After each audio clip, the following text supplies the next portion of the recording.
To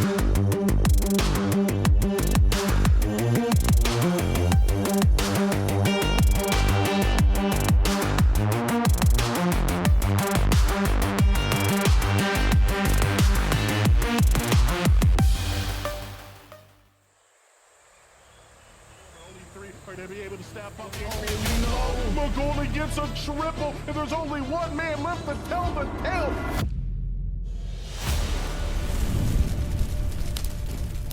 Every battleground remembers the past, but today we choose what comes next.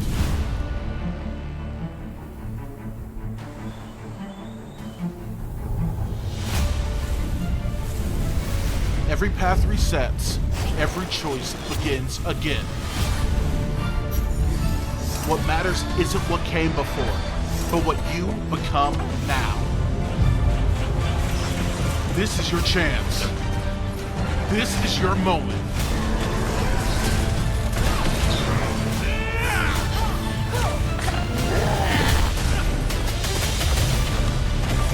Because a single moment can change everything. This is your beginning.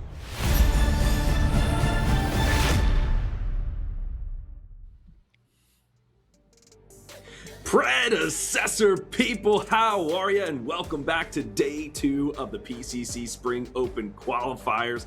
I'm HD Philly B, and with me are some illustrious lads. We've got F6 and Tang. Guys, are you ready for day number 2? I'm super excited, man. I mean, I got up early. That's how excited I am to be here. And you know what? This is going to be an exciting matchup. They told me who was playing for the first series here today, and I could not miss this one. Yeah, so you see those names, right? Shadow Tempo, Terminal Yappers, and you're like, who are these teams? But if you go a layer deeper, if you look at the players, and we've seen all of them in previous tournaments. So yeah, hi, I'm Tang. I'm pretty known in the EU scene. I've casted the last EU games yesterday. They were a blast to watch, and today promises to for us to have the same as well with Shadow Tempo against Terminal Yappers. 100%, my friend. So folks at home, I hope you have your tea, your coffee, your espresso. I know Six has got his locked and loaded. I just run on pure friendship, so I'm already jazzed up being on the desk with you guys. But at first, we've got to take a look at how we got here. So we're going to pull up the brackets and take a look at the NA side first, just to get a recap of everything, because man, it was such a banger couple of series yesterday. So let's see the journey so far throughout the Spring Qualifier 6. Yeah, I mean, the big thing for the NA bracket A side, the last game we were able to broadcast yesterday, I mean, it was an absolute incredible series. Me and Ego were able to cast this one, but Mach 10 versus F8, two titans of a team that we did not think were going to get knocked out. If you don't know, Mach 10, prior PCC champions with North on the team, one of the biggest junglers names that comes out of the NA scene. And going against Kofi, F8 as well, another big jungler name, right? I mean, these two have always been at the top in the pinnacle when it comes towards NA. And this entire group is so crazy because F8 had to forfeit their winners bracket run, right? So they dropped down into the lowest bracket, and this all cascaded into Flow State facing off against Mach 10 in that elimination game, where, as F6 was saying, Flow State with Kofi on the helm of the entire team managed to win it 2-1. So yeah, Group A decided and looking good. Spooky indeed. Well, let's take a look at the B side of things, because there's some great teams battling it out on this side of the bracket, mainly the Professors, the Suns, half HP. I'm rooting for those guys too. It looks like they're still in it. You love to see that. They've got a best of 3. Oh no, they got knocked out. Oh, no! The spoilers. My poor boys. F6, but still, we've got some great teams competing here today. Yeah, I mean, unfortunately, I'm sorry for your team there. Sorry for you. But no, I mean, Suns versus Professors, right? That was the real key markup matchup of that B-side bracket, right? Such a good game, and really the rivalry between them, right? Crazy Fool separated from Survivor, playing for the Suns. So those two friends going at it, their power of friendship was strong because they're still friends after that match, but it was definitely not the same thing when they were down there on the Sanctuary. I think on that game, the question is Batsus and Tekken, are they still going to be friends? Because the way that Tekken was playing that Marigash in the off lane or the Yurei was just a treat to watch. Yeah, so Suns come out ahead. On the other side, we had Hinzo against Wango. And yeah, obviously ATR comes out ahead. But the big thing about this entire bracket there on the B side is how close all of these matches were. We had 2-1s where each game go the distance as well. And yeah, it was just a treat to watch yesterday. And you love to see it. Predecessor is back, folks, and I couldn't be more thrilled to be here with you. Later today, we're going to do 2 EU matches, and then we're going to do 2 NA brackets matches later in the afternoon. So this is where we stand with our top 8 NA teams vying for those Pinnacle points. These are going to be prolific matches you do not want to miss. So stay up late. I know it's a Sunday, folks, but make sure as you're laying in bed, get your computer out, your phone, whatever it is, and take a look at these ones. Yeah, I mean, top tier teams, right? We talked about pretty much who is the best of the best. I mean, besides Mach 10 being knocked out, that's kind of a big surprise, right? Everybody else is kind of expected to be here. And what I'm looking for is the dark horse of the NA scene later on is with SSJ. I feel like nobody's really talking about them too much, but I'm excited to see if they can prove themselves to now be one of the newer teams to come out of the scene. I'm looking at this bracket, and it would be kind of crazy because I'm seeing a same thing for Nightshade and Professors, right? Like Nightshade getting this upset against Mach 10. Nobody was really expecting it coming into this tournament. And now they're facing off against Professors as well. Like, imagine a timeline where both SSJ and Nightshade meet up in the semifinals. But yeah, I don't want to get ahead of ourselves. A lot of teams have something to say about that. But yeah, definitely a lot to look forward to. 100%, my friends. But you are here, my EU comrades, for some fine EU predecessor action. So let's see how we get. Hey, Tang, I'm with you because I'm always up early for these EU matches. I love this side of the scene, such a technical, methodical way to play. We know that Nightshade EU have dominated the bracket thus far, and they will be going up against the Venivent's Many Hands, as 2 hands has switched over. Tang, you can give us some lore about that later, but we're going to head and turn our eyes to the lower bracket to start us off, folks. We've got Shadow Tempo and the Terminal Yappers in this best of 3 elimination match.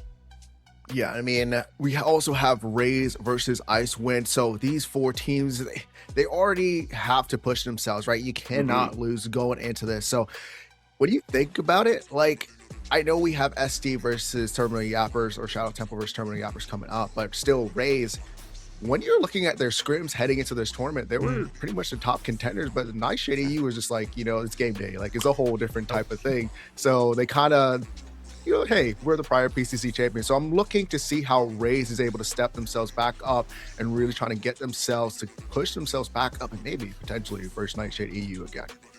Yeah, I think it's a really good point about the difference between scrim results and then also like how it goes in game day. Like heroes like Diff and Mao, inherently they just work better in scrims. It's easier to get people out of position. It's easier to find those stacks. It's easier to just roll over once you get those leads. But on game day, you just suddenly see everybody play super calm, super collected, super smart. That's exactly why particularly on the EU side, to be honest, we see those long stretches of no kills happening because both teams, they know what is on the line, right? The PCC championship is not a joke whatsoever to these teams, so they just give it their all. And yeah, so some heroes, they just work better in scrim, some work better on stage until we're proven otherwise. And scrims are just kind of a testing ground too. What if we ran this composition? Because does that work for us? Let's try this character and see how it holds up against people that are all in comms, right? So there's some other like experimenting that happens. So, you know, and other teams try to keep some X cards in their back pocket. But besides all that tech, because you three, we could talk about it all day long. There's some important information that you need to know, folks, and that is about Pinnacle points. Besides the pride of EU, we've got all the nations, Germany, France, the UK, the Dutch, Austrians. We need some Austrians in here. We're all battling it out for these the pride of EU, but it's the Pinnacle points that is so sought after because this will help you qualify for tournaments later down the line, get you into some of those majors like in the summer and in the winter. So very important for these teams. And of course, a little bit of extra cash money in your pocket that'll help you travel to your next ski trip or whatever it is, your next beach location in Italy, whatever it is that you want. Tells all the EU references I can. But Pinnacle points, that's where it's at, Six. Yeah, I mean, we talked about this a little bit yesterday. I kind of want to really highlight the points of the Pinnacle points, right? At the end of the year, it's going to be the Pinnacle. So these are where the Pinnacle points come in. That's where you're trying to get to the top of the mountain. You want to add or get as many points as you can. You want to add these up. You want to be at the top seed possible, right? Give yourself the best advantage to try and come out on top of the championships. If we're able to get a land, you want to be able to be there, right? But you also want to be able to be at the pinnacle, right? So if you want to set yourself up to be in the best position, these teams have to start early. You want to place first place here. You want to go into the next first major, and you want to get your points, right? So every single point counts. You don't know what's going to happen in the other 3 tournaments, so you want to get your points while you have it.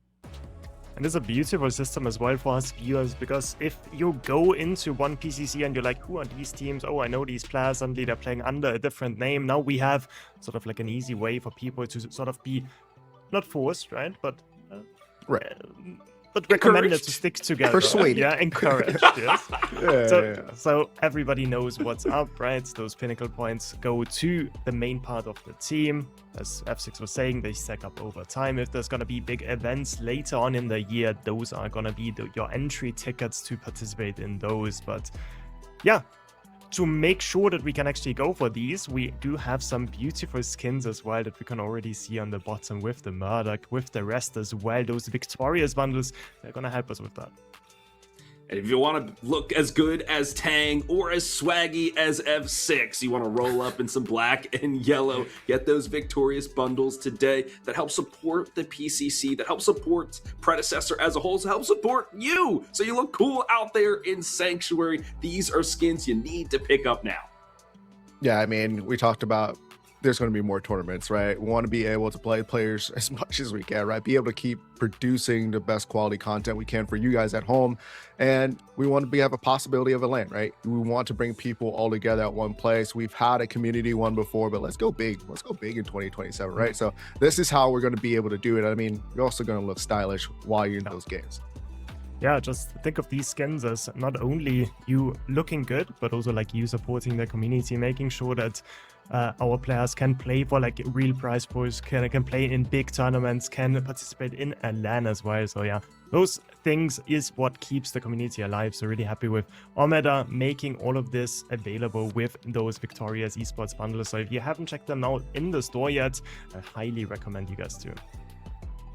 Absolutely. If you want to see 6 and more swaggy shirts, he needs to get these special bundles. All right, man. Folks. Well, keep tuning into your screen because we have some more giveaways for you. F6, he works some magic over there with Omeda Studios. He said, hey, we know we got these bundles, but there's some more special things we want to give to the community so they can rep PCC, spread the word far and wide to everybody who's playing Predecessor. I know I took a picture of this yesterday, got my icon and banner right away. This stuff, you just got to pick it up right now. Just log on, go do it. I mean, it's free, guys. I mean, go ahead, claim it. You guys want to have exclusive stuff. This is one of them that you're able to get into the game. It's only going to be from the PCC streams. So if you don't pick it up now and it goes away, I'm sorry. But this is me trying to push these stuff out to you guys, and there's going to be more to come throughout the rest of this year. I promise you.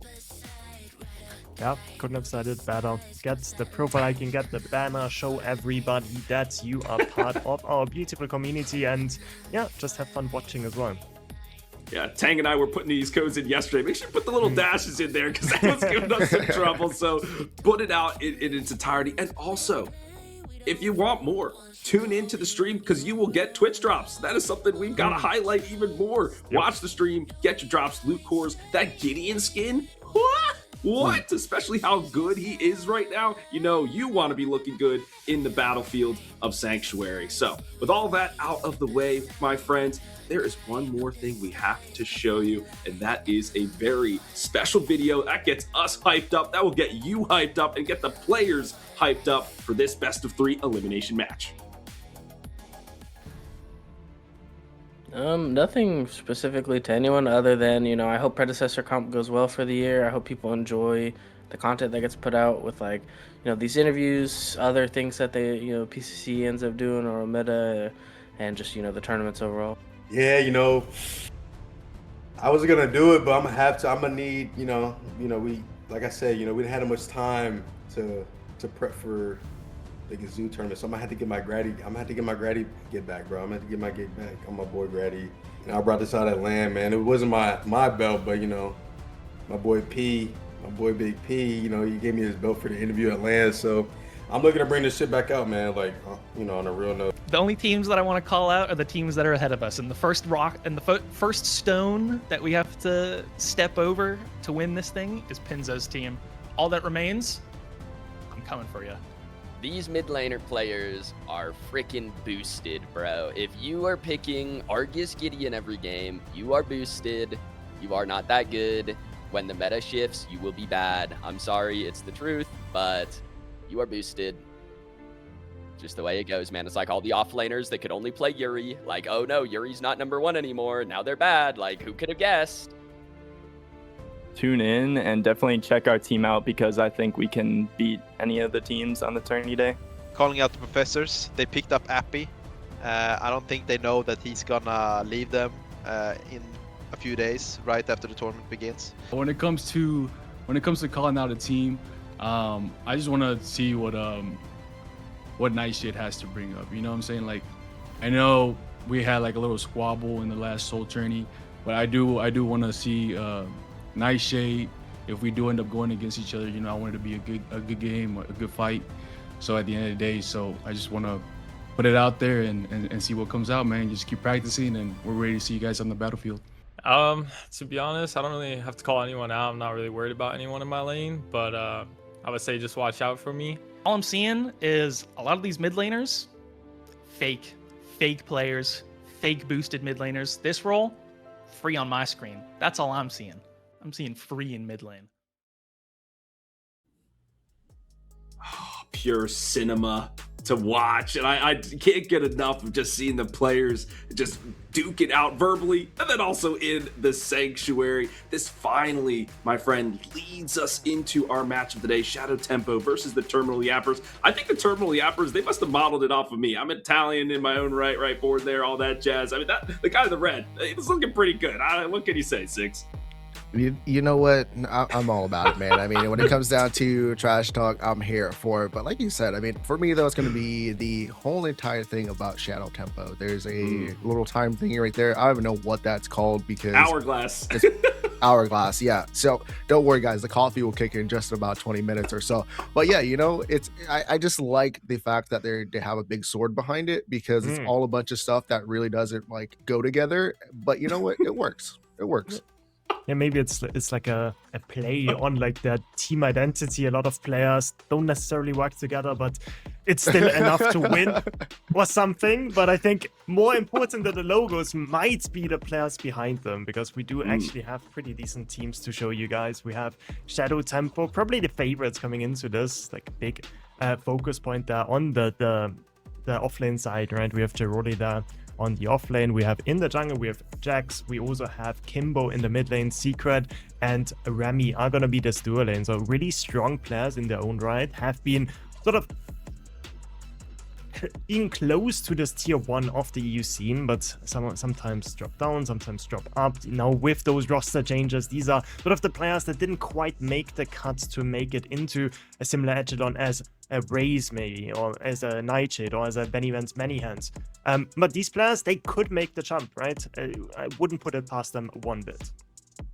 100%. And on the other side with Terminal Yappers, we have the side of Guileless in the offlane. That offlane matchup, we're going to have to highlight it consistently. And I know our casters, Spooky and Fraukin, will do just that for us, because those two, a little bit of a friendly rivalry. They've matched up in that offlane time and time again.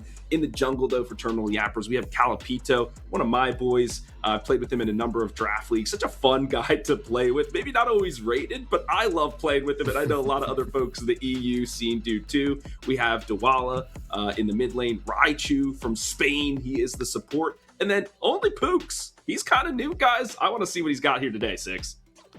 Yeah, I'm definitely looking at Only Pooks. I mean, just not because his name is amazing to me, but just because, like you said, I like to see the new players come up into the scene.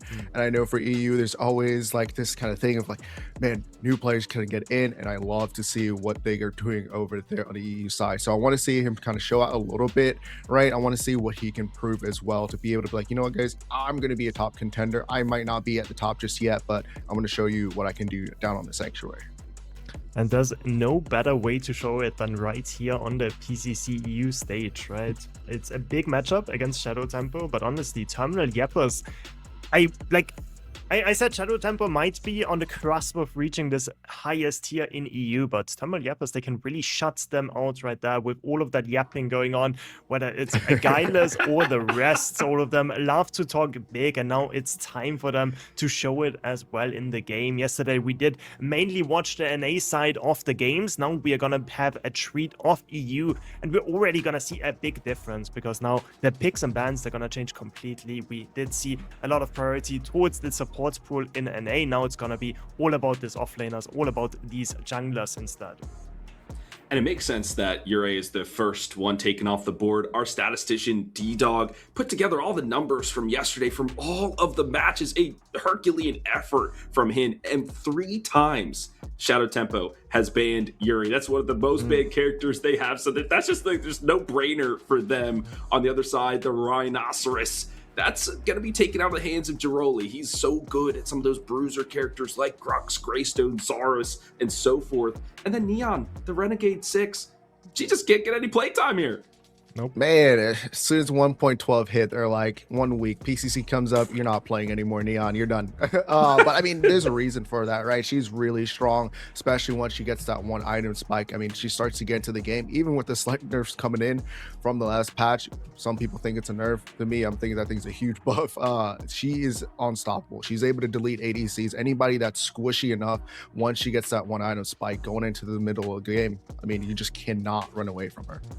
But that leaves a big power picks open. Like, I'm looking at the Gideon, pretty much always first pick, first ban in NA, and this Rampage as well. I think this Rampage pick has pretty much always been picked first or banned away, so leaves a lot of power open. Only one can be picked. I personally would expect something like the Rampage to come in, not necessarily something that Jax is known for, usually more of something like a Kai player. But I think if you leave a pick open like this, then you just kind of have to take it. As we see here, Rampage picked Terminal Yappers. They can respond pretty well though. This Gideon still open. We also saw a lot of Argus focus yesterday as well. Aurora can be flexed in several roles, really strong as well. Second pick though, I'm really thinking it's going to be this Gideon. What's so interesting, Tang, is, and you were debriefing us a little bit and through our notes and things like that, are Secret and Raichu, they're actually more of these melee support characters. Yep. So the fact that they are prioritizing the Aurora and the Gideon, or the Aurora and the Rampage first, makes a ton of sense, because we've seen Secret and Raichu play these characters in that support role too, and they could go jungle, they could go off lane, very flexible. And Tang, that's why you're the analyst extraordinaire. Gideon is the next one picked up, the Cosmic Wizard, here to open the black hole and demolish everybody. But 6, it's the Reptilian Gladiator who's the next to be picked up.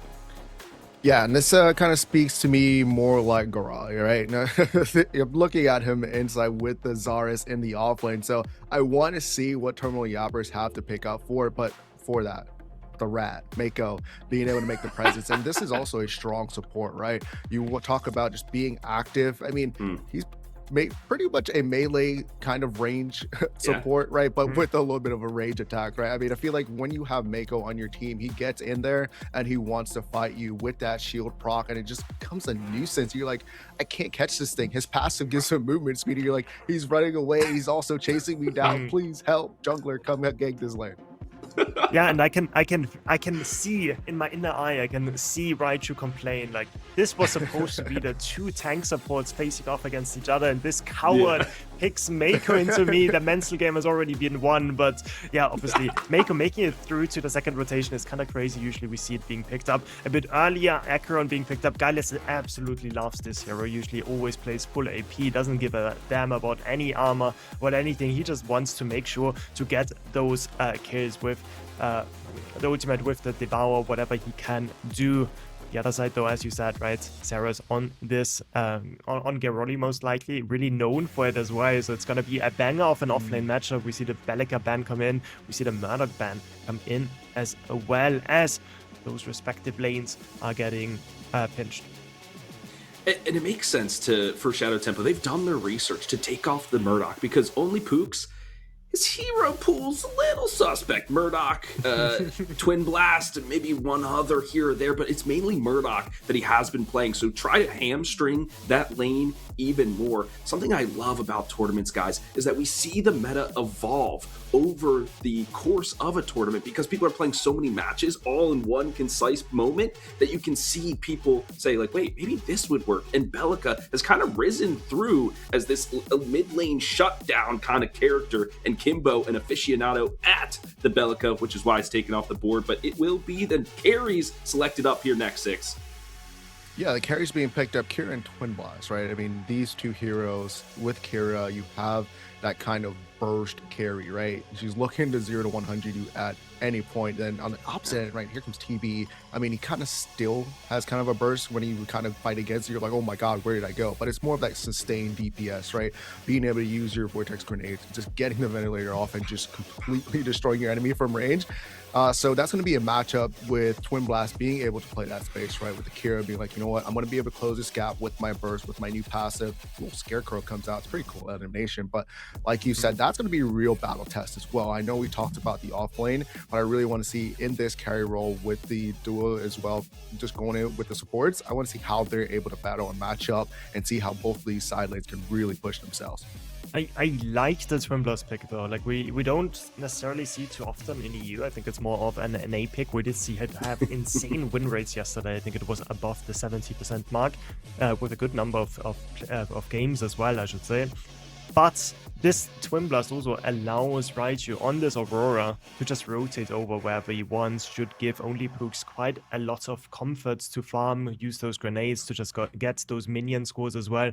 So I like the idea of Terminal Yappers, but I'm just looking at the straight power of the Shadow Temple team, right? We have so much lockdown. The ARG is also being locked in. Like some NA teams are gonna be flabbergasted that was the last pick, because usually we see it really early on. Instead now it's all gonna be about those bruisers in those early draft segments, right? And then the mid laners come after. So yeah, Shadow Temple, I think they've just drafted so much strength in terms of the heroes that they've drafted. So I don't really see how Terminal Yappers can really fight into that.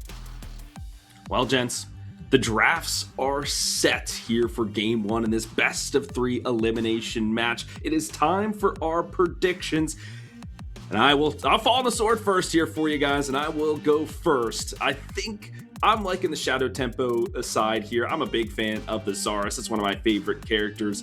But I really just like this Kira and Mako lane. I think there's just going to be a lot of pressure and poke through it. A lot will be riding on the Rampage to make some rotations, get those rocks. But when it's all said and done, my prediction will go to Shadow Tempo. Six, what about you? Put me on the spot once again. You know, Dalmatian treatment. Always asking me questions. You know, I'm not playing. Yeah, I mean, when you look at the Terminal Yapper side, right? I knew you just highlighted Shadow Temple. On the Terminal Yapper side, I'm looking at the Gideon, right? And I'm like, oh man, his changes, his reworks in 1.12, his burst damage, so much. And with the Aurora, it's a lot of CC with that Cryosism, being able to utilize the blink with it. You're like, man, there's so much that can just attack you. But at the same time, like you said, with Shadow Tempo, the Argus, Mako, and the Kira, I just feel like if they combo so well, they'll delete anybody who tries to contest them. So even though I'm a little bit distraught to do this, I'm going to have to go with Shadow Tempo here. I think they just squeak by, in my opinion.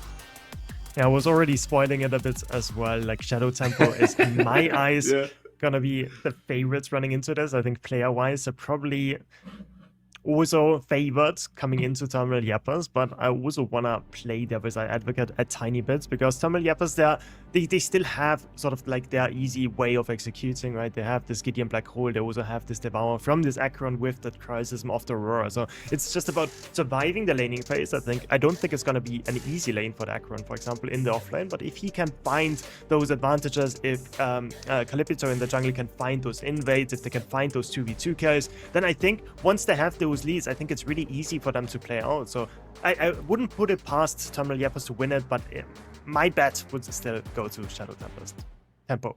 All right. Well, thank you guys for your predictions. And chat, make sure you put your predictions in there too. Win some of those channel points so you can scoop up some more goodies for yourselves.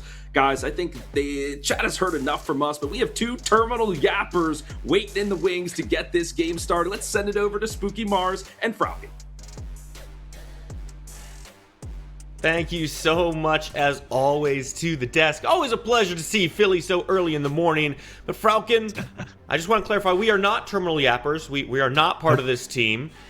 And we are completely unbiased as we look over these drafts. So there's a couple interesting things that come up. Namely, this Chimera Falcon was not picked or banned at all in the EU side of things yesterday. This is first showing in the tournament. What do you make of it? I think it was shown yesterday in the NA side, but it's definitely not something that EU looks at. There was a couple of other choices. If Terminal Yappers wanted to go even more spicy, Kalari was available if they wanted to go for an assassin. I see where they're going for. They wanted something a bit more frontliney, something that can be fighting this Rampage, fighting this Zarus in the early game. Is it going to work? Hard to really say. In a world, I kind of want to see if they're going to go for the invasion augment and just try and ruin Rampage's life. But I doubt that is going to happen. The other interesting thing is the Murdoch ban. I don't think when you haven't picked your own carry yourself, that banning one away makes much sense. It does put you on that hero. It's still a very strong hero, but overall, I think it's slightly weaker than Trimblast and Murdoch. Well, there's only one way to see how this one shakes out. It's going to be our observer, Bengal Mac, taking us through everything here as we get into the action.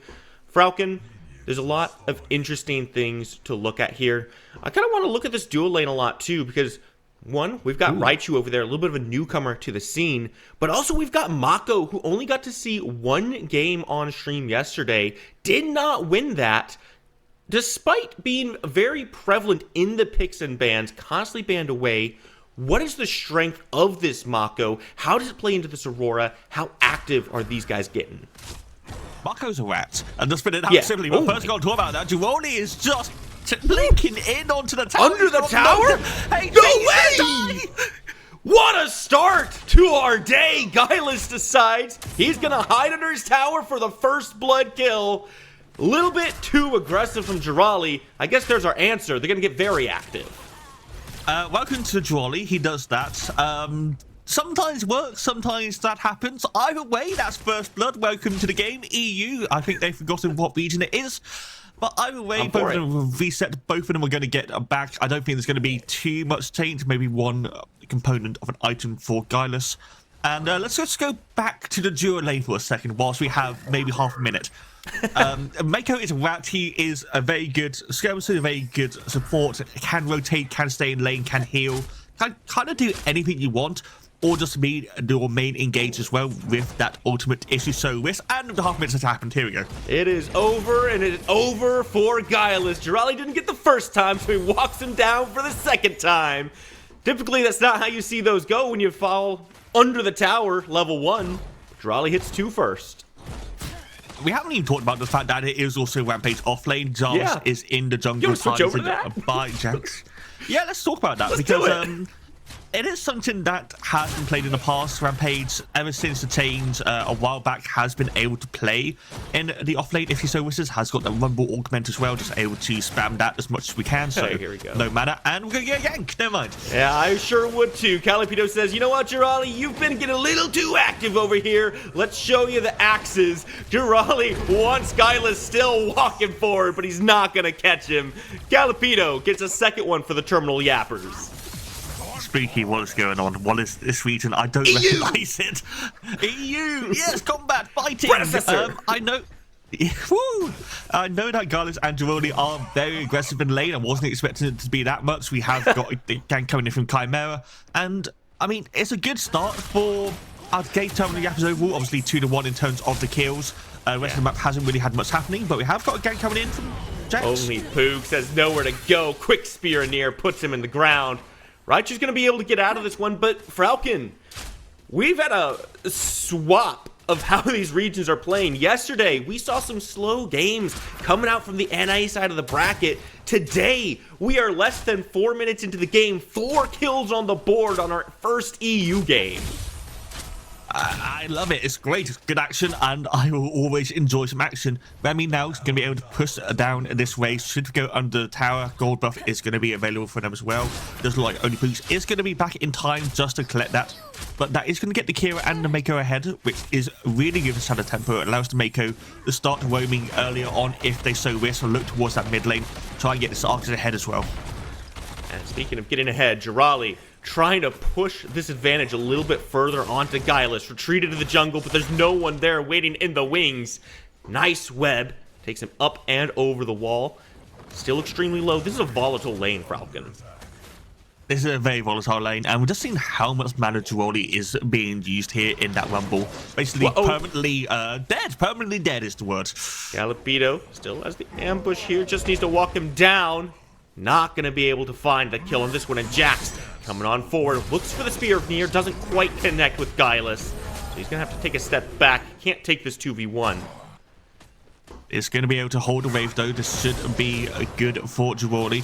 So Calipito and Guileless still trying to push it in. Has got the stun, has got the root, has got the kill. Guileless, another kill on this Acheron. And that is, again, a big issue for the side of Shadow Tempo. This Acheron, which we didn't see at all yesterday, mind you, is going to be a big issue now. This AP Magical Power Bruiser is going to be very strong, nearly at that level 6. Should be able to look towards the mini prime as well, because that's only about a minute and a half away.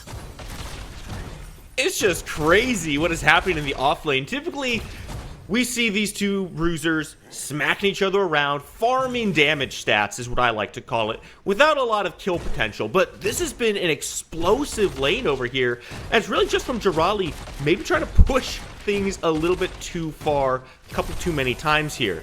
Now Guileless in a good spot, but it's still Jirali who hit 6 first, and you know what that means. We're holding W, we're walking forward, and we're pushing Guileless back into his tower. Jirali just has no mana permanently in this lane. He has some mana regen from his items, but I don't know, apparently. And that might be an issue, considering Acheron now has that rage bar instead of mana himself. That means that the resource is going to be a lot easier for Guileless to deal with compared to Jirali. Those extended fights are going to be better for Acheron in the long term compared to the Rampage. And maybe we get, I'm going to hope, that we get a minute of action away from the off lane to make sure that we can look towards this Fang Tooth, which has spawned. We have both junglers nearby. We have got Jax nearby as well. Jax certainly wants to look for these objectives, but he's going to take a trip over to that right side first because he knows Jirali getting real aggressive over there, so that might be a win point for the team. Does it open up anything on that Fangtooth, though? The answer is no. You can see the answer for that. This Chimera already rotating to that left side. As this game goes on, like you mentioned, Falcon, things will begin to shift in this off lane. Guileless will get more pressure over here as the game goes on, especially because he's already gotten so much aggression. But we have to remember that it's the rest of the map as well. Calipito, once again, looking towards the Duo side, has got that Fangtooth awarded as well. So, I mean, this isn't an EU game speaking at this point in time. This is just full NA. No objectives have been looked at. 10.5 minutes into the game. We have all kills in that off lane at the moment in time. Nothing else has happened apart from the gank in the Duo side. And now we're going to get the first Fangtooth. We're going to talk about the objective, and we're going to... Nope, we're going to run away from it. No, we're going to fight it. No, we're going to run away from it. Jax is undecided on what he wants to do, but Calipito is going to start up the mini prime. He saw Jax on that ward, so it's going to be an easy call for the Terminal Yappers. Shadow Tempo, on the other hand, a little bit slow to really do anything on this one. You can see Jax in the back of that pit trying to whittle the Fangtooth down, but without any help over there, it's going to be a slow take on it. Guileless are going to secure that mini prime for the side of Terminal Yappers. The Fangtooth has been started. The other side is coming over for Terminal Yappers, though. Chimera is going to be there. Just about. Colosseum is active. Raichu is here, looking to get active, and Jax getting extremely low, but Remy is able to secure the Fangtooth. Good work. Jungler does fall in this one. On the other side, Kimbo gets to keep his life away from Calipito. 2-4 now on the scoreboard. Objectives finally taken, Falcon, but not in the cleanest fashion, I would say. Definitely not for the side of Shadow Temple. Remy using that Kira's new ability for the Dust Box on the Fangtooth meant that there was an extra secure apart from the Hunt as well. Very, very easy. But I don't think we're going to get much talking because, you know, off lane exists. Giraldi and Gallus, they want to fight, they want to kill. And with this mini prime, we should be seeing a push up here. Giraldi can't really fight this, but I don't know if he knows that. Well, hopefully he does. He's pulling back to the tower. Jax now dealing with the issue that you brought up in the first couple minutes of this game. Calipito gonna get active, but Guileless, even with the mini prime, starting to fall low. Blink for Blink, looking for the mob. But Giraldi says, nah, I'm gonna jump on out. Jump back in. Not enough damage here just yet. Look at the rotation coming in. Calipito knows what his target is. Dialwa looking to split up, catch Giraldi on the wraparound. Jax is here to back up his offlaner. Goes forward for the kill onto Guileless. You sacrifice your offlaner to kill theirs. And Kimbo comes in. Got the crystal, but the black hole's gonna open right into a Coliseum. Jax gonna put that one down. And Kimbo says, nah. We fight where I say. Kimbo just rotating time. Remy now links in with the ultimate. Gonna try 2v1 secret now getting in just at the end. Carries are traded 1 for 1. It's gonna be supported combat for a little while. Secret Raichu trying to push up, gets rooted. And Mako is falling low here. Raichu should be able to win this in a straight 1v1. But with the minions back, they have to be careful. Support versus support violence. I love to see it in my duo lane. Both carries dead. There's a couple of supports to throw their damage around. At the end of the day, the tempo continues, and frankly, maybe that's good for the team named Shadow Tempo. They're the ones saying we're gonna be an aggressive pace, we're playing the game the way we want to. Terminal Yappers is doing a good job of responding to it so far, but the tempo is managing to get just about everything they're looking for. The only reason Yappers is 1 kill up is because Jirali dove a tower at level 1. They're going to dive a tower again, I think, in a second. No, he's learned. He knows he can't dive a tower. That is a good job by Giraldi. He's evolving. He's learning during the fight. This is interesting on Hexbound Bracers, trying to get as much mana back as he can, and does do very good against the dot damage from Aquan. Though, again, hasn't really got much magical defense at the moment in time. Needs to start building into that to properly survive this Aquan damage as the game goes later on into the match. Definitely going to want to have those prots ready, especially with Gideon there as well. It's just every time we look over at Jirali, he's hitting the rumble, trying to walk Guileless down. And it's been working for a good portion of this game, but I have to wonder, you're losing a little bit of pressure in the lane, right? The minions are walking forward, pushing towards your tower. Sure, you are getting damage off onto Guileless, but we've seen time and time again, it's setting Jirali up for rotations from Calipito. How long can you continue this trend of just walking at your opponent before you truly get punished? Well, there's a smart answer to that, Spooky, which is you kind of wait until your tower plates are gone, so about the 30-minute mark, or you do Giraldi and you don't care, and you do it every single time you can, which is the correct decision in this game because it is very entertaining. But instead, we're going to look towards the mid lane. Yawa and Calipito both here, but Kimbo has his blink available, gonna expend that one for some safety. And right back to the off lane where ultimates are used, but shouldn't be too much more going there. No rotations from the junglers. All attention towards this mid lane right now. You can see this Aurora still making that rotation as well. They're never gonna stop fighting over here. Is it gonna lead to anything, or is it just gonna be more kills? Can you transition it to something? Sure, Jirali finds himself a kill. Mini Prime coming up relatively soon here. Meanwhile, Secret in the mid lane getting attacked. Ventilate gonna take him down into the tower. That's gonna open up a lot of pressure now for the Terminal Yappers. They can rotate anywhere they want, and they've certainly been rotating around the map. Yeah, tower plates are now falling 30 minutes into the game, so the towers are going to be a lot more susceptible to damage. This should be starting to look to take these down. Half HP on the off lane. Mid lane is also a little bit injured, but it's going to take a lot more pressure. Fangtooth has now spawned. Mini fight should be relatively soon as well. We can see that both teams have a few wards nearby. Kimbo, though, has to be wary. We just look at where White2 is on the map. And Jax just trying to take down this vision. Set up a little bit better for this next Fangtooth. It wasn't clean the first time around, so let's bring a few more members in. Terminal Yappers got their own presence here, but it's going to be tough to get past Jirali. He's made the rotation all the way from the right side, and that's going to secure that Fangtooth for him. Second Fangtooth for first tower in that off lane. Guileless is able to secure that. I believe that Shadow Temples is completely fine with that because they already have that first Fangtooth from earlier on. And we have a kill as well. Remy, and with the help of Secret, taking down Only Pooks in the duo side. Jax is also nearby. Hasn't really got much help. Niz should be able to get out pretty easily though.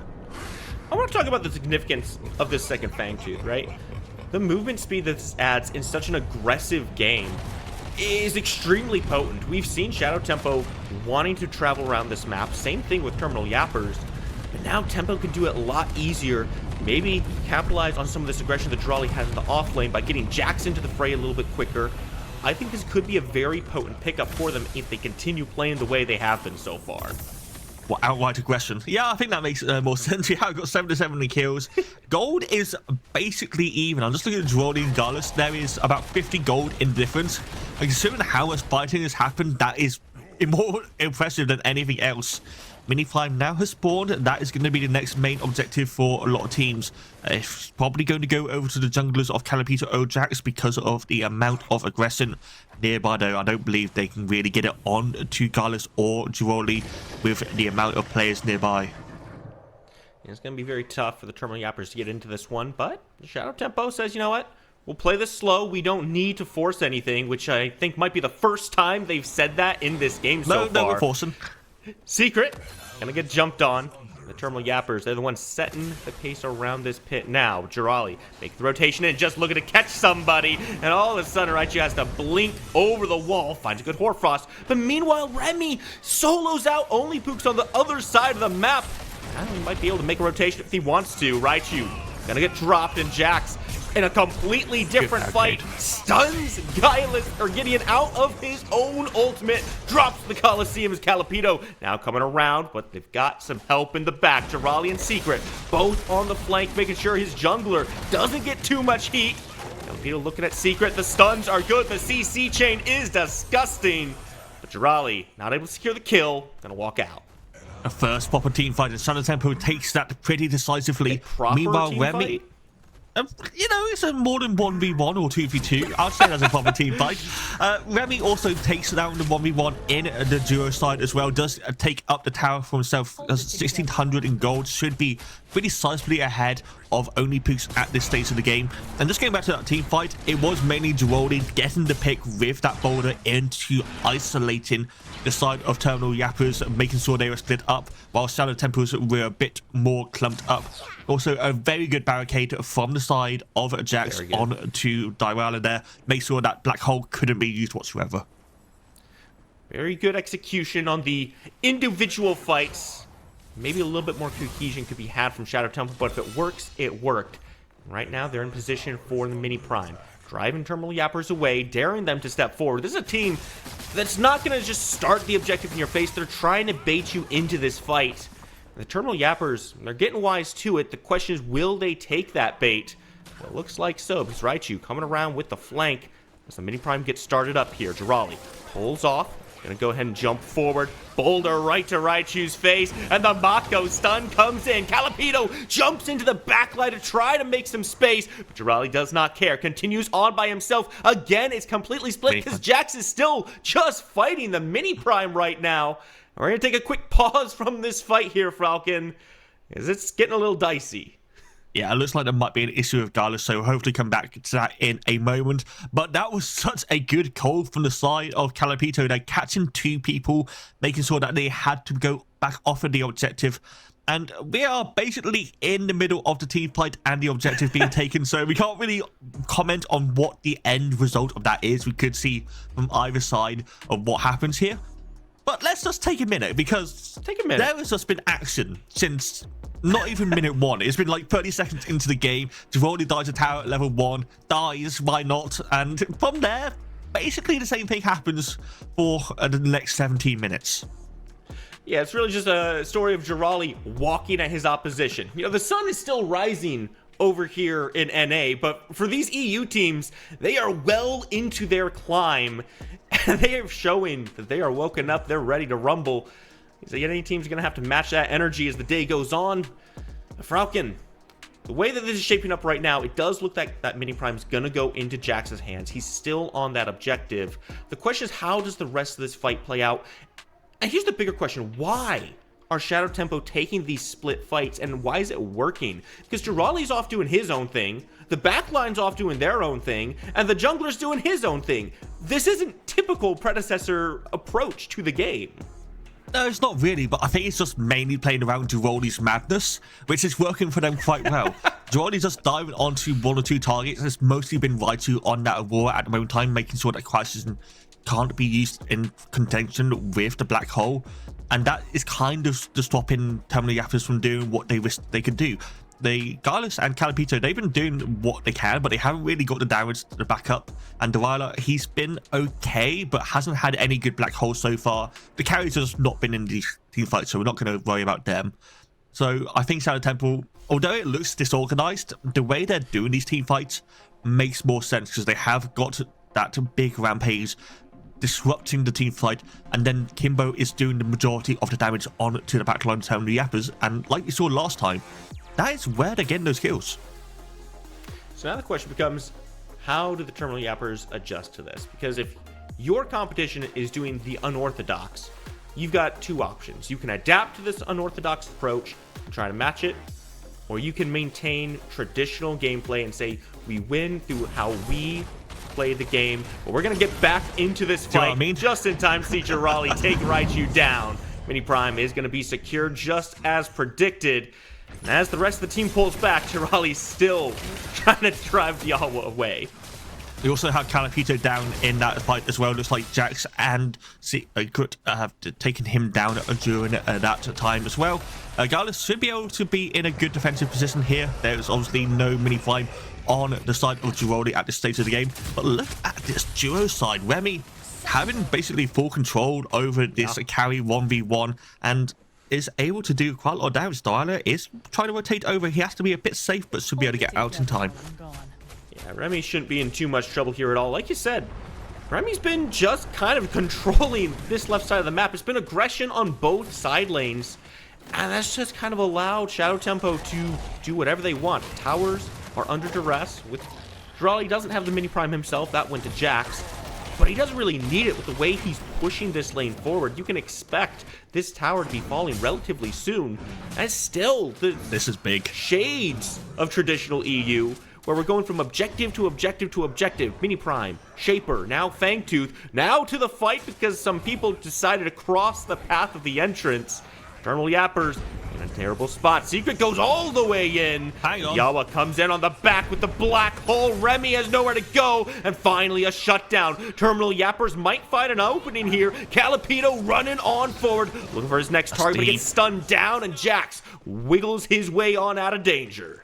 Calipito can heal up on the jungle if he so wants. We're getting another team solo 1v1. Jirali should be able to take out Gallus. He has inconsistent. He has that beam off. That is just going to be the 1v1 tower on the solo side. But the Fangtooth is the main priority. We see once again Shadow Tempo starting this up. Kimbo has the damage with Jax's Mini Prime. This should be taken unless the Terminal Yappers come back in, but they're not going to be back in time. That's going to be the 3 Fangtooths with Shadow Tempo. That's a massive boost in terms of their offensive and defensive stats into this game.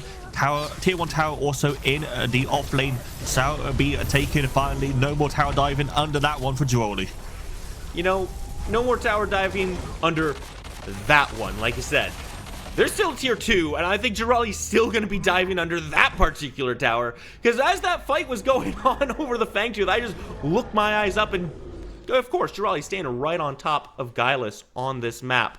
Shadow Tempo, despite the unusual approach to this fight, all the fighting, all the bloodshed we've seen, they've shown a lot of good discipline around these objectives. They're going for them every single time they have an opportunity. And I think the aggression they've shown is kind of lending itself towards this objective control. Every time the Terminal Yappers step up, Shadow Tempo says, all right, we still have teeth. They're not being used just on this objective. Even if they might just be used on only Pooks. Raichu gets return kill back. That's a good look, but only Pooks has really been struggling. That's a 2v1 as well. Remy at least trades it out. This is going to be the tier 1 tower in mid lane. Giraldi's just doing his own things at this point. Like, what else do we want to comment on? This is just going to be happening again. And we got another game of this probably. This is just going to keep happening. The Inconsistent is doing a lot of damage as well. The rumbling will continue. The ultimate from the Acheron isn't doing much. One more boulder is going to miss. Rumbling continues. A blink followed through. And once again, Giraldi beats down Gallus. Gallipedo comes in, finds himself a stun. The black hole going to be opened up. Oh, that's a good glacial charge, but it's not going to save the life of Diawa. Does pin Giraldi down, but somehow he is still alive. The behemoth cannot be stopped. This is the king of the jungle, the king of your lanes. He's the king of the game. And that's 4 people dead. This should be all Prime has spawned. You only have Pooks alive. Remy should be over back pretty soon. And remember, Mako has got quite a bit of healing. They should be able to keep everyone pretty healthy as long as they tank this correctly. Giraldi is going to be on the backside. Zac should be picking it up with the barricade. We're going down to 3k HP. This is going to be the first all Prime for Shadow Tempo. Less than 22 minutes into the game, Shadow Tempo have all 3 Fang Teeth, got themselves Mini Prime, got themselves the Orb Prime, and they are primed to start taking a lot more of these towers. That gold was even a few minutes ago, now almost 10,000 in favor of Shadow Tempo, and that's the difference between kills and objectives, Falcon. They are extending that lead, and they're doing a damn good job. Kills also helps. Giraldi and Gallus were basically even last time we checked, and now Giraldi has a full item on this Acheron, 2 levels as well, has that max rank in the ultimate. This character can't really be 1v1 at this point in time, maybe not even 2v1, but we're gonna find out. I mean, he couldn't even be 4v1 on the last fight. Gallipedo gonna come on in, try to help out, but Gylus, that health bar is not looking so good, and all this is time for his team to rotate on in. Look at the mini-map. Giraldi will take this fight every step of the way. The stun comes through. Jax over the top says, hey, remember me? I came back for a 3rd one. Terminal Yappers on the back foot. Tier 2 under duress. I know my job is to color cast, to make a description of what is happening. Yeah, color I can't. Giraldi presses the secondary button, Rumble, and just holds it down and walks forward. Everyone around him dies. That's what happens, because that's the... What else do you say? Inquisition, got that Bastards, got the armor thread as well. There's so much damage coming out of this rampage. Remy has basically stuck in Duracide the entire game, because all the action has been on the other side of the map. Remy hasn't had to join a single fight once. He's just been chilling on his side, but now a little bit of attention being split over towards him. Remy does find the kill on Only Pooks, and now Gylus finds himself in a bad spot. The Purge gonna be used, and Remy finds 2 in the 2v1. Flip to the other side. Jax weaves out of the tower just before the shot can come in. But Gallipedo does not manage to survive, does take Giraldi down finally, but all that effort, all that work, and your core is left exposed. 5 dead for Terminal Yappers, and Shadow Tempo take game 1. And in a pretty dominant fashion outside of the first 10 minutes. I mean, that game was entertaining. Let's put it that way. That is how you describe this game, apart from maybe Rampage. And, I mean, yeah, fair play to Giraldi. He messed up the level 1. He got that tower dive, but he came back into the game pretty sound at Rampage. Once again, 100% pick ban rate across EU and NA yesterday, so I expect that character to be 100% banned in the next game. And Giraldi is going to pick another psychotic character to play into the Terminal Yappers. I mean, there's a reason this Rampage has such a disgusting win rate. I believe it was around 90% by the end of day yesterday, at least in NA. And I was wondering, will it have the same success in that offlane as it does in the jungle? And I'll be honest with you, Falcon, when I saw the first blood, I was like, maybe this isn't going to go so well. But you just got to trust the process, because Giraldi, like you said, is an absolute madman, setting his team ahead, creating so much space for the rest of the team. And frankly, I'm interested to see how the desk is going to break this one down. So let's toss it over.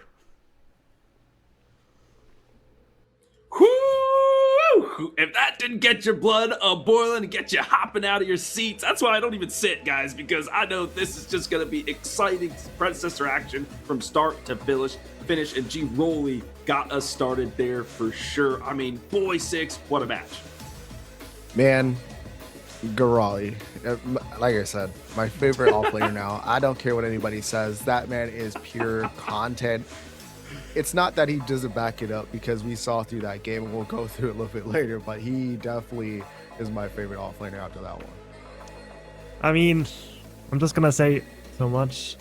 Ray, he nerfed Rampage in the offlane for us Morsus, but when a god amongst men like Garoli picks it up, then it's a different story, and that's what he showed us in this one. Yeah, what a game this was. I was judged by all of my NA colleagues for a gameplay that was supposed to be methodical, I'm just gonna say, but that was completely turned over its head with whatever happened on the offlane. Sometimes you gotta flip the script, catch your opponent off guard, right? Guys, I've been working on making this like Pokemon type chart for the offlane of like which matchup is better into what. Six knows what I'm talking about. Rampage and Aggron, I think that's gonna be a big plus there for the Rampage moving forward. So that's a matchup maybe we want to stay away from. But to even highlight that further, we've got a couple of replays to bring up and kind of analyze. The first one here is hyper aggression from Giroli. We're going to chain some clips together. This is that first blood that Spooky Mars was talking about. Maybe a little too much aggression from Giroli, but he definitely rebuts it back here with a couple of kills. Six. Yeah, I mean, first 10 seconds, I was like, nah, Tang, this can't be it. But as you can see, like, he's just like, you know what, I'm going to go get my kill back. He gets it back, but then he stays in lane. I know he has the wave prio here, but look at him. He's chasing down Guileless, and I mean, he wants that kill. Like I said, pure content and termination. Yeah, left-hand side was the comeback, though. The Swim Blast gets caught early on, and that was pretty much the only action we saw that was not on the offlane. I think the big thing to watch out for on that right-hand side in terms of like what Giroli actually did is, because it's very complicated, you have to jump before you rumble, so you don't lose the movement speed, and then you can just run down whoever you want. And that is exactly what we did see happen to the Acheron over and over again. Calypso tried to stem the bleeding, but it was just not meant to be. Really tough there. It was definitely the Giroli show for sure. Our observer Bengal Mac was like, guys, I'm trying. I know I want to look at that, but we got some other things to show. There are other players out here. So Bengal, we appreciate all your work there behind the camera. Well, I mean, we keep harping on it, fellas, and I apologize for it, but it was the Giroli show, and we are going to roll into another clip. This time, it was a big outplay from the big man himself. I thought he was dead to rights here, but in the behemoth form, the quick rock out and a quick punch to the face, he wins another tussle in the off lane. I mean, oh my goodness, Six. I mean, he just outplayed Guileless there, right? He's being able to, like, you know what, I got Behemoth. He stayed in the jungle was really the big thing, right? Being able to get that extra regen. I think that's really the big thing that really kind of set him up to win that fight. A little bit longer for his rock cooldown to come up, and once the boulder's out, you know you're dead. I think Guileless just didn't expect him to actually have enough mana for this boulder, but of course, if you level this rumble, then your boulder is gonna have super low mana costs, and yeah, that is what decided this 1v1, where Guileless was actually a level up, right? Like, Guileless was still in the game at this point. And that wasn't in the game for much longer. And speaking of ending the game, we've got our final fight that allowed the great take for the big prime and then run it all the way home. I actually am going to pause it here, folks, because Tang, I want you to like highlight some of these items here. Let me get the little yellow thingy, the yellow marker, right? There we go. Because, I mean, look at this build. The Hexbound Bracers, as you mentioned, providing that mana for him throughout the game.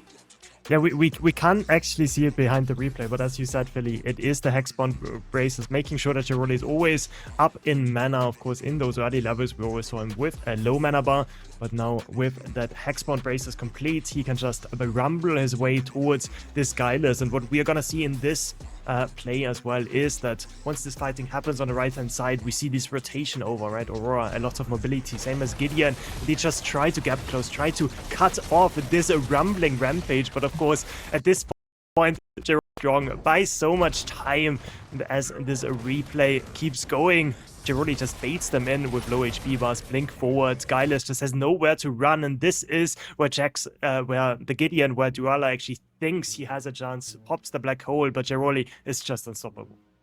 Yeah, just a massive play from him. And folks, you may be seeing that green aura that keeps emanating from the Rampage, and that is the side of this new item here, the Inquisition. So anytime an ability is used, it just bursts out some extra damage based on your healing. So as you're chasing opponent down, especially with this near war boots that he has going on, he's just crushing people under his mighty fist. But not only that, wary to these team fights, as you know, the black hole, as Tang mentioned, does come through. But Six, it's a huge rock from Giroli that kind of keeps everybody in it. Let's see if I can slow this replay down. We can get a quick look at how that rock comes through. So he does get duped upon the call, even to lock him in, Six. Yeah, and I mean, you lock him in, he quickly turns, so I think that's just the comms of the team, right? Being able to, like, we need to stop that Gideon black hole to get that damage off. And really, if you like, pause it right here just a little bit, you'll see the Mako come in, and Giroli's fighting here for his life. He should be dead to rights, but Secret comes in, big clutch heals from the Mako while the Rampage is still in the jungle. So he's able to stay onto that fog wall, and I think that was the biggest, like, my highest impact IQ play that Giroli was doing the entire game. Staying in the jungle when he's taking those fights inside the fog wall, and the enemy just could not stop that healing with those two together. Sheesh, so much healing in the jungle. That's a great point. Great shout there, Six. In the jungle, it gets all that extra healing. They roll that right in to the big prime, and they have all of these waves pushed up, right? Look, this mid lane, these ones, it's definitely going to have some extra prio pushing in, so they know the waves are with them. They can just run it down mid. They do just that and, you know, take this one home. So fantastic teamwork ability from Shadow Tempo. Yeah, maybe they were mismatched, the leftovers of the leftovers, but they're getting it done here in game number 1. So fantastic work from these guys, and they'll take the big prime here to boot. All right, I think that's it for our replay. So thank you, Cassie, for bringing up the telestrators. Tang, got to toss it over to you, my friend. What can Terminal Yappers do to adjust going into game 2?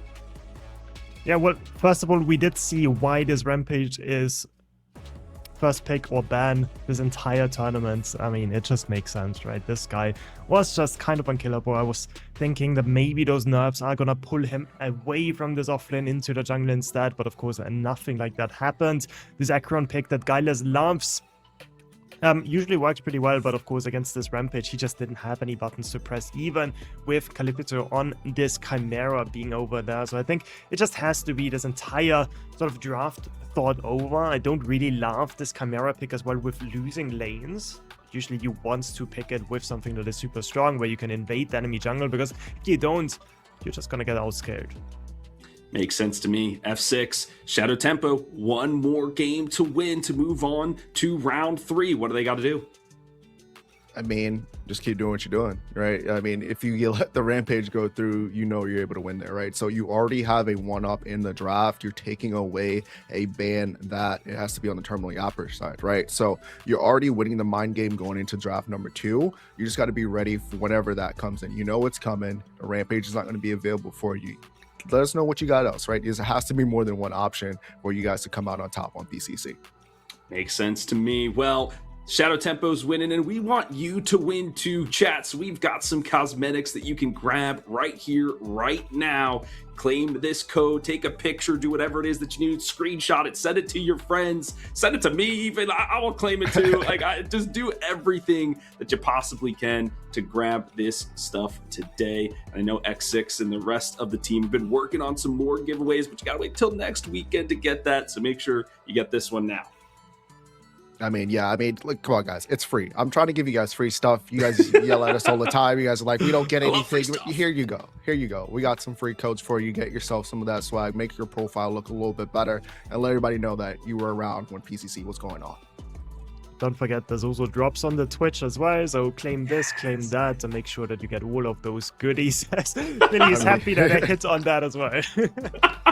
I mean, I have my Twitch stream up. I'm trying to get those things. Yeah, I'm working, but I'm trying to get these drops. That Gideon skin could not be missed. All right, folks. Well, we'll give you some time to claim those codes in the server. We're going to head to a short break. We'll see you in just a few. We would take no space between. Same side, same enemy. Got down, no fear in me. You and I, yeah, that was real. Say my name. Look me in the eye. You switch up. Don't ask why. Ride or die, pick a side. stay with me or step aside. Ride or die, no disguise. Cross that line, enemy for life. Enemy for life. All smiles, but your eyes are cold. Sweet talk, but the truth shows. We don't play, we don't fold. Once you go, you're on your own. No more trust. No rewind. Say it once. Choose your side.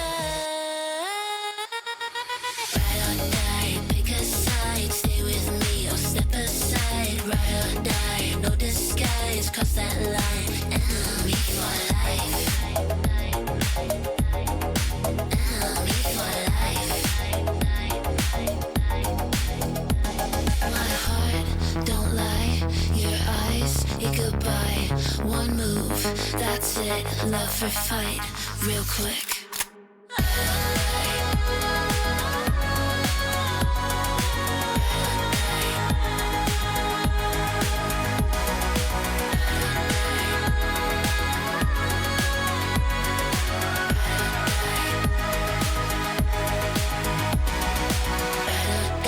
Pick a side.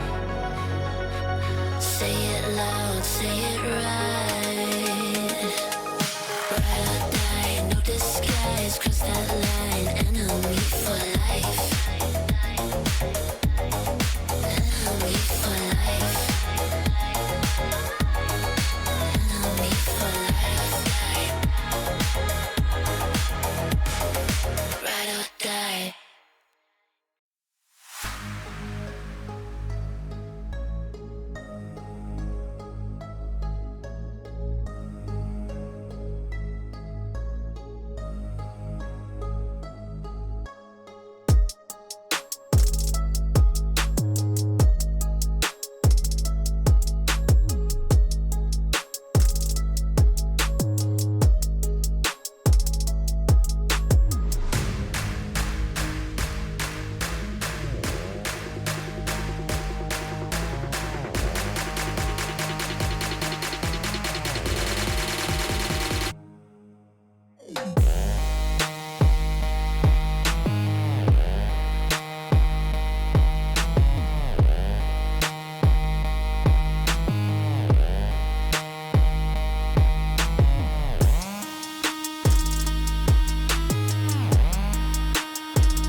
Welcome back, Predecessor people. It's HD Philly B, F6, and Tang here on the desk for our first match of day 2 of the Spring Open Qualifier.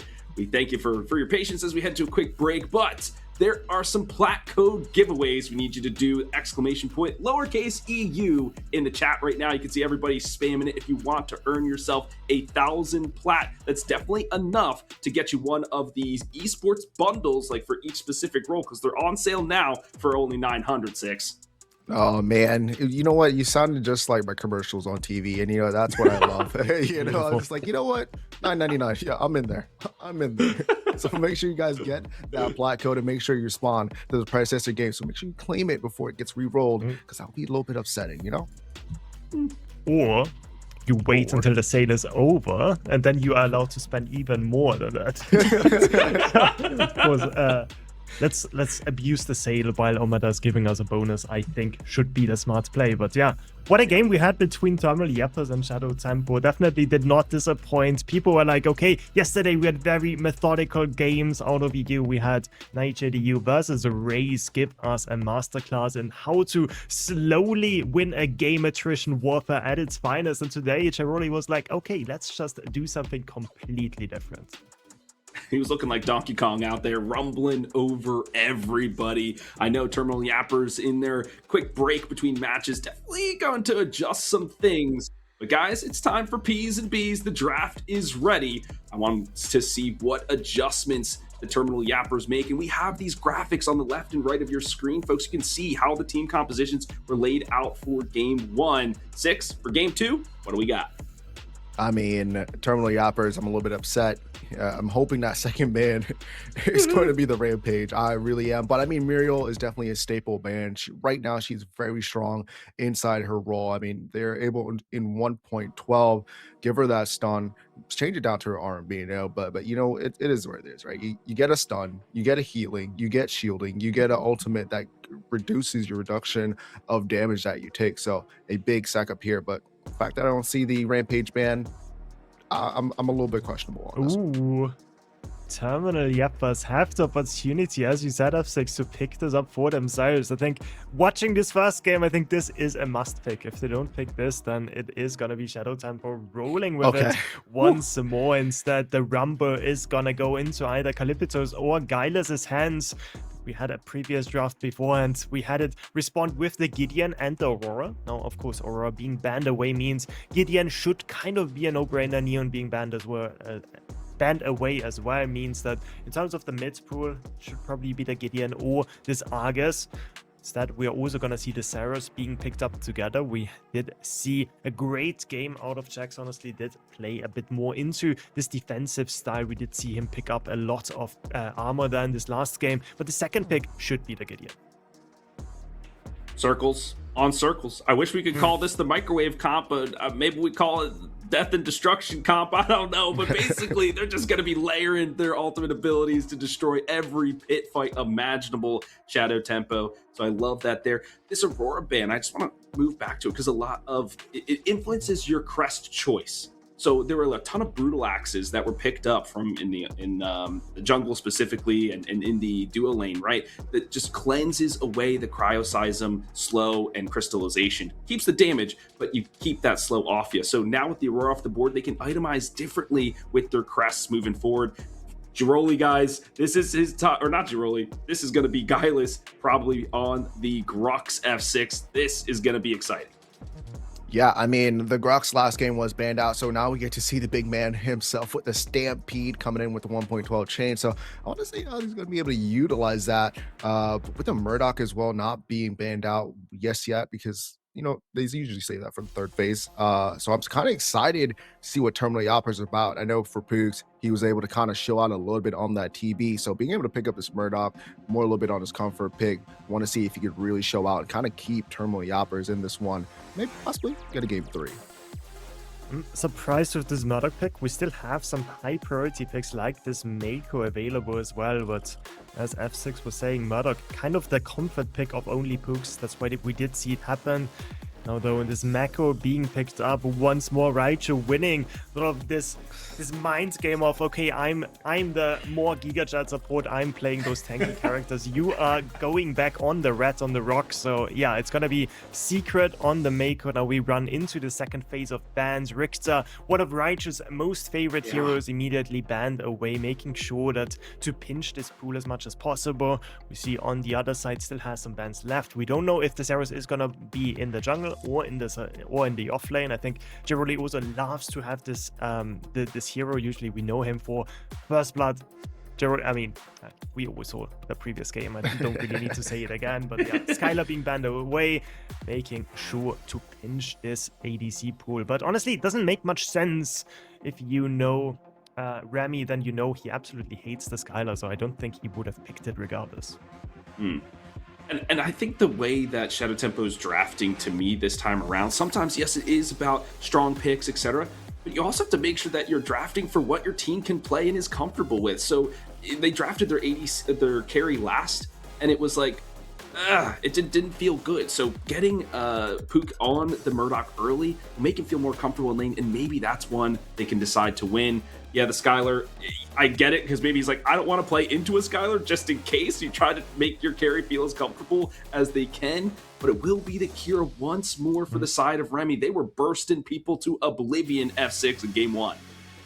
Yeah, I mean, excuse me. As you talk about carries, right? Kira burst. You know, the way she was changed and adapted to in the 1.12 changes, she is a absolute menace when it comes to society, if she's able to get all her rotations off into her passive. So I want to see how that's going to be played as well. But I mean, look at that. You have Alka and Bale coming up. I mean, the CC on Terminal Yappers right now is looking kind of crazy.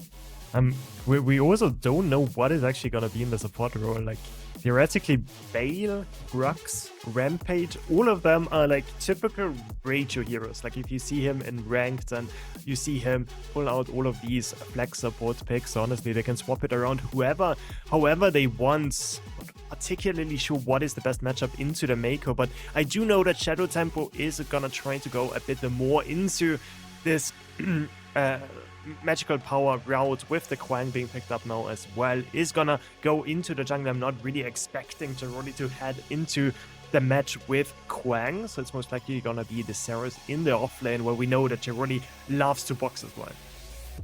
Something that's interesting, though, for the Terminal Yappers, it's a lot of physical power here, lads. I mean, really, the Bellica's the only one dealing the magic damage, so that's gotta have to deadlift the team, or maybe she could be the X factor.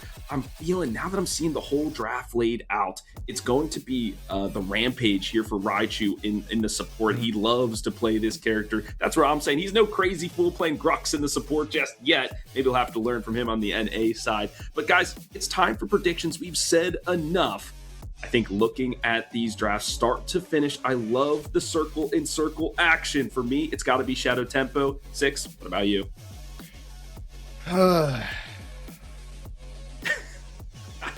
Yeah, I'm gonna have to go with Terminal Yappers here. I mean, I've seen Rampage go a little bit too crazy, but on a real note, what I really like is what they can layer, right? It's a very easy to execute kind of comp. You're like, hey, if I don't hit rock, we're not doing anything. If I don't hit a Bale ult or size, like, everything is so basic onto that layer that like it should just be easy to execute. Meanwhile, on the side of Shadow Tempo, you still kind of need a little bit more to happen, right? You kind of want to have that Coliseum into the black hole, but at the same time, you got to also make sure blinks are down for that really combo to work. So I want to see how they're able to kind of utilize that. Shadow Tempo played exceptionally well, but with this Terminal Yappers team, I'm going with the ease of execution to be able to be the factor that keeps them in this. It's really speaking to Terminal Yappers' composition when the 6 is like, the circle comp is harder to execute than whatever they have drafted board and Cyrus. But yeah, I mean, I kind of agree with F6 there that the Terminal Yappers have quite the easy comp to execute, but I think that the problem is just going to be that the lanes are going to be a bit too hard to play in my mind. Like Rampage, as Philly was saying, most likely gonna be in Raichu's pockets there on the dual lane, but I don't really see how they can survive the laning phase against the Kira and the Mako in the mid lane as well. The Gideon so strong into the Baleka, and of course we did see what Richaroli can do in the off lane. So I'm really thinking that just in prowess alone, it's gonna be Shadow Tempo taking this one for themselves. There you have it, folks. Make sure you get your predictions in the chat. Earn yourself some channel points as well. We've said our piece, and we'll send it now over to Spooky Mars and Fracklin for Game 2. Falcon, what a draft we have. What a game we're about to get into. There's some questions put down in this draft on both sides. I think the big one is this Grux. There's been a lot of talk about where exactly this is going. I know you and I were talking about thinking it's going to be in this support role with Bale being piloted by Guileless into the Zarus in the off lane. Give me your thoughts. Well, what are we looking at here? Guileless is a big Bale player. I don't think there's any real reconsideration that is going to be into that Zarus for Giraldi or Shadow Tempo. So it is just a Rampage and Grux. And knowing Raichu as a player, he is more of a Rampage player. But I think that is a harder lane, as the desk was saying, into this Mako and this Kira. We can see and confirm that it is going to be the Rampage, though. So any other talk is completely irrelevant at this point in time. So it'll be interesting to see how Raichu plays it. He can go for the more roaming style on the character if he wants. Obviously, that boulder is a very strong ability for ganking. But considering how Game 1 went, let's just take a second. Everyone in chat, remember how Game 1 went. There was a certain part of the map which had the most action, and I don't think there's going to be much changing to this game. So we'll see how long First Blood takes, shall we? Hopefully a little bit longer than game number 1 did. But I want to kind of turn our eyes... Look at Giraldi's HP! Look at Giraldi's health bar already! Clearly was getting active. Has to take a reset, he'll be fine. But clearly things go a little bit better for Guileless this time around. I want to bring our eyes over to Calipito in the jungle on this Grux. It's not a jungle pick we typically see. We do see it. It's kind of mixed success here. What are your thoughts on this Grux, his gank potential, and his objective fights? I think it's decent. I don't think, obviously, it's the best jungler in the world. With the change to his secondary ability, having that longer range attack, his ganking potential is a bit stronger overall. But it is going to be interesting to see if Calipito goes for that ganking potential route or goes more for just the pure farming into the objectives. To me, I think it's just focus on the objectives, focus on the 1v1 into the counter jungling, and try and work that, because your lanes, they're going to struggle, but they're not going to hard lose, really, I believe. Yeah, and right now, Terminal Yappers, already a better look. Guileless actually surviving his lane and getting to level 2 before Giraldi here. A great switch up. And with this Bale being a little bit more proficient in those one-on-one fights, good at sustaining, I gotta imagine he's gonna be more of an aggressor this time around as well. You can already see him taking the better end of these trades. Bale in lane is just stronger than Zarus. That's really the situation in this moment. Hasn't got the augment that allows his passive to last infinitely, so isn't going to be as strong as he could be. But Guileless is a very proficient Bale player, knows the character inside out, and Giraldi is going to have a lot more issues compared to game 1, at least pre-6. Once that Colosseum is online, then there is a chance for the outplayed dodge the ultimate of Kingslayer from Guileless and look for something then, but until then he just has to survive. Let's talk a little bit about this mid lane as well. Gideon versus Bellica. We saw a lot of movement from Gideon in game number 1. That was in the hands of Dialwa and Terminal Yappers. Now, things are being changed around a little bit. Dialwa on this Bellica, a little bit more CC, more lockdown, more combo potential. And it feels like that plays pretty well into the draft that the Terminal Yappers have. Bellica's a strange one because it has got a lot of burst, has got a lot of DPS on how you build, but the black hole and just the mobility coming out from Kimbo allows the Gideon to kind of outplay the Bellica in the early game. The only real thing to that, I would say, is the Neo Disruptor has got that silence on the ability, so you can use it to stop the black hole before the True Silver Band is picked up, if Kimbo even picks it up in the first place. So if Kimbo uses the black hole willy-nilly, that is going to be an issue for them, and they have to make sure that the Bellica is locked down before the black hole is used. Well, Frank, unfortunately, these teams have remembered what region they are in and the playstyles that they're known for. So we're now 4 minutes in, and things have slowed down considerably. So let's talk a little bit about this duel lane as well. Obviously, Raichu on this Rampage, gonna be a bit of a menace. We know he can rotate out a lot. We know he can bring a lot of disruption, but that's also what Secret is known for on this Mako as well. Very good rotations, lots of disruption, great sustain through fights. How much do you see these two clashing with each other across the map? Who makes the first moves here? Secret has the more movement speed, has the better rotation speed, but Raichu has the better ganking, so it is pretty even in that regard. It is a question of when they want to start moving though. Do they want to wait for those ultimates? Do they want to make sure that these carries are safe in this lane? Because Murdoch and Kira, they're pretty even in terms of the lane. Both of them want to scale up, want to get a few items under their belt before they start team fighting. And if last game is anything to go by, Remy does have only puts his number in regard to this. Regardless, has 6 here. Gylus just hit the ultimate, looking for the Kingslayer, finds him, takes Jirali up to the skies, said, yeah, you were king last game. This time, I'm looking for some kills. Blinks forward, dives under the tower. It's Gylus' turn to be the aggressor, but the tower does the work, and Jirali turns it around. First blood to the Lizard Gladiator. It's the same tower as well. Once again, the tower dive gives the first blood over to the enemy team, and Shadow Tempo takes it this time. Jirali, he was behind in lane, but just not surviving for just a long enough time after that Kingslayer was used to make sure that Gallus got baited under the tower. Now Jirali has his own ultimate, has that Colosseum unlocked, can look for the fight, but I imagine he wants to reset first, use that gold, get those items, and be in a significant threat for Gallus for the rest of the lane. Yeah, this is a very dangerous thing here. Calipito tries to go for the Stampede, smash and grab, not going to connect. Raichu also misses the boulder. Nothing more to be had here on this particular gank. So let's turn back toward that off lane. Jirali being ahead has already proven to be a problem in game 1. Him now getting ahead this early in game 2, that can't spell good news for Terminal Yappers. However, he's not on the Rampage, so the Zars can't walk you down quite as effectively, although it might not be needed. Look over here, Calipito starts up the Fangtooth. 4 members of Shadow Tempo, of Terminal Yappers already over here. This should be pretty easy. Not going to use the hunt, which is a little bit scary, especially with Secret now walking over, but it is secured either way, so that is already better compared to the first game, where Shadow Tempo's got all 3 Fangtooth. Secret now just being a menace. There's not really much damage coming out of this Mako, but the blink is forced out because that route from Kimbo was going to proc in a second, and then another follow-up ability would have been enough to stop him. Whilst that's all happening, Jax is starting to get the counter jungle going through, using that time whilst the Fangtooth was taken to try and look for the rest of the map. Mini-Climb has also spawned in Breach Spooky, and Jirali has control of this lane. They could look for it if they want.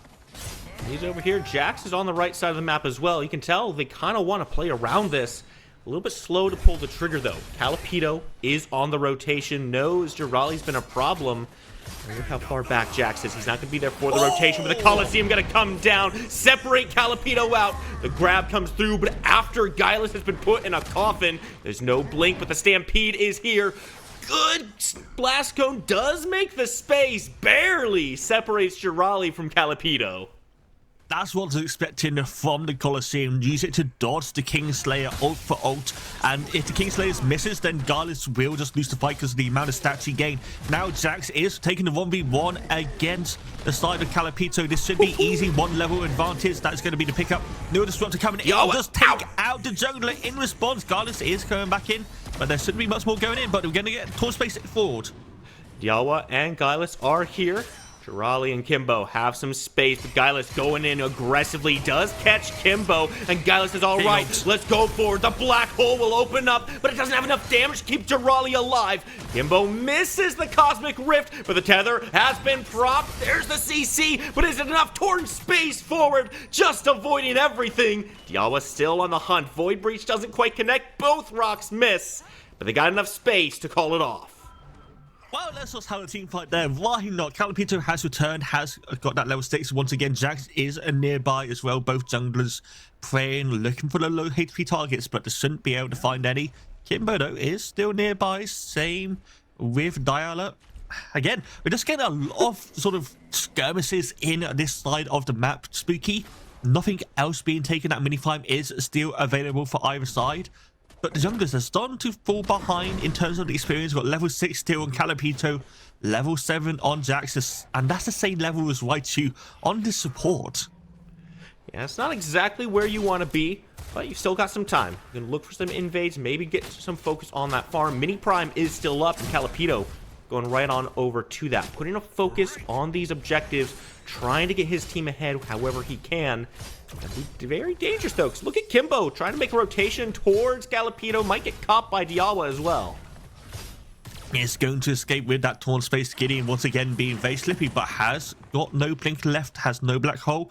Is going to be vulnerable for a certain amount of time, and once again Raichu is starting to make those rotations. This Rampage is pretty unlocked on the map, but once again, Spooky, we come back to the old faithful, the off lane. Garlus has got a good amount of escape using both his jump and the Kingslayer to get out. That should be the mini prime started for the side of Shadow Temple. We can see that Jax is over there, but again, once again, a 1v1 fight in that off lane. It might not be 1v1 for very long, because here comes the cavalry. Coliseum comes down, and Calipito no longer around. Back to the mini prime. Jax finds his opportunity to get this objective going. There's going to be a reset from Jiraiya. That means this Zara's not going to be picking it up himself. Gailas and Diawa are both on the rotation, making their way into this pit. There's not going to be a lot. Oh my god, Kimbo steps a little too far forward and immediately gets eradicated. Or Jax has to go up and over the walls, but Gaila's going to go ahead and follow that. The help is here, but a little too late. Not going to be able to save the life of his jungler. Double kill for the Bale. Whilst that's all happening, Raichu and Remy, Raichu and Olipus takes down, one of them takes down Secret, now takes down Remy as well. That is 2 more kills for the side of Terminal Yappers, and the mini pipe is taken and given over to Gailas. Duoli's lead in the lane has basically been neutralized. Once this mini pipe has been used, they should be able to get 1 or 2 plates, but Duoli doesn't care about that, he's just taking a fight. Yeah, I said, lead Schmied, I don't need it, let's walk on forward. The spear near doesn't quite connect. And that's enough space for Jirali to have to force himself back. Gailas keeps his life for now. But that mini prime, perhaps not as useful as you wanted.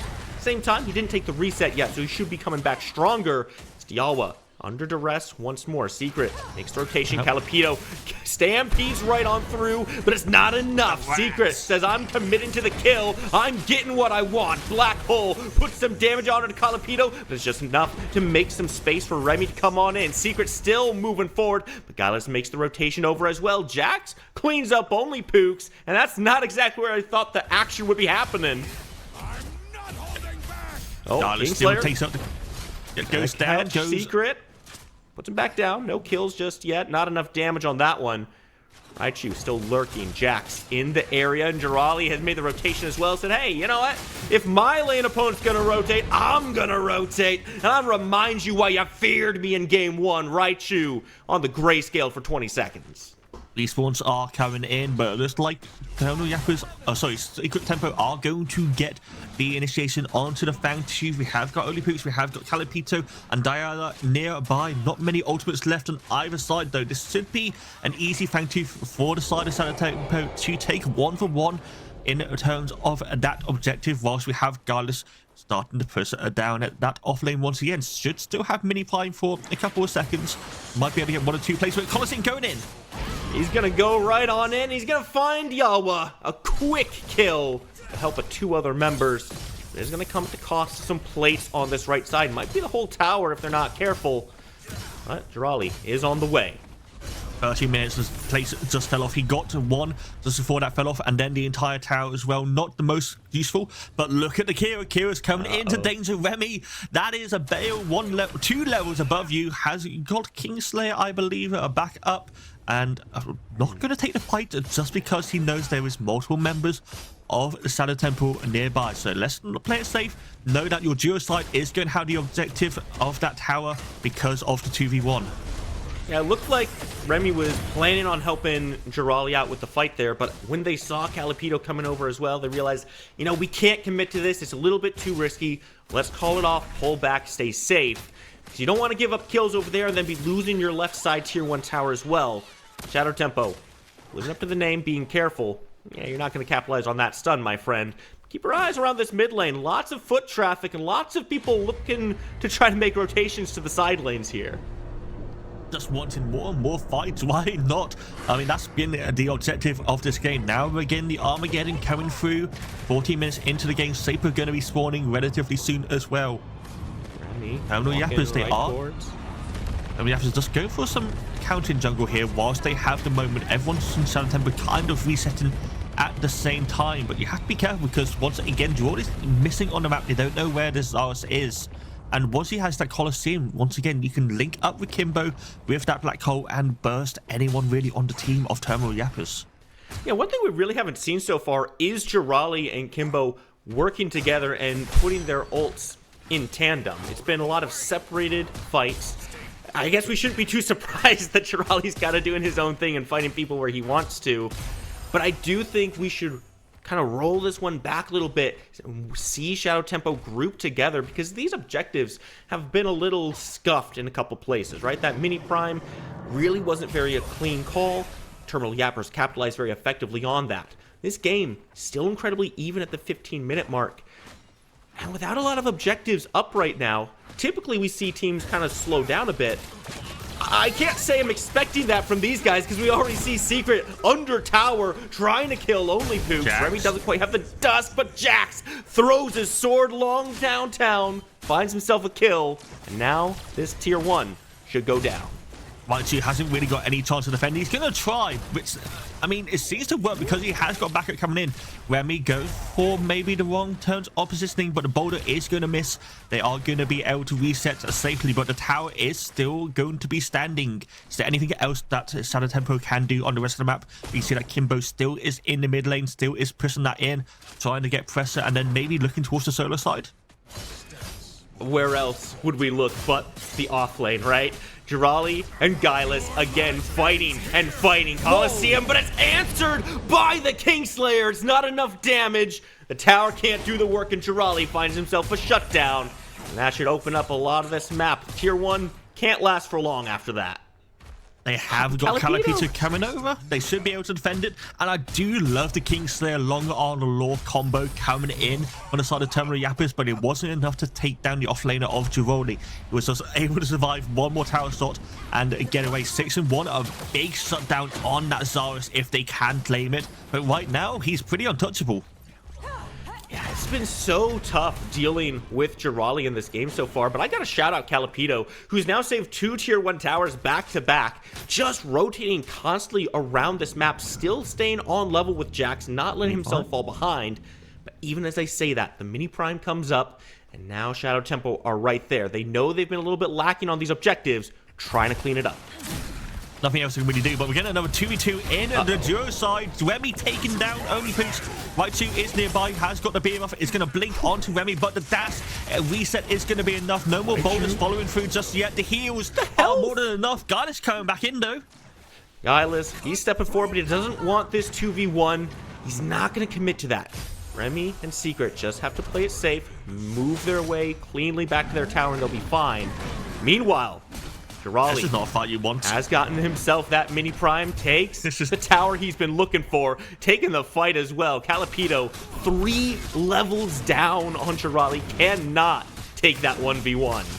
And because he's on the other side of the map, this is a free fang tooth. He takes Jirali.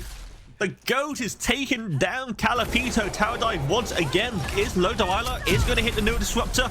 Is going to get the shutdown. That is going to be a lot of gold onto this Bellica. 1700 in her pocket now, but in the cost of a fang tooth. So Shadow Tempo, they're not too worried about that overall.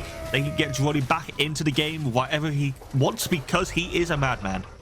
Shaper also going to be secured by Jax. Guileless and Raichu looking to walk forward. Do find a knock up onto Secret, but they just don't have the follow-up here to commit anything. Yeah, you find some CC, But Terminal Yappers don't have good ways into these fights right now. With Calipito being taken down, let's consider what that shutdown cost them, right? Not only the Fang 2, not only Calipito, but also a tier 1 tower, also the Shaper. Guileless finally answering something back on this map, opening up a little bit more of these routes for the Terminal Yappers. With as far back as they are, purely defensive it feels like at times, how many routes have truly opened for them? It's a struggle. Terminal Yappers definitely on a back foot. I don't think it's as bad as the first game.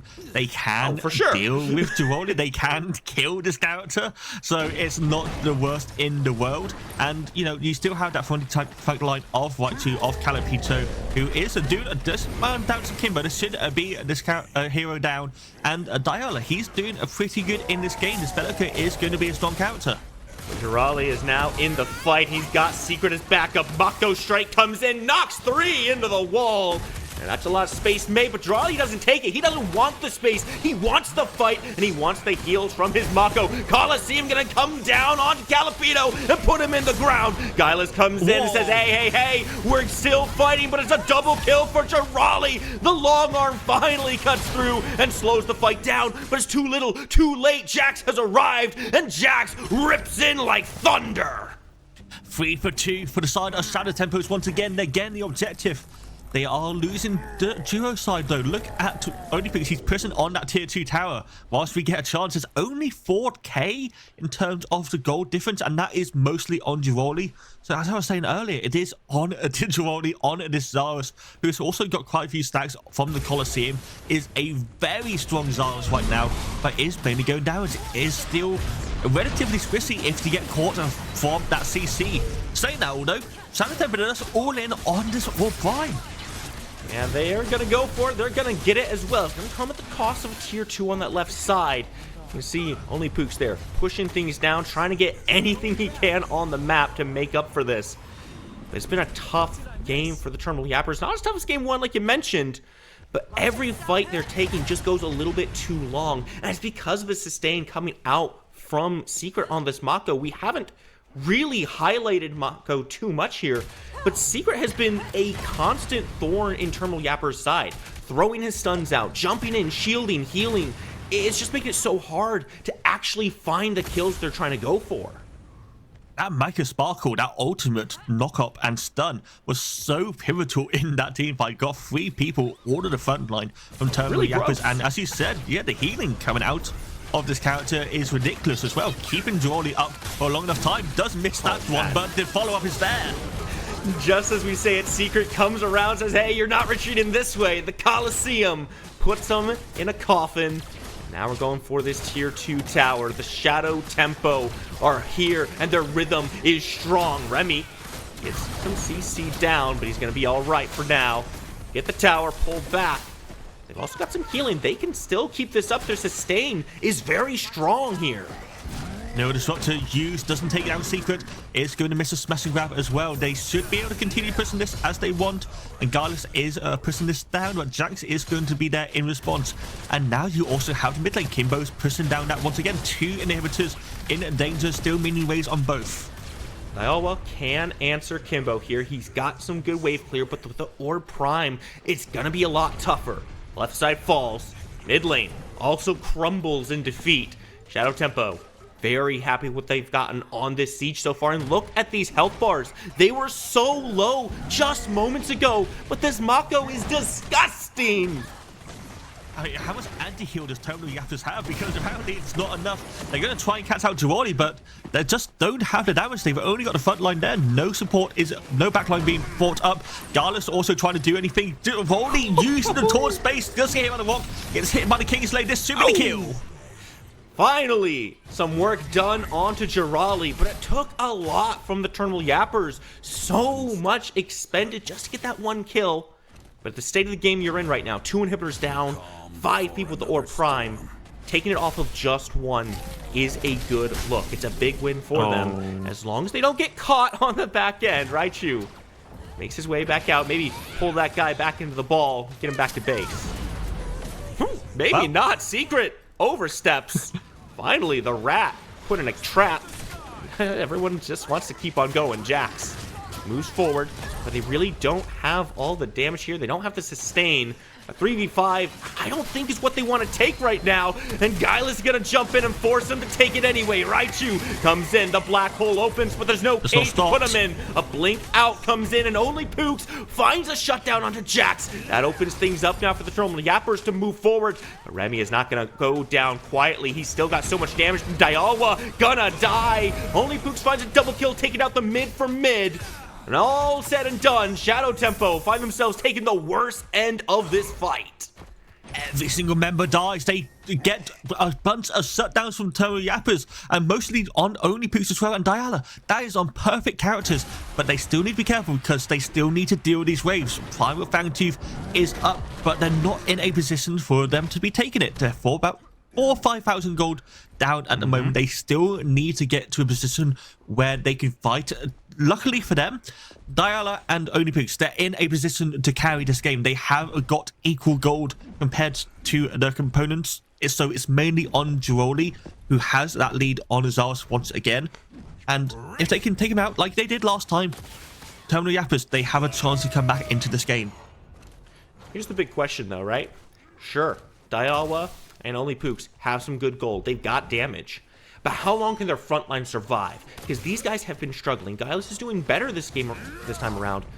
But Calipito and Raichu both get broken down quite effectively, and it's hard for them to stay in these fights. And if your front line can't soak up damage for you, it's a lot harder to find your damage on the important targets in the enemy backline. It's going to be tough for them to find the space. And with the Fangtooth up being primal, it's going to be an important fight. How do they get there, Falcon? How do they even step up to this Fangtooth? They just need a pick. They need to make sure that it is warded, which it isn't at the moment, so that's something that they have to look at, and they have to look for something. They can't take a straight 5v5 because they will lose.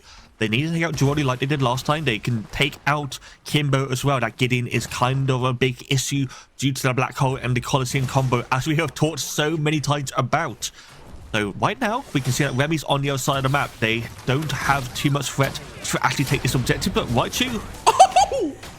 Dialwa blows Secret up out of the water. That's how you find your targets. You wait for Secret to step up. Now Remy has to leave that right side and come over, but Terminal Yappers want to go forward. Giroli, caught by the Kingslayer, blasted with the long arm, still holding on to his life, but Calipito stampedes forward, and now has to find a way out. Good for in space. Giroli still somehow alive with the black hole, trying to make some space. Again, the Coliseum is separate from the rest of the team fight, and the Terminal Yappers might be Terminal winners. Remy comes in with a big purge, finds a lot of damage, still alive, pumping out the damage. Shot after shot comes through, but he's not going to be able to find Raichu. It's still Jax on the chase. Remy looking for a target, but Pooks finds a shot in the back. That is criminal. Jax now finds himself in a bad spot, but he's got some mobility, got the dashes, and Pooks has no long arm. Keep your eyes on the base, though. Minions pouring forward. Raichu on the defense. Raichu recalls in time, should be able to make sure that this defense goes through. But look at the last inhibitor in the off lane. The seedling is still there. There's too many minions. Raichu's not going to be able to defend this. That's the third inhibitor down. For the side of Terminal Yappers, they win the team fight once again, but they lose the objective. Now it becomes even harder. Luckily for them, the two other inhibitors have now just respawned. So if anything, it makes it a bit easier, but retaking this base for Shadow Tempo is only going to require one time, one chance, and the All Prime has been started by them.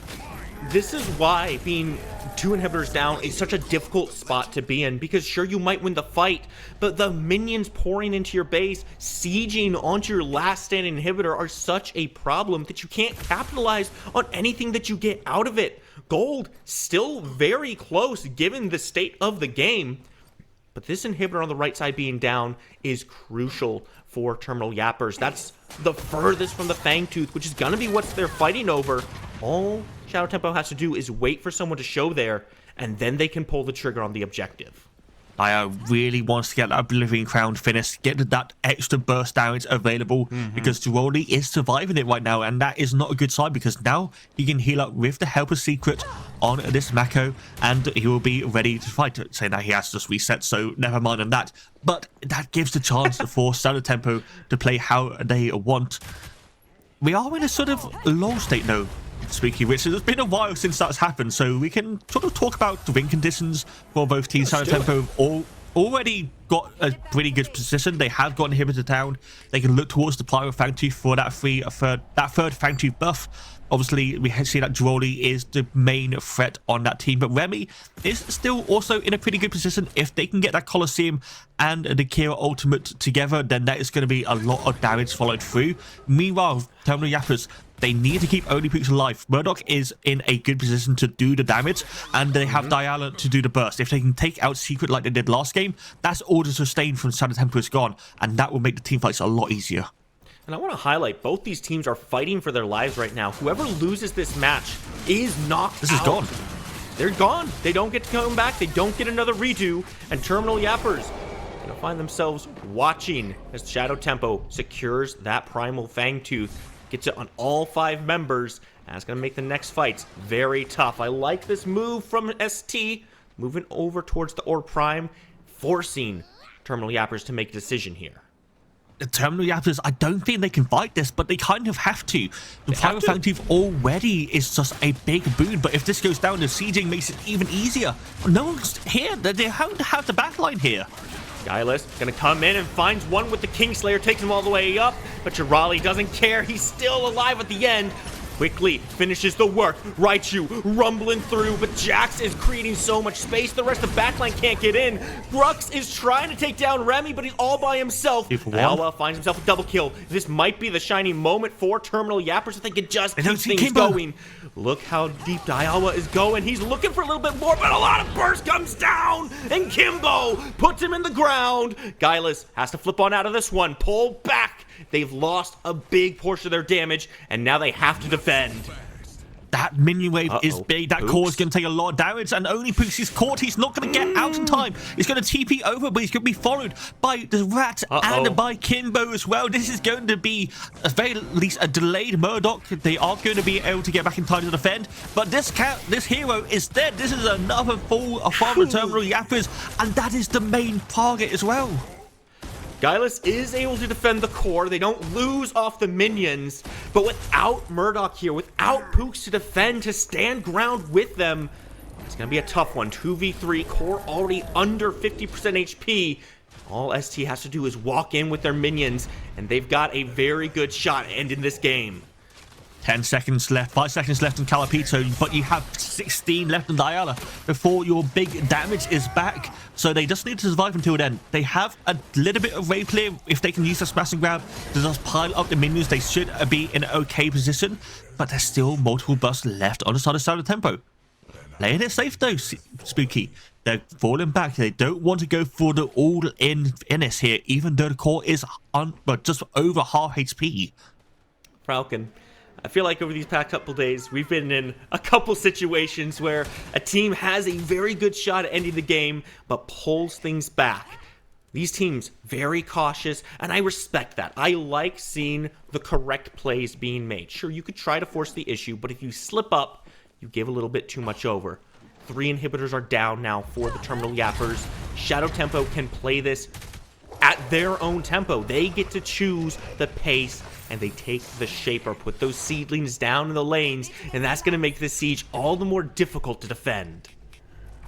What do you do as Terminal Yappers? It's so difficult because you haven't really got much of a choice but to base huddle right now. You need to deal with the side lanes, you need to deal with that off lane, because that inhibitor is back alive, but it won't last long. Those seedlings are going to auto-push every single wave. And right now, the core kind of can just be collapsed on. If they can get a good Colosseum, a good Mako ult to stun a few people, then just 1 or 2 minion waves will be enough to take out the core. But they might just go for the fight instead.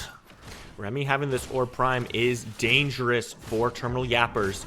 We've got a split fight here. You can see Secret pushing that Go right for it. side, but everyone else wants to go forward. Guileless is already so low, but a big heal comes in for him. Nicely done. And only Pooks starts things off strong, finds Jax in the back. They need to keep pushing. Dialwa cannot be left alone. The minions are gonna do the work. It's a hate crime. Remy super low, but he leaves Grux alone. Calipito cannot survive. It's Guileless and only Pooks. A triple kill for the Kira, and he's looking for a little bit more. Jirali leading the way, Kimbo dropping rocks, and Mako shooting some too. Jirali finds Pooks, and everyone dies. The terminal yappers are terminally dead. A quadra kill for Remy finishes the game.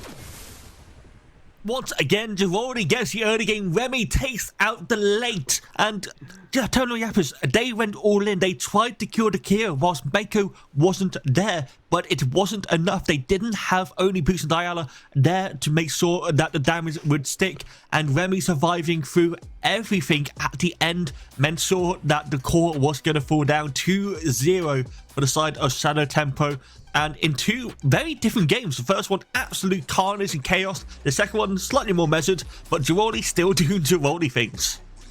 Yeah, that's an insane game to watch. These fights were so split up. Dialwa being left alone and dying to minions. I mean, that really can't happen. You have to have someone there making sure that your mid laner, your main damage, is going to survive something.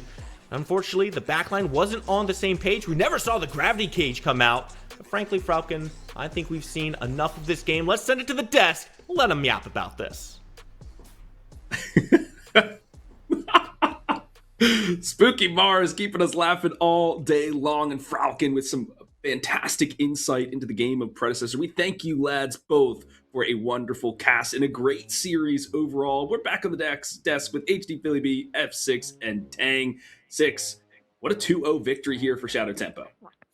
2-0 victory, and I mean 2-0 in my heart because Girardi once again has proven to be the MVP. No matter what he's doing, I think he has that methodical gameplay that Tang was mentioning. Might not be methodical to us, but Girardi knows what he's trying to accomplish, and we see it time and time again.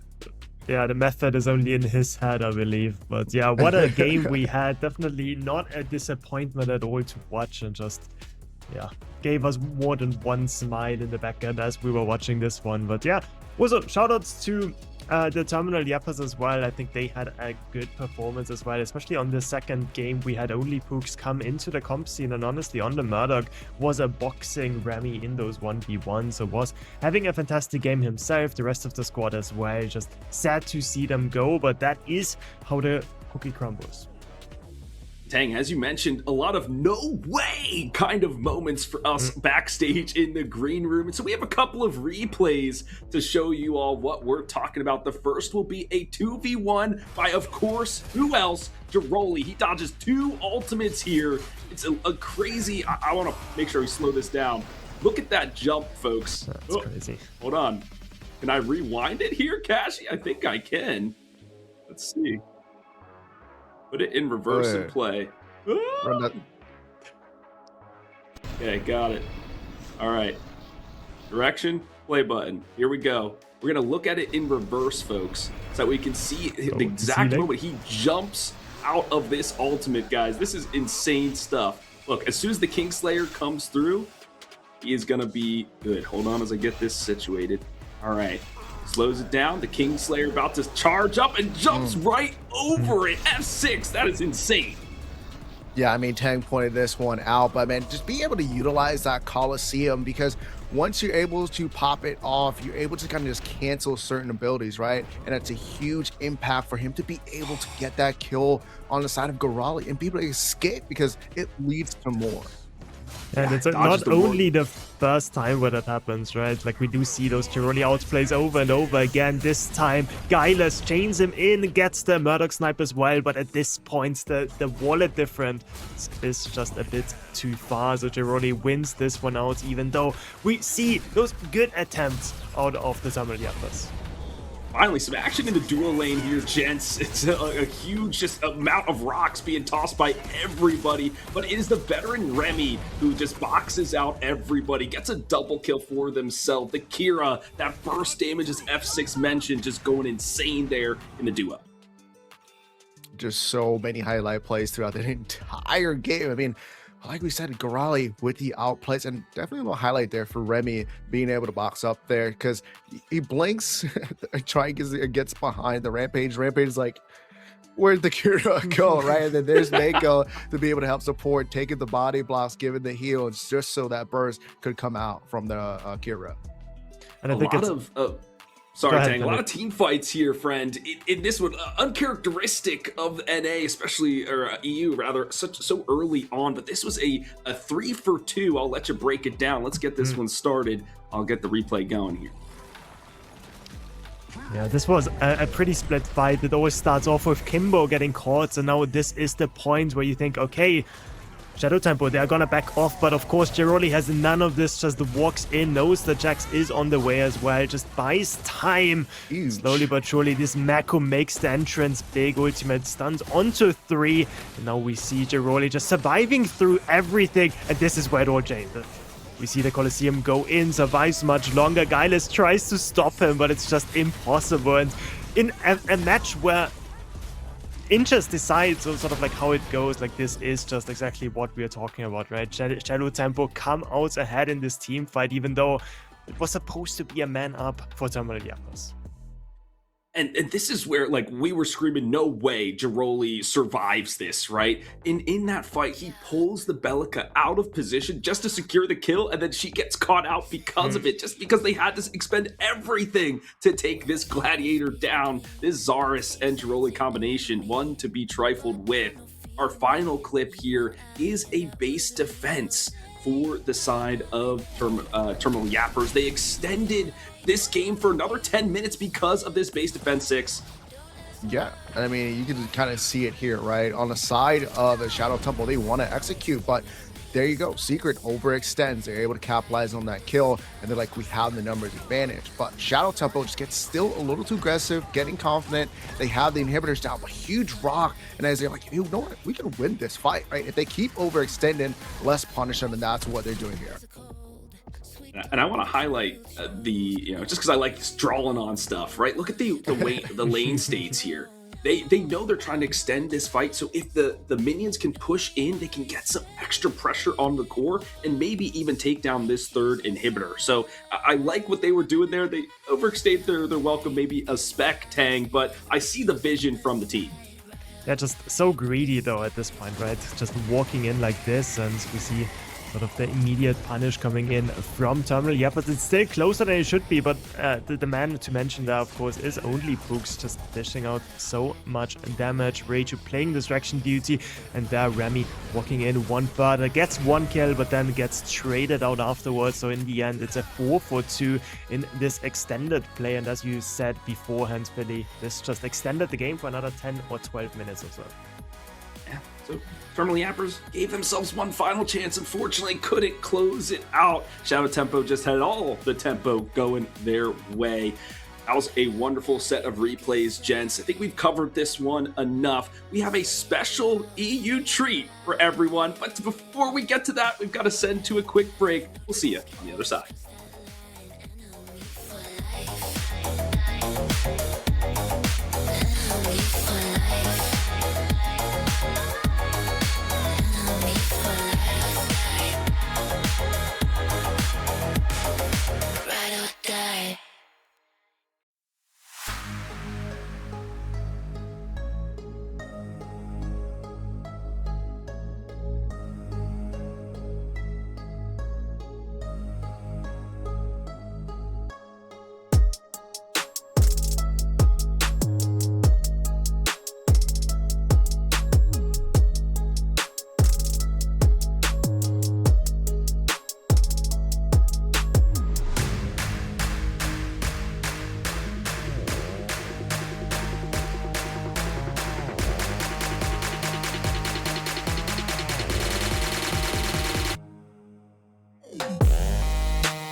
Welcome back, Predecessors fans, to the Spring Open Qualifiers. Philly B still on the desk, rocking with F6 and Tang. And as I mentioned before the break, we had a special treat. And that's because we are going to Game 3 of our other lower bracket best-of-3 final.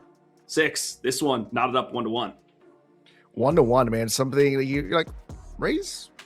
What's going on here, right? So, I mean, this is a close best-of-3 game, and that's what PCC is all about, you know, just creating those contents. You never know really what the matchups really are like, right? You can see it on paper, but once it comes to game day, it's like, is it really what's going to happen that day? So I'm excited to see who comes out on top in game number 3. Yeah, super excited to see Icewing as well on the broadcast. They are a team, honestly, that not many people have on their radar, but there are some really good players on this team as well. And I think if you mention Icewing, you just have to mention this duo lane. Mainly Phoenix there on the ADC role has been on a tear in ranked, has been fighting for the top spots as well. But the rest of the team is no slouches either. We have Moreno, we have Striker, Voront, and Chains as well in the offlane. So this Icewing team, even though they are going into this game as heavy underdogs, we can see it right here. Score 1-1. This next game is gonna decide who makes it through. And what usually decides most games is the draft and how it's laid out. So let's get into the X's and O's of it, gents, as we head into the draft at this point. I mean, on the side of Race, you have the likes of Manq and Sagu. I mean, these guys, it's like almost hard to ban them out. Their hero pools are so emphatically large. It's just difficult. I don't know how Icewind goes about this. Yeah, I mean, I think it's just about trying to play your own game, right? Trying to get after like what you're comfortable with. That's a lot of the big things I like to see with the younger teams coming in, right? Like, don't make these older experienced teams force you into playing something that you're not used to, because that's when you start to go down. But with the Neon being out of there, once again, nobody's letting that thing through, it looks like.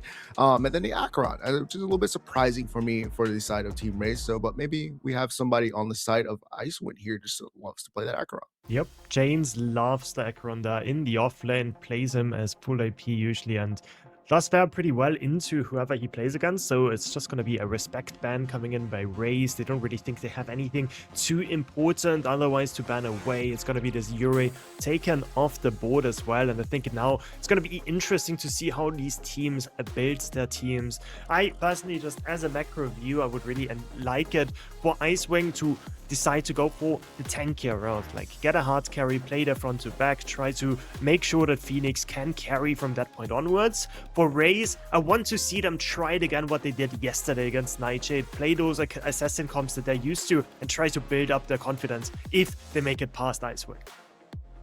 You're right. Being the last ban of the draft for Raze, they played it in game 2 to great effect, but they know they don't have the first pick and they didn't want the side of Icewing to grab it up. So they banned that out for themselves.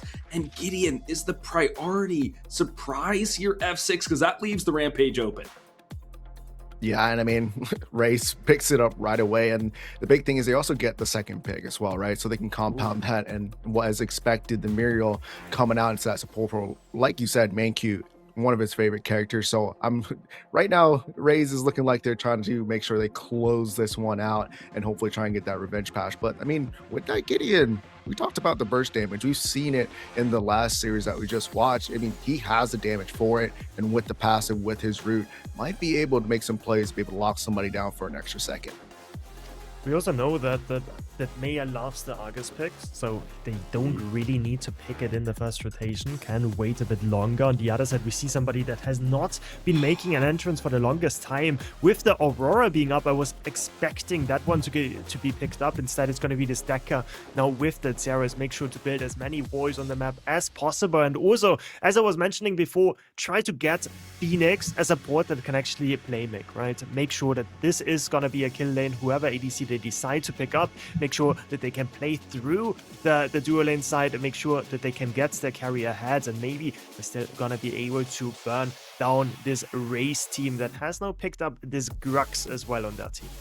Oh, that's so scary. Morose on the Grux. That's like peanut butter and jelly or whatever combination you want to say. Tea and crumpets. It's like this is perfection incarnate for him. I'm so hyped to be able to witness this on the battlefield. But I feel like I'm back in geometry class, guys, because I'm seeing circles and circles and circles again for the side of Icewind. I mean, okay, I like the ultimate combinations they can do for this squad. Easy setup, easy execution. That's what they're looking for.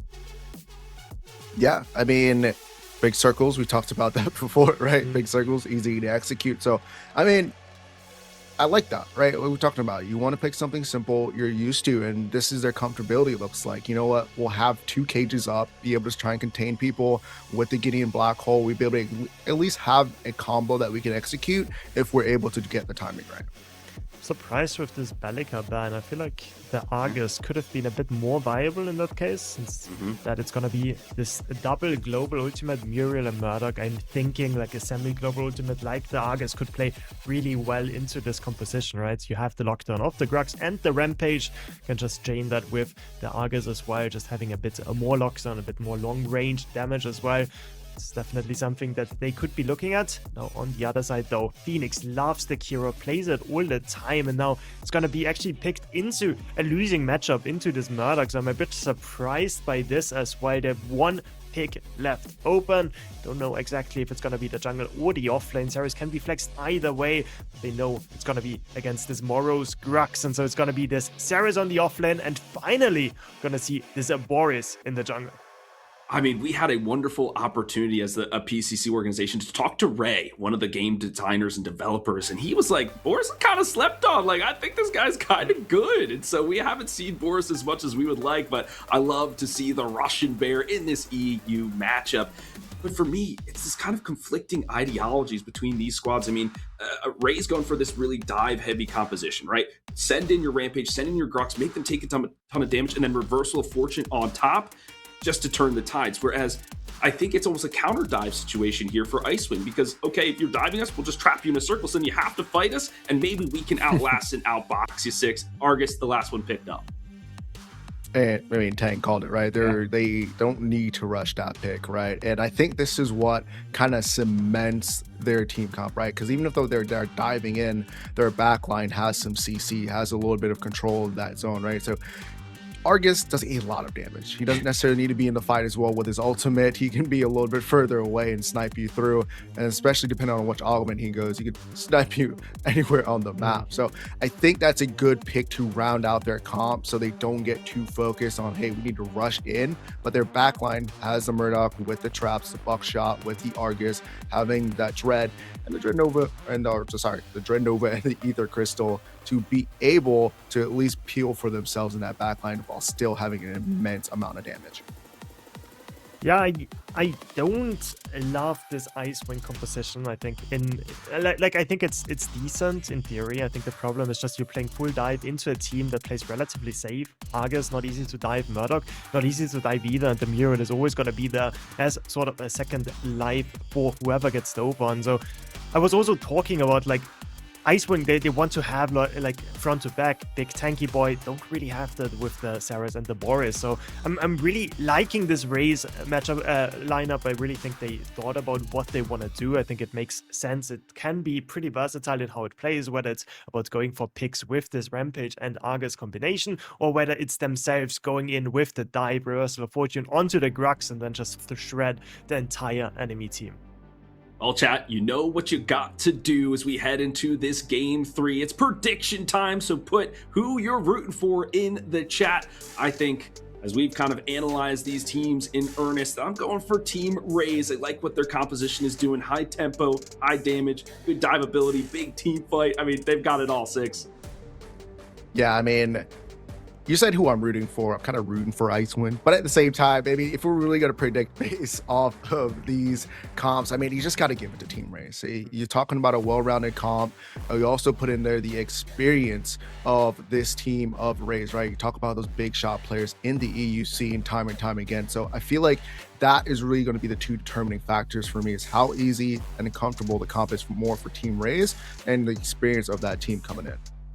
I'm also just gonna say El Krutos, right? Like with Morose on Grux, we have Maya on Argus, we have like comfort picks all around, and yeah, I don't really think that Rays are gonna struggle too much in this comp, because honestly, they got pretty much everything they could have hoped for in this draft. All right, so I think a clean sweep of the desk, everybody, for Team Rays. I don't have my little icon. Oh, there it is. Thank you, Cassie. So everybody rooting for Team Rocket, I guess we'll call it that for now. But for one final time, we'll send it over to Spooky Mars and Falcon to cover this game. So we're noting here that Philly does not know the names of teams.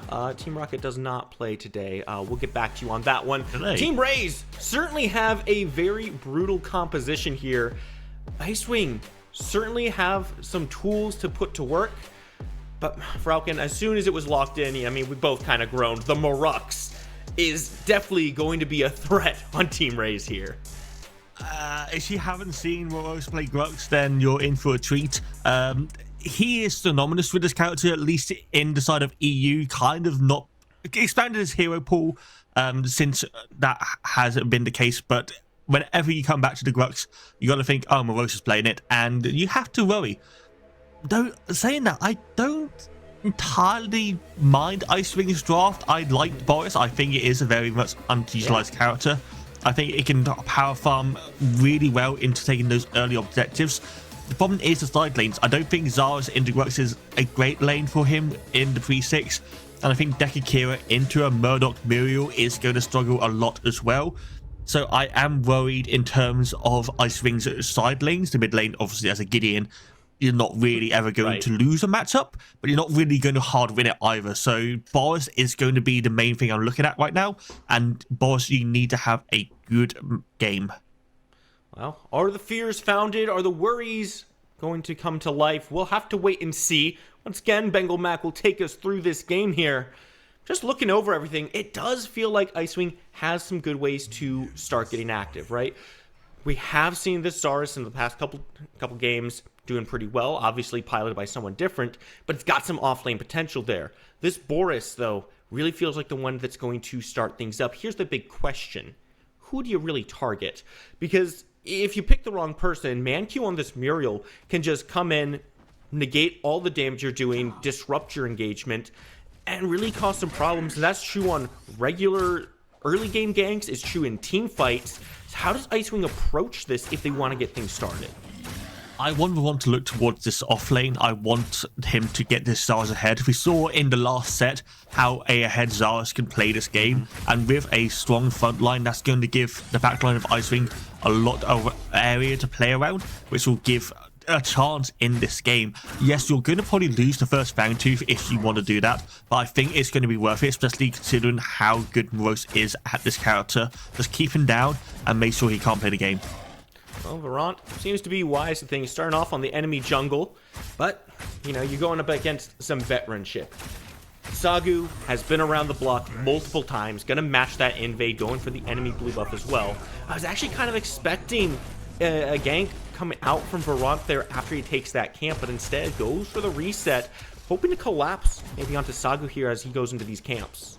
At the very least, he's going to get his own 4 camp, so he is going to be ahead in this early game. You can also see that Sagu hasn't taken the 2 camp from his red side, so that's going to be a 2 camp difference in terms of the junglers once this full clear is complete. But Phoenix is low, Rock does go wide, is going to survive at least for the beginning, because if that Rock did hit, that was going to be a long enough time of the CC, plus with Muriel's done to get that first blood guaranteed. And now Vrond is back on a wall, so the Rays do know where this bear is. The dual lane can continue to play aggressive. Yeah, that's going to be a little bit of a difficulty for Icewing here. They don't have a lot of great waves. They're really relying on Decker to do most of the work on that wave. Whereas Phoenix going to be focusing on those last hits a lot. And the story is kind of the same for both side lanes. Pressure in favor of Rays, and that's dangerous because it means your team can go just about anywhere they want very early in the game. Yeah, this is what I was saying earlier, Spooky. It's just, as a Kira Decker, there's not much you can do. Now we're going to get gank in to the off lane. Rose is going to block off chains, body blocks from Vont. That's going to give enough time for Rose to get away. Just a miscommunication or mispositioning as a gank comes in from the dual side. Raze takes it down. Phoenix going to jump, be pushed into the static trap. first blood for Septic on the Murdoch. First of all, first to fall. Very unfortunate for Icewing. You try to get active, but like you said, a slight miscommunication. And Sagu, he's just on top of these. You mentioned that ward. That's how he knows he can go to this duo lane, flank around under the tier 1 tower, and just sets up a beautiful gank there. Not a lot the Icewing could do about that. So things starting to roll in favor of Raze. 1 kill, not the end of the world, because Kira does still have a lot of time to farm up, get online, and we've seen how she can 1v1 and takes very good fights. Striker going very low. Taunt space comes out late. Sagu is nearby. Striker walking back forwards. This is not something you really want to do. You have got Varant nearby, but the burst potential for the Argus Rampage is going to be enough. Yeah, he's looking for the bait, but realizes, Varant's got other things he wants to take, namely this seedling. So you will see Striker take that reset, go back to base, fill up. I was a little worried when he stepped forward. Look at Sagu back on this left side, looking for farm, looking for another gank as well. Moreno gonna walk in, find this 3 camp. Sagu's a little too low for this fight. He's gonna have to jump out. Oh, good stun. No follow-up. No follow-up. That is going to be a bit of damage onto Sagu. The Fangtooth is spawning in 5 seconds. There is an opportunity to go for it. You have got a lot of mid-prio from Striker at the moment on the Gideon. The issue is, once again, the duo side. Can they get enough time to burst this down? 4 members should be enough. And we can also see that Sagu has done the full reset, is at the tier 2 tower in the mid lane. This should be an easy first pickup. Fangtooth for the side of Icewing, using this Boris to its effectiveness, knowing that you have got a lot of early game objective damage. I'm really liking the aggressive pathing that Varant's been taking through this game. Looking for invades, looking for those ganks, and just trying to be the one who's setting the pace of the story so far. Not always successful, but an early Fangtooth is a very good start to get your team back into the thick of things. Icewing, though they have lost that first blood, no other kills on the board, they're not in a terrible spot right now. Here's the big question for you. Who's looking to scale a little bit harder here? Oh, that is hard to say. I think Rampage scales harder than Boris, that's for sure, in the jungle. Yeah. But when we look at it overall, it is pretty even. Zaras technically has infinite scaling with that Colosseum. But overall, I would say Raze has the better late game in terms of the damage survivability. Muriel is going to pump out those heals and those shields the later the game goes. Whereas unfortunately, it's going to be such a stronger pickup as well in terms of the macro in that late game. And the damage from Raze is going to be more than enough to deal with this rather squishy front line of Icewing. Well, speaking of squishy, Morose not feeling so tanky himself. Colosseum comes in. And there's Varant to make things a little bit easier.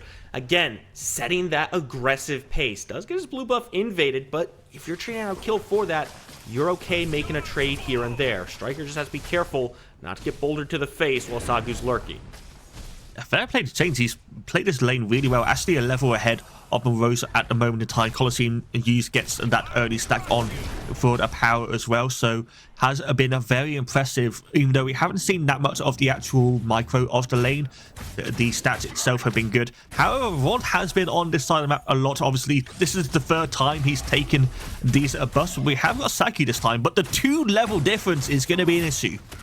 Yeah, I don't think Sagu wants to fight this, but he does secure his own blue buff here. Now has to take the fight. Looking to jump out. Has the blast seed right there.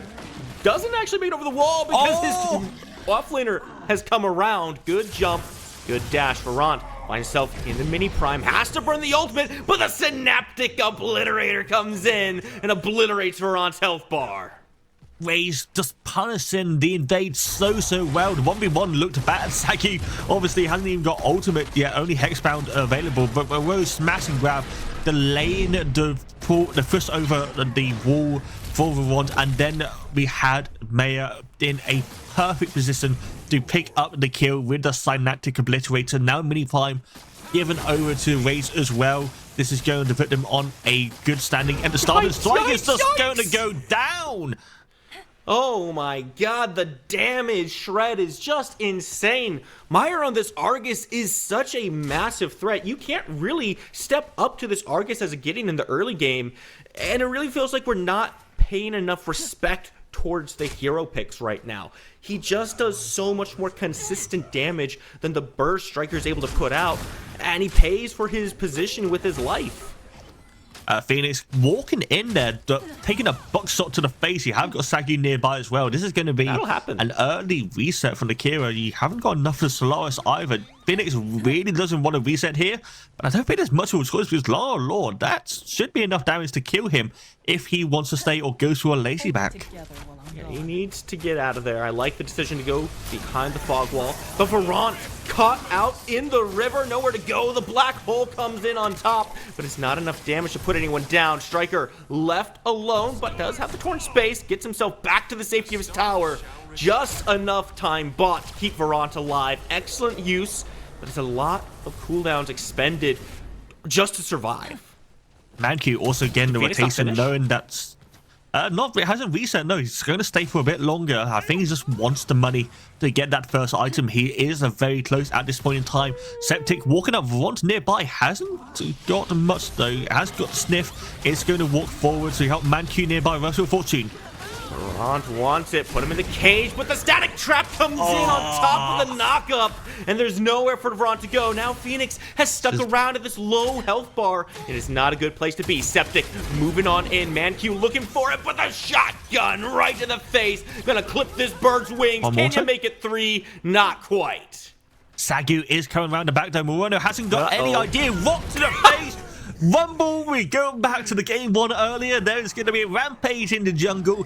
Fangtooth going to be taken. That is going to be back on the board for Raze. Now Morose and Chains fighting once again. Not much else happening though. Yeah, there's something so inherently disrespectful about just coming around the corner and tossing a rock into somebody's face. Now it opens up the Fangtooth for Raze. They're in complete control of this map right now. 6 kills on the board. Got their first objective. Or first Fangtooth, I should say. Morose, despite, taking the worst end of some of these trades, he's not really falling too much over on this off lane. He's just pushing the waves up, farming, and then stepping back and saying, all right, is Varant going to invade? Do I need to rotate in? And Raze is just firing every single person on all cylinders, all on the same page. It's so hard to get anything over them.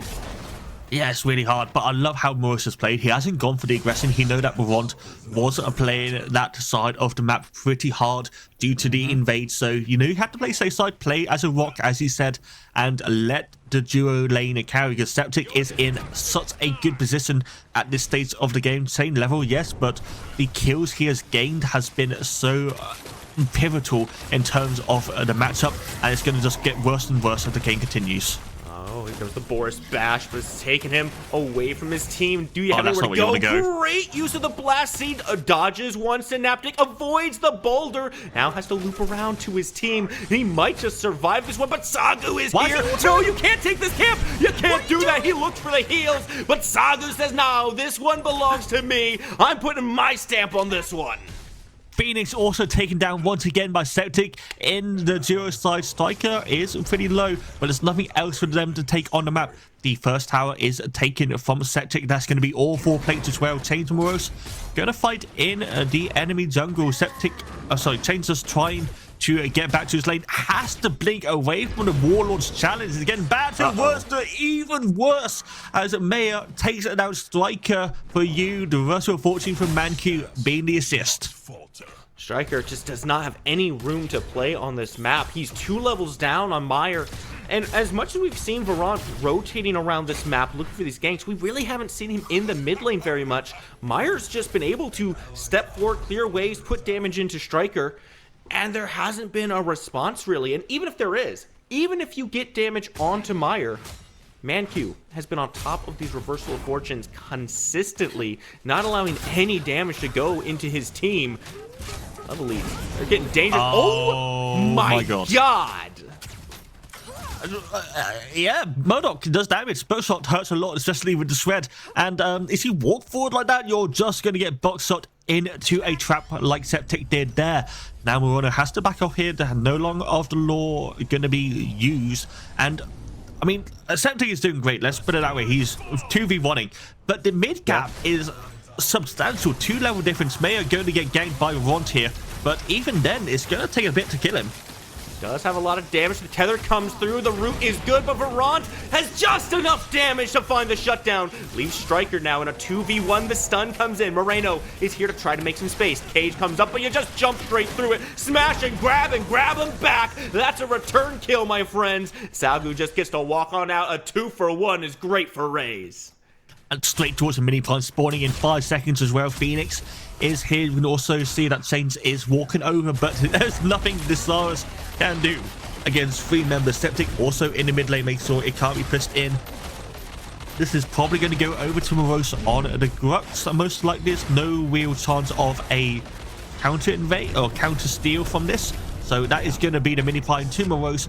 Put him back into that off lane. Let everyone else push in the mid, get that tier 1 tower, and look towards that third Fangtooth. Very nice pickup for Raze. Long arm goes a little wide, doesn't quite catch first of all there. Now he's gonna take a reset. So, Raze, 10 kills up, vision control across this map. Whoa. Now, the one place that was doing well, that's unfortunate for Phoenix. The one lane that was doing well, being Chains, now has to deal with Morose with a mini prime. There's just not a lot that Icewing can do to push themselves ahead right now. Is this the time to just deathball, send everybody to one spot and try to get a shutdown and build some lead up that way? It's hard to say because got 20 seconds left on the Fangtooth. You're going to have Morose also on the other side. It looks like they're going to go for a gank on the Grux. Try and deal with him. This is going to give the Fangtooth over to Raze, but they might be able to get killed. First, unfortunately, no. That's the constant threat. The Coliseum will be the response, but Varant so low. Gonna take one out of the Coliseum. Manq is now the focus. It's gonna be tough to kill Morose, so let's do it the other way. No way! The Ricochet avoids Morose entirely, but Striker makes his appearance, finds the root, and that's enough for Chains to get the kill. Deathball it is. Deathball it is, but you're going up the objectives. You need to get tower at least on this side of the map as well. And the Saper is also there. There is a Saper there, believe me in that. This is going to be another objective for Raze. It's a very powerful mechanic, but this is going to be another seedling pushed in from all 3 lanes. There's only tier 1 tower left on the off lane for Icewing, so that's probably going to be where the side of Raze is going to be focusing their push at the moment in time. Tier 2 towers. Still maybe a little bit early for them to go all in on. Instead, got about 4 minutes left until that all-fine spawns. This is so tough. Icewing, they're showing a lot of passion here. They're trying to find things. They're not rolling over, so I love to see that. But with this Kira being behind, it really feels like a 4v5 because there's so little that Phoenix can do in a 1v1, in a 2v1. He just doesn't have the stats or the items online to really bring any pain to the competition here. Maybe Varant could pay a visit over to Septic, try to find the shutdown, give Phoenix a little bit more room to farm up and get online. But the way these objectives are going, there's a timer on this game. There is a timer, and it is running out pretty quickly. Yes, you could have one go over there, but you got Manq there still. That's going to be a lot of healing, a lot of stuns that's available for Septic to be peeled off of. And also, again, the mid lane is just so open for the side of Raze. Maya was able to walk in. Sagu with the rock as well. Yeah, the combo of Argus Rampage is pretty strong. Here's a rock. Did it hit? Here's another rock. You're not going anywhere, unfortunately. And that's going to be turned on to Varant. Has to run out of his own jungle. Coming to point. Down. He can't even farm safely. Hides behind a rock to try to avoid all this damage from Meyer. The rest of the team coming on in. Raze simply taking control of every ounce of land they see. They truly got up on a hill and said, everything the sun touches belongs to us. And it's looking mighty bright out today. Chains trying to dip into a shadow. Oh, dodging the side nothing though. No way! No! He dodged everything but from downtown. Septic says, thank you very much. I'll take that kill. Put another one on my scoreboard. That's going to be the tier 2 tower. Over to this Murloc. 3 items on this carry already. And now they're just pressing down. They might look for the inhibitor. They're going to come for the back though. All right, I like this approach. Find everyone. Open the black hole. Sagu, though, still very healthy. Septic has to get out, but he's found the space. A good shutdown. Phoenix gets some nice economy going into his pockets. Even if that's all you get, it's a good boost, and it keeps you in this game. It's something. Yes, you don't get the shutdown on Septic, but at least you get something.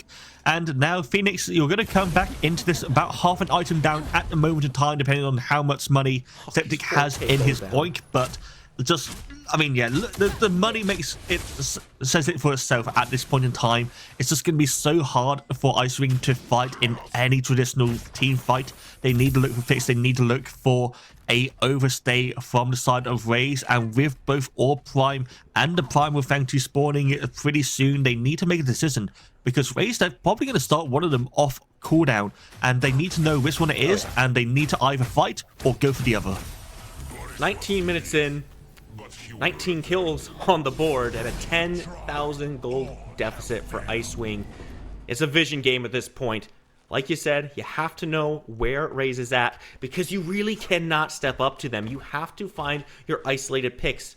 But Falcon, there's a Muriel on the board too. No one is ever truly isolated, because ManQ can just turn the fortune around, say, hey, let's add a little bit more survivability to it. And it's so difficult for Ice Wing to find any true success here. Varant can't even step up to his jungle safely, and now Chain's going down as well. That was the guy holding his own. That's a terrible solo to see. He got grotched, unfortunately, on the side of Chains. Now they're going to have the tier 2 tower being pushed in. Not many minions left for the side of Raze, but they have got a rampage. That should be enough. They're going to take it down, the last tier 2 tower up for Ice Wing, but they might get caught. They're gonna get caught. Septic in the baby cage, but Moreno's by himself. Finally, the black hole's gonna come up, but there's no cage to keep him in it. Rocks come through, a shutdown onto Septic. That's what they were looking for. And Varant still fighting, still looking for a little bit more. This bear has some hands. They've got teeth, they've got claws, but they're getting pulled away. A Morose says, you're not touching my team any further. First of all, looking for another kill, but he can't quite get it. There's just not enough damage here, and the Phoenix will fall. There's no jungler on the side of Raze, though. They can't just go for the Orb Prime Chains. Try to get back, not get there in time to stop the recalls. And that wasn't horrible for Ice Wing. And that's how bad the game is going for them, because they got the shutdown onto Septic. They got a large amount of money and gold from that. But they lost so many people. Just the amount of heal coming in to stop Ronzi getting on to Sagu there. Mayor just able to stun him. And we saw Morose there getting the smash and grab to get that to bear right away from Sagu. Meant that the fight continued for such a long time. And again, Raze just playing better as a unit. Yes, you have the gold lead. Yes, the level lead is better as well. But when it comes to the team fights, they're just playing more as a unit. We're at the point of the game for Ice Wing where even or slightly unfavorable trades are still good for you. They're trying to start the Fangtooth, but it's primal, it's tanking, it's got some damage, and that Prime went down very fast. Raze making their rotation all the way over, and Sagu goes right on top with the reversal of fortune to lock him down. Phoenix makes some space, the Coliseum, but there's no real follow-up here. Septic just blasts away, and the fight completely splits up. Varant nowhere near his backline, and it's a full ace. Raze take them all, and Raze are gonna walk in. Fire Fountain on top of that as well. Why not? They have two Raze pushing in mid and the duo side. They are 100% getting the inhibitors. Only 13 seconds left. But that's on your support. That is on your Decker. Moreno is not going to be able to defend this whatsoever. So they might be able to finish this game right here and right now, Spooky. They've got Orb Prime minions. They're walking forward. Morose and ManQ. They're looking to do it. Moreno comes up, but the core's already at half health. And Moreno was there, I promise. But it's the core that drags him down with it. Raze in 3 games will continue on. Just a statement game for Raze, knowing that we're back on the end of the back of the line. We have one more game we need to win. If we lose, we're out. And they are going to put on a statement. So Septic is such a strong Murdoch player, was able to basically carry that entire game from the start and dominate the duo side with ManQ, allowed ManQ to rotate reversal fortunes to everywhere on the map. And from there on out, it was just a case of we take this objective, we take the fight, we win everything we want, and we're going to end the game. And really, Race just put themselves in a position where they started reversal fortuning aggressively. It wasn't even a reversal at that point anymore. Sagu jumps in, Manq's right on top of him, and the team just cannot move. It's a very good attempt from Icewing. They showed a lot of effort. I liked the aggression on those objectives, focused on what they could do. Clearly, they never gave up. They were still willing to put out damage and take those fights. Lee was just a bit too much for him, Falcon. Yeah, the draft didn't help either. Just let Raze have so many strong picks. The Rampage, for example, Sagu just surviving for such a long time. The Rumbling being so useful. And I think the Muriel, as we said plenty of times at this point in time, saved his team so many times. So overall, Raze had probably the better comp and was able to utilize it to its full effectiveness, and it will continue on. And I believe they are going to be fighting Shadow Tempo next. Yeah, it's going to be another case of veteranship against some up-and-comers. We obviously, Shadow Tempo's got a few names in there we've seen around, but that's enough from us. Let's send it back to the desk to break this one down. Thank you, gents. We appreciate your service here today, casting some EU Predecessor. We are back on the desk, and guys, I feel like we might call this like the Attack on Titan meta or something. There's just the rumbling from this Rampage in each and every match, just destroying people. I think like that was the most terrible joke I've ever heard in my life. No, of course not. But Six, I mean, your thoughts on this set? I mean, kind of what we expected, right, from a team, talking about team race, right? Icewind, I mean, they played exceptionally well. They surprised me a lot on the front. Big player for me on their side was Varant. I believe he's like 2 levels up at one point early game above Sagu. So I think they have a strong foundation, but Team Raze, they just have that experience. They have that veterancy. They know how to play together, and that's how they were able to execute and come on top on game 3. Yeah, it's also it was such a hard composition, I think, to play for Raze, especially after this early kill onto this Kira. This dual lane just sort of snowballed into something that is just unbeatable, right? Like this Murdoch, already a really good matchup into the Kira, and then once he gets rolling even further, then it was just, yeah, it was just not going to be fun for the dual lane of Icewing to play. And yeah, on the other side though, I think the top side was doing really good. So the offlane with Borond, the jungler, plus Janes there on this Zeros, they were actually getting some advantages in the early game, as F6 was saying, but in the end, just not enough against all of the stuff that Raze had to offer. Tough look, but you love to see the bear on the battlefield. Varant, we have a couple of clips because this guy, we thought he was being an escape artist out here. There were so many times we're like, wait, this guy, he's gonna live. Ended up falling anyway, but let's take a look. We'll set up the replay for now. This is him going for an attempted gank in the duo. Good rush in, but it's that reversal of fortune that stops him up, Six. Yeah, I mean, this play was right here. There's so much that he could do, but then, you know, we talked about how strong Muriel is, right? As soon as reversal fortune is up, that person that's getting ulted just immediately just is okay, right? You have so much damage reduction that it doesn't matter how much magical or physical power you have, there's not too much that you can do. And Septic had all the damage, but here comes Saku with a little bit of a cleanup here, just diving that back line. I think this one was the escape play instead. Just a good Earth and Burst to get some distance, and using that plant, dodging out on some of Maya's shots. They are good dash away from the rock as well. And then Boris does as Boris does, and gets another play on the other side. We see the reversal of fortune come in. Borond buying himself a bit of time. Colosseum comes down as well, and then they just turn it around. We can see it on the minimap, the Gideon rotation. Everybody walking in to the right-hand side. They get 2 frags for it, but importantly, traded out for the Fangtooth on the other side. I paused it there for a second, Six. Sorry, because I wanted to highlight the items from the Boris, but I was a little too late on it. He goes for the Sky Splitters first, which makes him a little bit squishy, but then follows it up with the Draconum, which adds that extra durability and restores health on takedown. So that helps him in some of those fights later on. So that's why they were able to sustain through that 2v2 and turn the tides. You know, they take a tier 1 tower 6, but they trade the Fang. Maybe not the best trade in the world. No, not the best trade in the world, right? Like I said, it was a lot of good highlights to see how this newer team is able to capitalize and stuff. So there's a lot of, like I said, good foundation, a lot of plays. You could still be proud of yourself if you're Icewind, right? You went against a top tier team that nobody think you can stand toe to toe with, and there was a lot of highlights in there, and I definitely respect you guys for your performance going into this game. There was one more funny player as well coming in on that right-hand side, I believe, that Sarah's getting ganked there, dodging out on all of these snipes from Maya, and then he's like, okay, I dodged the last one. I am safe. No, you're not. The Murdoch just shuts him down. And as the Zaris that was just doing fantastic in that 1v1 against a player like Morose on Grux as well, falling like that just feels painful. I mean, I love the slow motion. He was like the Matrix out there. He's like, I got this. And then just one karate chop right to the back of the neck and he's dead. So they tried their best and then, couldn't get it done. But yeah, so this is a great competition between these two teams. We still have more EU action. We have another matchup. It will be Team Raze again versus Shadow Temple. I do want to take a look at the bracket though, lads, just to see how we got here and what matches we have remaining. It is this lower bracket final that we have coming up next.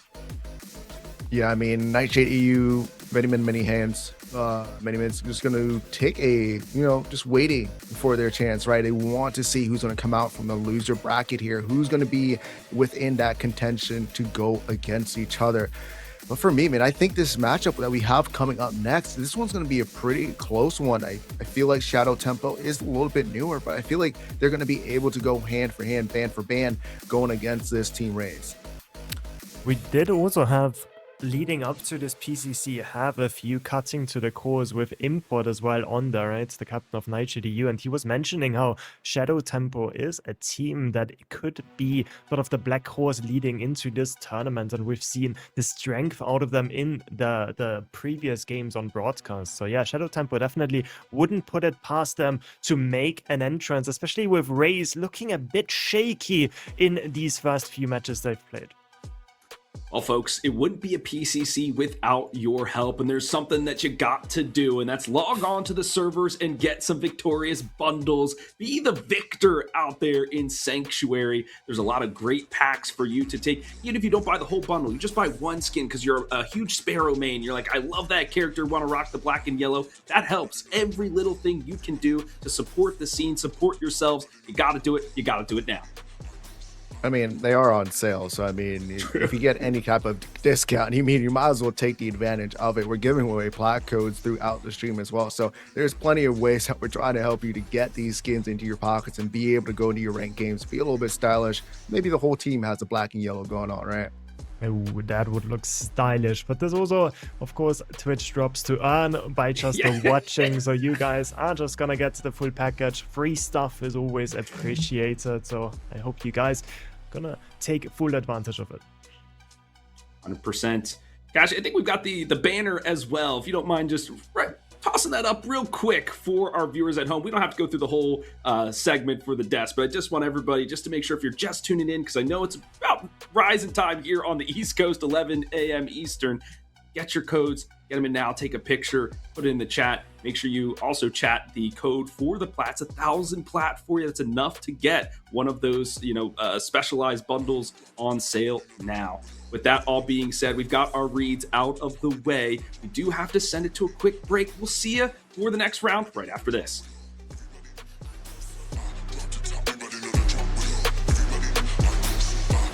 Good job, guys. All right. Woo!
Gamers, welcome in, welcome in. It's your boy Ego rocking with you with a little bit of a new catch that's win or go home in EU. We got Raze versus Shadow Tempo. Haru, both of these teams have been performing beautifully throughout this tournament, but backs against the wall. How you feeling about them? I mean, I am stoked to watch the set. I mean, Shadow Tempo really caught me off guard. Jirali was smashing everyone, literally and figuratively, so I'm excited to see how he performs against Raze.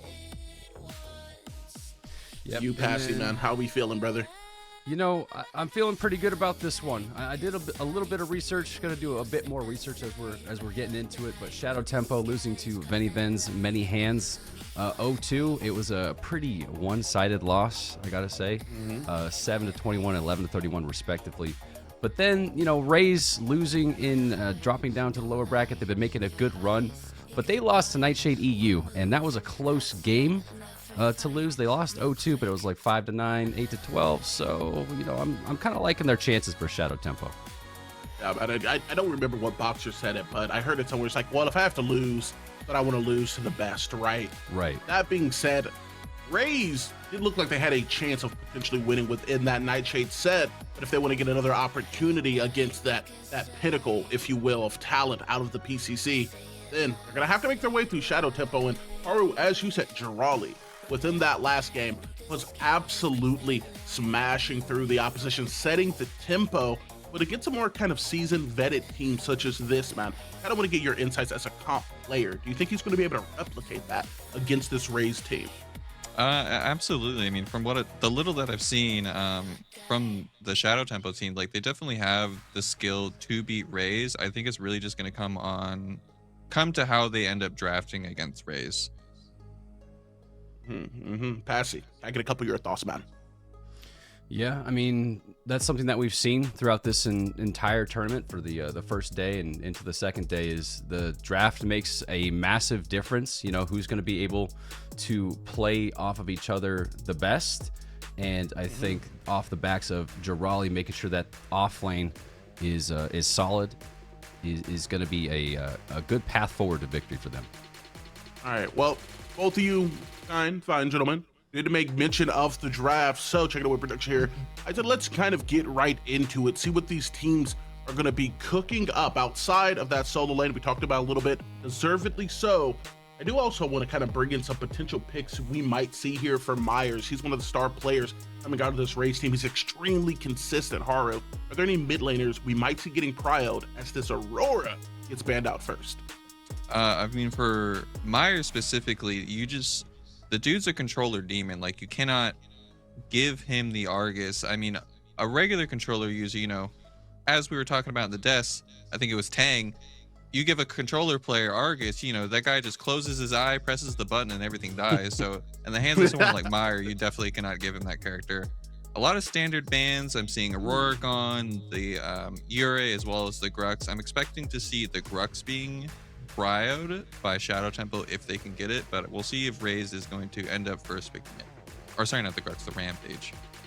Yeah, I do anticipate seeing this Rampage feasibly coming through. See if it does. We've seen this character just absolutely tear its way through my ranked games. You know, Aluminum's a little bit hard, but also through the comp scene. And as such, it's going to be an easy pickup of that Rampage first pick. Do you think this kind of defines the response that Shadow Tempo has with such a potent character within this meta? Yeah, and I think, you know, they're going to have to play into it pretty well. And we see the Zarus as a first pick, which is interesting that we're first picking Zarus. I'm not sure why EU's been doing that lately, but maybe just to help peel for the back line a bit and more of a utility pick. But then the Muriel as the follow-up. Muriel has been one of the top picks throughout this tournament. So you've got that Zarus Muriel combo, really a two-punch pack for any type of engage. So off to a great start so far for Shadow Tempo.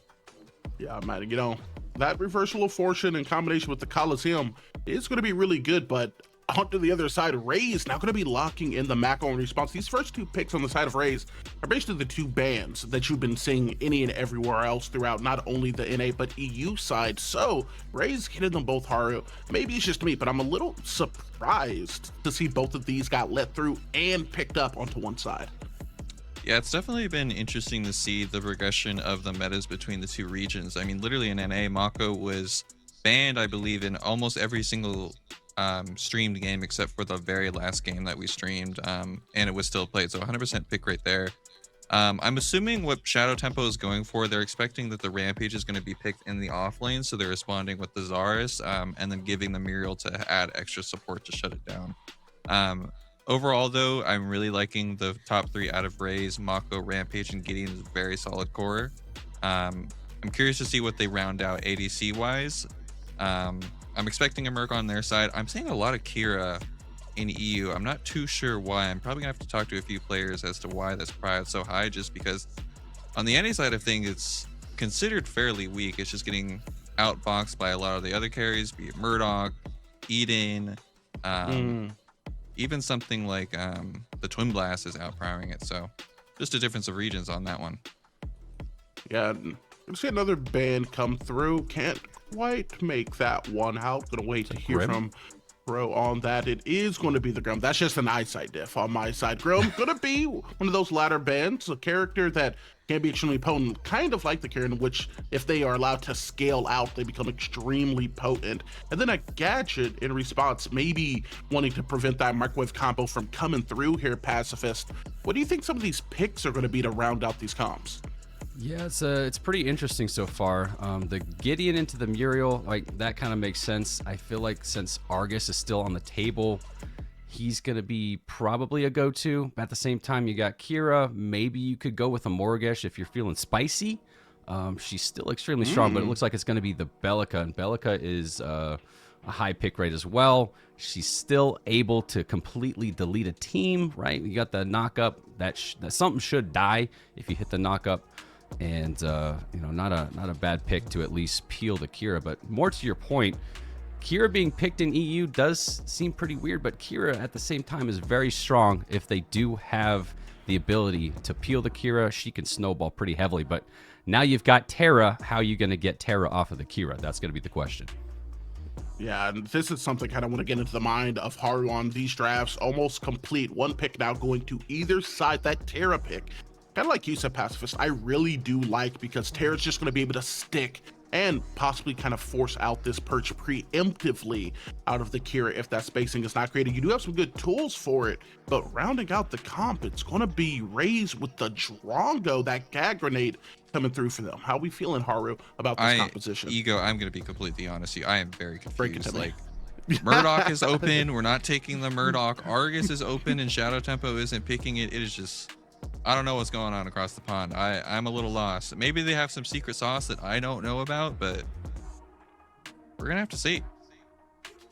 And Severog to finish off kind of on the opposite side of a Pacifist. How do you feel about this last pick here for Shadow Tempo?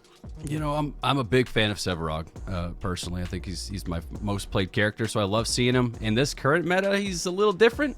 Into the Terra, I feel like Terra's kind of a hard counter pick to Severog. Just beats on him all day. So we'll have to see how that ends up going, but at least it gives the ability to peel the Kira. You know, a lot of engage, disengage from the side of Shadow Tempo.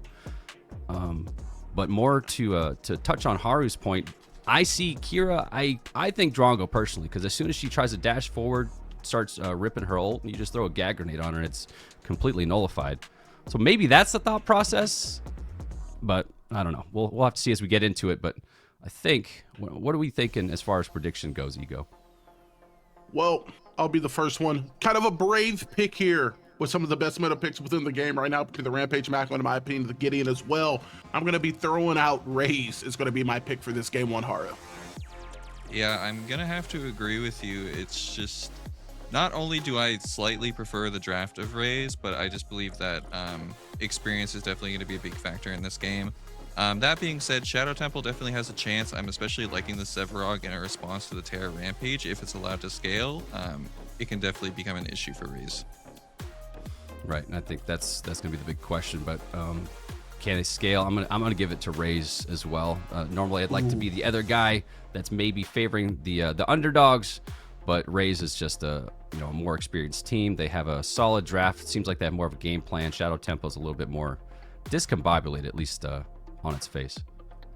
Yeah, it does seem kind of a little bit more difficult to pilot as well. You got some easy engage between the Black Hole, the Rampage Rock in general.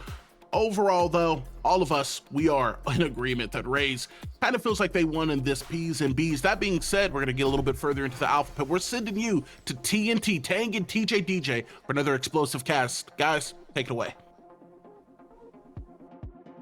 It'll be our pleasure, Ego. Thank you so much. Welcome to the casting desk. I am TJ DJ. I got Tang alongside me, TNT back again. Hopefully another blockbuster match. Maybe a little bit different from what we saw yesterday. Hopefully no more 15-minute first bloods or kind of no kills happening or no action. Anyway, Tang, this feels like such an important game for Raze, right? You know, they got, dare I say, dismantled, I think, against Nightshade EU is being polite to put it here. So I feel that this game needs to be a stomp. This has to be a statement win for them if they have any chance of really getting something out of this event.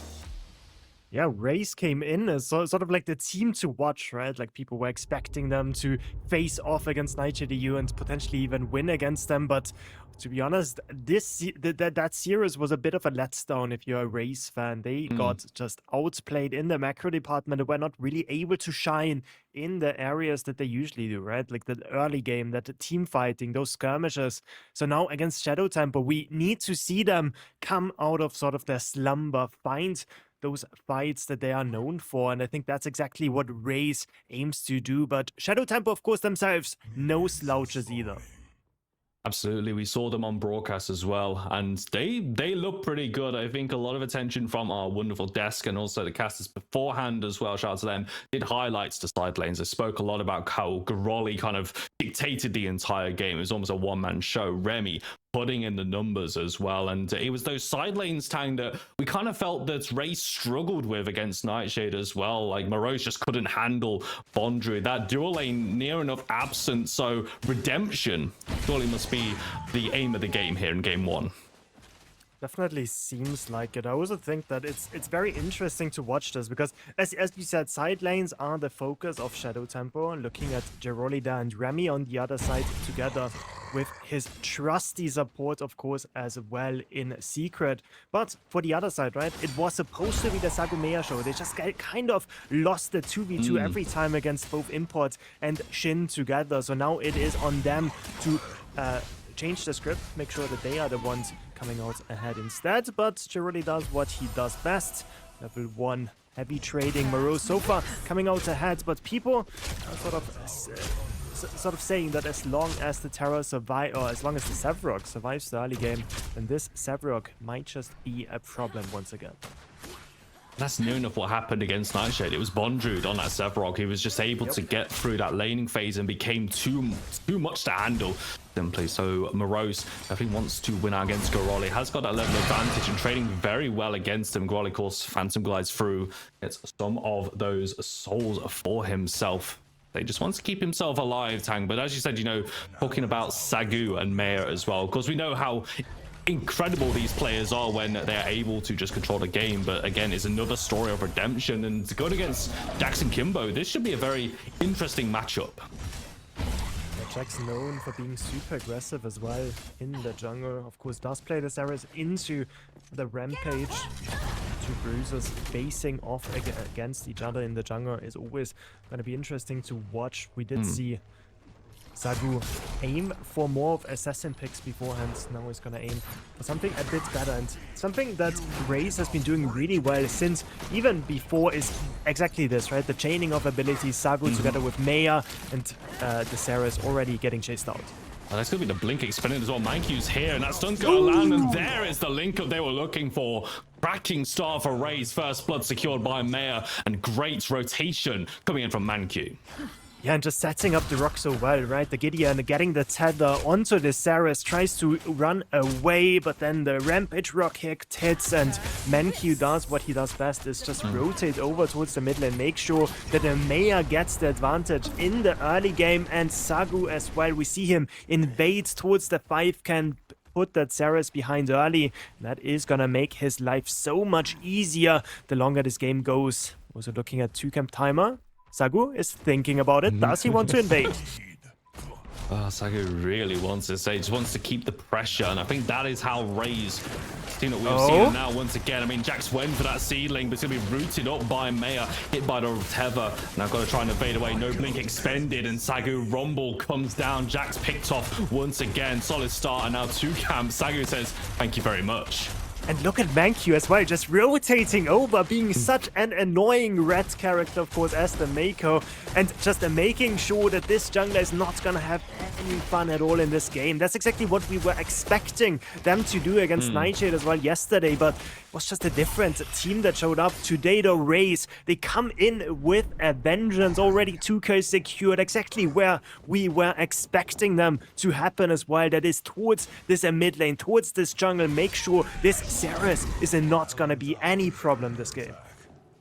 If you can get that core of the map ahead, these side lanes, these objectives should follow suit. Fangtooth dropping on the 5-minute mark. Good opportunity as well for Raze to keep up this tempo against the Shadow Tempo squad. I feel like Tang, they need to wait a little bit longer. I know Secret doesn't have Reversal of Fortune right now. That will be a big ultimate in towards this mid game. So Raze playing around the advantage that they have in the early stages, but at least Shadow Tempo gotta hold on a little bit longer, I think. Yep, it's all about how Jax can actually bridge this difference in the jungle now. Has been caught twice before, level 4 to a level 6 Rampage, 2 levels up ahead at 5.5 minutes in the game. And now it's about also how Raze can actually accelerate the game from this point onwards, right? We're looking at those objectives spawning Fangtooth Mini Prime at this point. With a jungler so strong, so far ahead, you just don't want to give anything over to Shadow Temple. I mean, I almost feel like, Tang, I don't know if kind of the bloodlust is getting to me already, but, you know, play around at level 6. Probably you've got Rampage and got the Gideon coming off of the reset, you know, straight over towards that Fangtooth, almost force the issue and force Shadow Tempo to try and respond, because that is not an objective you should really want to look to give over. And looking at the minimap, exactly what Sagu's going to do, moving towards that pit. Maya just keeping Kimbo towards that tier 1 tower, and with Mankyu rotating, this is so difficult for the side on Dawn to play around. And Ceres can't even reliably gank on that right-hand side, does not have the level 6, does not have this Colosseum up, so he's just kind of looking for a consolation prize, if I can say it, for that 3-camp blink away by Kimbo, but Sagu is there as well, collecting him under the turret. Where is your jungler? Mine is right here. It's just on the face of this mid laner right now. Jax goes for the invade on the right side, play a bit of vertical jungling, but Sagu is the one just having so much more impact. See, Jax is probably just 1 camp away. What's his 2 camp? But once again, Sagu's got the timer. He's already hovering over it. Mini Prime dropping as well over towards that off lane. Another opportunity. Also giving it over to Morose. Try and just keep this tempo going, and Jax finally that Colosseum. Well, level 6 reached. Has a bit more playmaking opportunity now, of course. Prime not being started up quite yet. Both supports still on lane. Secret has the level advantage with all of these early rotations that we did see out of Mankyu. Could be an opportunity for Remy to go for an all-in play. There would be a play made on the other side of the map. There could be this extra man that Shadow Tempo would need in order to fight this. Sagu dealing so much damage with this Rumble though. And you see this mid priority coming in as well. Maya controlling this lane. And just no way for Shadow Tempo to even get engaged on how low HP this Prime was. Just secured by the Terra there on the off lane, and that is gonna seal the deal for the first round of objectives. I think at this point it's fair to say Raze probably the best start they could have hoped for. Sagu's got the kills, they've got tempo, they've got control. Shadow Tempo almost feels like they're 2 minutes behind the game state at the moment. Say Reset's coming out put behind, but this is definitely more a case of Raze leveraging their advantage, right? They have an opportunity in mid, immediately transition towards the Fangtooth. Now they've got a mini Prime for themselves, and this snowball starting to build up. Jax will get the invade, but Mankyu's waiting for it. Gift not going to find a stun. Barricade comes out as well, and a blink expended by Jax. But now the Clown Car comes through. Mayor with that taunt spec. Collar seems to respond back. Mayor taking a lot of damage on a return, coming in from that Bellica, but not enough to save the life of Jax. Now he's going to be looking for that kill, but just body blocks. DC to high hell and back, and straight back to spawn he will go. It's a double kill for Mayor, jumping for joy in that mid lane. Oh, just absolutely incredible what Zagu and Mei are doing to them. Ceres just wanted 1-2 camp. Come on, Rampage, you took so much out of his jungle. No, he's not gonna give anything back to him. Instead, it's just gonna be the clown car of the Gideon following up the Shadow Wall, and they are gonna secure not only the Ceres, but also this frag onto this mid lane. And that's exactly what we know out of Raze, how they like to play the game, play to high mobility characters towards this mid lane and the jungle, and then just snowball the game from them. Jax has almost got nowhere to go, really. He's got no camps on that right-hand side in his red jungle. Just shows himself over towards Morose, still having that mini prime buff in his pocket. That's free plating's gone. This tier 1 tower most likely going to fall before the tower plating's drop. That's a massive injection of gold. And as we go down this little checklist of what Raze need from their win conditions, everything seems to be falling in place for them, Tang. It's also a bit weird that we do have the Muriel pick on the left-hand side, but we did not see the Reversal of Fortune have any impact so far when the Ceres is getting caught in any of these angles. I feel like they need to play around their cooldowns a bit more. This man advantage that they should have on this left-hand side is sort of mitigated by the Mako rotating. And Secret staying. Jax showing on the left-hand side, not having a Colosseum up, not having this blink up. He can just watch as Septic and Manq space it. Appears on the other side of that shadow curtain. Immediately Septic, Manq backing away instantly. Do not want to give Jax any way back in towards this game. This has been a relatively brutal takedown of and targeting towards the Shadow Tempo jungler. Raze, I said this is the showing that they wanted, Tang. They needed to have this statement game 1 victory in their back pocket. Also 10 minutes into the game, second Fangtooth approaching in a matter of moments as well. Everything seems to be going their way. I really feel for Shadow Tempo. If they've got to hold on until these heroes come online, Raze might actually just end the game before we even reach this point. It definitely seems that way. Next round of objectives are gonna spawn. Jiroli just sticking to the right-hand side. Did lose his turret already with this mini prime on the Terror beforehand. I don't think this next Fangtooth can be contested either. Wave crashing in the mid lane. 4 members around this Fang pit, and this rumbling just dishes out so much damage to these objectives. Fangtooth started, wants a minimap. Response coming in from Shadow Temper. They have 4 members on the way. As that Fangtooth drops down to 2, down to 1, and a hunt. He's very straightforward for Zagu, and they will secure it. Out to combat movement speed is a reward. A bit more gold, a bit more XP, and Shadow Tempo moved around, but again, just delayed on this game state. Maybe a minute behind, maybe 30 seconds, but Raze certainly dictating tempo, and it feels very much like what Nightshade were doing to Raze, dismantling the win conditions and keeping up this pressure. Now Zagu will just complete this out and jump, rumble, jump, rumble, jump, rumble, jump slow, jump, you're dead, Jax. Bye, bye, says Zagu. It's another kill in isolation, and now Garoli's in trouble because a boulder to the back of their head. The Shadow Glide actually interrupted. Colossal Blow will come out, but doesn't get the distance. Garoli will have to burn that blink, but he needed everything to stay alive, and Zagu keeping up this dive underneath the tier 2 turret. Boulder gonna land, Zagu gonna do it again, looking for a rumble, but Garoli keeps the distance and keeps his life. Already finally feeling the rumble as well as Maya connects onto Remy, and now it's Secret stuck under the turret. So much damage being tanked by Maya there, makes it to safety. It's just gonna be a 1 pick for now. Manq once more. Secret Serenity used, trying to run away. The stun is too good. Septic, just a 1 more hit is gonna connect and seal the deal. Kimbo running towards the left side, but is he gonna make it in time?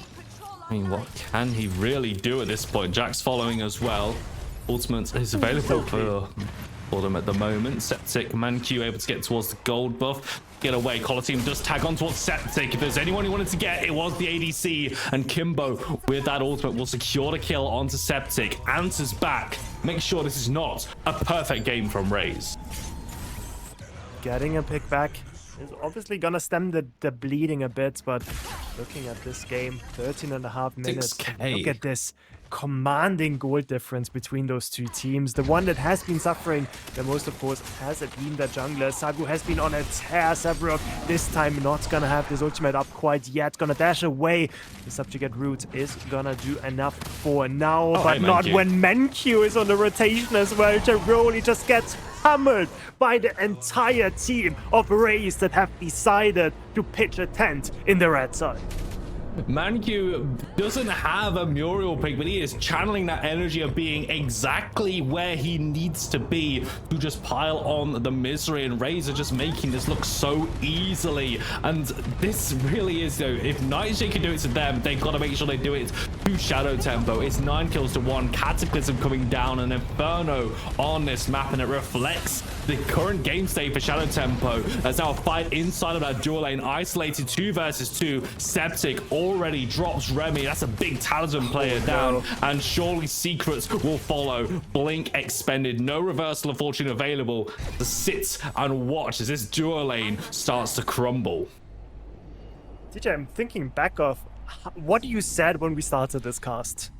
Rays, they don't want to win this game. They want to absolutely smash. They want to prove the doubters wrong. They want to show that they are still a team to be taken serious, a team that does not want to survive this losers bracket. It is a team that wants to win this whole thing, and that is exactly what they're showing us so far. Shadow Tempo only 1 kill towards this left-hand side, but Raze has been on a tear, whether it's the second mini prime just now on this right-hand side, whether it's the 2 Fang Thief they've claimed, or all those tier 1 turrets already in their pockets at 15 minutes. Shaper is next. Jax just watching, checking if he can do anything, but he just does not have any teammates around. There's no clear avenue here. And I will just say, where it is, where possible, please make a legal U-turn and go back in towards your jungle. There's just no way to even move towards a Shaper. Control of the river, and that is how Rays are playing this. This is full control, almost putting on a clinic, how to get an advantage, how to punish, and then how to convert as well. Response they are looking for. And Shadow Tempo as well. We know that these guys are good at this game, but right now Rays are making them look like a subpar team right now. Such is the way that Rays are playing this right now, and now even adding insult to injury, looking towards this Muriel. Rumble comes down, and Mankyu, you know what? Fair enough, mate. Kill secured by the support. Mankyu deserves it, honestly. Maya against Jeroli. Jeroli trying to find the backline. Maya low HP is just gonna get stunned up though, and Maya buys himself enough time. Is looking for the re-engage. Does have the black hole up as well. He's gonna pop it on top of Jeroli, and he does have teammates close by, and that's gonna be another pick. Oh, the colossal blow went wide. Wasn't able to stop that black hole, and that was another death on towards that Severog pick. I mean, right at the start, like we were talking about, you know, it was the Garoli show. It was sorry, it was the Garoli and Remy show in last game. Just not gonna find his Fang Tooth picked off as well. Jax, what can you do? Third Fang Tooth secured as well. Blink of an eye. Every neutral going the way of Rays. Shadow Tempo. Shadows right now. They're getting nothing, man. This reminds me of, I believe it was Fangbooth 9 in EU.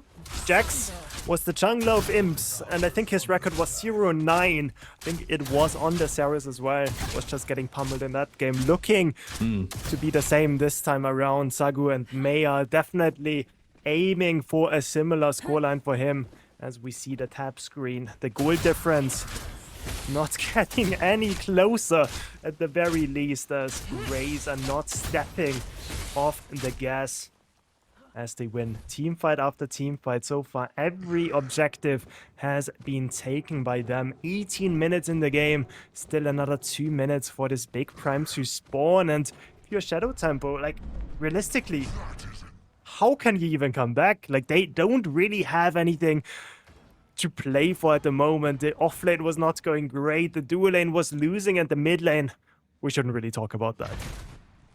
No, it was a little bit brutal. Gotta say, a bit brutal for sure. Don't worry, guys. We've got the late game, got the scaling. I don't think Rays are even going to give you a late game at this point here. It feels like they're just waiting for that Orb Prime to spawn in 1 minute and 30 seconds. They're keeping up the pressure. You got Overload in the left-hand side, moving through the blue jungle. Make sure Jax can't get any farm. Barros having the time of his life against Garoli at the moment here. Maybe Shadow Temper could look for something here as Jax walks in towards that jungle. He's the same level as ManQ. That's kind of the difference here. That is just crazy. Jaroli looks for the 1v1 though against the turret, disabling those turrets, getting a good trade in. Morose not gonna get stunned up. Jaroli forcing the blink out of Morose. That is at least something, but they're losing the tier 2 on the left. Blink for tier 2. I think Morose is just going to take that honestly here. And you can just see that Rays just don't have to give up anything. They just keep that pressure pushing up. Left lane inhibitor now under siege. This tier 2 tower, barely any health left. The stiff breeze will knock it down. That's exactly what Rays will do. Raising these structures wherever they want to go. It's from left to middle. Right lane tier 2 is probably where they want to look now. It's almost like they're just killing time until this objective comes up. This is the closest we've been to a perfect game. No turrets falling yet. Only this 1 kill on the left-hand side. And Rays with a gold difference that honestly just feels unfair at this point. It just feels like, what is it, coughing baby against nuclear bomb or something, as Rays is looking for this redemption game as Prime is about to spawn on the right-hand side. Just looking at where those players go. ManQ, of course, the dynamic supports immediately in the vicinity, getting those wards down. Terra is there as well. The rest of the squad slowly but surely making their way over. Drongo neglecting the wave on the left. You want to fight on the right side. I think that's what Shadow Temper have to do. They have to overload. They have to sacrifice something just to even get a foothold in this game. But this, make no mistake, is an absolute mountain for them to climb. I don't think it'll take 1 miracle player. I don't think it'll take 2. I don't think it'll take 3. It will take a full collapse of Rays here. Kimbo, Stasis comes out, not gonna get any help whatsoever. He's got to sit and think about that for 45 more seconds. But a pick leading in towards that Orb Prime, and now might even be losing Garoli, taking down Septic on a double kill. Running the show. Orb Prime started up, and Shadow Tempo, Jax, it's all on you, buddy. If you can even get anywhere near this postcode.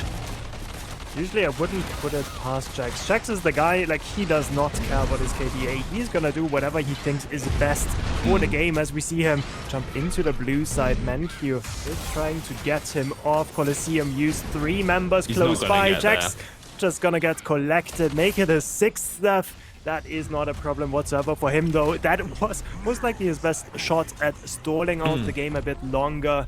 But yeah, Rays get it in this 5 versus 1 engagement, and now they can just easily reset, buy their items, extend the gold lead further, and we're looking at this next Fang tube spawning in another 10 seconds.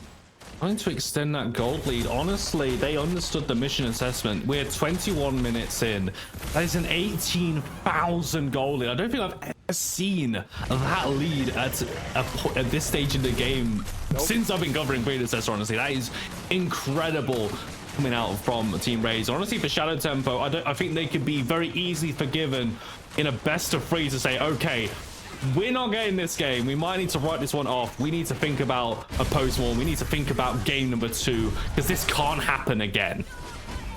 This is such an early tier 2 taker. Now, left-hand side, Morose 1 versus 2 has this unstoppable force, and the trades look good, right? Even in the 1 versus 3, he just lives forever. At some point, though, he's gonna have to throw in the towel. Does not have this blink. Remy is actually gonna use his own to make sure that he's the beneficiary of this 1 kill. Traded back 2 to 16. Shaper now also picked up, and now we're looking at this race to end the game. Open up the map at the very least, start to get past this inhibitor line.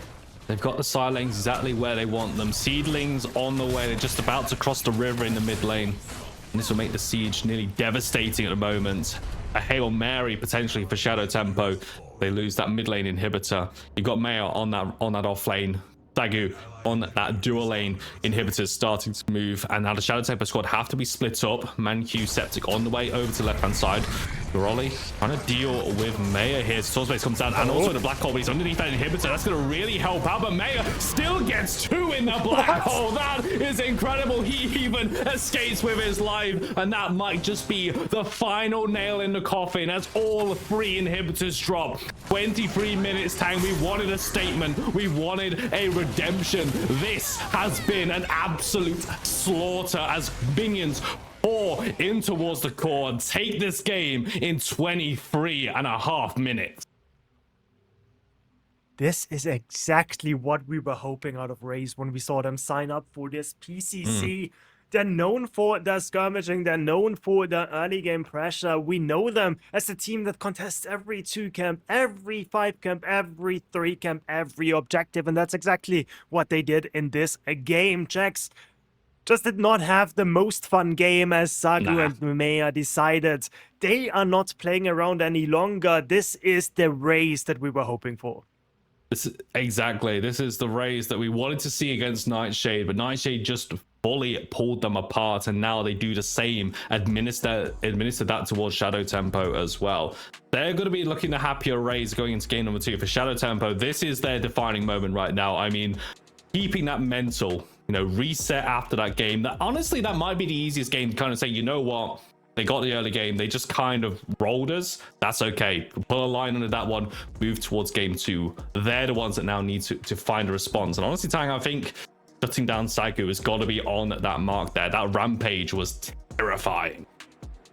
Yeah, and honestly, I think it's also kind of calling Raze's bluff at the same time, right? Because Rampage is inherently not a hero that we would expect out of a team like Raze. We know Sagu likes his assassins, he likes his fast-paced sort of characters, and we know Morose doesn't really play the Rampage in offlane, so they're like, okay, we'll leave it open, and we hope we're gonna get it on our first pick. But yeah, Raze is like, okay, we can play whatever we want, and we're gonna absolutely smash on it. So I think a lot of draft adaptation has to come out for Shadow Tempo, because this lineup looked absolutely demonic out of Raze. It'll be a very important few minutes for the Shadow Tempo squads to regroup and go into game 2. That's going to do it from myself and Tang for game number 1. It's back to the desk, the post-game breakdown.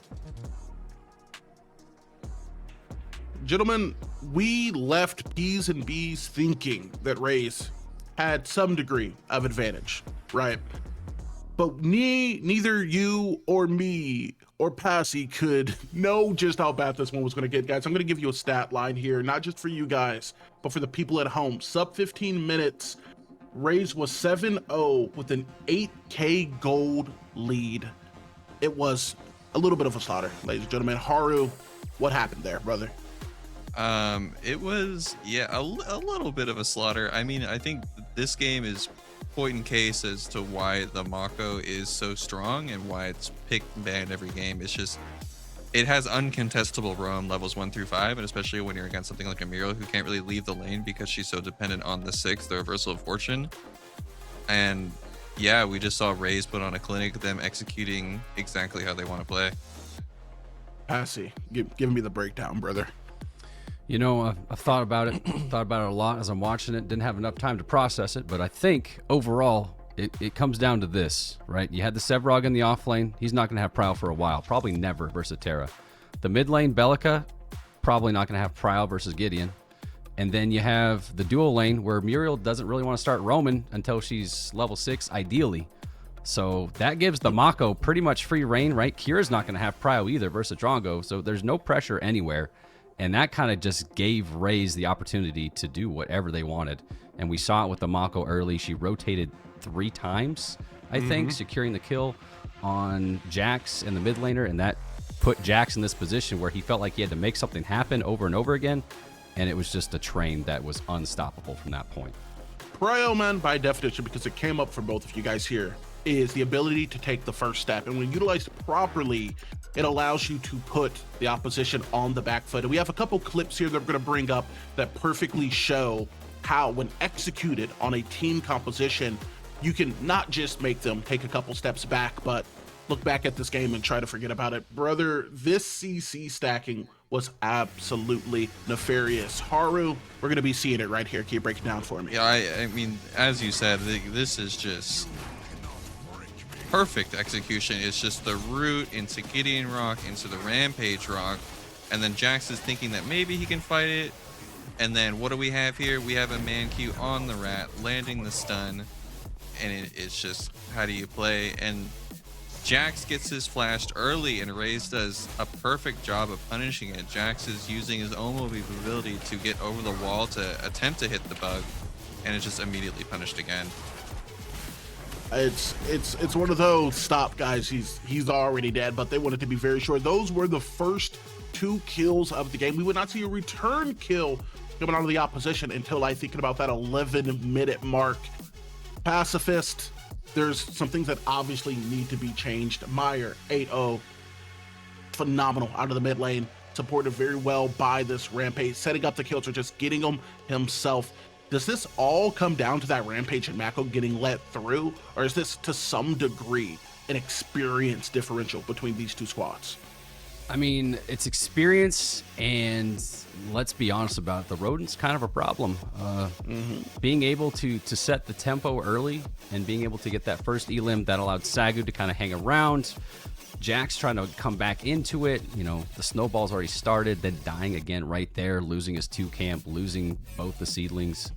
It's like that man was behind from the very start, and it's very hard to come back in these scenarios because that team is not going to allow you to come back.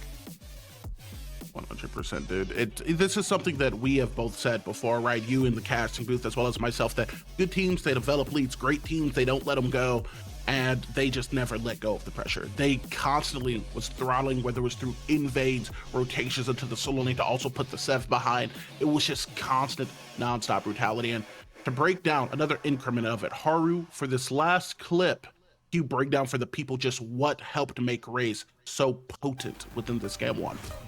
Yeah, absolutely. And I'm going to pause before this clip even continues.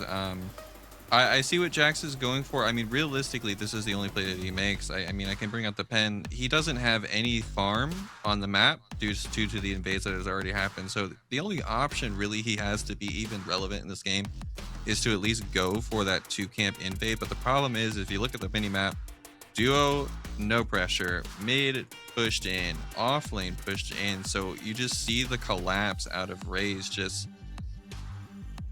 It's just a little old Jax alone in the jungle.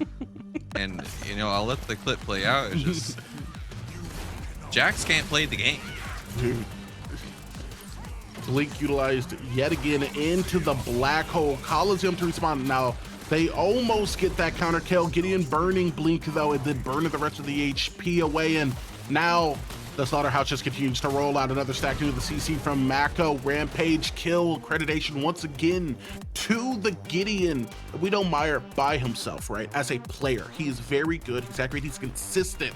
But if you give him leads like this, man, if you give any pro player of this caliber a lead, they're going to just ruin your game.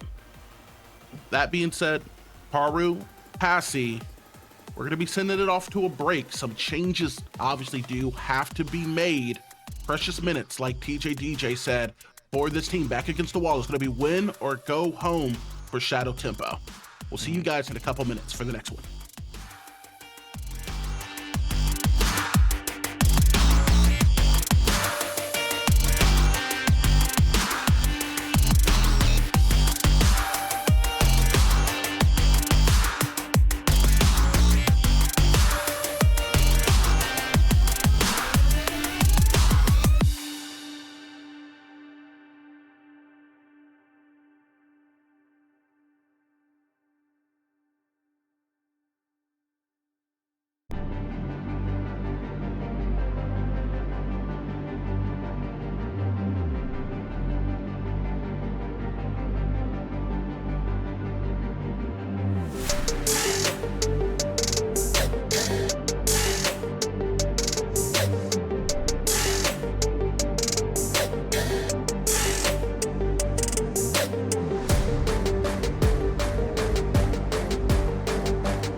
Gamers, welcome back. Backs against the wall for Shadow Temple.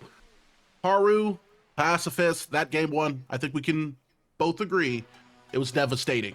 Haru, as a comp player, man, before we progress to the draft, before we progress to all the things they need to change, because there are multiple, what do you do after a loss like that as a player? How do you get your mind right to win 2 games in a row?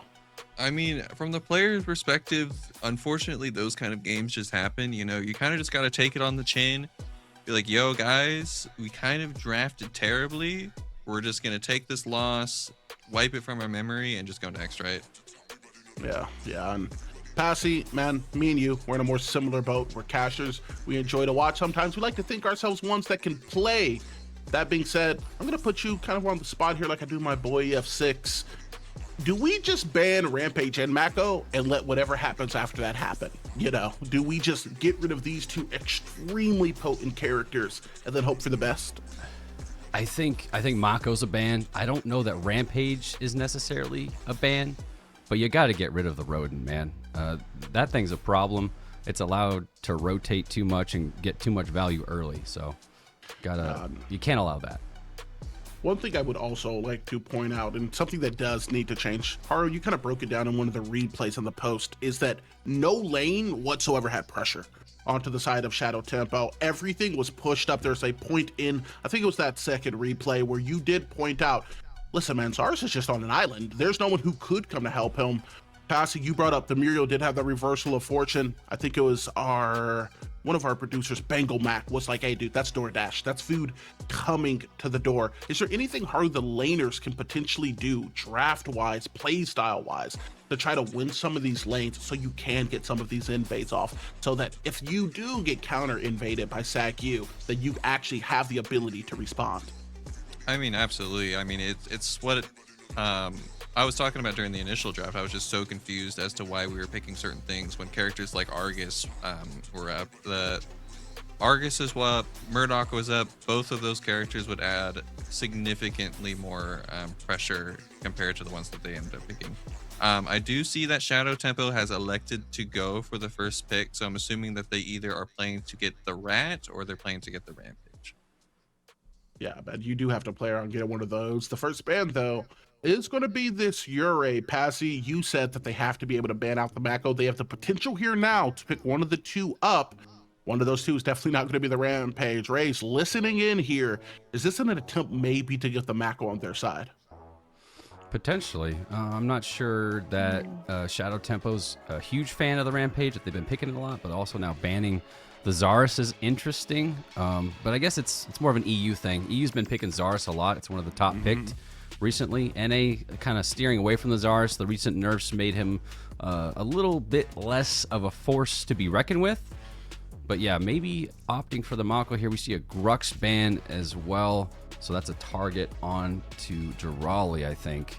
So interesting to see how the first pick's going to be here. Rapid here. Haru, give me a little breakdown of these bans and the first pick Muriel coming out. That surprises me. I was really expecting, you know, Durali's kind of known as the Rampage Grux guy. So Grux is gone. I was kind of hoping that they would pick the Rampage, but they're electing for the Muriel. That does give Raze. I'm sorry. I completely missed. I'm surprised they didn't take the Rat over Muriel because Rampage and Grux are gone. My fault. I'm not paying attention. But more so than that, also, like, this opens up Raze now to be able to pick that Rat on the first or second, but instead, Haru, it looks like they're going to first pick the Gideon to complement this Mako yet again, man. Yeah, this is what I was expecting out of Raze. I mean, Pacifist, do you have any ideas of ways that Shadow Temple can retaliate against the Mako or the Gideon? They need to make sure that they're picking lanes that can actually shove. They need some winning lanes if they're going to have the Mako Gideon combo, because Gideon's going to be shoving it in. Mako's going to be supporting in mid, and Neon is a pretty good pick. Back and forth between Gideon, right? They're both very bursty right now. Gideon should be able to outrange the Neon, but Neon has incredibly good, probably the strongest shove right now. And then the Aurora, which I'm assuming is going to go onto the jungle. So a little bit more CC. from the side of Shadow Temple, a little bit more ability to actually fight back. So it should be a less of a one-sided game, I think. I actually, Haru, really like this third slot for Shadow Temple. I'm a really big fan of the Aurora pick. It gives you the opportunity to just turn off a team fight with that Glacial Charge, especially if you use that Hoarfrost Crystal Augment. You can just, no, gentlemen, no. I think that we're going to stop it here. But in response to that raise, once again, listening in on the desk, on the cast, it's going to be a Murdoch here that's getting picked up. Haru, feels like one team did take a little bit of your advice. I mean, if I'm being honest, I think that both of these drafts, both sides are looking good. The order of the picks was a little strange in my opinion, but overall, I do think that both sides definitely have a good strong three. Jax especially is very comfortable on the Aurora, and he's probably one of the top Auroras on EU side. So I'm excited to see what he's able to cook up during the game. Yeah, and now gonna be a Terra band coming out. The anticipation, we're not allowed to build a little bit here. We're big on pacing at the PCC for this last band to come out, but comfortability does play a huge factor, man. And after what the first game was, it is what it is. I do like seeing players kind of migrate back to things that they are more or less just comfortable on, used to. As we wait for this last band to come through, Passy, first three picks, both looking pretty strong. Do you have a preference going either way for the early moments in P's and B's here? I mean, Septic is going to be on that Murdoch. That's a comfort pick for him. Now we're seeing a Boris come out, which to me is kind of an interesting one, especially into Aurora. Notably, at least in my head, you see a Boris. Aurora's kind of the counter pick to that because of how much CC, right? All you have to do is CC the Boris and it dies. As long as it's not swinging, it's not healing. So, interesting pick from them to choose that. But I guess we'll see what these last couple picks are to determine how this match is going to shake out. Much better draft overall. We got some lanes that can maintain a degree of pressure. And Haru, please correct me on this if I'm wrong. It feels like the counter to this macro, at least to some degree, is to have pressure in the lanes. As we see that last ban was an Acheron, Greystone, 2 lives, going to make it a little bit harder for the solo to pick you up. Having to kill you twice here. But correct me if I'm wrong, Haru. A good counter stratagem to this macro is forcing him to have to protect their carry. Murdoch going to be able to play relatively safe and comfortable on the back, and Kira maybe not able to do the same. We didn't see this character perform well within the last game, but they're opting to pick it up yet again here, man. They were Shadow Temple. I was really liking their draft, and then they kind of just ruined it for me with the Kira. I mean, me personally, I think the Grim just looks so good here. On the side of Raze, I kind of respect the Boris pick. It is a little bit of a struggle into the Aurora, but it is very good into the rest of their team, especially when you have a Mako supporting it. We were talking with one of the game designers, Ray, last night, and he was saying even that he thinks that Boris is in a very good spot, and he was hoping to see a bit more of it during the tournament. So let's see if Sagu can show us something. Yeah, there is, a little bit of technology, right, that was brought up. The ability to be able to grab someone with that ulti and then flick backwards so you can kidnap them. A little bit of an enhanced Richter pull on that Riplash, if you will. And if you can pull it off and into that Gideon, into the Shinbi who can get their stacks on, could potentially be good. That being said, Passy, both drafts complete, bands gone through. I'm not going to make you pick your team yet. We're not going to hit predictions, but looking at the comps, which one are you liking more, man? I'm liking the draft from the side of Shadow Tempo. At the same time, Raze, I'm kind of a Boris fan myself, and more to Haru's point, Boris does feel pretty good right now. A lot better spot than he used to be. Shinbi with the all-kill ability, and then you got the Mako in support. There's a lot of chase and teamfight potential from the side of Raze, so this one could go either way, but I'm going to give the draft over to Shadow Tempo. All right, man. And to couple on that, we're going to hit you with a quick back-to-back here. Does that mean that you're also going to be giving potentially your predictions to Shadow Tempo, or you rock with Raze here for your prediction?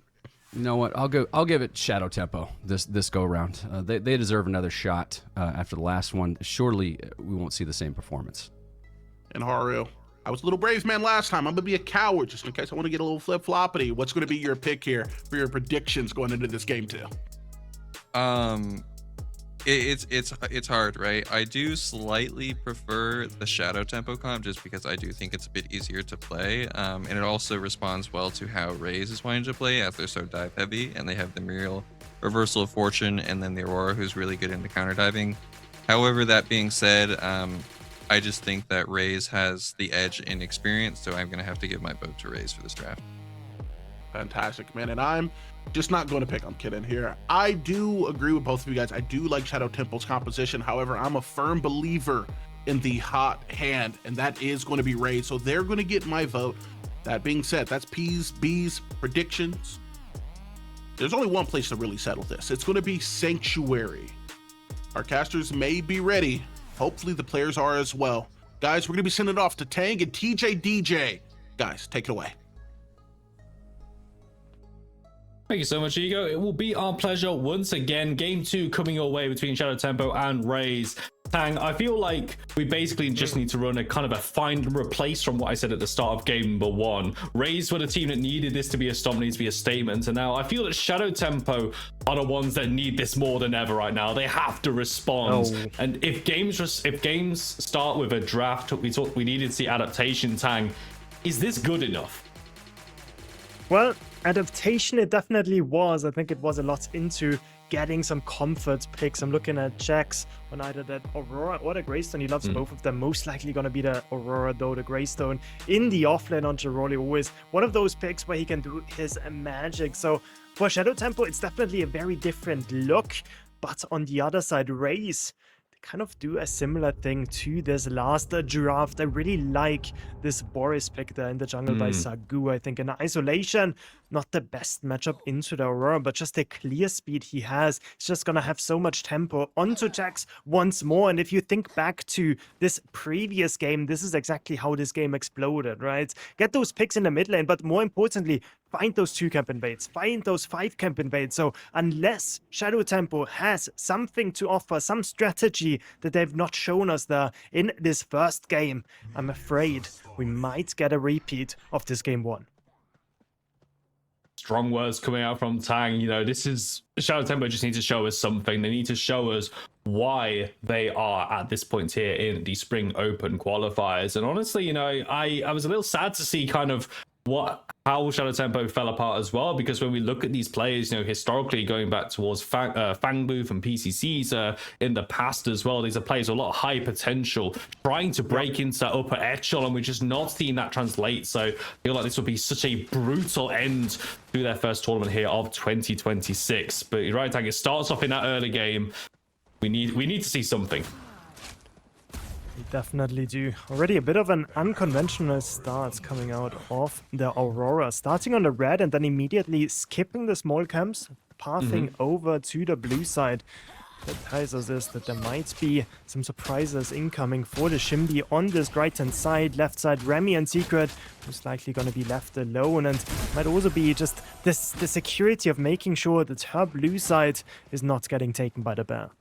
So making sure the blue side is secure, and also perhaps giving a bit of security over towards that right-hand side. But Tang, I'm a little bit worried, though, that if there is resources being shown towards the mid and right-hand side, that dual lane, if Manq on this Mako can once again just freely rotate and cause problems, I think that's going to be a massive way of seeing Sagu just take over this game once again.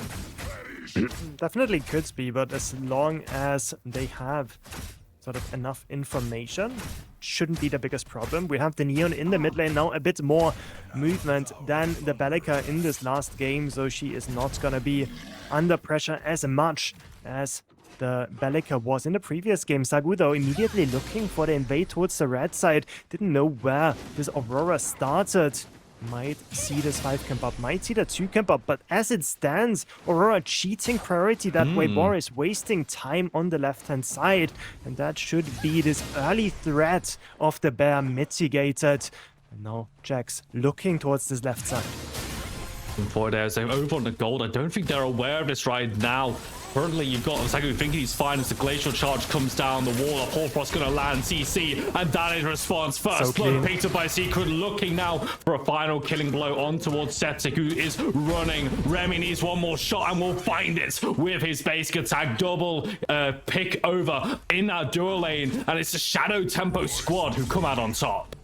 And that's the beauty of just tracking the jungler, right? We know exactly what Jax wants to do just from the start, right? Does the red buff and then looks for an offlane play. Morose plays it safe, so he just immediately channels the recall. And he's on a great timing where the dual lane thinks that the Aurora already pathed over to the blue side to abuse the gold buff take. Gets 2 picks in their pockets. Remy on this Kira, every bit of gold he gets in the early game, he is gonna be able to translate greatly into this late game.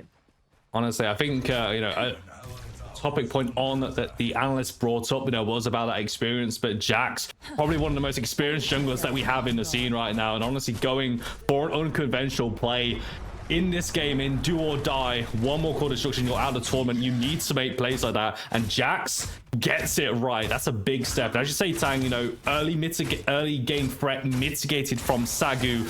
So already on that check sheet, Shadow Tempo on to a better start. So now Jax trying to go for the seedling, but Sagu wants this return pick inside of the river. But the glacial charge, the Malcolm comes out, will be able to get Aurora away, keeping Jax alive. But Sagu is most likely going to get the seedling. Greystone on the rotation as well. Is not going to be able to do anything. The red just being annoying in the river, making sure that Boris is going to get both seedlings, or just handshakes that away. Was able to escape from those Gideon roots with that wall dash away.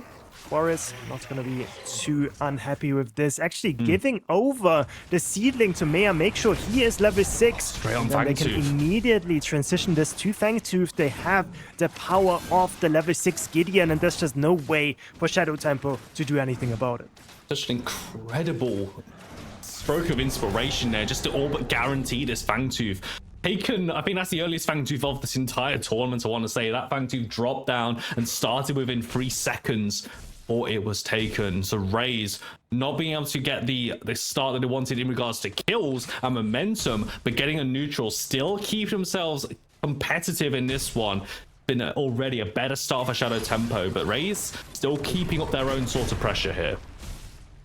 It's definitely showing us at least that Raze knows what they're playing for, and they picked the Boris for a reason. Just this incredible clearing speed. Make sure to stack those early objectives while they have the advantage before the Aurora can really start hitting those camps herself. And they are rewarded with this Fangtooth. The big question though is, of course, this left side. Can it stabilize? Giving this Kira this early frag onto Septic, that is not the greatest news. We know Remy is a fantastic player. Was actually on tryouts for Raze beforehand as well, but Septic was the one that got the slot. So of course there's a bit of a grudge match coming in between them as well. Remy wants to prove Raze wrong.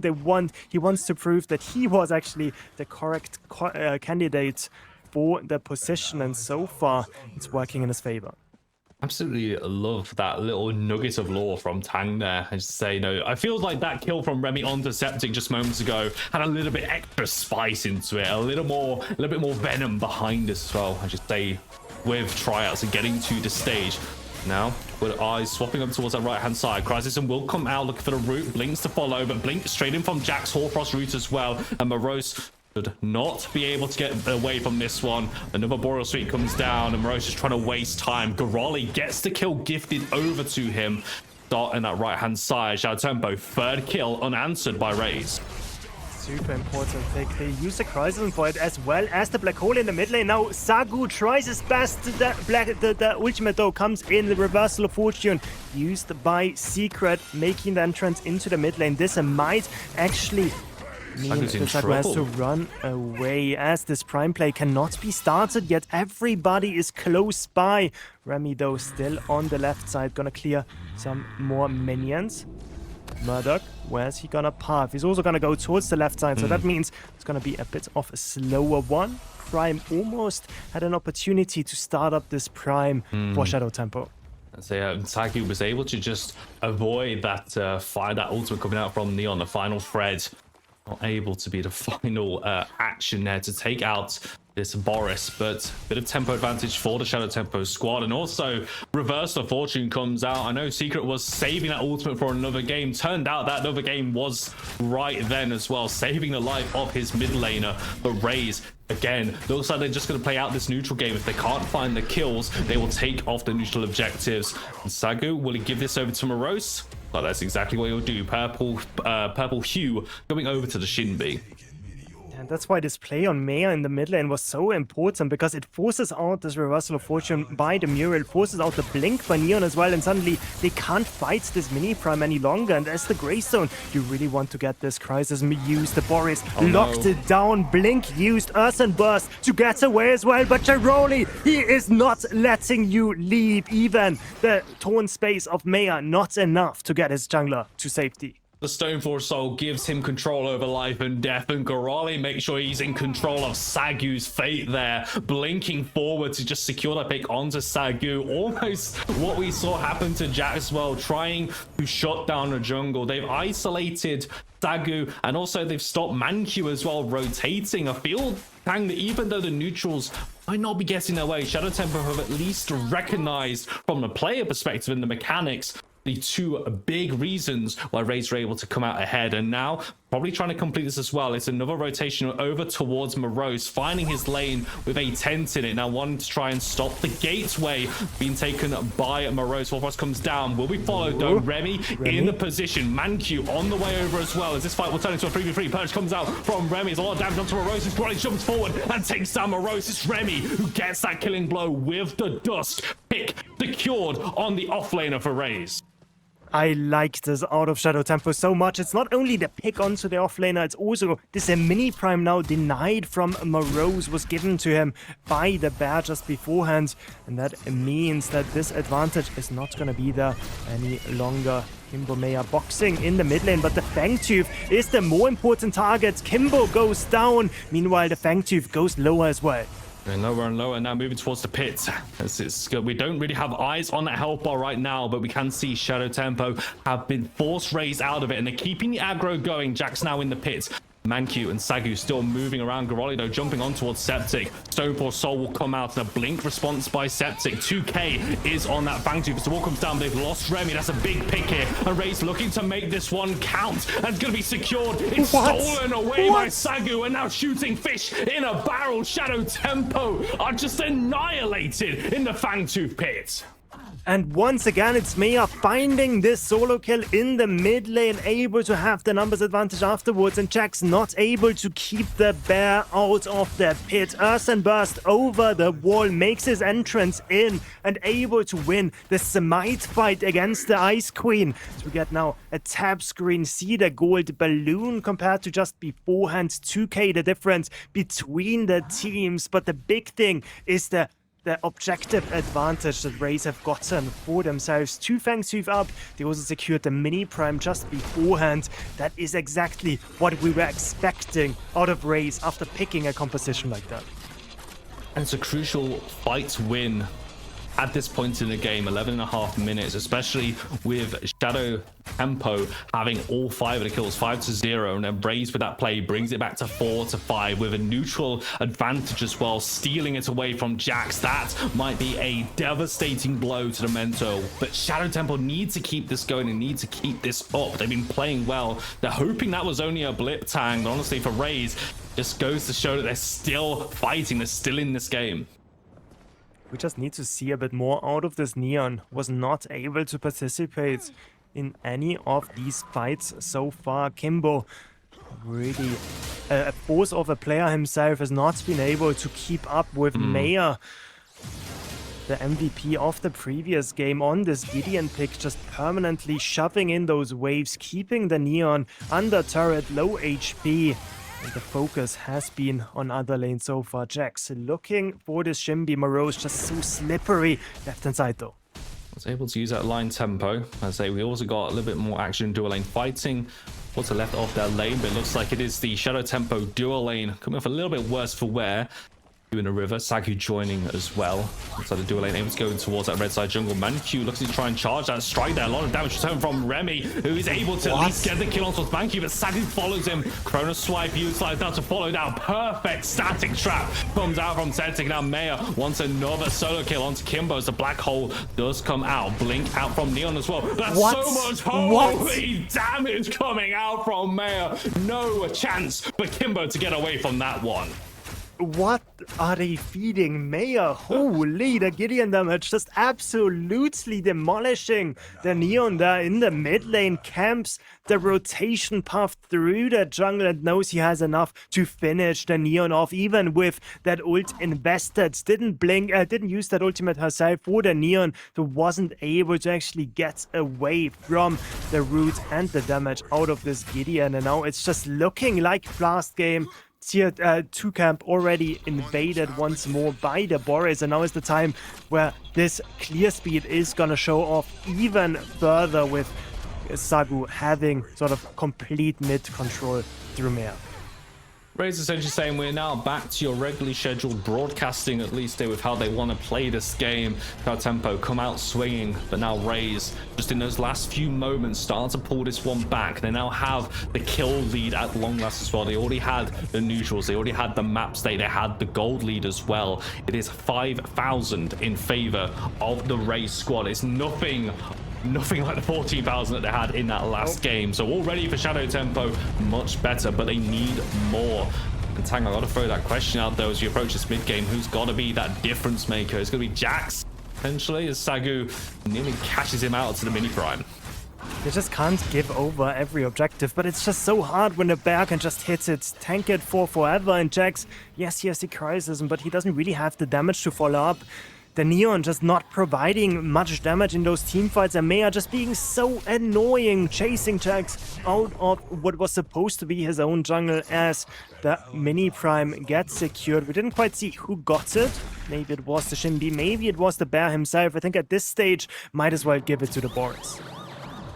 So he saw the clear speed, but no, it's actually given over to Maya by the looks of things as well. He has got a bit of a purple sheet, but actually that was just the skin. I was just absolutely baited there. It's Morose who gets that mini prime, and honestly, Morose has just been the target of so much attention coming in from Jax there. It's gonna feel so good. Hopefully he can respond, and this is probably the best way to respond. Push to wave, gateway over, get ready for a third Fang 2 fight as Remy's already down. A pick has landed as Rays move in towards the red side jungle. Jax caught out on a wall, and he will be picked off as Septic. Makes every single shot count. Blink coming out from Secrets to reposition. Kimbo looking to get a bit of revenge. So one towards Mayo, able to respond. Damage torn space, able to reposition. Secret doing what he can to keep away, but now Morose with that gate ray charges in. Full health, full mana, full kit available. Gets one back, but Gorali will at least take down Septic. 2 for 4. It's a bloodbath in the red side jungle, and now Sagu wants another bite of the cherry. Eyes on towards Gorali, who's slowly been assassinating from the backline. He's got 3 kills. Ursine burst, slams him down, and a Stoneforge soul will come out. And now it's a battle, a 1v1 man versus bear. But here comes Remy at the right time to allow Gorali to take a quadra kill for himself. This game's not over yet, Tang.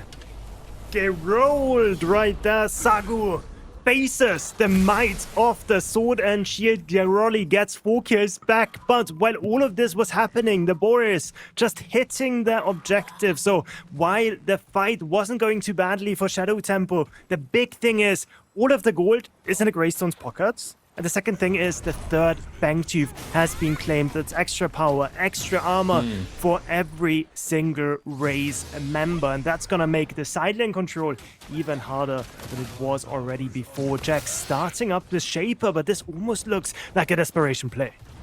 They go for it. Knockups are going to land. Mayor's going to use that for the black hole. Simulacrum comes out from Jax, but he doesn't get over the wall. Eventually thinking about a re-engage. Thinks better off it, moves away, repositions. Mankey throws down the strike, stun lands on towards Jax. Secret throws all the shields that he can and the kitchen sink just to try and get Jax out of this one. Hits against the wall once again. Strike of Sun Crisis utilized as well. Epoch also thrown out by Jax. Will it be enough to give him just that lease of life? Hoarfrost down, Sagu Cronus slides forward. Boreal sweep order slows, but Jax eventually gets ran down by the bear as Sagu claims getting another kill, but it's his jungle down in the right hand side. Just a crazy Shaper start there out of Jax. They know that the Boris is on the other side of the map, but they don't expect Mayor on this Gideon to just run into 3 people. It looks like he has a death push, but of course with this shield he doesn't. Remy going in for the all-in. It's just gonna look absolutely fine as he smashes down Septic with the help of Secret as well, but it is only 1 frag traded out for the Shaper on the other side of the map. Ray still going for the original game plan, attacking those objectives, making the game impossible to play for Shadow Tempo. And now in this position once again, Tang, where Shadow Tempo are just almost waiting on crucial item points. You just saw Remy there with the 2 items, Solaris and that Lightning Hawk running in his pocket there, but not near that 3rd item. That will be the big point for Remy, but any gold, any kill has at least been funneled towards him. Goroli taking 4 for himself as well, just to keep themselves even in that off lane. We're just seeing that neutral resulting in that goal lead at the moment, but Shadow Tempo certainly putting up a fight. That's what I want to see. And now another fight as Jax goes for yet another gank on towards Morose, whose tier 1 tower remains standing no matter how many times Jax turns up in his lane. Just no damage taken by Morose. He's through all of it, has Overseer, also has more lifesteal as well to make sure that this Shinbi keeps being topped up. Left hand side, the Boris found the Muriel in the jungle, has friends close by. Remy half HP just by getting sniffed by the Boris for 1 second, but the real prize is never gonna be the ADC. The real prize is just getting all the free real estate in this red side jungle. This free real estate just building up that wallet so you can fight like this. There's another one inside a red buff. Simulacrum comes out from Jackson. So slippery is this Aurora. Able to get away. Kimbo threw down the ultimate from the final thread, but Mayo just shrugs it off inside of the mid lane. But his ultimate's being burned from the Shadow Tempo squad as the Raze team looking to gain control over the map once again. All Prime spawning in 4 seconds. Morose just throwing a few little wolves at Goroli. He wants to thinking about taking that portal over towards the opposite side and will take to safety, but this just all but gives the All Prime over to Team Raze, Tang. Yeah, so the Greystone sees the rotation coming in by Mako, and he decides he does not want any of this to happen, so he just takes the portal out, but that obviously leaves open this objective to be started up by Raze. Can Jax steal at 4K? Down to 3, down to 2. Glacial Charge already used. Jax might be one-way trip in towards the pit. It's going to go. Eyes are going to be on objective, but no, it looks like Sago is the one who wins the hunt fight. But Jax is still able to get away, and now Mayo with the black hole on towards the backline. Morose with that ult kill, taking down Jax, and now they want to knock down a few more important members, but Mayo was a little bit too far forward. He was frontlining, and he is going to drop. Remy throwing out damage. Purge dashing forward, gliding forward as well as reversal does come out as well on towards this Greystone. This is the fight Shadow Tempo need to take, and they're the ones starting to push Raze back, who have the All Prime, but Remy wants to make sure it's taken off as many players as possible. Shut down onto Morose. Now 4 versus 3. Sagu really split off from his team. It looks like he will get away, but now Shadow Tempo looking at this dual lane, looking at Septic, looking at Mancube and Goroli. The Chadstone jumps forward. Once gets all of these killing blows. Remy with the shots. That's a double kill on our main character. Shadow Tempo, big pickup play, and All Prime off 4 members of Raze.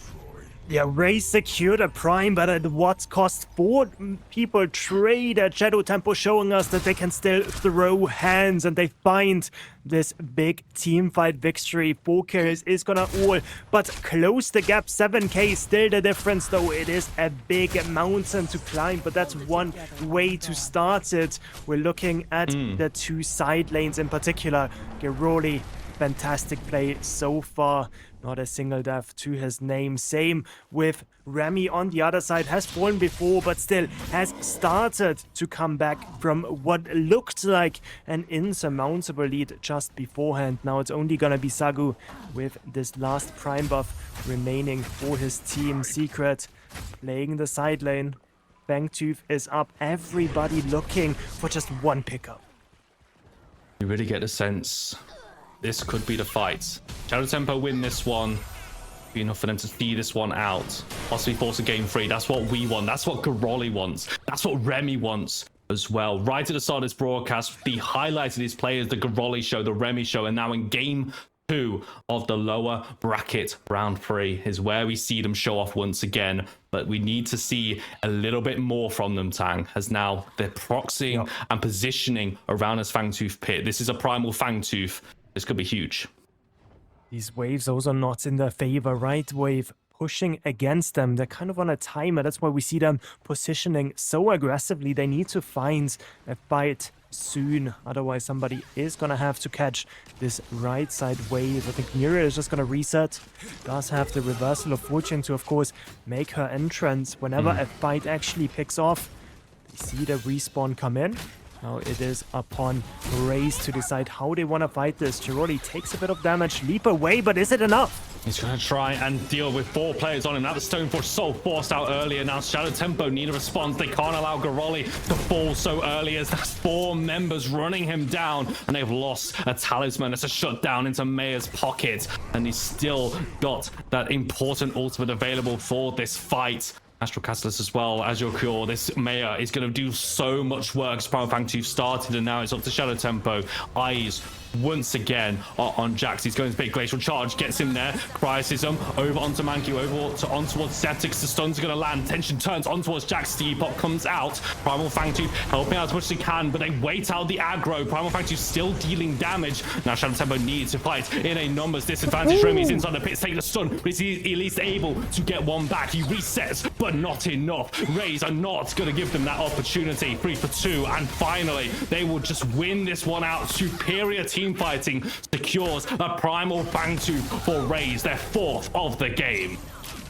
And even the right side tier 2 was claimed by them because Muriel did not actually have time to deep push, so they lose the structure on the right side, they lose the Fangtooth, and now Boris Sagu is just gonna be able to solo this Shaper as well with this extra true damage coming through with this temporary primal Fangtooth buff. Mankey just there to provide some mental support as it's gonna be hunted away. Sagu feeling so confident in this game. 3-2. We did see some comeback plays coming in from Shadow Tempo, but these objectives, it just seems so hard to fight, and it's always Shadow Tempo players getting caught just before the team fights. I really get the sense, Tang, that if Raze did not have this neutral objective lead, they didn't have this golden experience advantage picked up from those neutral objectives, from the 4 Fangtooth secured, from 2 mini primes, from an all prime as well, these team fights all of a sudden Shadow Tempo possibly might be able to get something out of this here, but just the setup, the foundational play from Raze, we see that switch up really, you know, instead of going for kills, fine, we're going to stack on neutral objectives. That's the win con. They're playing around it so well. 16 kills to 17. This is not a blowout game. Shadow Tempo throwing everything into this last one. But is it, again, I asked the question though to everyone in Twitch chat, is this going to be enough? Raze want to make sure that they close this one out. They got eyes on advancing. They got eyes on taking down Nightshade in a rematch later on in this event. That would be a treat to watch. Shadow Tempo though, they still have 1 or 2 more base defenses between that and this game. No prime up. Only this primal Fangtooth on a few more members of the Raze squad. They're deciding to play it safe. Just gonna jog for positioning, not gonna go too deep. At the moment it is gonna be a 5 versus 5. Left side is gonna inherently shove against them, so it's just gonna be them zoning in the blue side. Prime started up already though. Well, Giroli leading the charge forward. Maya already taking a big chunk though as your Prime drops down to 5k. Shadow Tempo moving forward. That's going to be the Stonewall Soul reverse. Unfortunate also comes out. Maya throws a black hole, getting so much value, and look at the health bars drop of Shadow Tempo. That was beautiful play from the Raze mid laner, and Septic just needs to connect the killing blows. Remy, the last one left, has to run as he watches his team fall and watches Raze gain another All Prime. Maya on the hunt. Wants to take down Remy, will sidestep that black hole. Not going to find another value. The Astral Catalyst able to give Maya another ultimate. It wasn't going to be the pick on towards Remy. He's just waiting now. Purge comes down. One final play. Remy goes for it. At least gets down. Maya resets. Looking now for a kind of final kill on towards Septic, who stands his ground, connects the shots, and completes an 8 for Raze. 20 seconds remaining for the rest of the squad to spawn. That is gonna make or break whether Shadow Tempo is gonna have a future in this tournament. But with Sagu Morose being unimpeded at the core, it's gonna be Shadow Tempo getting knocked out by Raze with a monstrous performance. The redemption arc is completed, and they're gonna make it into this next round. I'm going to take this opportunity, I think, for everyone watching, trying to catch their breath at this point there. That was a heart-stopping finality to that game there. 2-0 Raze closing this one out, but Shadow Tempo, I think, I think they can be proud of that fight back, honestly, Tang. Especially after game one. That was an impressive performance against Raze, who once again just kind of switch up their play. Don't go for kills, go for neutrals. They still complete this one out. But I think that was a performance that Shadow Tempo could at least be proud of. There was some pretty insane moments there. Yeah, I think it was Shadow Tempo versus Raze's tempo in this game, I suppose. Just the Boris just clearing so fast. Aurora had a great early game, got a few kill assists, but in the end, the Boris just taking camp after objective and just making life miserable for the mid lane as well, with Maya getting the better of Kimbo there in a few of those solo kills. So Raze showing off their strengths as well. This mid jungle duo that we were harping on about all tournament finally showing up on the mainstream as well. And now the big question is, are they going to be able to repeat that in the future as well? Well, we got ourselves a blockbuster game at the end of it there. That game 2 was absolutely fantastic to watch. I think we certainly enjoyed that one. We hope you did as well. Congratulations to Raze. They carry on their lower bracket run, but commiserations, Shadow Tempo. Their tournament ends here. Spring Open Qualifiers. We've been the TNT cast. Going to do it from us. We're going to throw it back to the desk for the post-series breakdown. TNT guys, thank you guys so incredibly much. Fantastic cast as always coming out of you, TJ Tang. EU, you guys wanted it slow, you wanted grindy, you wanted meticulous gameplay. Well, the best I can do is objective dominance coming out of the Raze here. If there's a Fangtooth up, it was going into their pocket. Carnivores coming out, and also winners, victorious after a good game 2. Haru, can I get a little bit of a breakdown here, man, of what led them to this 2-0 victory? I think that Shadow Tempo definitely put up a lot bigger of a fight this game, but as you said, it just really came down to objective control. Although Shadow Tempo was keeping up in terms of kills, Raze just had an absolute shutout on objective control, and it kind of just let them continue pushing their lead, even though the kills were even. Yeah, man, and it does feel like as they were able to kind of develop their items, their team comp, they just rolled over when it came to some of these objective fights. There were some good fights, but a couple gives. Passy, I think you said a little bit earlier when we were discussing it back in production that there may have been a change in the way they played around that first Fangtooth that potentially could have led to them picking it up. Yeah, I mean, unfortunately, it was forcing that first Fangtooth that they were able to get away. Didn't end up losing their lives for it, but that did give the first Fangtooth over to Raze, and then the cascading effects of that, right, getting the first objective, getting that momentum, led to the 11-minute second Fangtooth, where it goes from 0 to 5, right? Shadow Tempo's got the 5 elims into a 4 to 5. So they immediately shifted the game right there, gave up 4 elims, pretty much a complete team wipe, and then getting the second objective. And that was the tempo switch for Raze, kind of starting to run away with the game again. Yeah, man, and we actually have the clip here. We're going to be bringing it up that exemplifies exactly what we're talking about. It actually came off of the back of a TP play that changed the positioning of the Shadow Tempo composition, looking to chase them down onto the left. You can see, though, oriented to that left side, there's plenty of reinforcements for Raze. For Haru, what comes next? Yeah, I mean, it's just Shadow Tempo, they're trying to continuously push their lead, but this is a bit of an overplay by them, and I believe this is kind of the the catalyst to what gave Raze a way back into the game, just because subsequently after this play, they were able to set up for the Fangtooth. Yeah, man, and when they did set up for that secondary Fangtooth post this point, it wasn't quite over, but that lead was definitely more substantial, harder to fight into. And then we started seeing Raze get a little bit more comfortable and being able to get picks here and there in their team fight. Pacifist. That being said, though, we were still pretty close on the kill boards, but it really does feel like the objectives did very much so kind of define this match after that 5-minute point. Yeah, I mean, the kill count is kind of a lie, right? The score up top looks pretty close, like 11-12, 7-6, something like that. But with getting all of the objectives on the board yet again, that gold diff is pretty significant, and that only widened as the game went on. It's kind of like a Trojan horse that no one's really paying attention to until it's too late, right? And not being able to get those objectives throughout the entire game. You can't win the game without objectives. Let's just full stop.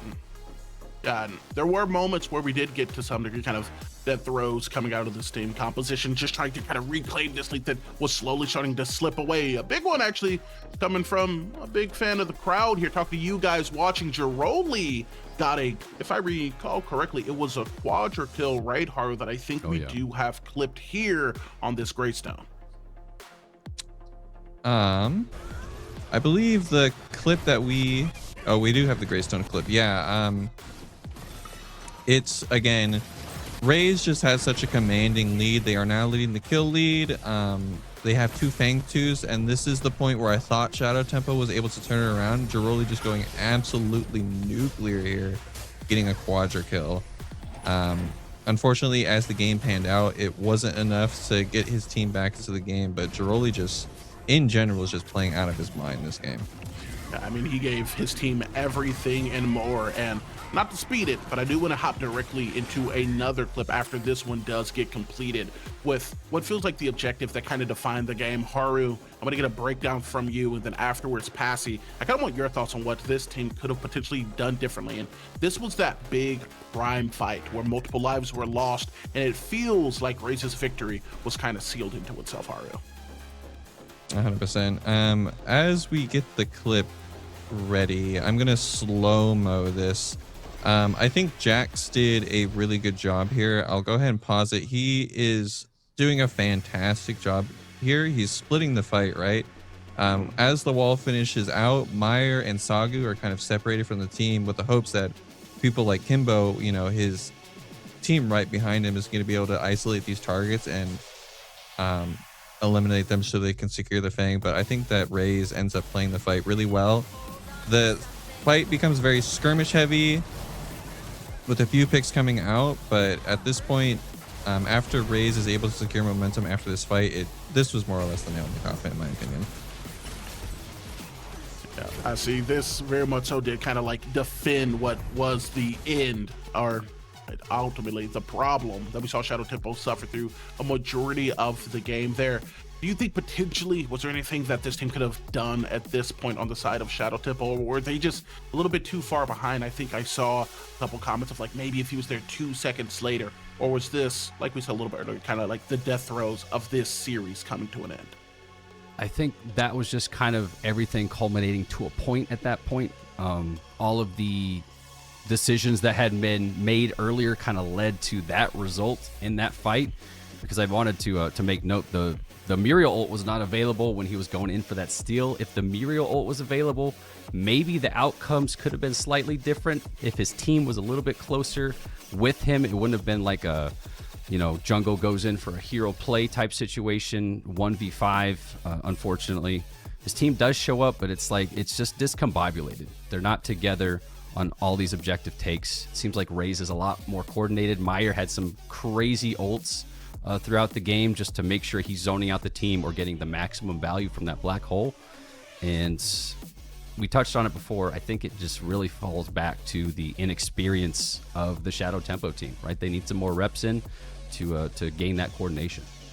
Yeah, man, and if the end goal is victory, sometimes there's not always a right play, but the best play. And it does feel like, credit where credit is due, Shadow Tempo tried to do that at multiple instances throughout this, not just game, not just set, but through this tournament, and to let them this far. But sadly, this is going to be the end of the road. Thank you so much, Shadow Tempo, for going out. Raze, though, they're going to progress on as we take a look at the bracket here, Haru. Yeah, absolutely. I mean, as the brackets continues, right? Looking at Raze again, they had a very tough matchup early on being in Nightshade AU, and I think the fireworks ignited, they said we might have gotten knocked down early, but we are coming right back for that Nightshade win. Yeah, man, and it has led them to just go on an absolute tear. There is a road to them meeting Nightshade EU once again within next week's PCC showing, but they're going to have to get through either them or Vinny and some mini hands, if I recall correctly, for this team, Comp Man. Going into that, do you think that they have a preference on who they would prefer to see before the grand final? To me, it's hard. I think between those three teams, they all absolutely have the capability to win. If we're looking at scrim records, Raze has been putting on a pretty dominant performance, as well as the Venivens. Like, they're all beating each other, right? But there's also the factor of game day. There are absolutely some teams that are known to perform exceptionally well on game day, and Nightshade is one of those teams. So it really just depends on if they have appropriate plans for each team, and it comes down to just playstyle differences of who they want to play. Passy, do you think this team might have a preference in who they go against in the losers final next week? Well, I mean, if I'm Raze, then I want to get a rematch of Nightshade United or Nightshade EU. I'd like to kind of put them in their place. They've had some pretty good runs. They've been the victors throughout the history of the this competitive series, any competitive series. The previous LAN tournament, they were the victors there. So we'd like to see them maybe put down a peg if I'm Raze, but nonetheless, Venivens, many hens could also be a top contender for them to compete against. So like Haru said, it could go either direction. Man, and I'm gonna be honest, I think it could go either direction. As you guys saw by my predictions, though, guys, I'm cowardly, man. Listen, I'm hiding behind my carry every single time. I don't want to go against Neft until I absolutely have to. That being said, I do think that Raze has the confidence and the belief that they think they can just beat out this Nightshade team, and I most definitely think they can as well. That being said, ladies and gentlemen, if you like what you have been seeing here, gamers, there's a way for you to support it. That's the Victorious Bundles. The comp scene is going to be thriving underneath the head of a little bit of a change over on the side of Ometa, and you guys purchasing these directly help not just up, but the comp scene as a whole. They got something for everyone, every role, not quite every character, but we're gonna get there. Haru, I mean, you're a comp player as well. This is what allows not just the PCC, but comp to continue to thrive within Predecessor. Yeah, it's been an experience, with the scare of the comp players potentially losing the comp scene. It was hard. Like, a lot of the players, that was what drove the passion to continue playing, and having that reignited along with this continued support, it's meant a lot to them, and I think the viewers are also appreciating it as well, right? I think everybody's been loving watching the PCC. I've had a blast being here on the production side of things for the first time, so definitely support them while you can. Yeah, and Passy, man, I know you maybe picked up a couple. We got codes here for you as well. If you don't have the platinum, Passy, which one of these is your favorite? I'm gonna put you on the spot a little bit. Which of these Victorious bundles are you looking at? Oh, I already copped it, man. It's the off-lane one, the Sevarog, the Bale, the Shinbi. Mainly because I'm a Sevarog main, right? I like to play the Sevarog, and that skin is probably the peak skin for Sevarog right now. Just the color scheme, the gold with the black, it just looks great. Dude, it does look great. Look great, play great. And plus, as an added bonus, Haru has already told me in private that he's going to just be giving coaching sessions to everyone who buys a Victorious bundle. You can hold him to that. Don't bring me into it. That being said, there's a little bit of coaching that is going to be going on in the background because, ladies and gentlemen, the PCC is only at the halfway point. Don't get out of your seat. You know where the heart of the competition is. We got NA coming up next. A couple of banger sets are just on the horizon, so don't go anywhere. This is just the beginning. We'll see you soon.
You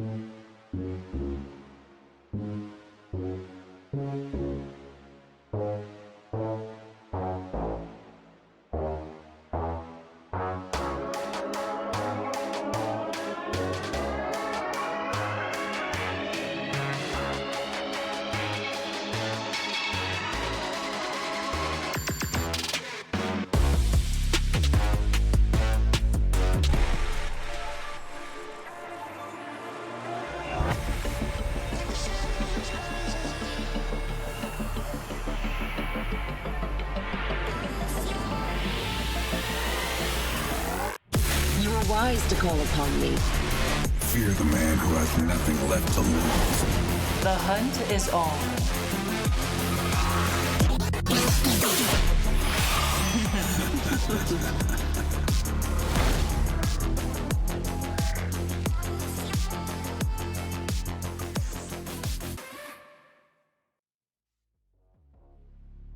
Ladies and gentlemen, welcome back. We are here to keep the gemstone rolling into our NA matchups.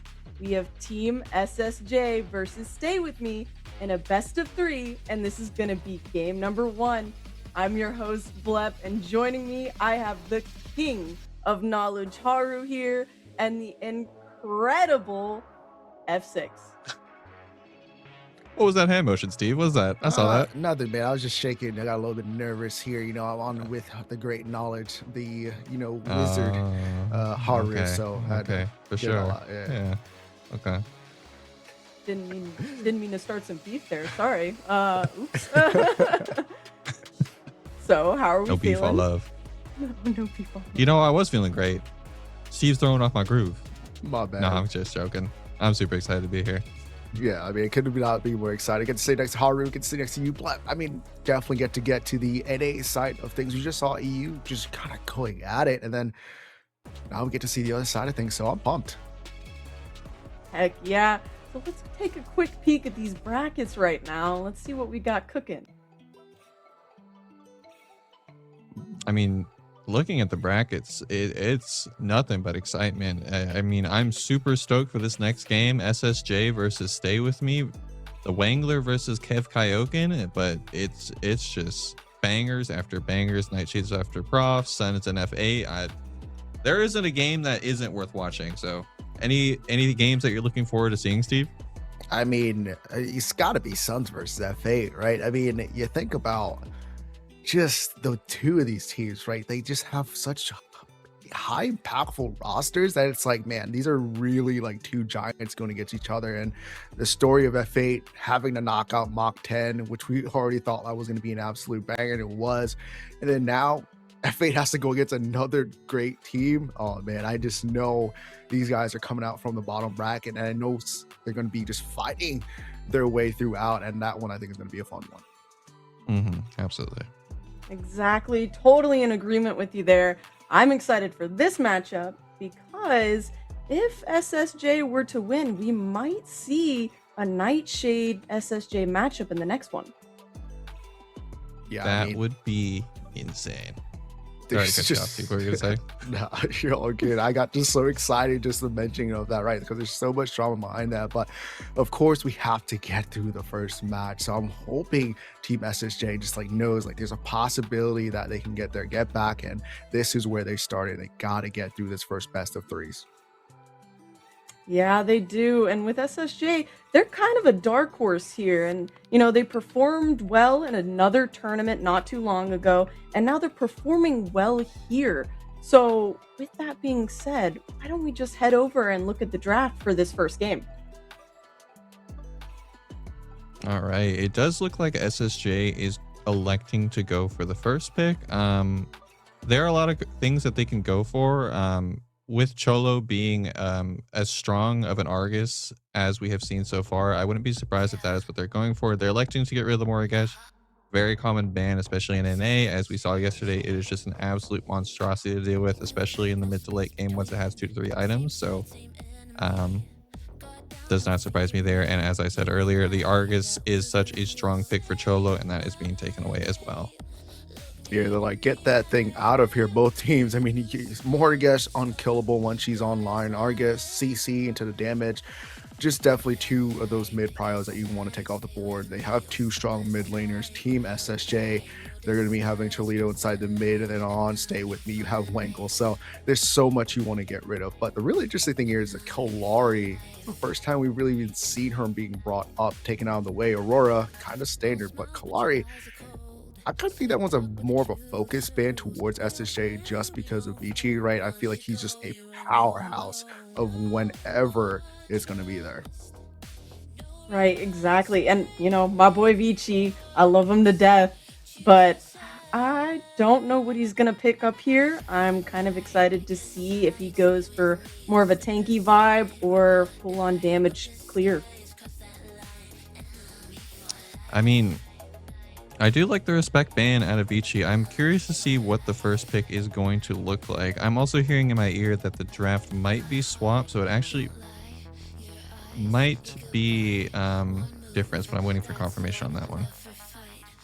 Yeah, I mean, definitely just some things on it, but I would to get that fixed really quick. But like you said, I mean, already you can see the targeting bans come out from both ends, right? Stay With Me is like, we're not going to give you that Argus, right? For Team SSJ, they don't want to give Wangle that Morgus. And I mean, I think that's going to be the big play point when it comes to when we're getting deeper into the bracket, right? You talk about starting to realize what the strengths are with these teams.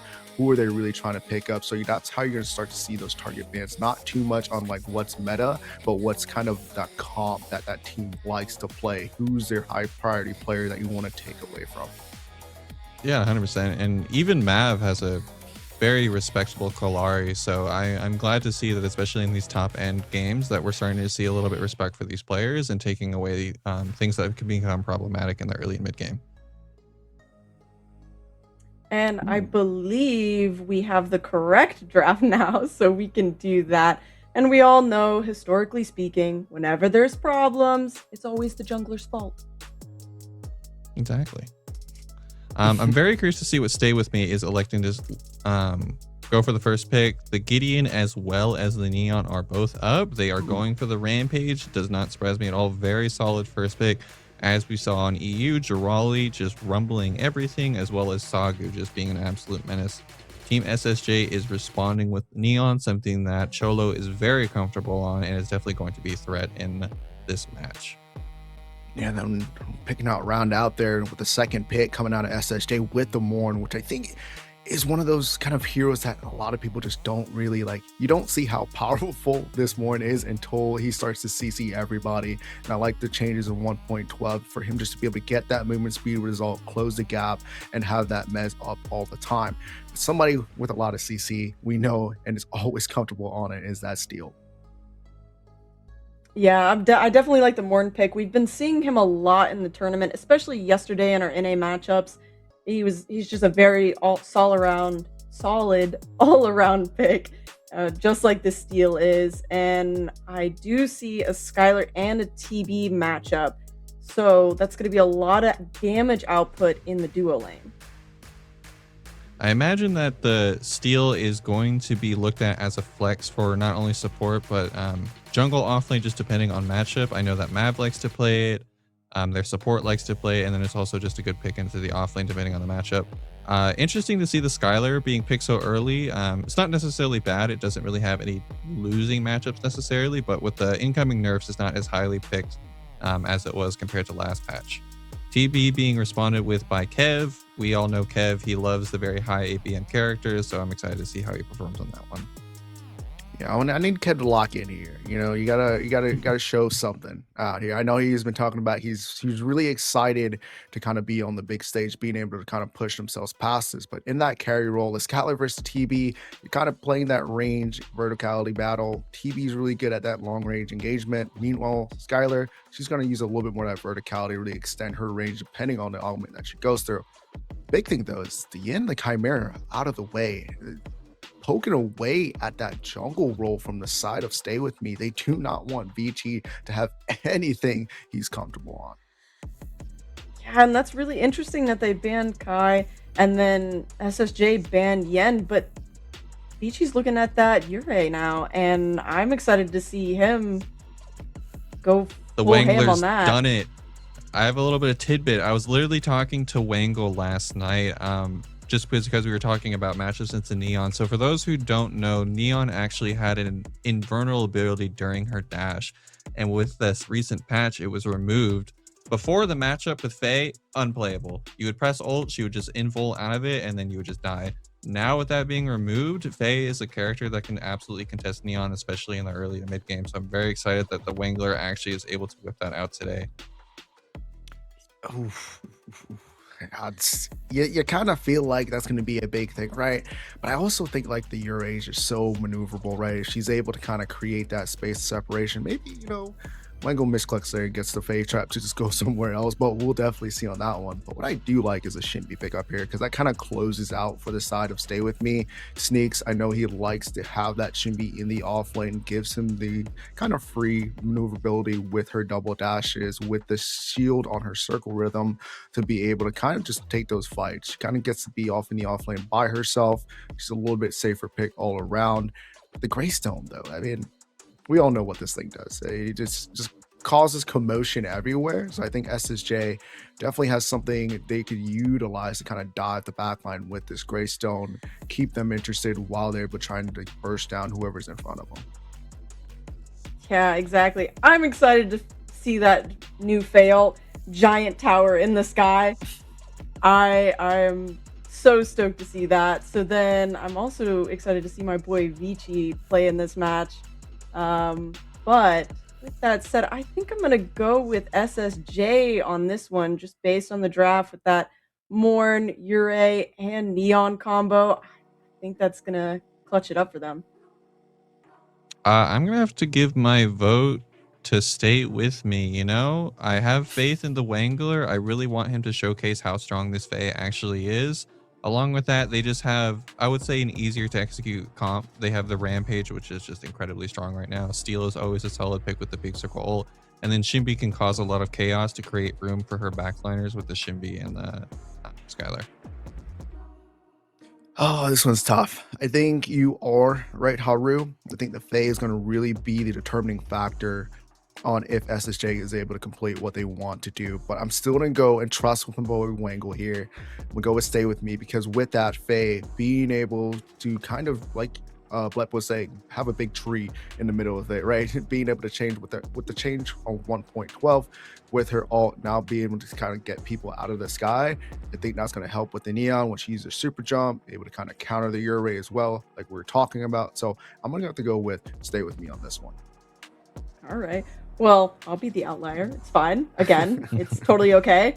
But Haru, what's your streak now again? What's your win streak? Throughout the days, I've only been incorrect twice, so we'll see. All right. Well, now that we've broken down the matchups, now it's time to see it play out. Chat, be like Narbash and give it a drum roll. Casters, it's up to you now. Thank you once again to the desk. Philly, giving us that drum roll. Philly, I'm so excited to be here once more alongside you for what looks like an incredibly exciting match. Let's cut right down to the meat of the issue here, Philly. These are two teams with beloved members in the community, Kev, Kaioken, and Wangle, both extremely well liked. Which of these personalities is going to come out on top here? I mean, in the player video, they both had some very good fighting words, but Wangle, he was just smiling the whole time. You're like, you probably don't mean it, Wangle. Like, that guy is so freaking nice. Had a chance to interview him at LAN. He's an incredible person. Kev, the same, a good community member. It was hype in the ADC tournament back in January. Just an overall fantastic dude. And all of these players, just wonderful folks all around. You know, I'm a man of friendship, Spooky, so I'm going to highlight that. But I do want to highlight these compositions. And it's like Mez and CC stun going into the game here. So if these Mezes land and they can keep them controlled and mesmerized, they can find their burst combos that they need in terms of SSJ. But I think the ease of execution for Stay With Me, they're going to be looking to stay together in a lot of these team fights. Yeah, I think you've kind of hit things on the head there. I was a little surprised by the Faye pickup here. Gideon was open, and that's really been one of the mages that's been getting picked up most frequently. Faye has not seen a lot of time down here on Sanctuary. What do you think about this pickup? Is this a Wangle-centric thing, or do you think it just slots that well into the team comp they've got? I think it's twofold. I think it's maybe just a little bit of a mix-up, right? Change the mentality. Like, wait, we haven't played against a Faye in lane yet? Like, wait, how do I need to do that again? Right. Two, the desk stated it's a very good team fight. Ultimate can snatch people out of the sky. It can yoink this Yurei, who is so shifty in these engagements. If she goes for the Soulstorm, plant the tree right in front of it. I think Earth beats Wind last time I checked, Spooky. And so if that does happen, keep that Yurei under wraps and see if you can eliminate her. So I like this adjustment. Where did you check that? I think it was like Pokemon, or maybe it was Magic the Gathering. I'm not sure. Okay, well, it's completely somewhere. Opposite in Pokemon, I can tell you that. Ah, dang. There's no wind type in Pokemon, Philly. Come on, brother, get it together. That's right, that's right. Anyway, I'll leave your lack of Pokemon knowledge to the side for now, but I'm really glad you brought up Vici on this Yurei as well, because that was one of the first things that popped into my mind with this Faye ult, right? Vici's gonna want to be active. He's gonna be all around the upper portions of the fights. Drag him back down where he can't be so effective. Those dashes need to be limited in some way, and clearly Stay With Me has been thinking about that. Yeah, and Spooky, unfortunately, we have to talk about Yurei this game. This is super it's tragic. Unlucky for us, because we hate talking about Yurei, but maybe Vici will make us change our minds. He won't. That offlane was, we'll have to talk about it, but this dual lane is hyping up. There's just so many things just being pestered. This Morn pick has been such an NA kind of staple, and this is where you can really see the differences between the two regions. We've got a quick invade going on here, a slice and dice from the Yurei. Yeah, we're going to see a little clash here in the jungle, with the rotations coming through from the mid laners as well. Wangle comes through, blink forward. Rampage extremely low, and the first blood comes in. Dr. Flick finds the kill onto Mav, but is quickly returned onto Vici as well. Wangle has to sneak back into his lane, gonna be fine. So far, explosive start to this game, less than 3 minutes in. And that was from the pressure in the off lane. I mean, Dr. Flick had the Shimby pushed all the way. I believe that was Sneaks all the way into their tower, which, to start, yes, the Greystone is going to kind of be oppressive, but as soon as that magic power comes online for the Shimby, it's going to push that Greystone back, and he doesn't want to scale with the magic armor too heavily. Yeah, they can build a little bit, but he really wants the physical armor, physical power to move forward. So I'm going to be watching his item build very closely, but Vici already being effective on this assassin. And that's what you gotta do when you're picking an assassin jungle. You wanna get active early, and you wanna get active on the squishy members. Looking over, not able to find too much damage here. Straight to the skies goes Warps. It's just to alleviate the pressure on this tower line, push him away from a little bit of farm. So far, all's looking good for Stay With Me and SSJ both. Where do they look for the tipping point on this, right? Because Vici can make his presence known across the map as much as he wants. It's a good start in the opposite side. But where's he putting his stamp down? I think that the thing with an assassin is you want to be able to snowball, right? Secure these kills early on, get an item advantage, then eliminate people in lane, and then roll into an objective. So if they can find some of those frags early, that would be massive. But even just getting lane pressure, so you can unlock a gold buff for your dual lane, so they can get a back off clean, come up with an item advantage in their own lane, and you're facilitating them to win. That is technically a great step forward. This is a fight now over the seedling. Everybody's gearing up for it. Looks like Mav's going to secure that one for himself, with the movement of the team as well. They've managed to secure one, not going to fight over that second one, so Vici's going to go to this right side, see if he can't get that for himself. But you mentioned the picks before the objectives. We're about 15 seconds from the Fangtooth coming up here. I've got to imagine these teams want to start it, but do they have the team composition on SSJ to take those early Fangteeth? Maybe looking to take Kev instead, pushing him back into the jungle. So the issue is that instead of the Rumble augment that we've been seeing a lot, especially on the EU side here for the Rampage, it's the Tiny Titan, which is more of this gank potential kind of augment. So are you going to roll into Fang first and try to start that objective quick? Maybe not. Dr. Flick, though, trying to run away here. Sneaks, hunting him down. This is what we were talking about. The advantage will swing for the Shimby. A nice dodge of the line tempo. Dancing now is Dr. Flick, but no, he will get caught. Should have cut back into Vici there for a little extra help. He's going to fall down early in this game. 5.5 minutes in, 1 death's not too bad. Unfortunately, Vinci's not able to answer that kill back, and it opens up this jungle now. Mav sees where Vinci's at, so he goes right for this red buff. He knows there's gold on this map to be taken. He's going to make you pay for invading his camps earlier. Mav is such an intellectual player. Had a chance to sit in on a number of scrims when he was on Primal. He's a great shot caller, very calm in the booth for his team, but he has those timers mapped out in his head. He knows, even though we're not seeing them on the mini-map here, he's got them already in the noggin. So he's like, okay, if this is happening, I can do this, and then I can do that. He's always kind of 5 steps ahead. So trying to keep him down early was a great strategy from SSJ, but they have to continue that pressure in the jungle to keep this Rampage at bay. Now Vinci also looking to get active here. Flips right over that wall, starts up this Fangtooth, and Kev is right here to help out. There's really no way for Stay With Me to get into this one. So they're just gonna have to stay back, farm their own jungle. And frankly, they don't even have any wards down. They only know this is happening because we saw the steal pass by. So at least it won't be a completely blind take. But at this stage of the game, there's really nothing up on this map for them to answer back with. So yeah, you've got all the intelligence in the world. You know exactly where these timers are at. But if there's nothing for you to capitalize on, well, that intellect might just be a burden. Could be for sure. I want to just call out a great shout from SSJ to go for the Fangtooth at that time, recognizing that Mav was on the opposite side of the map and on the opposite side of the jungle, right? And he had to go for a back after that point. They said, maybe we can burn this quick, and they do just that. Mav, though, jumping in once again, KO Kev by himself. Yes, by himself, but he's going to be all right here. Just steps back into that tower. Mav didn't have an angle on that boulder.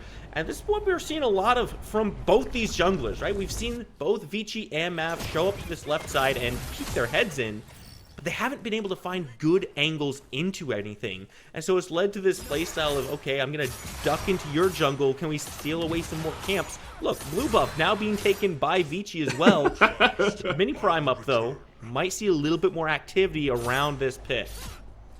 It's the advanced role for a reason, Spooky, right? It is a chess match out here in Sanctuary, but Dr. Flick has been getting so much pressure in that off lane that it makes sense that maybe they feel like they could sneak in a mini prime, so they're going to be working this angle, but Shimby's so hard to catch. She does have the augment, I think it's Allegro, that allows her to have extra reduced cooldown on her dash, so she'll be able to shift in and out of these fights, escape some of these ganks that might come her way.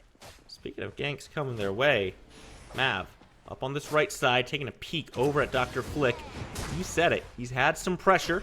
Assault the Gate's going to take him right out of the danger zone of that boulder.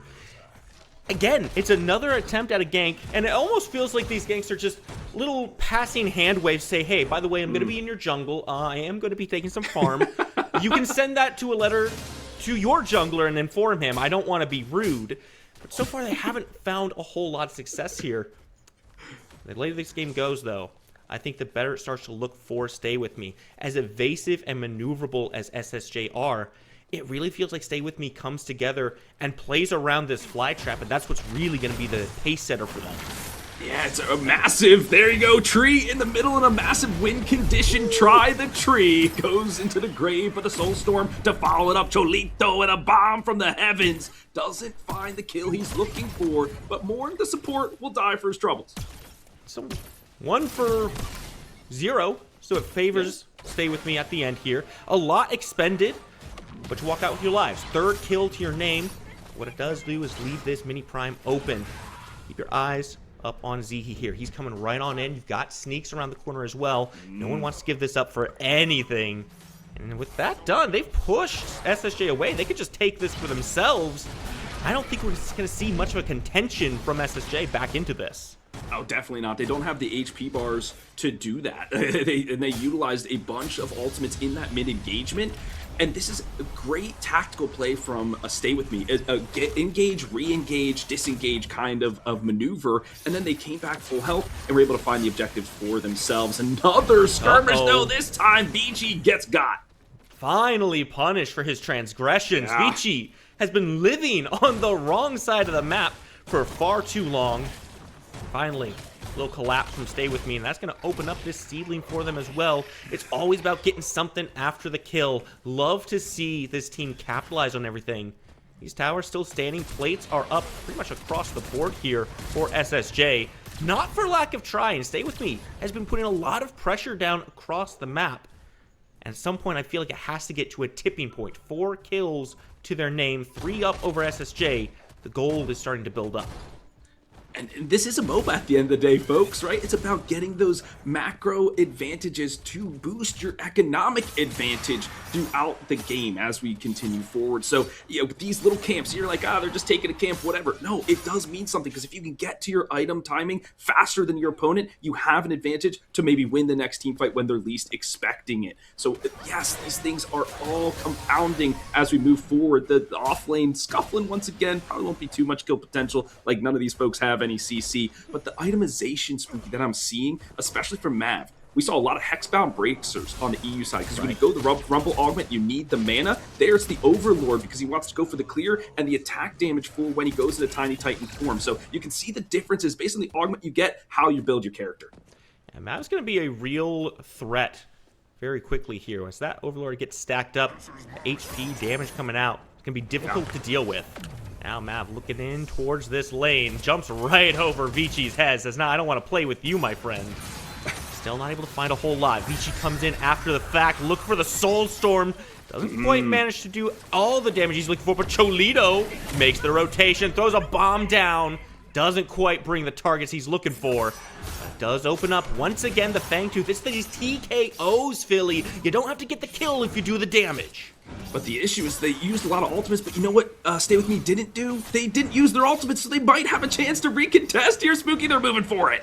Half health, Zihi, bull rushes right on in, and Wangle quickly finds Try. Shield slam him up, bring him back down, and Mav is gonna wrap this up. Back to the Fangtooth. Cholito completely zoned out, and Sneaks making the rotation in. Sure, you can go into your stasis, but where are you gonna go after that? Your Epoch will not save you here, but Dr. Flick might. A sliver of health, and Cholito gets to walk on out. Oh my goodness gracious me, SSJ. Oh, I think it's a mistake there. Like, they used so many ultimates in that dual lane engagement, and they weren't as super healthy as they would have liked. Then they said, maybe we can sneak this in, but just not the case, and a good re-engagement from Stay With Me, staying together, laying abilities fantastically, and securing that Fangtooth for themselves. We're knotted up 1-1. This has just been a fantastic bout so far, Spooky, but I feel like it's slipping away from SSJ ever so slightly. It's a slow climb for Stay With Me. They've been building incremental advantages, and I want to call back to those jungle invades we saw. There was a reason for that. Like you mentioned, every single camp taken is gold taken away from your opponents. That's why Vici was so on top of going into the enemy jungle and getting those counter invades back in. But that collapse that brought Vici back down to ground, that's what kind of started this little roll for Stay With Me, so they could start opening this map up. Now one Fangtooth to their name, tied up in the objectives. I can't imagine where they're going to be going next, but it's going to be very aggressive, I think. 100%. And I was about to highlight Try here as he goes diving in on the Wangler. Try picking up Warp Stream as their first item, so getting their Blink replaced with the Teleblink. They're gonna look for these Mez bombs, right? Blink in, Mez people together, and then try to eliminate them in terms of this CC that they desperately need. The other part is that he gains ultimate haste, so he has the Night Stalker augment, so he can boost his team forward, and he just dash at the other team and try to destroy them. What a cheeky pickup from the Morn support. I love this play, and the Leaf Song to boot. This guy's gonna be zooming around the map, Suki. Yeah, we've seen how effective that Night Stalker augment can be. Turn off the lights and just sprint at people. Hit them with the Beguile, and there's really nowhere they can go. The problem is, it's a little bit less effective if you're falling behind, because you're not a very tanky Morn right now. If you're running straight into people, they're going to be putting damage back into you, and it's not going to feel good. Dr. Flick going to go into the Stoneforge Stole to keep himself alive. And Vici coming around. Sneaks not in a great position any longer. Looking for a way back into his tower, but the Soul Storm gonna come in, drag him back, and Dr. Flick has enough aggression for Vici to find the kill. We gotta talk about your right now. Yeah. Dude, I didn't think they would have the gank potential because it's not necessarily CC, but the Soul Storm does just enough to vacuum the Shinbi back in. She can't Allegro her way out of that one. The rushing beat doesn't come in time, but because they know there's 2 members on the opposite side, it's a Shaper take. This will allow 3 seedlings to spawn in each, well, 1 in each lane, and get some of that push that SSJ desperately needs. What does Allegro mean, Billy? Allegro! I don't know, some Italian term. I should probably know that. I think it's like a tempo kind of thing. Like it's like a bop, bop, bop. Yeah, okay, there you go. Anyway, back to the actual game. Allegro is a very poor choice of words, I would say, because this game certainly is accelerating in favor of Stay With Me, but it's been a slow and steady climb. They've been very patient with everything they're looking for. Even that objective take they just grabbed the Shaper, they waited until they saw SSJ making a move on the other side of the map, and they said, you know what? We don't have to fight over this. Let's just grab it for free. Sure, they lose sneaks, but he's been 2 levels up on Dr. Flick. Losing this lead slightly, it's not going to be a big problem for him, especially with these seedlings pushing up, opening up this mini prime once more for Stay With Me. They just are constantly on top of these objectives. Like you said, Philly, Mav just knows these timings. And the seedlings just put so much pressure. They pin you in your lane. Otherwise, they will take down the towers. And the T1s are still up. But right now, a couple members might go down. Spooky, they're diving in. Try goes in, finds a Beguile. Now it's a completely split fight. Z trying to make some space for his team, but Cholito's finding his way to the back. Wangle no longer part of this one, so instead we have to run all the way forward, and Mav getting real low. They've got a lot of space, and SSJ is cleaning this fight up nice and clean, swarming over every single target, and Cholito is just free casting through everything. Bring them down 3 for 2. A bomb-nado, man. I want to see that, right? Soulstorm into the giant digital familiar from the Neon. Sure. I'm waiting for that, right? The final thread bomb just crushing kids. But all the while, Kev Kaoken able to split push that 3,000 gold in his pocket. He'll be able to get a nice item spike there. But I want to highlight in that fight, Spooky, sneaks. This Shinbi, what they are there to do is clean up the kills. You have the Behemoth in the Rampage and the Steel in the front line to kind of just take damage, bully people. You pelt in with the Skylar and the Fae, but it's this Sneaks Shinbi that is just zooming to the backline, destroying health bars and securing those kills. So well done from Stay With Me, but a great bit from SSJ to get themselves back in. We're gearing up for the next Fang. Ultimates, though, not on the board for Stay With Me. They might have to be patient before they engage. Yeah, they can't repeat the same performance. I was surprised when I saw Try just sprinting past his team into all of Stay With Me, say, hey, I've got a Mez here, let's follow up. And now that's on cooldown. Stay With Me have to bide their time as well. They're not willing to step towards the pit. Mav, be very careful on where he steps as well. I really feel like once these ultimates come online, Stay With Me has a very good opportunity to start looking for these fights, especially if you can catch somebody out. But who do you look for first? I mean, there's so many targets and so many members of SSJ layer CC effectively, it's hard to choose.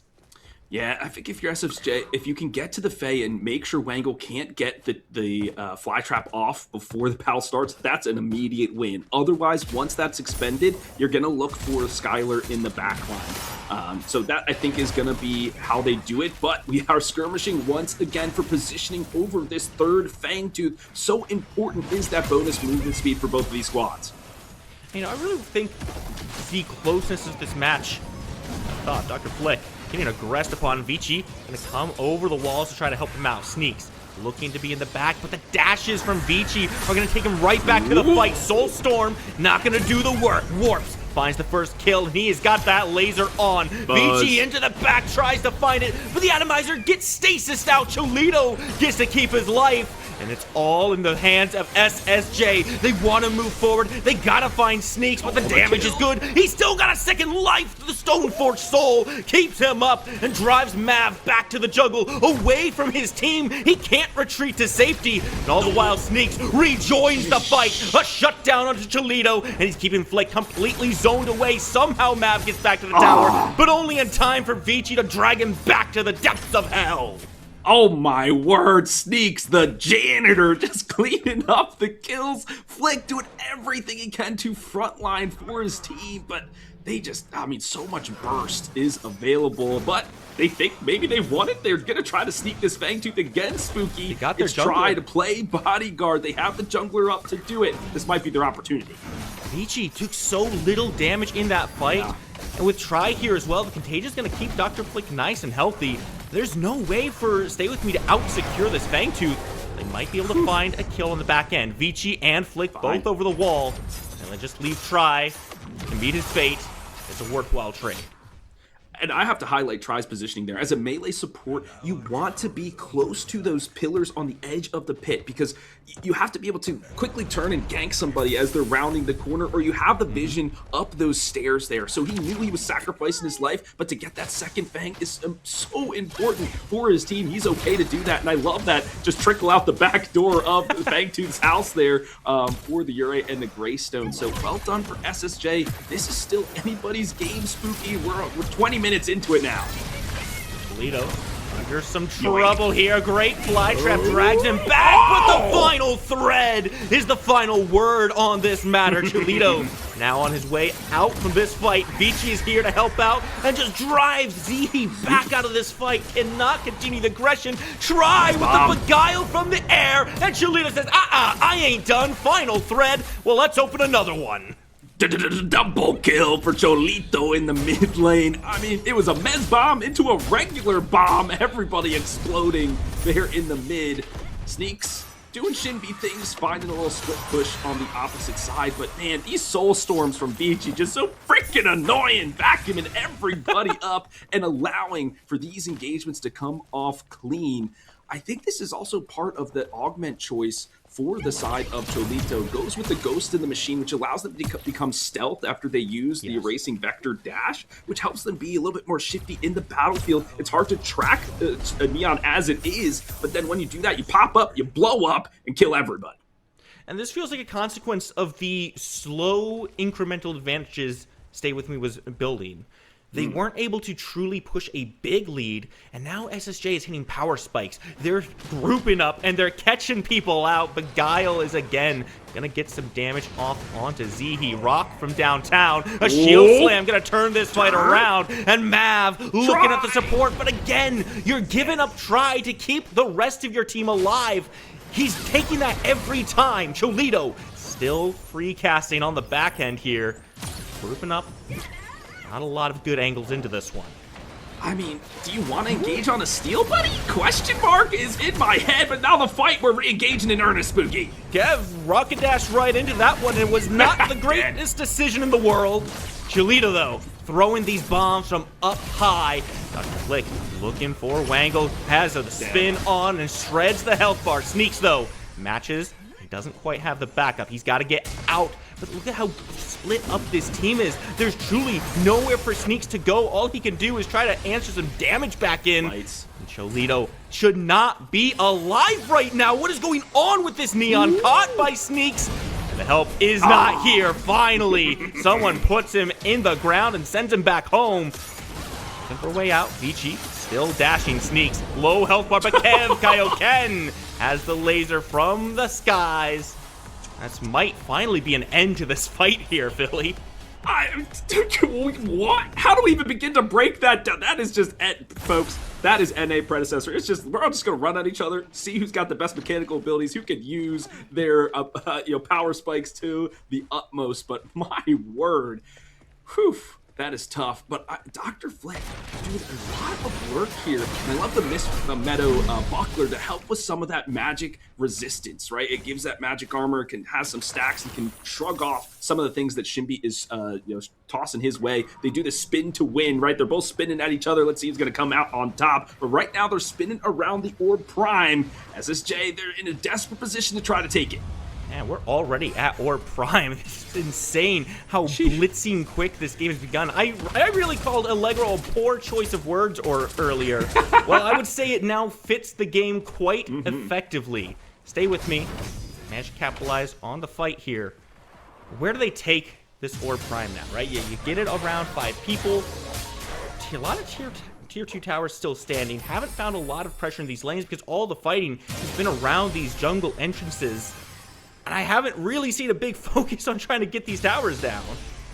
Yeah, that's a really good point, Spooky. And I feel like you've got to go wherever will make Kev Kaioken the most uncomfortable. Right, Yes. right now he's hasn't really joined a lot of these fights, Spooky. We haven't called a big vaporize or anything, right? The vortex grenades, nothing. So he's been biding his time. But how much can a TV really scale against a Skylar? I don't know. I think Skylar definitely takes the cake if we get later into this game. So a lot riding on the team captain for SSJ to really show up when the time is right. Truly like Goku in the final moments of any Dragon Ball Z saga. But here he is right now with the ventilate. He's gonna push Sneaks away. Not looking for the kill on this one, just making sure Sneaks doesn't get pressure on this tower. Your eyes on Cholito here. Cutting off the escape path, stops the recall. But now he's by himself. Does he have any help coming? Kev on his way. And Cholito is being incredibly aggressive. Final Thread does so much damage. Fly Trap comes in, drags Cholito back, but it's not enough to bring him down just yet. And there's been the story time and time again in these fights. You put some damage onto Cholito. If you're not killing him, he ain't gone. Yeah, those bombs, so skillful is he, just lobbing them in there like a bombardier, right? Just like is that sarcasm? Borders. It's a term, a bombardier, right? It's like a French thing. I don't know. Don't whatever. Don't quote me on that. It's fine. No, that's a word. You're correct. Thank you. Appreciate that. Well, going into this, the Shaper is now the objective for Stay With Me. Every member here looking to burn it. They don't have the prime, or the prime's about to run out on them, so they would try to utilize that to push some advantage, but the wave's not with them right now, Spooky. Yeah, it's kind of crazy. You get the Orb Prime, you don't even really look at any of these towers. Instead, you get the Shaper, but as you're doing that, all the waves are pushing towards your towers, the ones that you're supposed to have completely safe because you've got the siege buff around you. Things have been a little bit tough for Stay With Me across this map. They haven't been able to lock any lanes down. They haven't been able to find the pressure and get it really secured in their favor. Seedlings at least will push a little bit forward. But the big question is always, what are you doing with it? And frankly, Stay With Me, they feel like they're not sure.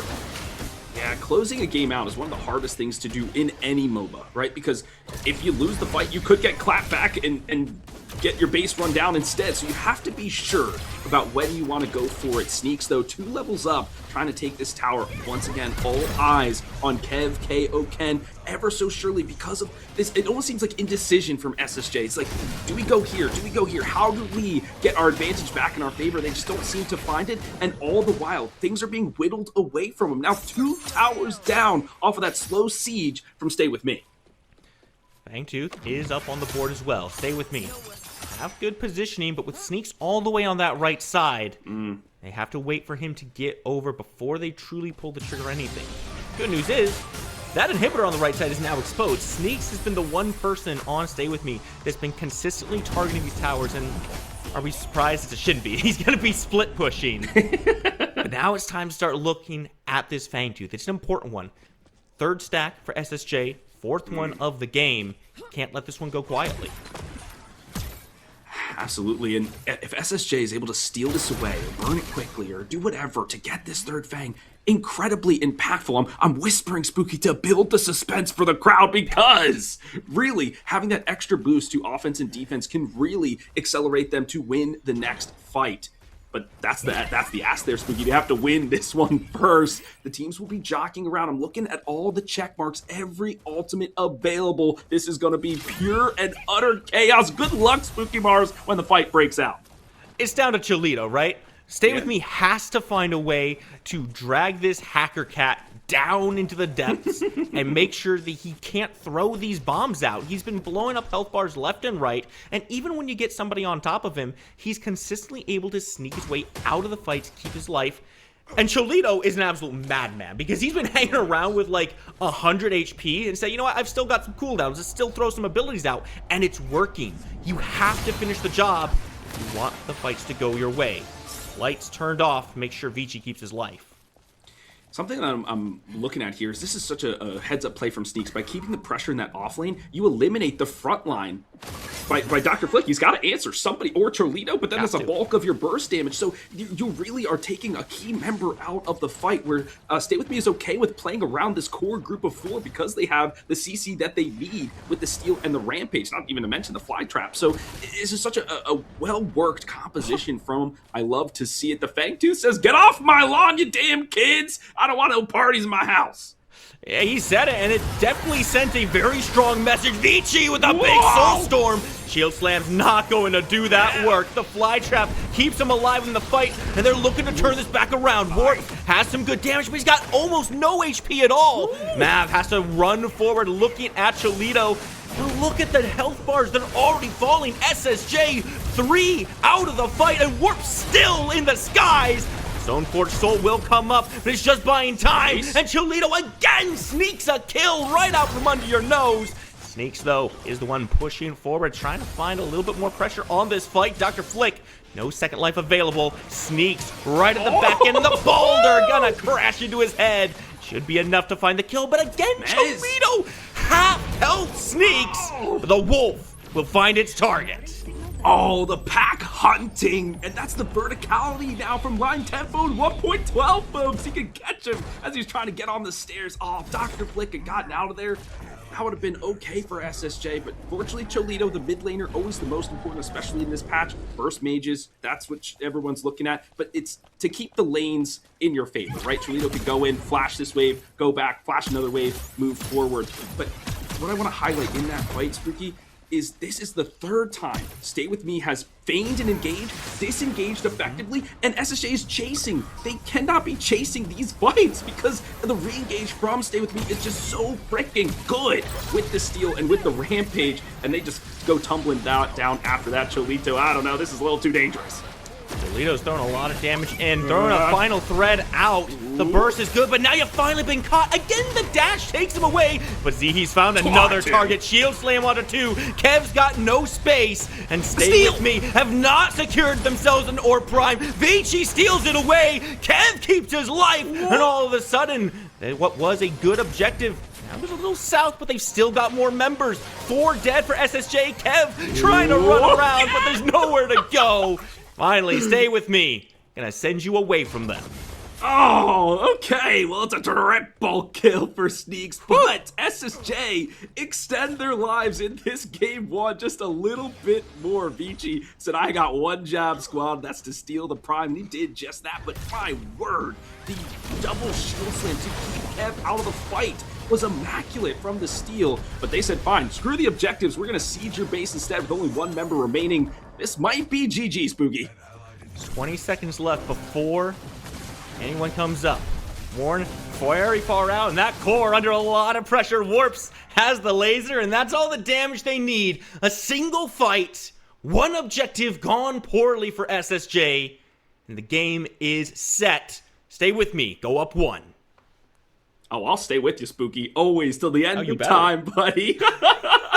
So I love that name, and I love this match. What a wonderful display of different ideologies, different tactics throughout Predecessor. It's such an in-depth game, and I love the item compositions. I wish that this Morn, like Mage, Morn, Ultimate build kind of thing, which I love, but I think that they needed more of this tank Morn because of the fact that Dr. Flick was on the other side. Yes, you get raw HP from a lot of those items like Warp Stream, etc., but I think he needed some armor there too to really stand tall while Dr. Flick was over dealing with the freaking Jimby. So, some adjustments, but Cholito looked fantastic on this Neon, but in the end, Stay With Me had just a great strategy, great composition. They take game 1.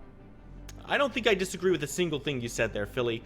Well, that's Try good. was consistently running in, finding those beguiles, but he was just too squishy to stick around in those fights. Cholito was an absolute menace on that Neon, but we got to say our share here, Philly. Let's send to the desk, see what they want to say.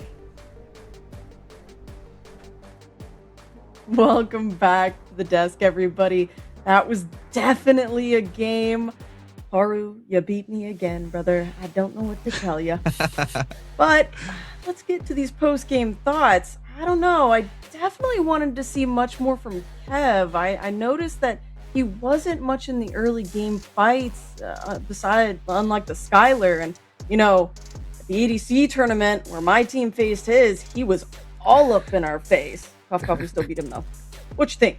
That was an absolute banger. You know, like you said, 2 and 13 duo lanes, not exactly what you want to see on game day.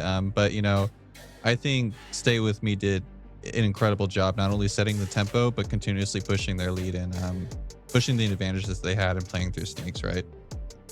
Yeah, I mean, you talk about carrying a game, not from the carry role, but in the off lane. I think he did an exceptional job. I think it really stemmed, though, from the fact that Vici tried to get some early invades off. They shut that down, and then now he has to, like, oh, man, I can't do anything. Meanwhile, Shinbi out here scaling with the wolf. The wolf pack came up, and she was able to do it pretty much by herself. Yeah. Haru, I did have a specific question for you, though. I did notice that Shinbi and Faye were both running Orb of Growth first item. Now, normally, I would say it's pretty typical to see Orb of Growth on a Shinbi, but Faye?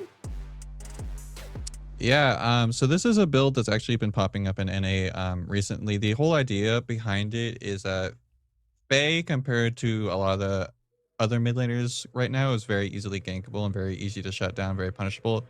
So the orb helps her kind of sustain through that, makes it a little bit tankier, harder to burst. And then when you're chaining that with items like Time Orb and Life Core, you kind of just become this mid laner that's just slinging out spells every second, healing not only yourself through orb, but also healing your team through the damage that you're doing. Right, nice. All right, thank you for that. So while we go into this, we're going to play some replays. This one is from an early First Blood. Yeah, this First Blood happened at 2 minutes, as F6 was talking about earlier. Vici going for the early invades, and Stay With Me just doing an insane job at shutting that down early, and just being able to chain that into a lot of early tempo plays early on. Yeah, and I mean, as you can see, there's like, yeah, you got the invade off, but you didn't necessarily get the camps, right? And then now you're just forcing blink after blink, and you're like, that was worth it. But in the end, you got to think about it. It's early game. You're forcing your blinks. You're trying to possibly get something there, but you don't really get that much. And what you're kind of doing is kind of just sacking that off lane. Shinbi was able to kind of farm. Dr. Flick had to rotate earlier on to even kind of match that early off invade. So you're kind of setting yourself up for a chain of events for like a high risk, high reward thing that just did not play out. Exactly. When we look at this next replay at the 16-minute mark for the big orb fight, I was a little unsure about this one. I didn't know which way it was going to go. Yeah, I'll slow this one down because this, I'll be honest, this is kind of a ballsy call from Stay With Me, but I respect it. They recognize that they have a lead, and so they're like, you know what, we're strong. We're going to pull this. I believe that this was not only well played by SSJ, but a little bit misplayed by Stay With Me. Vici gets an excellent ultimate off, but at the same time, Shinbi's just going through the backline, causing absolute chaos. In the end, Stay With Me overplayed it a bit, ended up losing their overprime and giving away a bit too many kills, but they're still able to maintain their tempo as the game goes on. Shinbi being an absolute menace. I mean, great on Tri-Edge. They're getting that triple mez off into the Vici with the ultimate there from the Ure. But like you said, they got a little bit of small win, but at the same time, Stay With Me kind of just kept going through that. So it wasn't as big as it could have been, but just by staying just a little bit too long into that fight. Speaking of Cholito, on this Neon, we have a clip from that at the 21-minute mark where he does a little bit of schmovement there. Yeah, we've been shouting out sneaks, but Cholito was absolutely the one to carry this game. I'm going to slow down this well because he does a really good thing here. So what he does is he's recognizing that he's being hit by the ultimate. So what he's doing is he's buffering out his Q to be thrown out so that he's still doing DPS as the ultimate is hitting, which is really well played by him. That damage is what allows him to come out of the ultimate and immediately cast R2 to get the solo kill on Bengal. Yeah, I mean, you're talking about playing. It's just he's trying to outcap there, and he's definitely well played it to kind of what you're seeing here next. And yeah, just an overcommit from Stay With Me leading into a double kill for Cholito. I feel like that was a really good fight for him. Movement.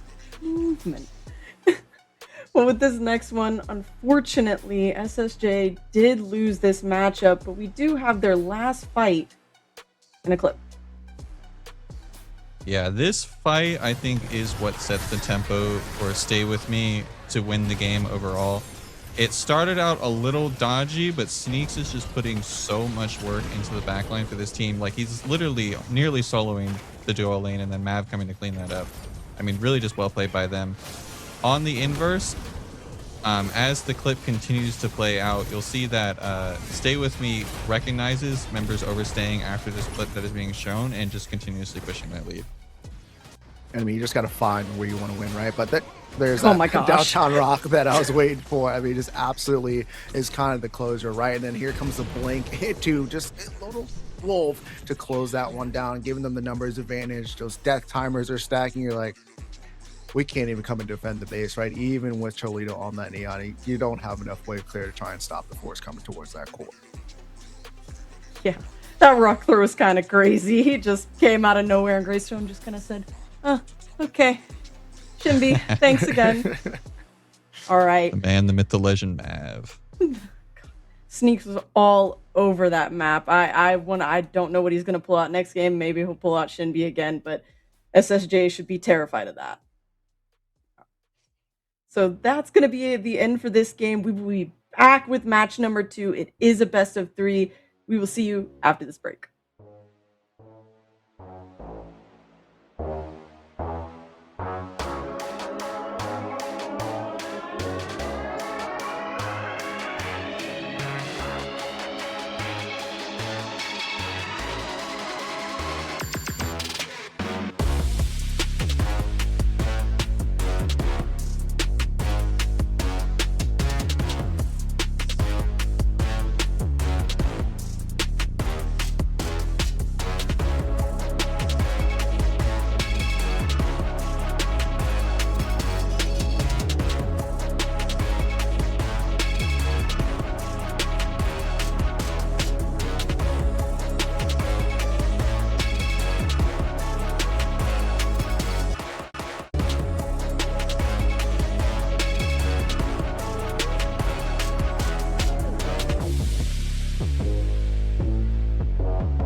no space between.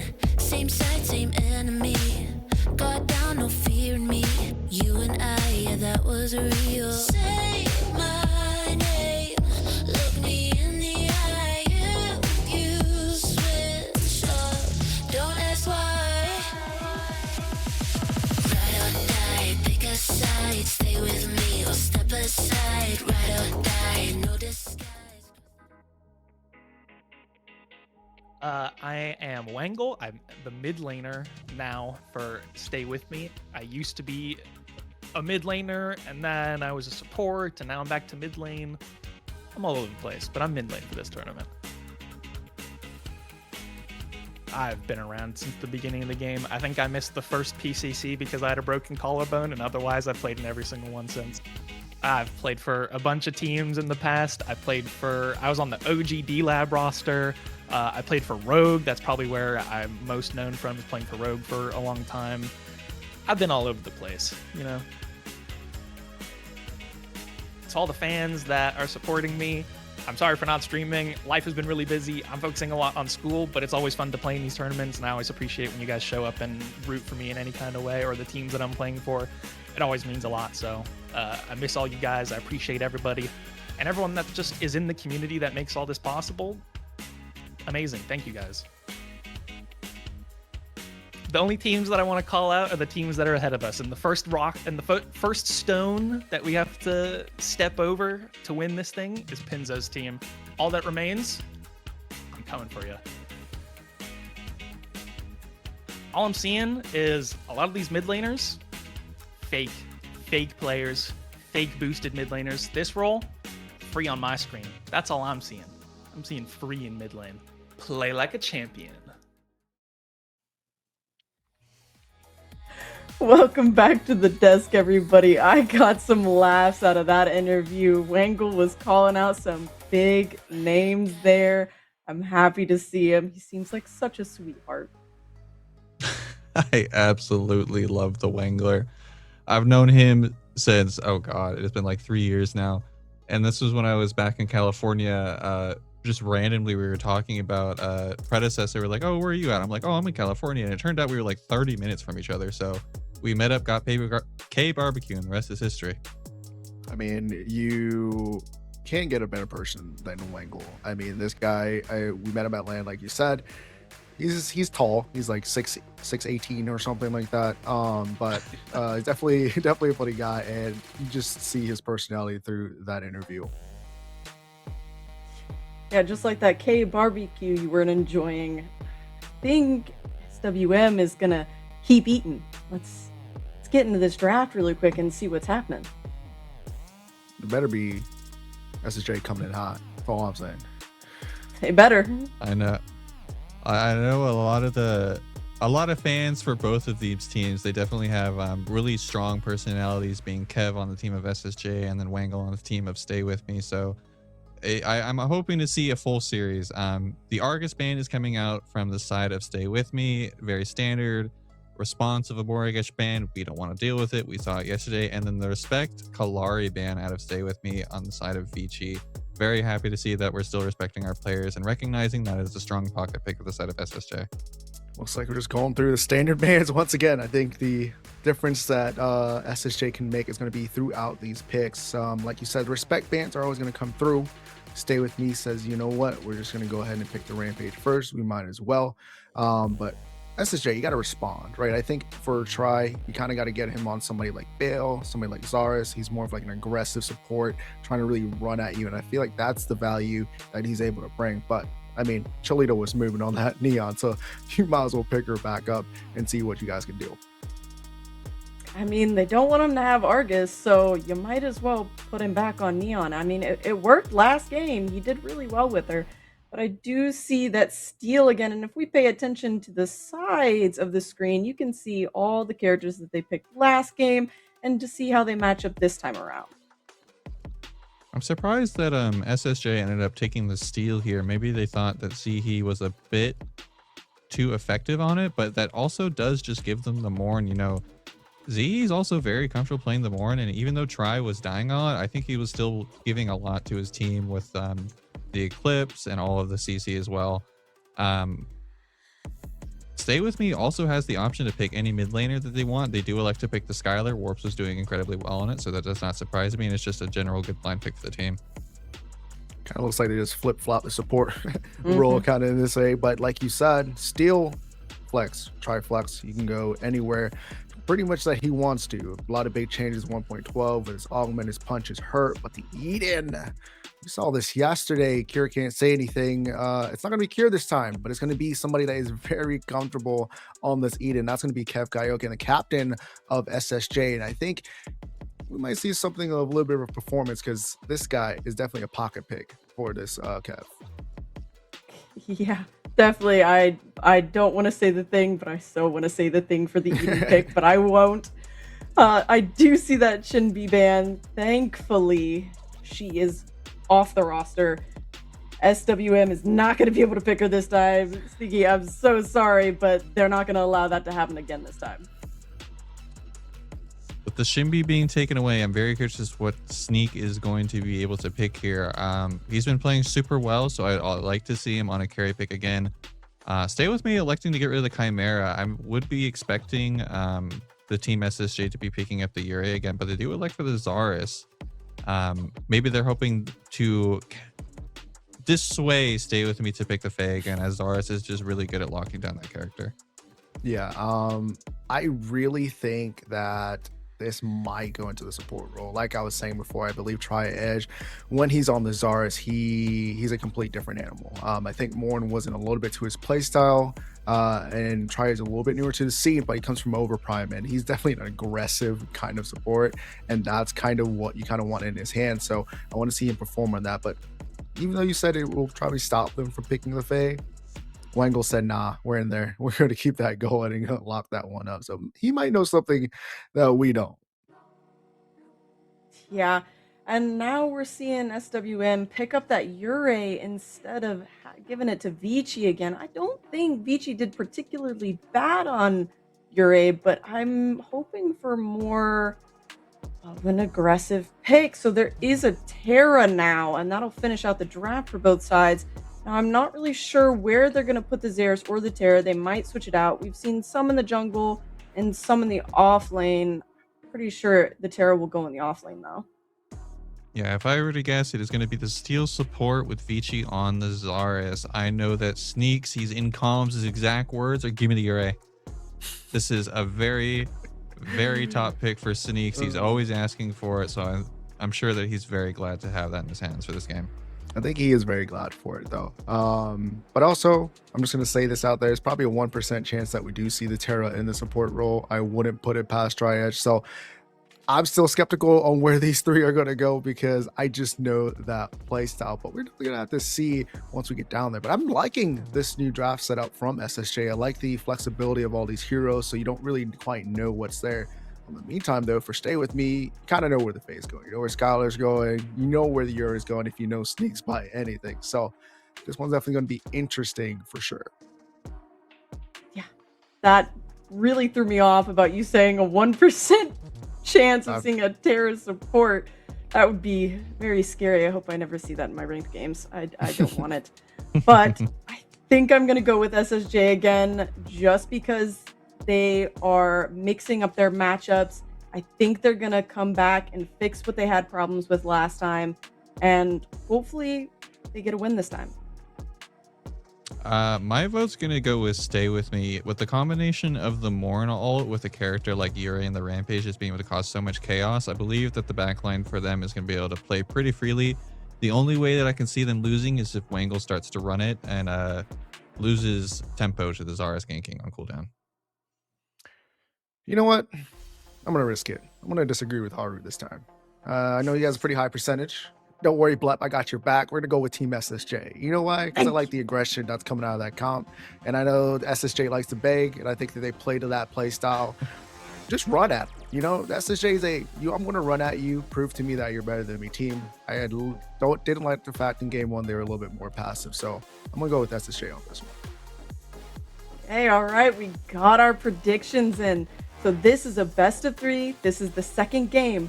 So SSJ has to pull it out of the bag this time and take this win or they're done. So will their fate be sealed Or will they be like Greystone and pop ulti? We'll see soon. Give it to the casters. Ooh, Philly, we have quite the draft here going for us. Apparently a few different choices for support if you're asking F6. I think I'm leaning towards the steal myself, but the Yurei switching hands now, the aggression that comes out from SSJ, this feels like a big switch up, and I know you were excited about the Eden. Yeah, we were talking in between the matches, like, give something that KevKOken can really shine on. The Twin Blast, not really doing it, but the Eden, oh my gosh, you can dive in and out there, play so aggressively, like poke people out. I think it's a fantastic choice for him. He's been playing it a lot as well, so we'll see how he decides to scale into this game. I am hyped to get into this game too. I have a sneaking suspicion, my friend, we might be going to a game 3, but only time will tell. So, well, let's find out. TDM is once again taking us through this game here. If you think we're going to get to a game 3, I mean, what's the driving factor for SSJ's success? Is it Kev now being on this Eden? Is it Cholito back on this Neon? We saw how prolific he was. Or is it maybe the lack of frontline from Stay With Me? You could rectify that by going tanky Morn, but we've been seeing a lot of different Morn builds. I think it's going to be a change in tempo, right? Stay With Me, they were just playing a slow, methodical game. We'll take objectives as they come, just capitalizing on the mistakes of SSJ, how slight they may have been. Whereas with this new lineup that SSJ has drafted, I think it's going to be more of a full just tempo switch. They're going to be faster. They're going to be more aggressive. They're going to be in your face. And that might catch Stay With Me off guard in this match. And then the tables will turn and maybe SSJ can capitalize on the small mistakes that get presented and close this game out. Let's take a moment to look through really everything here. I want to talk about Zihi on this Morn. I want to talk about a lot of things, really. But now this is the sustain, the engagement. It feels like it's in favor of Stay With Me. Their ability to just run at someone, turn the lights off, and counter engage on whatever SSJ might want to do, because you're expecting a lot of shield slams to come through. If you shield slam into a fail, into a beguile, it really puts the brakes on what you're trying to do. See, he has to, you're absolutely right, Spooky. He has to play extremely carefully around these engagements to not get caught off, because the shield slam, it can be an engage tool, but a lot of times it's the disengage tool or like the secondary follow-up. You have something and then the shield slam goes in to make sure everybody stays put for the rest of the abilities to come through. So yeah, Coliseum first, then shield slam on top, vice versa, whatever it may be. Maybe layer the bomb in there, etc. But I like the team fight composition. You're right, with the Eclipse Augment bursting people with speed into the fight and then the fly trap in because they don't know where the things are coming from. That's wonderful, but it is also wonderful is Mav diving under the tower and he sweeps up the first blood. Blink for blink, Mav, aggressive. Look at Sneaks, didn't even leave his lane. He said, you know what, Mav, I know you've got that. Go ahead and clean up the kill. Now he gets the invade off, gets the kill. He's going to have to reset so he doesn't get to go for that blue buff. That's going to be one thing Vici has over him. But let's talk for a moment about this Yurei in the offlane as well. It's a big change up going into the Terra. Assassin versus Bruiser. What are you thinking there? My Pokemon type chart, man, I gotta check through the tomes to see how this one goes, but check the type chart this time. Yeah. The fire beats wind beats. I don't know. We'll see. Nope. I love this pick though from Sneaks because it's more of like a. I saw Vici do it. Let me show you how it's really done, kid.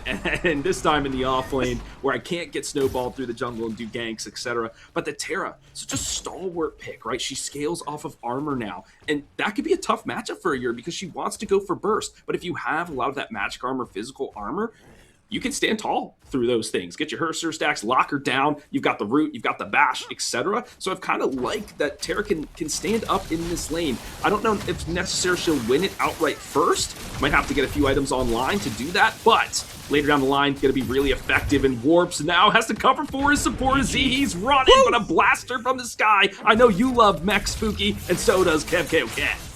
Dude, the limit break is just such an effective tool. The fact you have access to it before level 6 really capitalizes on Vici's gank there. Love to see the pressure coming out from SSJ. You were saying a tempo change. Well, I think it's encapsulated perfectly in that fight. Waited until the Beguile was used, and then everyone just bull rush in, attack Zihi, and punish him for not having a way to disengage from it. I love it. And then in the mid lane, Cholita was already kind of winning that tempo battle, just bursting waves down. That's kind of where the Fae falls short a spec in terms of the early game, and that allows her to get that Riverbug, unlock the seedling there. But Vici thought maybe he could go for it, but goes for a gank instead. He's looking to skewer a fish in a barrel, but misses that one. He says, this seedling is mine. Go ahead and pick that one up nice and easy for himself as well. Not a whole lot of contention really around these river objectives right now. Yeah. Vici can't really be fought. Mav is on his side of the jungle, just trying to farm up, make sure he's not falling behind. He's gonna have to be very careful. He's already a level down, maybe half a level on Vici, and specifically because of that blue buff invade that he did not get to answer. These things add up over time. They build on top of each other. Mav hasn't had an opportunity to get active on this map. The only time he's picked up a kill was when we saw the Terra try to contest him and it didn't work out. For sure. So we'll see if he's going for the gank again. I don't know if it'll come to fruition. No blink available for Z, though he's going back in for the Beguile. No one charmed by the Warden of the Wood. This is a great push for the side of SSJ, knowing the Fang is here, and the Zarus has just been lingering around this side of the map. He stole the Riverbug away. He's been working on the ceiling, and now they say, hey, it's time for some T-bow steaks, the Fang Tooth, it's ours. Apparently he's not going to keep the long clean this time. There's not much this guy can do. About 3 people all rotating on the Fangtooth. Nice and easy. Picked up very quickly. And again, it's such a change from game number 1. The lead isn't big right now. It's about 900 to 1,000 gold in favor of SSJ, and that took a lot longer to build up the first time around. SSJ has clearly found their groove. They found what Stay With Me wants to do, and they're not going to let them play their game again. Absolutely, and I thank TDM so much, our observer, for bringing up the scoreboard there once again, just so we could see the different augments. But I love the Hollowed Reverberation pickup from the Ure by Sneaks here. Just allows the additional range and the bounce from the kunai strikes to kind of just poke out this Terra. They know they can't get close because they'll get shield bashed, and then Ruthless assaulted, and then Highland hurled to the ground, and all those things in the kit. So I like this little extra sustainability, just trying to poke this Terra away from the minions in the lane, keep those levels down. So a nice adjustment through that augment, but it is this mid lane still dominated by Cholito. Leaves a little mesmerizing bomb here for Mav as he's rotating through. And not much Mav can do about that. With Wangle up at his tower trying to deal with the minion wave, Cholito really has a lot of freedom in this lane. I'm interested to see if they'll start rotating out, but the Mez going to come through. Instead of rotating out, Try rotates in. Not quite enough damage here to bring Wangle down.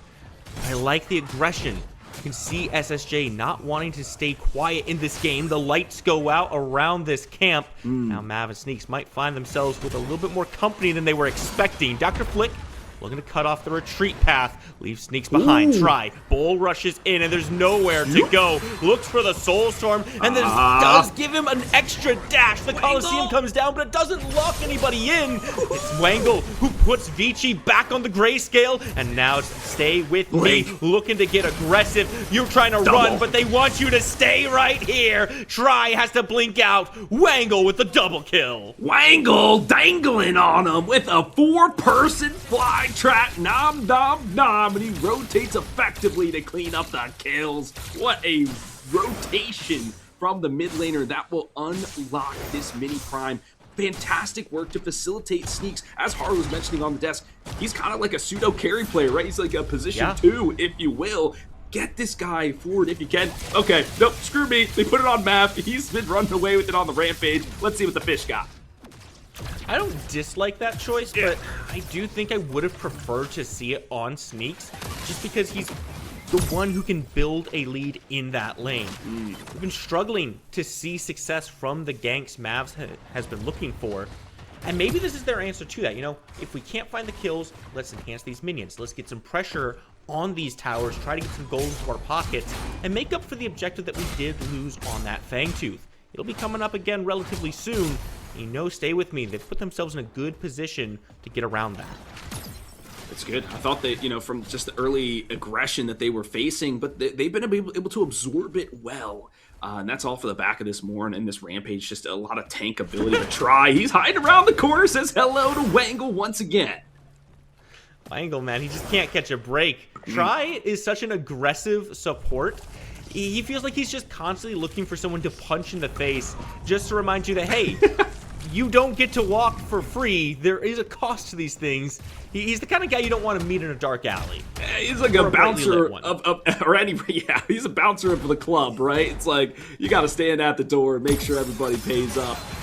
But the support rotation is such an impactful part of this meta. There's two defining points. It is one, how strong the mids are. Thank you, Cholito, right on cue.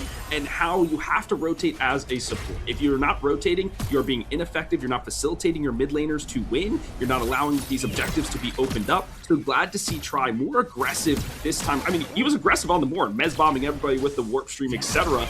The mid laners, they find themselves in a tussle here, but it's in the off lane. Wangle does it again. Or does he? Okay, gonna be applied. It's not gonna find the kill. He leaves that for Wangle. But I love this response from Wangle on this play. You know, Cholito was able to play a lot of this game for free the first time around. And he makes a good rotation out, finds a kill. But Wangle's not giving it up for free. Makes that same rotation, waits for Dr. Flick to reset, so he knows he can get in there for free. Finds a beautiful pickup. Love to see it. He's going for the Orb of Growth, so he really needs to get these stacks online. So he's like, well, I kind of want to stay in lane. Faye, not always the quickest to rotate. He got the Bramble patches, but she doesn't have that augment. He wants the augment that allows the healing on the Untamed Growth instead, to really facilitate the team fights even more. However, he's doing well. Get those stacks online, help you scale, keep up with this burst mage known as the Neon Renegade. Zihi under duress once again, the shield slam to lock him down. And the Coliseum right on top. Mav jumps on now, but Kev Kaioken is the one who picks it up. Warps gonna be looking to try to join this. He can't stay for very long because there's a lot of damage there, a lot of bodies. And that's gonna put SSJ in a good spot for this Fangtooth. That's what they're looking for these picks for. It's all about the objectives, all what they can get for a kill. And see where those melee supports are. Look, they were hiding right there behind the post. And now they aggress right on the map, keeping that jungler away from the party. This is that tempo, that high aggression we know SSJ has. They're looking to secure this second Fang. Spooky looks like they'll be able to do it. No fly trap available means that Angle really can't go in and try to set anything up there. Stay with me. Wisely makes the choice to hang back. Let the Fangtooth go for now. Sure, it's the second one, but it's not like it's the third one, because you're better off giving that up than dying and then watching it go down as well. Cholito getting aggressive onto Wangle. A ton here for him to do. The fly trap comes back up. That's going to pull him down with the final thread. Still going to connect, but it's Epoch out. Wangle drops the perfume. Gets a little bit of healing there. They're going to go back their separate ways. Mav? Dunks on him, but right under the tower from Cholito. But so sneaky is he with this Eraser augment, right, to keep himself invisible. We are brawling once again. Mav, the one, the recipient of the death. Dr. Flick writes him the script. Just rotation after rotation coming in from SSJ, and it's forcing Stay With Me to try to make the same plays. You can see Sneaks coming in here looking for Dr. Flick. But as you mentioned earlier, this Terra scales off of armor. She's so hard to bring down, and there's just nothing that Stay With Me can find here. And the thing with the offlane Ure is that you're kind of locked into Mind Razor, so you can keep up with your clear. Is that going to provide too much physical penetration or even magical penetration as you're trying to chunk through this armor? So it's difficult. It's challenging for Sneaks to really get through to this Terra, but because of the rotation from in the mid lane, Dr. Flick is leaving their tower vulnerable. The plates are now gone, so they have this giant wave to deal with, but I think they'll be just okay. They'll gobble up some of these minions for lunch. Yeah, left the tower unguarded, but frankly, his still looks a little bit better than Sneaks does. This Terra has been just controlling a lot of this right side of the map, not allowing Sneaks to rotate anywhere for free. You can see that Dr. Flick has constantly been the first one out of the lane. Now, another seedling goes the way of SSJ. They've been slowly but steadily building these things up. Kills are 4-4, but the objectives, those are racking up. Absolutely, friend, and we'll see as they're now kind of converging on the mid lane. As we said, this is going to be the most contentious point. Wangle is doing it again. They're diving on top of him. They lock the ferry down. One final bomb to mez him into place, but it's all too late. The captain, he's thrown off the ship. Cholito in a bad spot here. He's been left by himself. Finds a blink out, but Mav's gonna jump right after him. Not gonna let that one go for free. Now looking for a little bit more. Your eyes in that river. These bodies are clashing. Warps wants a little bit more damage. Doesn't have a good way into it. Stay with me. Tries to pull things back. Instead, Sneak's gonna be the one looking over under this tower. Soulstorm doesn't do the damage they're looking for. Kev somehow hangs in there. Oh my gosh, he's Wait, Warps? No! Oh, the atomizer! Oh, absolutely obliterated from downtown. The carry finds his opposite number, and he says, thank you very much for the tower gold. He's taking the mid. Steel wall, not gonna be enough to stop that tower from falling. Stay with me. Certainly put on a good show there. It was a split fight, a little bit messy, but they capitalized well on Wangle doing what he can, buying what time he could. It leads them to a mini prime. Get a little bit more pressure. Sneaks with it around him now. Should be able to build pressure on this off lane if they can get right back out. Mav and Zihi sticking together, trying to be the ones who walk each other away, but Try's not gonna let that happen. Cholito with the damage every single time. Makes them pay. Okay, well, they sacrifice their jungler, but they get the purple buff out. And so that's good. You'll take that because you need to get some advantage back in these lanes. The well worked from the side of SSJ. I'm loving what their composition. They're, like they said, they're playing so aggressive here. They're rolling this into the Shaper too, knowing that there's no jungler to try to contest it. I'm looking at the next Fangtooth, folks. It should be up in just a minute or so. That's where the next action will be on that side of the map. Cholito already trying to take down the tower to prepare for it. Cholito's just been a menace through this set so far. I mean, every time I think he's overstayed his welcome, he finds a way to get a little bit more damage in. And frankly, it's usually pretty valuable damage as well. Stay With Me has not found a good way of locking this Neon in so they can actually find a way to bring him out of these fights. Mav has to be very careful. You're not in a spot where you can just step forward willy-nilly. Sure, the Fangtooth might be up, but you got to respect the damage that SSJ is putting out. All the ultimates available, Spooky, and Mav, the most crucial member, needs to get the hunt and secure this Fangtooth. They are in desperate need of some of those skull and crossbones side of Stay With Me. Mav playing bodyguard here for now. They're going to roll onto it. Watch these melee supports once again, folk, to stay along these barrier lines. Got some ultimates available on both sides here. You know, Try's looking for the shield slam. Drops the wall. Bull rush straight in as the lights turn off. The shield slam doesn't really find anything, and he gets dragged right back into Warps' laser. Coliseum comes in. There's just zoning everybody away. Zihi makes so much space on his own, and Mav says, let's go. Let's get in there. This is our time to fight. Drive him away. Super Saiyan, I think not. All you are is a mass grave. Oh, dismantled is the mech, but this was all on the back of Sneaks. He zoomed into the backline full throttle with reckless abandon and had a massive soulstorm that vacuumed up 4 and slammed him into the dirt. After that, the damage was a follow-up, the fly trap layered to boot, and so a great Fangtooth secure. That's that team fight capability we were talking about from Stay With Me, sticking together once again. They're looking for this tier 2 tower, but only Tries here to defend. Yeah, there's just no way SJ gets to keep a hold of that one. It's going to be more gold in the pockets of Stay With Me. And this is just bad for SSJ. They've done such a good job of controlling these objectives, controlling the early game fights. But as soon as we start seeing this grouping, that's what Stay With Me has been drafted for. They are here to play as a 5-man unit. It's in the name, Philly. Stay together. And they will take each other to every single fight they need to be at. Sneaks still on this right side. Has the opportunity to take down this tier 1 tower. Put some more gold in their pockets. Expect a reset here. I guess Fangtooth down. Where's the next fight?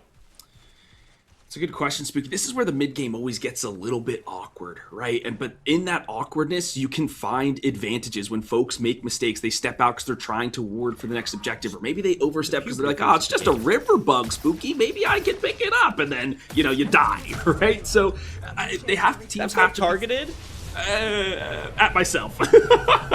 You're the carry, buddy. You're not going for the river bugs. You let other people go for that. Am I not supposed to be picking those up? Question mark. I don't know. We'll ask Harvey later. Try. Oh, the support, that's me. He's getting the Riverbug, getting some extra shielding. You love to see it. I do want to highlight the sneaks, though, on the Yurei once more. Picking up the Ruthless Broadsword is a tier 2 item left unfinished. You'll see that a lot from these pro players because some of these items have these passive abilities just inherently. Thank you, Tedium. And that provides this corrode, right? Reduces physical armor, and that is going to keep Dr. Flick at bay. The Mutilator also doing that % damage, too. So this is a specific itemization to keep Dr. Flick down. But this Elefrost, that is going to be huge to slowing people up. I love these builds coming out from the pros. I absolutely love to see him. I almost saw Zihi got picked there in the river, but was able to finish his recall before they collapsed on him. And it's like you said, you have to have answers to this Terra. She stacks armor. She's going to be a problem for this Yurei. There's the answer, right? This is not a team that's going to sit idly by and say, oh, well, I guess we just don't have an answer for the Terra. I guess we just lose. You find ways around it, shred their armor, and the fact is, that corrode, that affects every single member that you hit. So if you're hitting those squishy members, suddenly your damage is hit a little bit more effectively as well. Nobody is safe on SSJ. Prime now up on the board. That's the Ore Prime, the true Prime. Stay With Me and SSJ both have reasons to want that.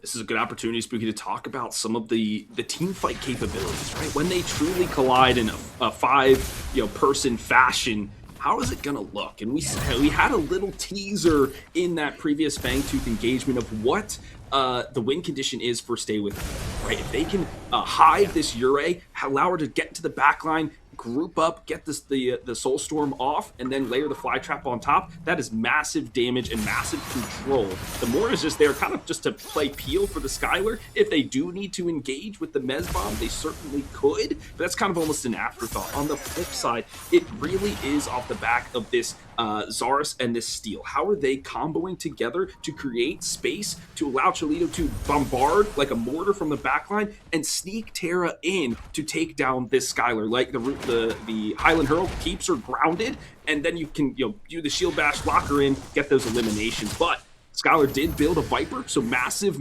physical armor shred coming out from that character, so the Terra might be wary for going into some of those engagements. It's so difficult for SSJ to approach Stay With Me, and that's really what they want to do. They're drafted around, we're engaging on you, we're dropping Coliseum, Shield Slam, Terra's running through your backline, have fun with it. The problem is, Stay With Me can have fun with it right now. Starting up, Orb Prime is a little heat check. Recognize the attention from SSJ, so they'll pull back off of it. And you've got the Eclipse you have to deal with every time you try to get aggressive, and we saw that in the Fangtooth pit, right? Steel tries to go forward, lights turn off, and all of a sudden Vici doesn't know who he needs to Coliseum, and they end up completely splitting their ultimates, and it doesn't go their way.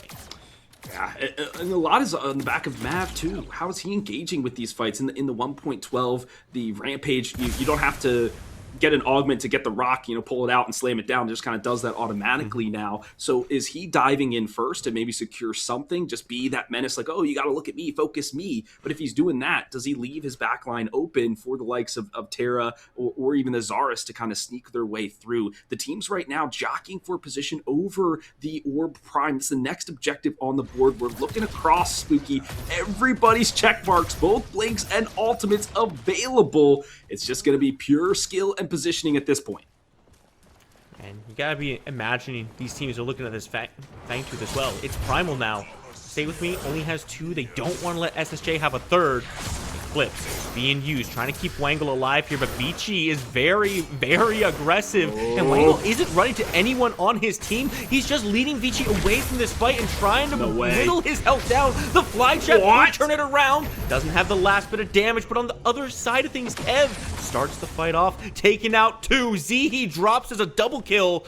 Now SSJ looking to get even more aggressive. They found a couple kills, and that Fangtooth now open. Mwah, beautiful. I mean, Spooky, we talked about how Wangle is the priority target in these team fights. The Fly Trap, so instrumental. So it was just Mav just being like, all right, if I have to just sacrifice myself to keep Wangle away, then that's what I'll do. And look at that, opens up the space for Kev KOK to find a 2K.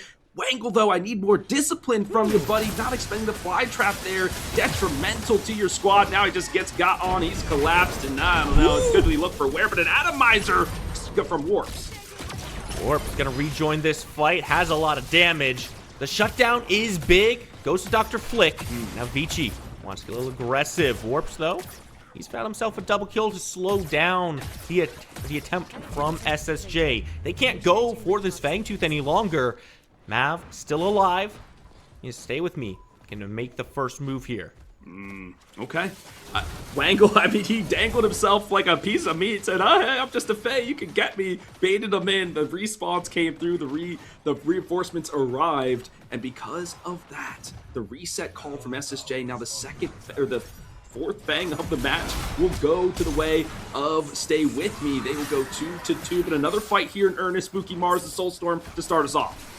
Vici looking for a way into this. He wants to slay, he wants to hunt, and the Coliseum comes in quickly. Shut down. Vici cannot secure it. Now Stay With Me. No, he does! Cholito steals away the Primal Fangtooth.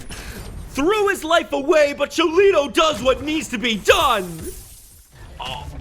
Okay, Caster Curse there, buddy? I totally was just like, I thought they had it in the bag, Stay With Me, but no, a massive turnaround. Not only is the Primal Blaze here for SSJ, it is the 3 Fangtooth Monty. Hashtag TM copyrights to DJ on that, but wow, what a turnaround. They are in the driver's seat here, SSJ. They can push some objectives now. I don't use British terminology. We're on the NA side of things, Billy, all right? Let's try to keep that straight. But man, what a flip for SSJ.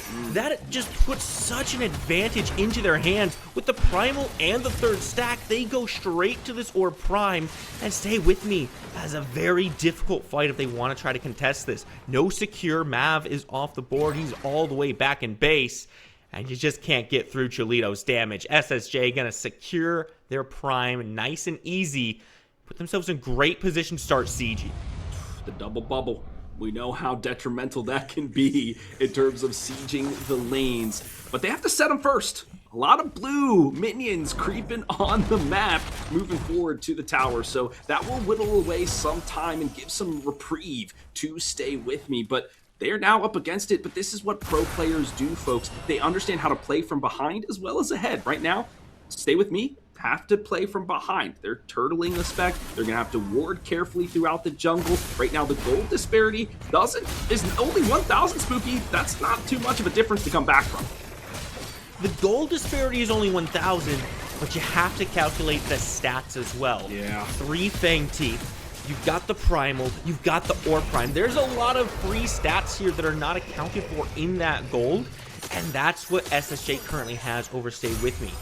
If they can turtle this out, wait for those buffs to go down, it evens things up a little bit more, but they have to survive the onslaught first. And with the positioning that I've seen from a couple members so far, might be a little risky saying that we can turtle this out. Especially with their scaling, right? Who's really the scaler on here? It's gonna be the Skylar, maybe the Fae.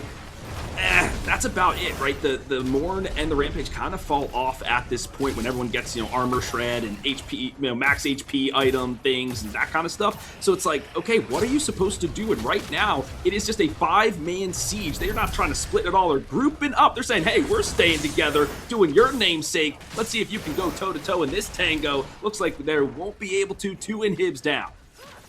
I think that's the right call from Stay With Me. They take quite a few steps back away from that inhibitor line. Said, yeah, we're going to soft defend. We're going to hit those minion waves.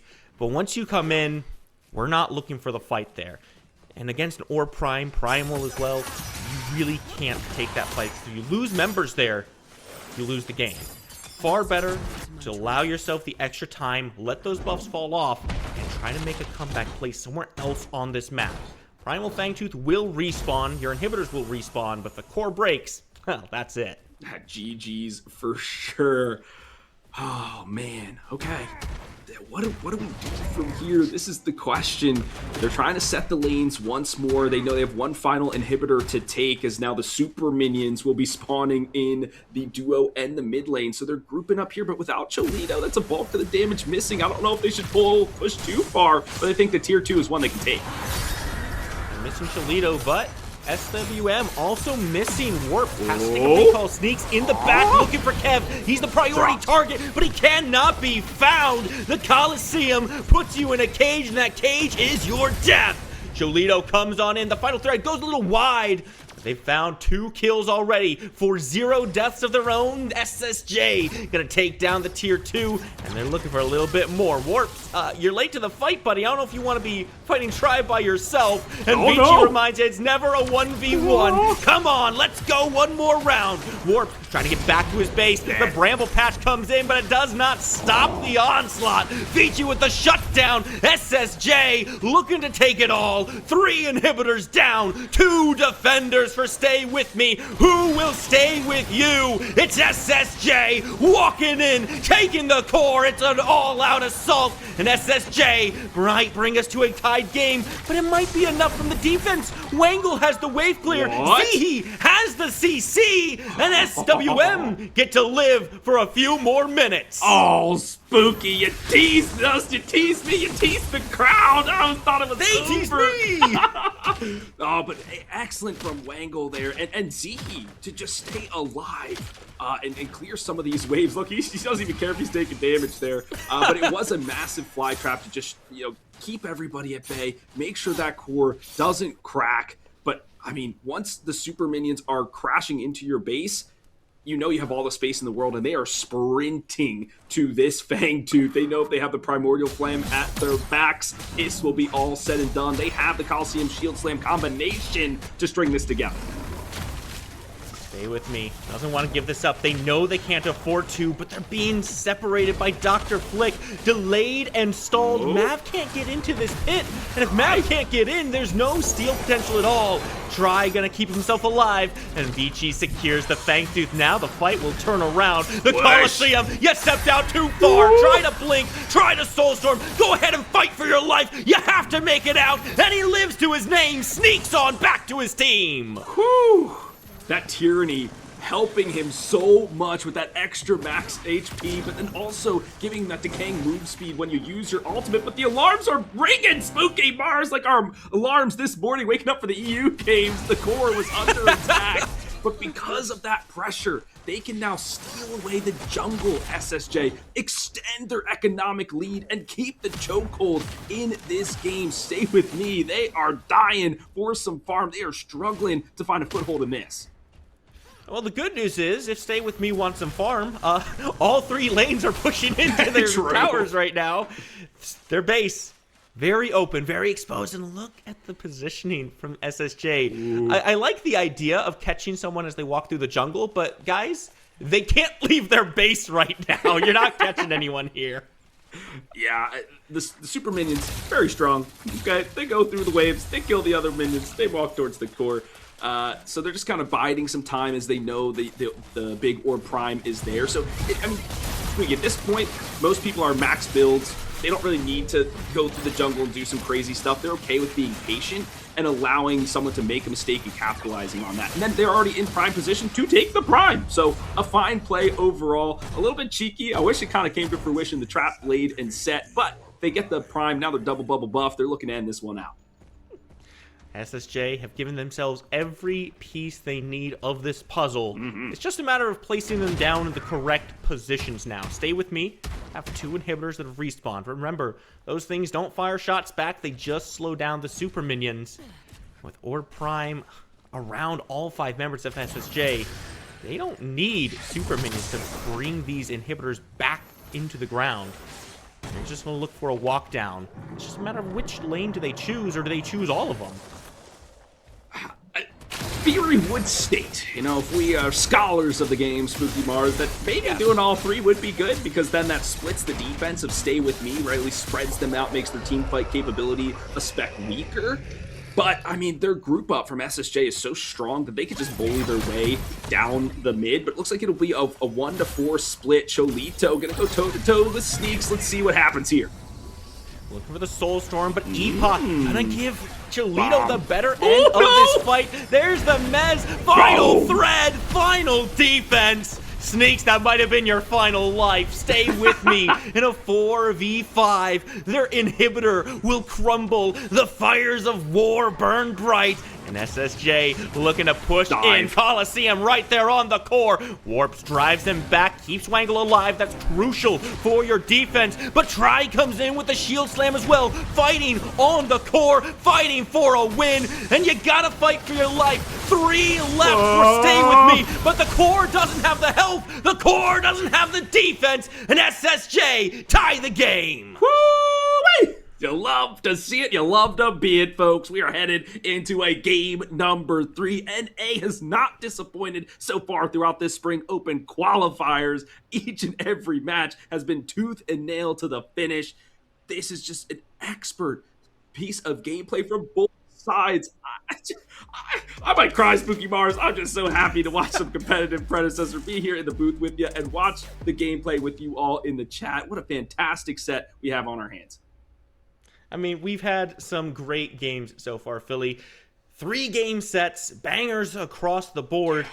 Frankly, if I look at this game, Cholito's a problem, man. Get this guy off the Neon. He's doing way too much. He's surviving too long.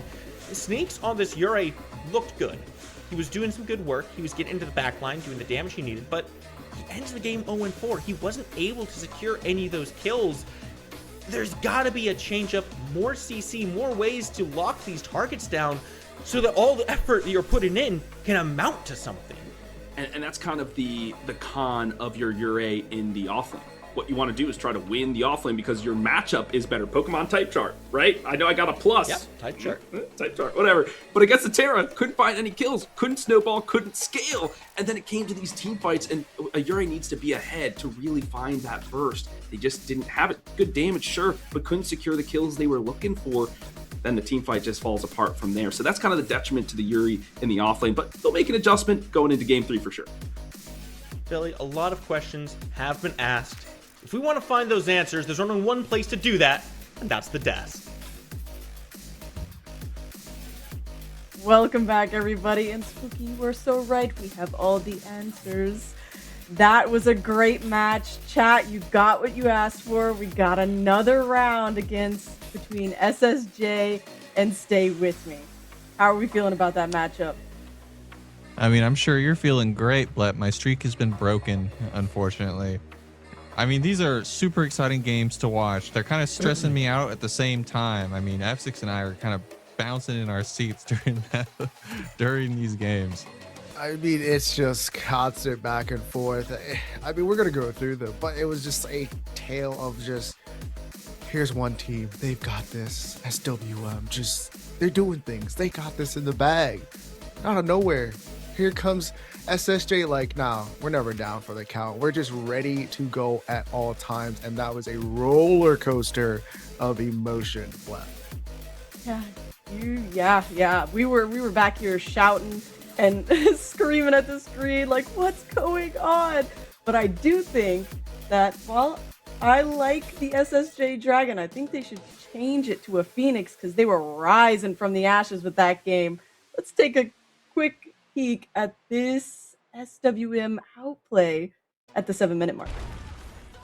Yeah, absolutely. I mean, as the game progressed, you would think that SWM had the tempo. I'm actually going to reverse this just because I want to highlight the setup by Sneaks. The 4-man ultimate from the Yurei to turn this fight around, and as I continue to play it out, the Wangler coming in with the fly trap to follow up turns this fight that looked pretty doom into a winning scenario for SWM. Yeah, I mean, it just comes in, great combination there, and just Wangle, you upset me a little bit there with that blink, but end up still getting the kill on the side of SWM. It's a huge play early on, and that's kind of where we were at that point. Just like, oh man, SWM off to a great start. They're looking to close this one out. Faye ult is kind of difficult to land sometimes, but getting a 4-man ulti is kind of crazy. We're going to take another look at the other clip at this 14:30 mark with a cool play by Sneaks. I mean, absolutely. At this point in the game, I know Sneaks is just absolutely feeling himself. The actions per minute from Sneaks here to get this play, and with the follow-up from Raps in a second. I mean, Warp, sorry. I keep calling him Raps. Not Raps. Just my nickname for him. I apologize. Warps. But yeah, I know the team at this point in the game was just absolutely feeling themselves. You saw It's just so close to killing Kev there, but Kev just sneaking off by just a tad there to be able to get himself away. But Sneaks, you saw that so much early on in the game. And I mean, even throughout the rest, I mean, he was just moving. He was kind of just looking to get those dash resets, trying to play around, try to find a win like he did in game number 1. Right. So now, the last game, we had a lot of contests and kills on objective fights. Now we have this one where it was a 4-kill. I mean, Stay With Me just absolutely keeping the momentum going. They know that they have to contest this Fang Tooth, and Zihi does an excellent job turning out the lights here so that Sneaks can just get a huge ultimate to keep the enemy team out and to ensure that his team is able to secure the Fang Tooth here.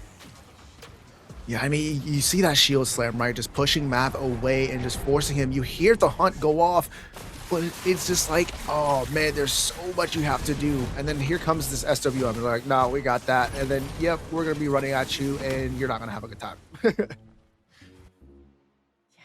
I will say, just like Philly said, I think both supports on both teams were doing great at posting up at the pillars on these objectives. It's super important to do that. Now, speaking of a Fang Tooth, we got this Fang Tooth steal that's kind of crazy.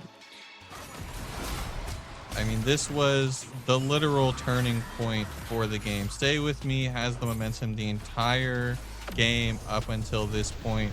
I thought the game was over here the minute that Vici went down, but Cholo with the super play to go ahead and steal the Primal, also resulting in not necessarily a wipe, but a lot of kills for the side of SSJ, and that's just when the momentum flipped, right?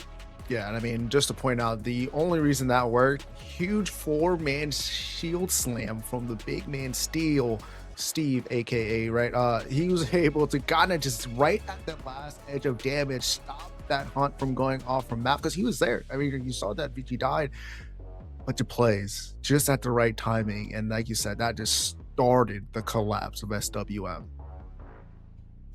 It was definitely an exciting matchup, exciting game. We got one more game in this best of 3, and we're going to see who takes it home after this break.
was real. Say my name, look me in the eye.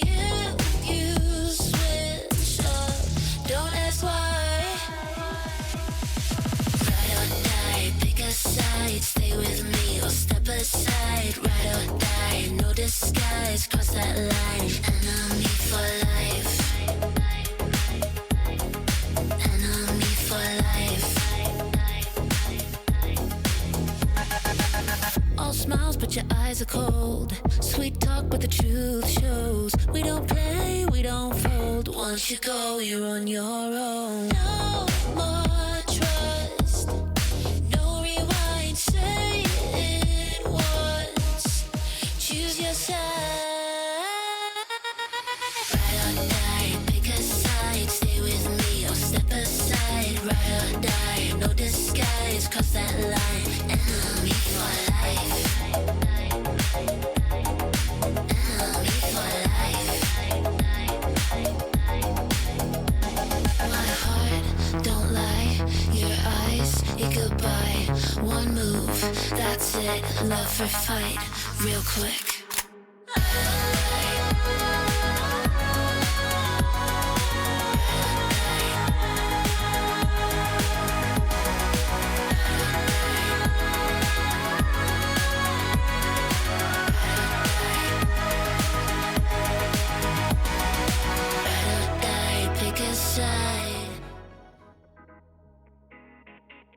What's going on, guys? My name is Kev Kaiokin. I play for the team SSJ. I am the captain of Team SSJ, and I will be playing the carry role. So for PCC, I think I started in PCC 7. I've played for many teams now. I think I've probably been a part of 5 different teams. But you guys probably know me from playing with Team Hive because we did go to the LAN event, the Gazoo LAN event. But other than that, all the other teams were kind of just, you know, me trying out different things or playing with friends. But as in serious teams, I say Team Hive and then now Team SSJ. I just want to say, man, thank you guys so much. This journey has been amazing. You guys know I'm a full-time streamer on Twitch. And I've just decided to share, you know, my experiences when it comes to Predecessor and just life in general. But when it comes to the game specifically, I want to thank all the comp players, bro. You guys made me who I am today. Always, you know, like reaching out to me, trying to make me a better player, or just rooting for me, even though, like, you know, whether I'm the underdog or not. Just I've had so much love in this community that I just want to express that to you guys, that this has been a great journey here on Predecessor. And shouts out to Meta, man. I'm excited to see what you guys cook up next. So I mean, you know me, F6. I'm a very chill guy, so I try to stay out of that limelight, you know. But like when it comes to calling out a team, I just want to see what nice shit has to bring up. You know what I'm saying? Like, I know we had like a little squabble in the last Soul Tourney, but I do want to see nice shade. If we do end up going against each other, you know, I want it to be a good game, a good fight. So at the end of the day, so I just want to put it out there and see what comes out, man. Just keep practicing, and we're ready to see you guys on the battlefield. No matter what, guys, always strive to be better. Always learn something new. Like, if you guys want to play in COP, no matter what, give it your all and just play like a champion. Welcome back to the desk, everybody. Oh boy, this matchup is going to be a good one. They are fighting for their lives because if they lose this one, they go home for good. 100%. It's just, I love seeing Kev. Interview brings a tear to my eye. He's so sweet. But only one team can go to the winner's bracket. I mean, you got to fight somewhere, right? And you see that interview, you see how nice, you see how Kev is, and you're just like rooting for him naturally. So, I mean, this is just a side of my heart. It's just like, man, I just hope Kev gets through. But at the same time, the big Wengle is on the other side. So it's like, oh, so many things to decide. But this match is going to be the one that decides to see who gets to move on. Yeah, I'm curious to see if any of the bans or the pick order is going to change. I'm seeing that Stay With Me again is going to be first pick, which is going to be the third time this set. The bans, the exact same. The Args is gone. The Morgesh is gone. Steve, do you think anything's going to change going forward? Nah. Not on the bans, at least. I mean, if you're going to see anything change, it's going to be inside the pink border. But I mean, maybe I might be wrong. Sometimes I'm wrong. Not a lot. Yeah, they definitely don't want Cholo having that Argus whatsoever. I'm just surprised because I think this is the most consistent across all the teams we've seen the bans have been. So we actually do have a mix-up in the ban. So the Rampage is being taken off the table, and the Stay With Me team is electing to go for the Aurora first pick. I think that's honestly a really good idea. It can be played across 3 different lanes. All of their players are very competent and able to play that pick. I'm assuming SSJ is going to go for the Neon, the Steel, as well as being picked up. Yeah, it's a little bit weird that they went for the Steel first, right? But I mean, you saw the Fangtooth Steel, right? The big Primordial came from with Steel with the Shield Slam. So Neon into with the Steel, that seems to be a good, like, complete core for them as they're trying to move on. And we might be able to also see, I want to see him pick something a little bit more aggressive to their style, but I'm probably thinking they're going to pick up the Eden really quick, just because that went well throughout that game on the second half. I mean, if it's not broke, don't fix it, you know? But I do see that Shinbi is coming out again. Haru, talk about your boy real quick. I mean, absolutely. With them getting rid of the Rampage, they're like, oh, the Shinbi's up, give that to me. And Wangle said, if it's not broke, don't fix it. Give me the Fae for the 3rd game. 3 games of Fae. I feel like we only saw like 1 game of Fae yesterday, and all of a sudden Wengle's like, nah, this is my girl. Oh, we're gonna play her. Cholito as well, just sticking with the Neon. I don't feel like we get to see her too much. She's always banned as well. So this mid lane matchup is gonna remain the same. Sneaks bringing out the carry that was in game number 1 for them in that offlane, but it's Big Kev coming in with the Murdoch, and I mean, I've seen him on the Murdoch. He's pretty nice with it, and we all know Murdoch is still pretty strong right now. So I'm hoping that they don't pick anything like Akira on the side of SWM here, because that is not going to be a fun side. Honestly, having the Fae picked 3 rounds this time around is just kind of crazy, because I'm wondering where's Thunder right now. I thought, you know, I'm just looking for it. But the Murdoch though, I like that pick, because this is the last match, and Kev's saying target acquired. I'm kind of perplexed at the Muriel ban. It's not something that we've been seeing a lot on the NA side of the bracket, and it's also not something that Stay With Me necessarily likes to pick. Might just be a general pick. They might just be trying to push that Aurora into the support role, and that might be their goal there. And then Stay With Me, again, just banning the Chimera. They said, Vici, I don't want you on it. We're going to have you pick something else. Yeah, I think they understand what we understand here, Haru. Vici is that determining factor. If he gets his pick, it starts to be chaos across that map. But interesting, Warren be inside the support role.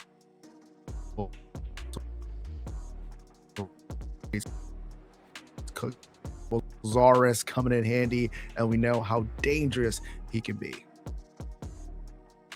Yeah, exactly. Picking up both Steel and more, not letting SWN have either of them, but the Zaris and Skylar are both on that side. I'm excited to see how SSJ rounds out their picks.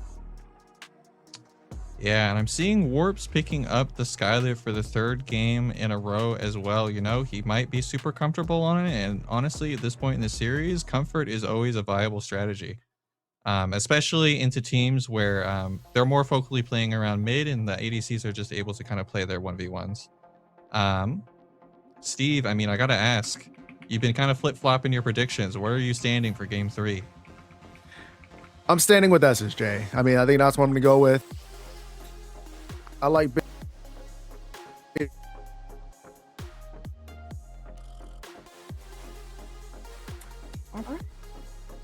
Okay. Yeah. Well, with that being, lost Steve. We might have lost him just a tad, but that's okay. We know who he's going for. It's gonna be SSJ. Haru, I broke your streak. I'm gonna continue to break your streak. It's gonna be SSJ for me too. I'm going to stand alone and stand tall. I've been sticking with my SWM boys for the entire series. I'm not going to change my bet now. I got the script right here. I'm going SWM for this last game. All right.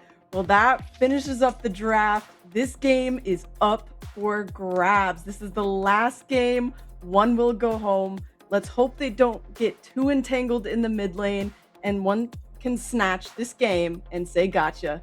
Casters, take it away.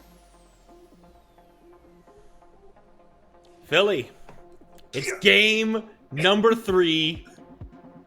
Frankly, I'm just gonna say it. They let Neon through for a 3rd game. Cholito has been playing out of his mind on this character, and now they gotta run it back again. I'm not a naysayer. I'm not a doomseer. But this is not the way I want to start my 3rd match, playing against a guy who's already warmed up and performing so effectively on this hero. I mean, Wangle, he's the captain of Stay With Me. And if he's saying, I can take him in the mid lane, or I don't feel uncomfortable, then they're like, why are we going to waste a band on that? You know? So, if how this goes, I love Wangle. You know I do. But I got to place on him because he's going to be leading the draft. He's taking suggestions from his team, but he's ultimately in the mid lane. And yeah, he hasn't totally lost outright, but when push comes to shove in some of these like team fights or whatever, he can lose out. Or if Cholito gets to roam by himself, he can just beat the other members down. So it'll be challenging for sure. But a couple of mix-ups here, and mainly the one I'm looking at is the Kwang, right? In the jungle for the side of SSJ. Tether, tough to hit. Tough to hit, but when it lands, man, it will ruin your day. And Vici has already shown himself to be very prolific on the characters he's piloting. I would not be shocked to see this Kwang have a lot of success, especially when you combine with the front line that he has now. These are some tanky heroes next to this Kwang. Try back on this Morn, Dr. Flick on the steal. I look over at Stay With Me, and I'm not seeing a ton of frontline beef to keep these backliners safe. The Aurora can scale into being a battle mage, but in the support role, she's really like a controller, right? That's where she wants to deny space, lock people down, things like that. So we'll keep an eye on the itemization, see if they build into some of that magical physical armor. And Elfrost maybe do, I'm not sure. So something to keep track of, but you're right. This is kind of a more a dive. I'm going to put a dive composition there on this team, right? They're going to want to focus one target down, single them, see if they can eliminate it. Where SSJ, they have a more front to back, where they have 2 people in the front, 1 person kind of in the middle, 2 people in the back, like a 2-1-2 sort of situation. Their thing is protect the president, keep Kev Kaioken safe as much as possible, allow their captain to go Super Saiyan and win the game for them. Yeah, honestly, I'm really looking at Zihi for the side of Stay With Me. If he can find glacial charges that cut off these fights, separate members away, all right, now we're cooking with something. But if he can't separate these fights or separates them incorrectly and Stay With Me can't find a good way into the fight, then what are you really doing? What can you do to follow up? SSJ feel like they just have a much easier composition to execute upon. Now, granted, in the early game, maybe they won't be moving quite as much. But Cholito in this mid has shown a lot of proclivity towards leaving lane and getting active. Okay, Scrabble points for Spooky Mart. I don't even spell that. I can't even spell the half the time. So, okay, Spooky Sometimes I make words up and Philly's impressed. I am looking at the steal, Mr. Steve in the offlane. Because of the 1.12 patch changes, he has been very good in the offlane. It's no longer just a sack where it's just like, oh, we're putting him there, he's gonna suck. He can actually handle his own, and Vici knows that. He's looking for a gank. They know what Sneaks can do as this pseudo carry on the pop star. They're looking to keep her, clipped. Bull Rush gonna connect onto Sneaks, see if they can try to force some kind of dash out. There's one from Sneaks. Dr. Flick waiting right there. There's the blink. Vici dashing, blinking, looking for the kill, but not able to find it. First blood evades, but Mav comes back in. He's got some evasive maneuvers of his own. The tether doesn't quite grab. The Spear of Near connects, but do you have the distance to travel? Do you have the speed? It doesn't look like it. Mav just to watch him walk away. And that's what it looks like, folks, when nobody's got a blink up and you just try to hop towards your opponent as fast as possible. Almost like a Mario simulator at times. Sound effects. That's right. Doink, Boink, boink, boink, boink, boink. But well done there for Mav to protect the off lane here. And now Dr. Flick finds himself under the gun. He's facing 2. He's facing 2, but handling it quite well. Steel, tanky boy, got a lot of CC. True. It's difficult to commit onto that Steel under the tower. So both of them, or all 3 of them, will keep their lives. No plating secured by either side there. So at the end of the day, what did you really get out of all of this rotating around? You got a little bit of pressure, got a safe reset off, and that's really what you're looking for. Because stay with me, they need some time to scale up so they can be effective in these team fights. It's okay not to take too much at the start of this game. Speaking of scaling, that's a fantastic point, and I think that Stay With Me does have better scalability. The Shinbi scales incredibly well. The Zarus, if he gets multiple stacks, can scale. Zihi from the top ropes, though. Okay, FEG will be fine, but ooh, okay, love the little play from Zihi. He'll unlock the Seedling and all of the goodies on this side of the river. Wow, just look at everyone rotating on this. Yeah. We might see an early Fangtooth get looked at, but no. Stay With Me decided to go their separate ways. Look to secure both seedlings instead. I like this. Get your jungler ahead. Make sure that Mav on the stars can actually be impactful because he needs that Colosseum online if he really wants to find some good ganks. Once he's got that, you start looking a lot better with your lockdowns. And a lot of people are like, you know, when I play Zar, because Zar's my favorite character, so when I play him in the jungle, people are like, gank my lane! It's like, I'm really only super effective when I have Colosseum. So let me power farm real quick, get 6, and then I can help you a tether from the heavens, try to lock down Sneak. It's a sibling rivalry out here between these two, Spooky. Sneaks trying once again to put those hot feet on, and Vici again cannot secure that kill. Seen a lot of attempts on Sneak's life so far. But this Shinbi, with the shielding and the dashes, it's so hard to bring her down, especially with Dr. Flick on the Steel. There's not a lot of damage on this guy. Not yet, but that shield slap hurts. It does some damage. Okay, he's got some percentage-based shenanigans going on. But Mav, ever rotating, now level 6 is ready to fight. If anybody does step into the pit, they'll be stepping in the Coliseum too. Here we go. Comes Tribe, Guile lands onto Wangle, and the Coliseum gonna get dropped on their head. Sneaks joins the fight as well. Try quickly eliminated, and Vici is the next to fall. 2 down in quick succession. 2 kills on the board, and a Fangtooth, Stay With Me, make their entrance. Scaling! They are getting everything they want, right? A stack for their jungler and a stack in the Fang team. Well done. Maybe SSJ a little overconfident there on their engage. The thing with when you have a Steel in the offlane is you really have to wait for him to get unlocked. The problem with Steel in the offlane against the Shinbi is so quick around the map that she is just going to split push you into oblivion. So if you leave that lane, you're going to lose a lot of structures, but Dr. Flick is so instrumental to how their team fight operates for SSJ. And so I think for that first Fangtooth, maybe give it up in the offlane, try to get priority, focus your jungle rotations to that side, and get Dr. Flick into this game, out of this lane, and win fights off of that shield slam. So for now, not going to work. The other part of this, Spooky, is how are you setting up Kev Kaioken on this Murdoch with these long arms of the law? A lot of times you have great setup for that. You have a lot of abilities you can combo together from lane to lane, but shield slam pretty good, but it's have to be timed pretty perfectly. It's tough to do. Try. Gonna be the next target here. Uses the Eclipse for some safety. I think if you're looking to set up your Murdoch, you do have some tools, but you have to use a few of them at the same time. You gotta beguile someone. You gotta tether them down. Maybe hit them with the shield bash as well, just to make sure they're stunned there. All of that gives ample opportunity for the long arm of the law, but it's also a lot of cooldowns and a big ultimate, which ultimately only gets you, at best, 1 kill here.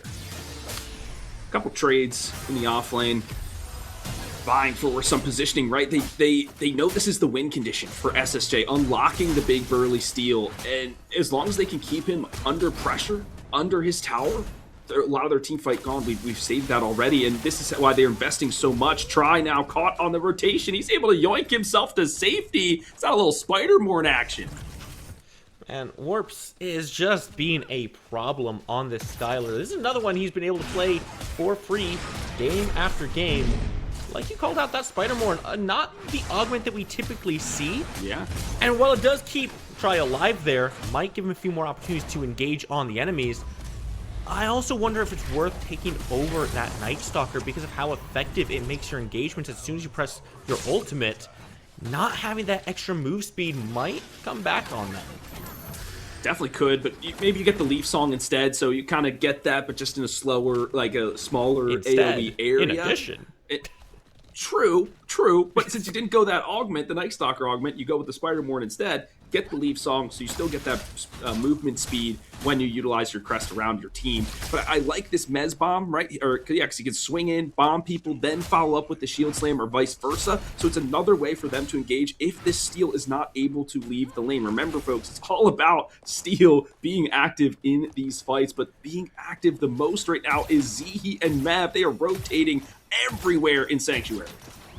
Zihi looking to come through a retreat, roots both down, warped immediately up to the skies. Mav drops the Coliseum, and there's really nowhere for Kev to go. Tries to get back to that static trap, but it's just a grave marker for Kev. Everyone walks back out. Now 3 kills for Stay With Me. Fangtooth's not up just yet, but you can see they're setting up. There was no wards. Where were the wards? None. Try? They were just sitting ducks in the lane. They're just like, huh? And then the wall just came in and rooted them down. Like, is that what a they duck were sounds totally like? caught off guard, Spooky Mars, on that gank. And the carry goes down. Kev KO Ken. They could protect the president there. Jolito gets fly trap here. Wangle looking to aim some damage back, but the final thread, no, it's gonna hit a wall. Boy. Here comes Try once more, but the Beguile not going to connect. Tether is good. Nav turns around. The long arm cuts through, but doesn't find the kill. Cholito wraps it up. Now joins the fight in the river. Vici is the target, and Vici is going to make his way on out with a blink, but not for very long. Mav follows him up. Finally puts him down. Try. Very healthy right now. What a fight here in the river. We're only 11 minutes in. And for good reason. Getting the Riverbud, getting this Seedling, all accelerating Mav. That seems to be the win condition for Stay With Me. Allow Shinbi to kind of stay in the offlane split push, but they need their engage, their team fight capability to come from this Lizard. So how do we get him ahead of Vici so that he can find the damage that he's looking for? So a great engagement there, but Mav really just so clinical in these rotations, finding the Spears of Mirrors, getting those shield barricade smashes online. I mean, incredible work from this jungler. Cholito, not finito just yet. He's still scaling. I think in this next engagement, should he hit the final thread, could be explosive. Oh, see, you do know some music terminology. Way to go, Philly. But man, we're looking at the team comp. We've talked a lot about how SSJ does have a good team fight if they get everyone active. But it's so hard for Dr. Flick to leave this right side of the map. He's going to do it right now. And with him leaving, Stay With Me doesn't even show up to this Fangtooth. They're just going to say, all right, Sneaks, go ahead, get that tower down, make them pay for the objective. It's something for everything that you try to get. It's going to take a while for that tower to really go down, but platings will be collected. And this is a good heads-up play for SSJ, recognizing the platings are going to go down in the next 40 seconds. So while the tower maybe can still stand, maybe not. I guess Sneaks just has too much damage, and they'll be able to chunk this one down, but they get all the plates, so the tower still stands. Trade not fully complete, but that's a lot of gold in the pocket of Sneaks, and if he can then bully the lane even further, get a faster clear online, the next structure that stands in his way will be just demolished in an instant. But I like what SSJ did. They know they had a timer to hit, and they hit it there. Look at all these traps put up by Kev Kaioken. He's been doing this same tactic of glacial charging from the fog wall time after time, and you can tell he's kind of tired of it. He's just decided to trap up that whole area, try to limit what Zihi can do, but if he can't go into the lane, fine. He's going to go ahead and accommodate his jungler Mav, look for some more invades. All the vision down in this river. They've learned their lesson, but there's still so many different places for Mav to take this aggression. And frankly, I really want to see Cholito be targeted a little bit more because we've seen how effective he can be if he's allowed to scale. But he's so shifty. The thing is, like, it's hard to gank this Neon, which is why we've seen her banned so many times throughout this tournament. Going through the erased vector, you just disappear, and he's been picking Ghost and Machine Augment, which turns him invisible too, so then they'll just pop up and burst it down again. It's hard to track him in these fights. Such a shifty little model is the Neon Renegade. So we do want to harken back to the amount of traps. For me.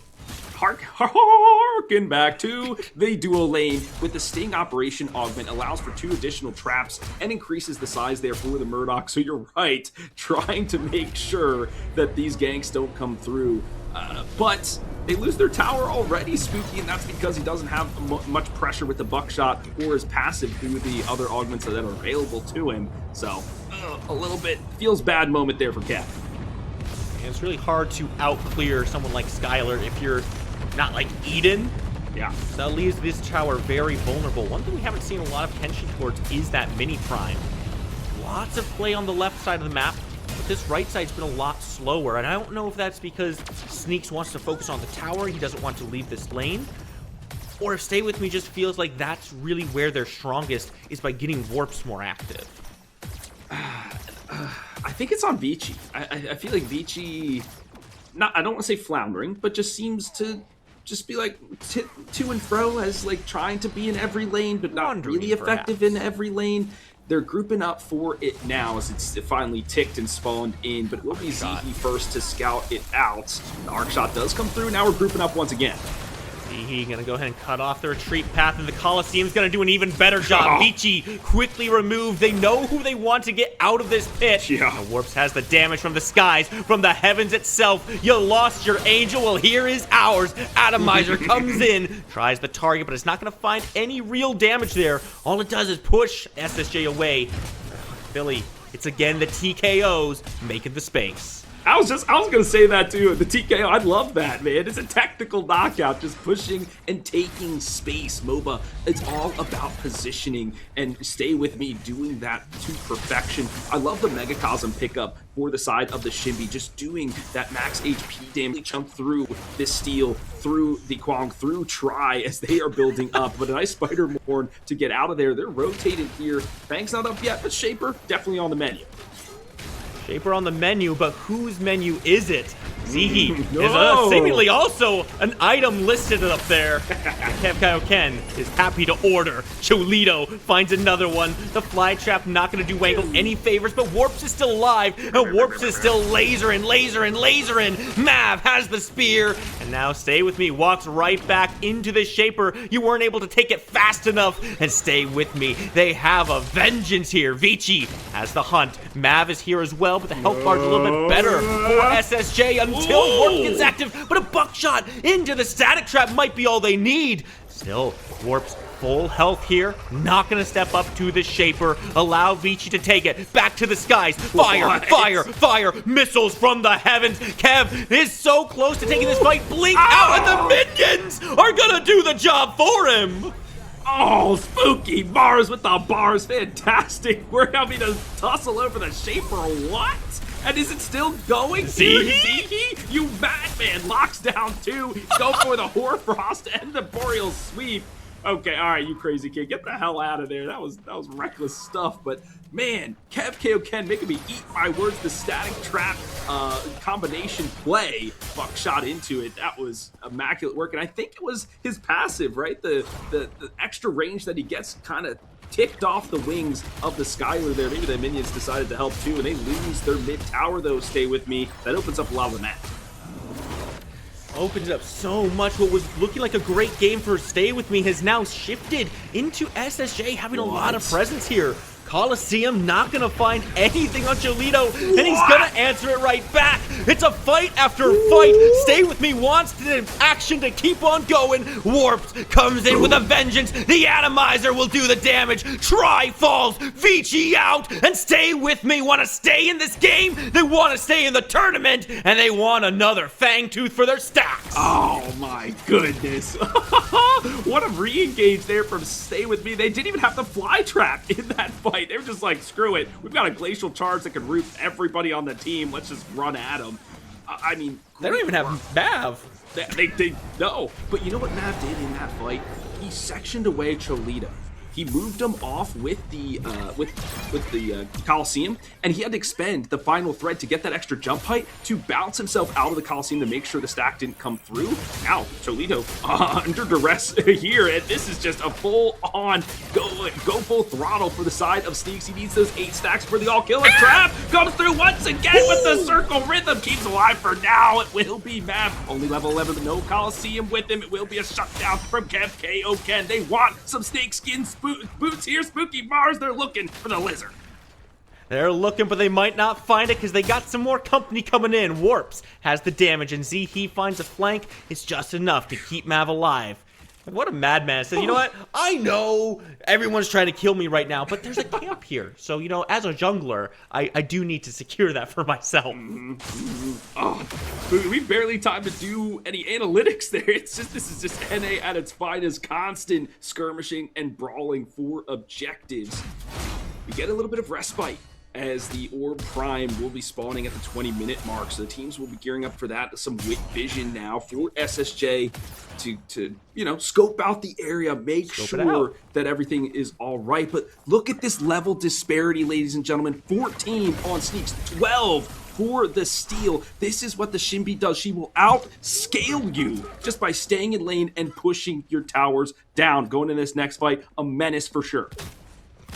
Very much a menace, but Kev did pick up a nice shutdown onto Sneaks there. That was a lot of gold put into his pockets, and he's been performing well in these last few fights, and it's a lot to do with these static traps. They've been coming in at such inconvenient times for Stay With Me, and that's not an accident. That's Kev knowing where he needs to put these down, knowing how to position around them, and shotgunning people back into them. It's been very effective. This backline between Toledo and Kev, they're an absolute dangerously deadly duo. And they've got to have an answer if Stay With Me wants to keep this up.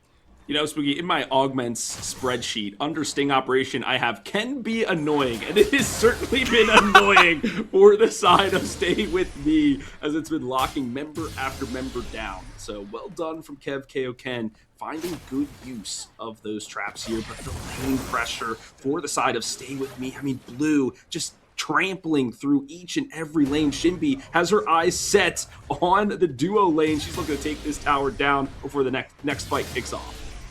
Sneaks just does not relent on these towers at all. Minion after minion falls to the wolf pack.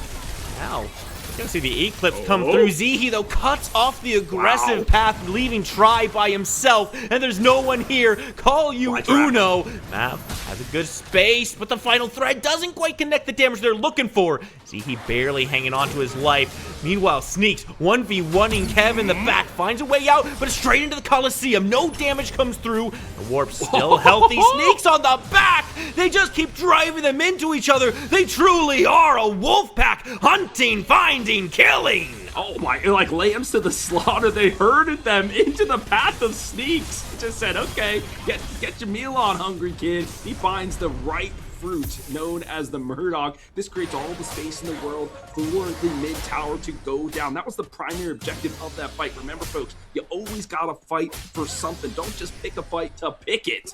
So they get that mid tower down. I like to fight? It's true. It is a game. You know what? Screw what I just said, fans. You have fun with the game. What if my name is Crunch? It's a game after all. You just do what you want with it. But now the map opened up for both sides. That big prime still on the board here. Zihi once again scoping it out, making sure that nobody goes undetected if they want to face off against the big robot man.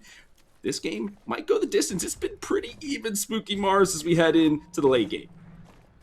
This is this point where everything starts to get real dangerous, Philly, right? Or Prime is on the board. Next Fangtooth is going to be Primal. Stay With Me has an opportunity to get themselves 3 stacks here. And they've been looking very good in these team fights. I think that's the objective that they really want to prioritize. Because if they can get a further advantage in their team fights, that's what's going to really snowball them ahead of this game. 100%, my friend. And this Shinbi, though, is scaring me. This is your namesake, Fred. This is just Sneaks is going to run away with this game once more. And I'm curious how SSJ is going to handle it. Sneaks might take the tier 2. Will they give up the Fangtooth right now? It is SSJ moving on to it. He Uh-oh. be caught here. Doesn't have the glacial charge available. Instead, going Desperate. to cryosize him. The shield wall is blocking all of Warp's damage. Blocks the atomizer as well. What a Big. tragedy for Stay With Me. But they have an opportunity still to re-engage. It might be taking Sneaks. too much damage. Watch out for that static trap. There's no retreat back that path. So instead, Sneaks comes over, leading the charge, and does an excellent job driving SSJ away. The Fangtooth still stands. He's a tanky boy at this stage of the game. Not so easy to take down. Yeah. It's okay. You lose your support, and that was just a misclick. I think the glacial charge didn't clip the ledge there out the back of the pit. As you know, sometimes as a support, you got to die for the vision. That's okay. They'll be back up in just a moment, but no fly trap here for the side of Stay With Me. That is instrumental in their upcoming engagements, but just so much damage they can output, which drove SSJ away. They have to find other opportunities across the map. Tainted rounds now picked up from Kev KO Ken, trying to stem some of that healing. Like Wangle picked up that augment again for the Fae that provides the healing for his team with the Untamed Growth. So really trying to stem some of that healing. I was about to say bleeding, Spooky, but it's the opposite of that. It's like reverse bleeding. It's like pollen bleeding into you. It's okay. osmosis, perhaps.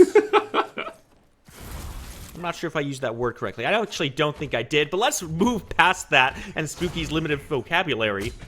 Because there's a lot of vision down around this Fangtooth. This is still the biggest priority for these teams. Let's take a look. Fly Trap, back up. Cryoseism still on cooldown. But Stay With Me might have the better edge here with the Eclipse being on cooldown as well. SSJ don't have the tools to really get into this pit here. And I'm looking. Hey, it came back up. Huge. The cooldown's short. I'm sure he built something that will, take the ability haste or whatever it is. Yeah, I'm looking at the poke ability, right? Who's got a better opportunity to just layer some consistent damage on the other team as they're jockeying for space? And for me, it is Stay With Me. They have the Shinbi, they have Spears of Nears, they have the Bramble Patches and the Untamed Growths, right? They can just pepper in some of those abilities, a barrage the opposition, and all the while creating space for the Shinbi to push down the towers, forcing Dr. Flick to rotate to the offlane. And then look, she's scampering away as they're going to pick another fight. That's what Sneaks was waiting for. He had Kev right there in the lane, waited for Dr. Flick to show up as well. Now Stay With Me. Have all the damage over on this left side of the map. They're going to start up the Primal Fangtooth. SSJ still a little too far away. I don't think there's any way they get to this pit and stop it, especially with Zihi cutting off Vici all the way in the back there. Long arm cuts through. Mav's actually dangerously close to dying. Gotta get it. There's still an opportunity here. Try comes in, but Guile is going to come out. But Mav finds the hunt. Coliseum down on his head, and that will send him right back to base. Warps gonna get active here, looking for a few more targets. Flick has to run away. Not interested in taking this fight any further. Stay With Me. Get what they want. And that's off the back of SSJ considering how do we engage into this? Because Steel just kind of has to waddle up, and then he's like, I'm gonna jump, and everyone's like, we know, and then they run away, right? So it's like, all right.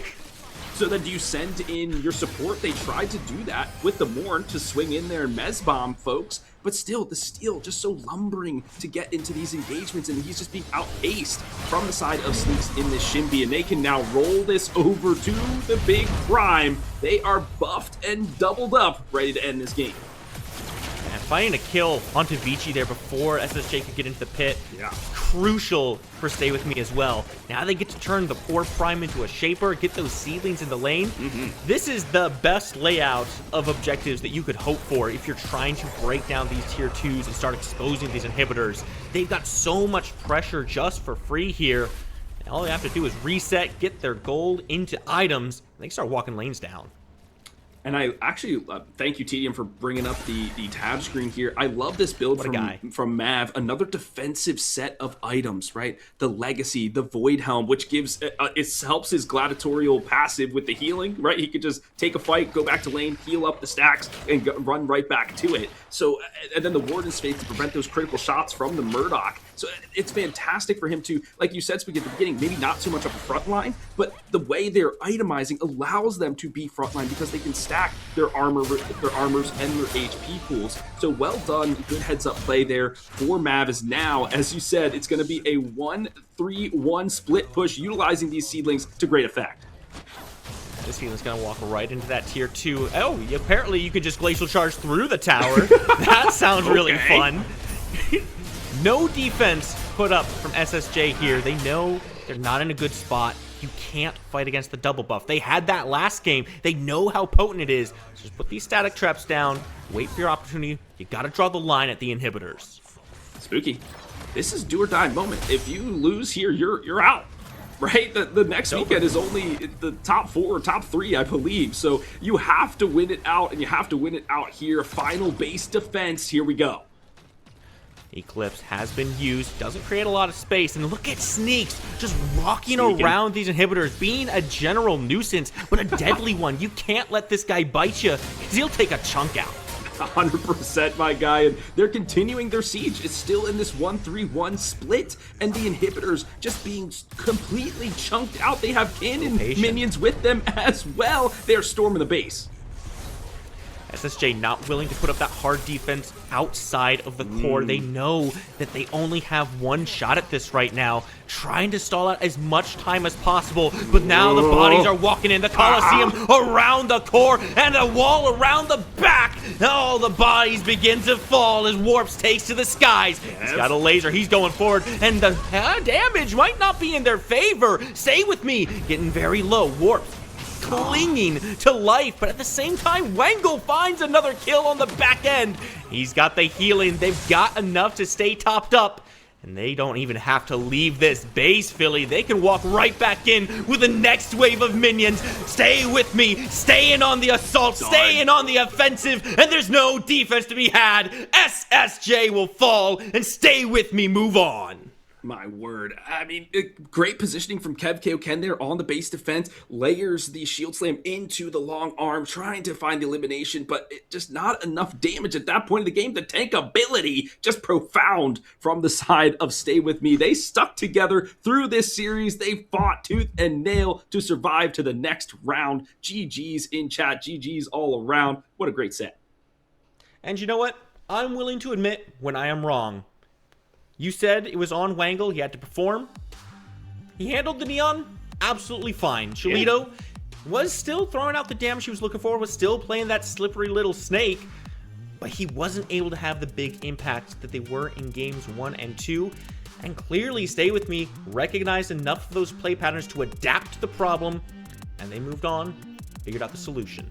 And that's what I love about a best of 3 series. You have to adapt. You have to analyze your opponent. And you only have a few minutes to do that, right? But this is where your 5 minds have to be connected to then to solve this puzzle. It's a game. It's a puzzle. This is what we love about it. And so, yeah, in your call, Spooky, you barely even mentioned Jolito's name. It was just like, ability here, ability there. But it wasn't like, oh, he got a double kill or he secured the fight or did anything. Not saying he's a bad player. It's just that they nullified his impact throughout the game. And I think it's because of how Sneaks was in the offlane. Dr. Flick had to rotate. They couldn't have the front line because he was always late. There's so many thought trains we could go for, but man, this is a great series, great set, great teams. Love it. 5 minds into a hive mind. Now let's send to a try mind back to the desk. Welcome back to the desk, guys. What is a try mind? I will never know. It's just another spooky made-up word that we will not have the definition to. It's fine. Got it. That was... We do love spooky. Absolutely. But we also loved watching this game play out. That was absolutely crazy. Way to lock in for both teams. SWM, way to take it home. I mean, yeah, it was a very enjoyable set. Honestly, this is probably the most enjoyable set for me to watch. Not only did the players play incredibly well, but I love a lot of players from both teams, so it was a very fun watch for me. I have to say, I want to give props to SWM, especially to Sneaks, but Wangle, on the NA side, Neon's been identified as a really big issue, and props to that team for, instead of complaining about it and just going to a ban like a lot of the teams, they looked for an answer, and I think they found it. So good job by them. That was my silent applause. Good job, SWM. But when it comes down to SSJ, though, I want to give them a good shout out on, you know what? They stuck in there. You know, they went to a game 3. They played their hearts out. And from a very inexperienced team, in my opinion, coming together so quick to be able to contest with SWM, definitely a big game there. Definitely. I don't know. Since I already gave a shout out, I'm going to give a shout out to the supports on both teams. Absolutely wonderful job. I learned a lot. I'm sure chat learned a lot about positioning. Just crazy good job from both of them. But let's get into these replays at a 6:30 Fang contest. I mean, absolutely. I mean, even before the play gets in, it's just in games like this in series where anybody can win, setting the tempo early on is super important, and really good job by Sneaks by recognizing and playing his matchup well. He was able to get prio just due to the matchup. Shinbi's going to push because that's what Shinbi does. And instead of just AFK going back to the lane, he says, you know what, guys? This is a really good time for Fangtooth. I'm not going to go to my lane. I'm instead actually going to go to this Fang. Let's rip it. We can win. And that's exactly what they did. It allows them to get the Fang and just set an early aggro tempo for the rest of the game. You know, I like how he's kind of cutting Neon off, right? So Neon can't play so quickly into that team fight. Cholito has to be a little bit careful. As you've seen, she's just backed out. And there's really not much she can do, so her team gets evaporated before she can even like really get there and kind of even do any damage at all, to at least try and trade out through that entire engagement. Exactly. And yeah, I forgot to mention before, but they're also playing off play patterns, right? SSJ in the first 2 games was very aggro about ripping that first Fangtooth, and they adapted and responded very well as well. Oh, we have another replay for another fight, but this time in mid and then into Fang. I mean, yeah, not much should be said analytically. It's just this was an absolute banger of a fight. I mean, Steve, what are your thoughts as this was happening? Mav flying across the map with Coliseum was definitely my first initial thought. But I mean, throughout everything you're seeing, a lot of buttons being pressed, but the fly trap right there wasn't what I think turned that fight for them. Warps was able to get free damage off the first coming out of the fly trap, and look what they did. They just cleaned it up, right? They just said, stay together, stay with me. They all were just yelling it in the background. Rest in peace, Morn. That was an awesome play by the Fae, though. And the Aurora wall, they just kind of fell right into that trap, trying to come around that wall, get a kill, but then Fae comes around and gets them all. And then we have this last fight to end out the game. Yeah, I mean, a cinematic series with a cinematic ending. One last team fight. SSJ played incredibly well, and they did their best throughout the series up until the very end, but SWM was just able to take it home in this last team fight here. You know what? One last chance to press some buttons. You know, it looked a lot closer than it should be, right? Warps pretty low, but here comes Wangle. You know, he's going to finish it out. He's the team captain. He's going to make sure they're able to close this one. Pick up 2, so they're able to just clean up the rest of the core at that point. Yeah, and you can see the value of the life core as well. A lot of members were 1 HP, and with the Fae healing augment on top of the projectiles from the life core, it was doing a lot there. Exactly. So now, let's take a look at that bracket really quick and check out these playoffs. What do you think, Karu? I mean, absolute banger set so far. We're seeing the profs also 2-0 Nightshade, so that is an exciting one to look out for. But yeah, also a lot of upcoming games. I mean, Steve, is there anything that you're particularly looking forward to? I mean, I get to cast the next one, so you're not done with me yet, viewers at home. But I mean, I'm looking forward to, honestly, it's going to have to still be from the beginning what I said. Suns versus F8. These are 2 top teams already versing each other inside the quarterfinals. So I'm hoping to see that. And I'm hoping to see an absolute banger of a series, because I know both of these teams do not want to lose. Yeah, they're going to keep fighting it out until the very end. But that will be the close of these 3 matches. Congratulations to SWM for pulling it through. Now we're going to come look at these. While you're going to show some love for both of these teams in the chat, let's show some love to these new skins for the Victorious bundles. All the proceeds go to the PCC. It keeps the show running, the lights on. There are so many skins to get. They're awesome. I really want that Morn skin. Doing Spider Morn with that skin in particular would be absolutely fantastic. 100%. A lot of the skins that you're seeing on screen are also being played on the PCC. So if you want to feel awesome while you're playing something like Rampage Rumblin' or Spider-Man Morn, these are definitely good pickups and they support the scene. Yeah, I mean, let's be honest. It's all about right now, right? I mean, the white here, black and yellow, she's killing it out there. So they're on sale right now. Definitely pick yourself up a bundle. It supports us in every aspect. You want to see more PCC. You want to see more banger games. This is how you do it, ladies and gentlemen. Yep, that's exactly how we keep the love going. But drop some love for everybody that's worked so hard to bring you the show. That'll close out these matches. F6 will be back to give you the next ones, and we will see you in the next round.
play the game, I own it.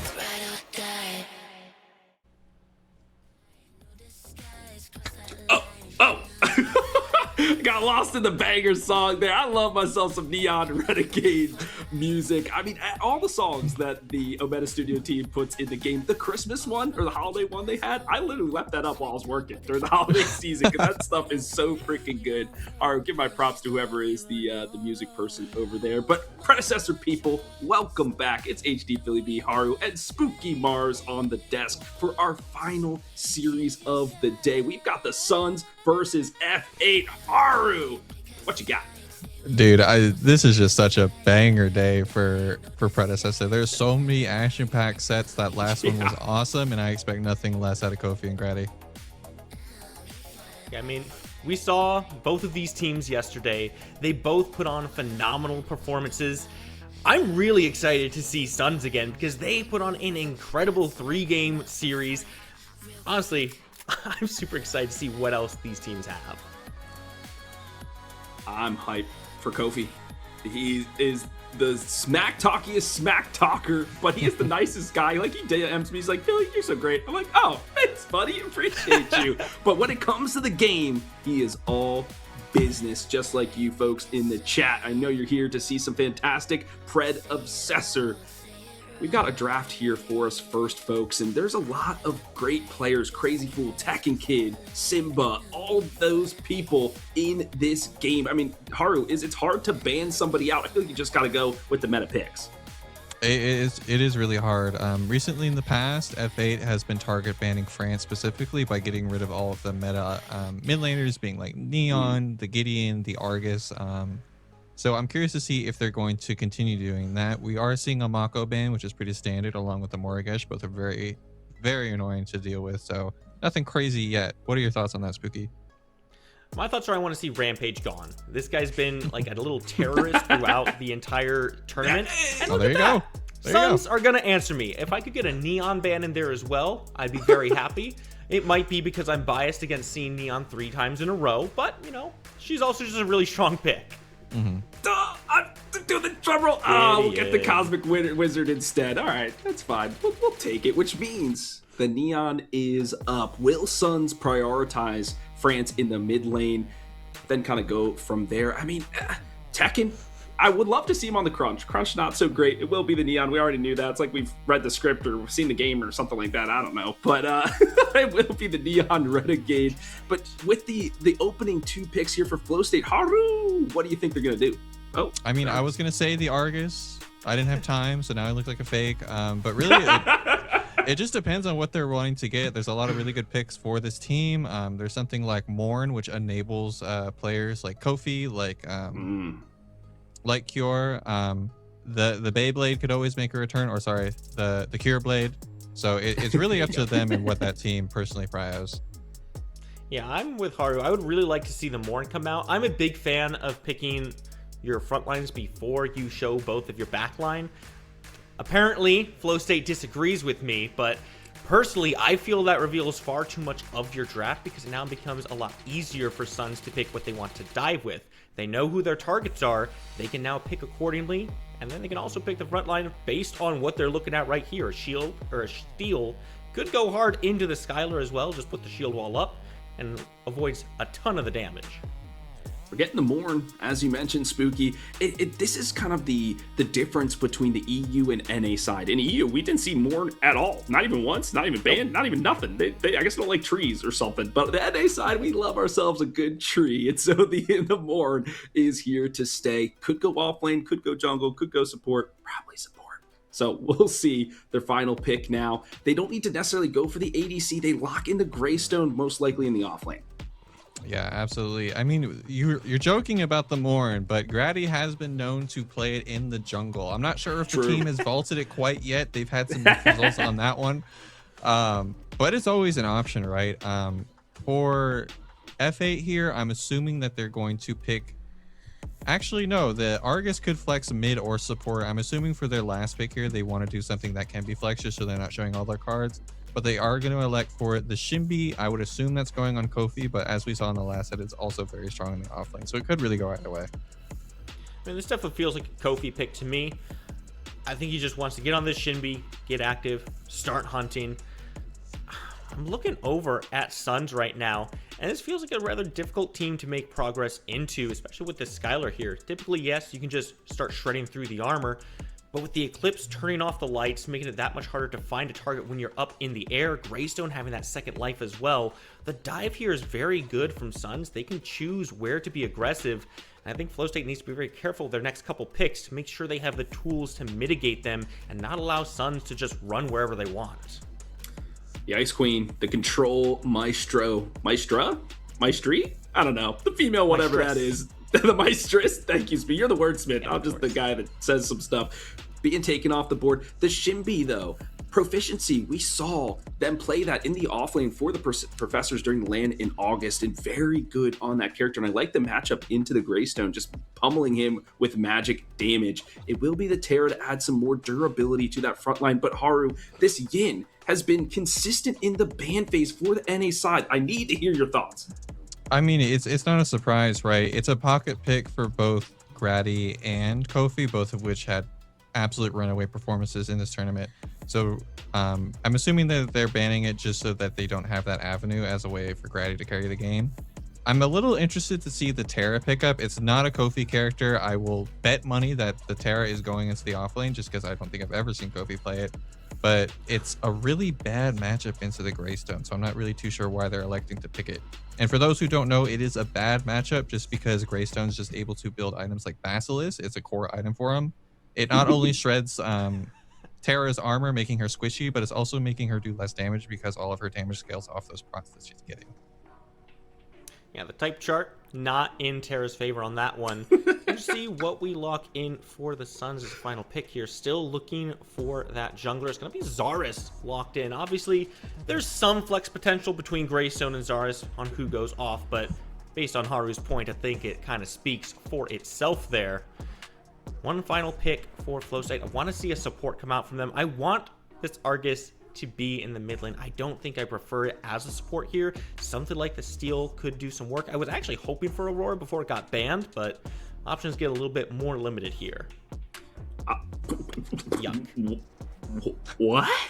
Flying hamster guy? Like, what the heck? We have not seen the howitzer at all. I feel like throughout this, I think Shin played it once on Nightshade EU yesterday, but this guy's so vulnerable to ganks. I mean, incredible amount of burst damage, but you have to scale into the game. Haru, this is one heck of a last pick.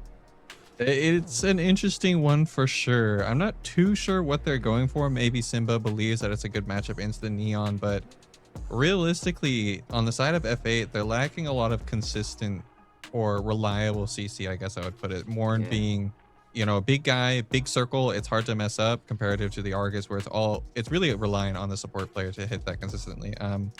In terms of predictions, I think I have to give my vote to the Suns here. I think they have not only an easier to execute draft, but it just makes a lot more sense in terms of cohesion. I could see a world where this is kind of like a poke comp from Flow State, right? Howie and Argus throwing their damage out from long range, wearing down Suns over time. But there's a Morn on the other side, so any poke damage you are able to do, it's not going to stick because it's just going to pop the contagion, heal it all back up, and then they're going to run at you because Sun have such a strong front line here, and I don't see that from Flow State. I don't see ways to stop the aggression once the Suns decide to get active and start diving, and for that reason, I favor Suns. I would have liked to see the Bellica as the last pick. If you were really trying to like counter this Neon or something like that, maybe, or even the Fae. Wangle made that look good too. So just as a different mid laner, and for that reason, I am out. Suns is going to be my pick as prediction here, gents. I think we've said all we've had to say about this draft. I'm going to introduce E Squared, Ego, and F6. Take it away. Gamers, welcome back. It is the beginning of the end, truly this time, the last set for the Spring Qualifier. It's E Squared, and in case you don't know, it's your boy Ego rocking with you, but never rocking alone, because I got the man, the myth, the legend, F6 here with me, boy. How you feeling? What is up, my boy? It's been a long time now. It's only been like 24 hours, right? I mean, we're back here. Less than 24, but we're back here, baby. We're here back onto this casting booth, man. Been on desk all day. I'm so ready, so pumped to be able to cast these two Titans. I go back and back. I'm just taking a look at the draft, and like the desk said, Suns. My goodness, like, why did F8 allow for you to have this? I mean, it's looking crazy. I'm not gonna lie, it's looking crazy. Is looking extremely potent. And one thing that Haru kind of said with on the desk that I want to reestablish here, picking the Terra into the Greystone is definitely questionable. You know, I don't like it personally, but maybe we could see something coming out of this Terra that we're not quite, you know, familiar with. That being said, you say you've been on desk all day, man, so I'm gonna change up the scenery for you. You know, you're my boy. I'm gonna take you down to Sanctuary. Ladies and gentlemen, this is it. Win or go home. No more room for error. Blow State coming off hot off of winning their last set against Mach 10, arguably the #1 favorite in this tournament. Can they overcome the Suns? It's going to be tough, man. If you look at the recent performance from a tournament with Seoul and Gazoo, I mean, Suns took this, right? You saw the interview with Kofi yesterday. He was saying he's trying to get his get back. You got your wish. This is it. This is your time to prove it to us. You're the prior champions. Let's show me something, Kofi. I'll watch it, baby. Show me something. And Kofi is someone I'm going to be keeping a very close eye on throughout this match. These jungle matchups are between two notorious, not only confident, but very comfortable junglers in Grady as well as Kofi. We've seen Grady in the past playing a little bit more back, a little bit more reactive, or trying to scale out on picks like Yen, something they're both familiar with. But between the Shinbi and the Zarus, I'm very curious what we're going to see for initial moves within this game one.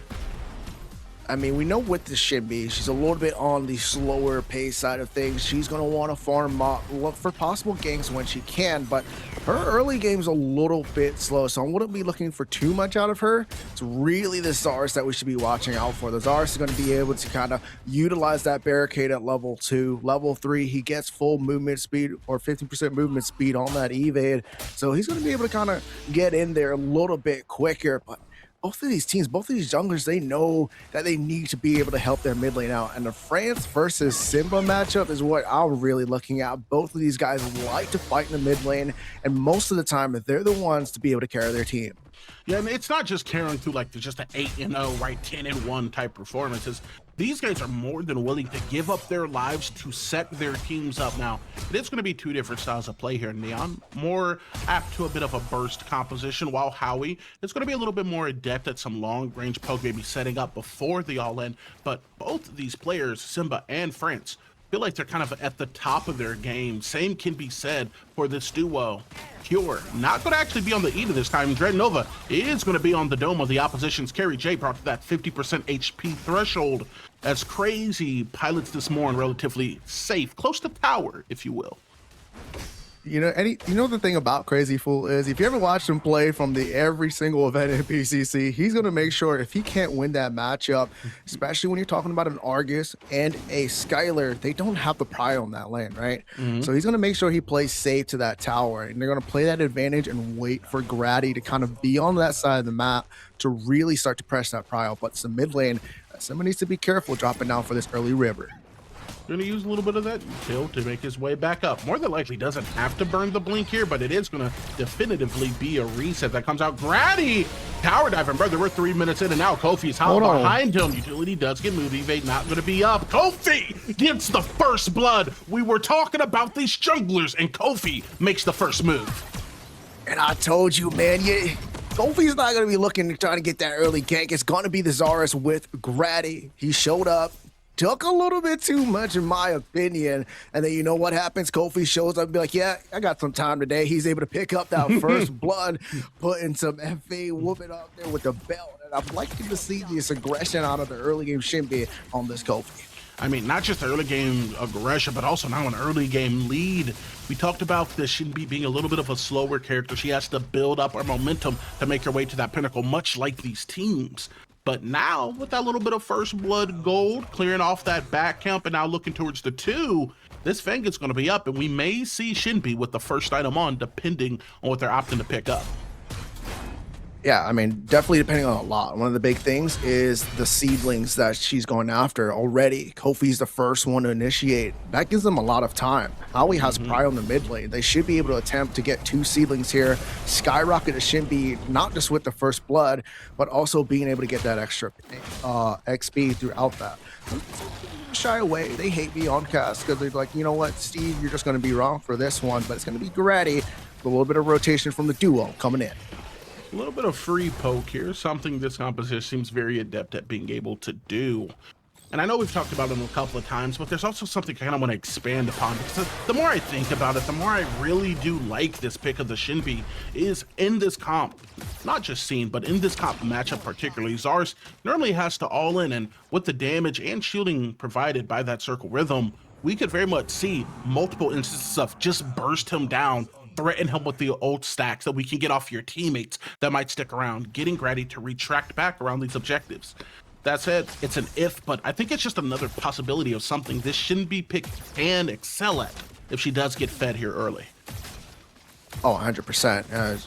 She's already kind of a little bit ahead, right? You're able to get the first blood, extra gold in your pockets, picking up a seedling, and being able to kind of the tempo that she's able to persist, right? You're seeing her clear her camps, but at the same time, kind of mimicking and following Grady wherever he goes on that Zarus. And what that allows for him to do is what we saw with that first blood, being able to get that counter gank. So that's going to be a big thing to watch out for. And off these junglers, this Tekken verse is Snoop. We talked about that Terra pick into the Greystone. Not looking too good there, because also to the side of Snoop, he has no HP. Meanwhile, Tekken has that Stoneforge soul ready to go, and at any moment, he could turn the tides with that HP bar. Tekken has the Stoneforge soul. Terra looking like they're trying to make their way into the Blighted Guard here for that tank guard. Grady now, but have a little bit of backup. Crazy Fool reminding them that they're very present. Big Medley though sets up Kofi to get picked up here, potentially Blink. Now going to be used here as France picks up the kill. Proficiency backside particle. Shredder now making it rain, and Grady caught out with no umbrella. Simba picks up another kill, but he's hunting. Luckily enough, it's too deep. France going to back off, waving the white flag yet again, as this is going to be a disengage back towards the rivers. Both junglers. Kofi getting a little too aggressive there. Maybe he didn't like that we said he was supposed to be passive in the early game onto that Shinbi. He does have a lead, but not that much. Great rotation from France. And you know what? Simba's like, he took my jungler. I'm going to be able to pick that one up. So a 1-for-1 trade. And that's a big impact player, right? Because what the Shinbi was trying to do is, if you're able to get that invade off 5 camp, poke out Grady, you're able to go after that Fangtooth, but kind of got all thwarted out by France. Meantime, though, this allows for Snoop to go after this 3 camp. He's going to be able to get 1 minion, but not too much. And it's really France with the rotations that I'm liking, right? You're seeing him thwart out any possible invades. And Grady's yelling, please, they're on my 3 camp. Please, they're on my 2 camp. Help. So I like that they have that communication, and they're sticking to stay in group and not allowing for these invades to go off for free. Crazy Fool poked out maybe a little bit here, and I do have to not just agree, but also kind of expand on what you said about threatening the 5 camp so you can fall back onto the Fang. That's kind of the gravitational pull, if you will, of having these objectives up. Being able to secure one thing can help you guarantee and roll into the next thing. And we say this word a lot, but to understand it's something separate. That's compounding an advantage. Getting a little win, turning it into a big one. Now we're seeing a little bit of aggression coming out of Grady into the trap, into the barricade, potentially into the ground. Sun J picks up the kill. Proficiency will be the one to fall. You're potentially on the menu here. Rotation does come out of Simba. Blink utilize Grady, potentially overextended, waiting in the wings. It'll be Simba. R2000 going to be offline. Grady still France. on. France engage. Play inside's right. Chasing, looking, does he find? Yes, damage gonna be there, but it's not enough. We're looking down to Kofi, topside, blink down, kill, picked up. Sun France might be giving his life for a little bit of the aggression. Instead, it's a gold buff. They'll settle 2-3. Suns pull away with the kill lead. I mean, you talk about a comeback, and there it was. Being overextended, we talked about France and Crazy Fool. These guys are going to make sure they stay inside the tower line of that duo lane. Excuse me, Jay and Crazy Fool. But Neon with that rotation, coming in with that impact. Grady saw that opportunity, able to get the forced out blink on top of Cure there on side. And then you look at Argus, right? He has no blink. What are you doing? Why are you staying in lane? So it's a little bit kind of an over aggression there by the side of a Fate once again. that they're able to try to punish on the side of Suns. You know, we don't have an Eden in this game, thankfully. You know, Cure, Haru said he's been one trick and he's got it down to a science. But that did feel like a little bit of a heat check. You know, we were overextended. We see Cure holding on to that blink, but with it being forced out, that's a key piece of util that is no longer available for this Fang play. So we're going to see 3 members of the Suns all playing near this river. Everyone is looking for Prio, looking for a first step to start knocking down these objectives. They got to first control mid lane. As you see, that's where all the members are at. They need to control out mid and control out that dual lane side. With it being prioritized there, the Argus has exceptional wave clear, so he can kind of set that wave up to make sure they don't have the advantage. The big thing that the side of F8 is missing out on is the ward placements around Fang. So if the side of Suns decide to just go at it, get aggressive here for this first Fang Tooth, there's no vision or information for the side of F8 to be able to take it. But same thing said though, the mini prime is up, so there can be a big trade going on. It's kind of up to what these teams are able to get with the information on the wards to be able to pick this one out and getting Prios in the lane. Can I drop a hot take here? Go ahead, my boy. I kind of am okay with the trade here if I'm the Suns. I'm more than happy giving my grace on this mini prime and then unlocking Welcome Downstone onto this Terra and accelerating that pass bliss. Simba trying to accelerate the opposite direction as Neon picks up yet another kill. France has developed the lead here, and you can see the lethality of this character. Neon just spikes when she gets a little bit of gold. A little bit of gold, a little bit of XP, just being ahead one level gets a little bit of extra point inside your kit, right? So that gives you that extra burst damage in translation. And Neon, France, just feeling comfortable inside that mid lane to be able to pick up that kill, and Suns take another tick towards that kill lead. They're looking good in this first matchup. There's also the facet of it that Howitzer, you know, a little bit reliant on that safety and verticality, you know, against most characters with the mid. You go up and they're like, it's time to look for cover. Neon, I mean, she sees you're going up and she's like, listen, I heard Heaven's Gates are open. Let me send you up a little bit further. Obviously, France, more than willing to cash that ticket for you. Simba, he's going to have to just be a little bit more aware of that going forward in this game. Big yoink, and here comes the damage. Mesmerized on top, but here comes Kofi. Not able to, hold on, take it. Talk to me, baby. Comes in from the rotation and puts down Simba one more time. The rotations. These players are mobiles. That's not river, that's a highway. Looking to make any opportunity a kill, a +1, a statistic that benefits your team. That being said, we've seen a couple of traits. We've seen a lead now get developed, certainly here for the Suns, but no objectives have been taken yet here. There is ward vision Prio in some of the side lanes. Terra going to be allowed to catch up on some of the XP after that previous wave crashed, but all things said and done, it looks like it's actually going to be Flow State who plays for this Fang first. Looking to play for it, man. I mean, you have to look at it. They do have a chance to go, but at the same time, Suns are there. You know, they're going to be able to try and possibly pick that up. So they can't necessarily go straight full at it, but they can understand that they have that early kind of lead. Damage translation with the Skylar should be able to push them back. We're still in that waiting phase, right? We're still waiting for essentially that bigger opening. Can't just get a kill. It's too early for that with the death timers. You got to play around the wave state, and we still have yet to see that from both of these teams. Yeah. Ward vision maybe hoping to compensate for the wave state a little bit. Snoop giving up a fair bit. He is going to catch some of the XP, lose out on some of the gold, engage with that wild rush, but Tekken more than willing to take those. Tainted Guard could change the dynamic, especially with that Saphir being up. We're actually seeing the trade kind of going in favor of Snoop here. Ulti is up for Tekken, and that Stone Forge Soul threatening the wild rush there. Just a little bit of tech, a little warning is going to cause a bit of a disengage. Crust used for Grady in mid. It seems like, you know, despite us being in NA, brother, things are slowing down a little bit. You're slowing down, but that's okay. You like to reevaluate, right? I mean, for F8 and Sun, this is a big game for them, right? They don't want to get knocked out. F8 has already been there, right?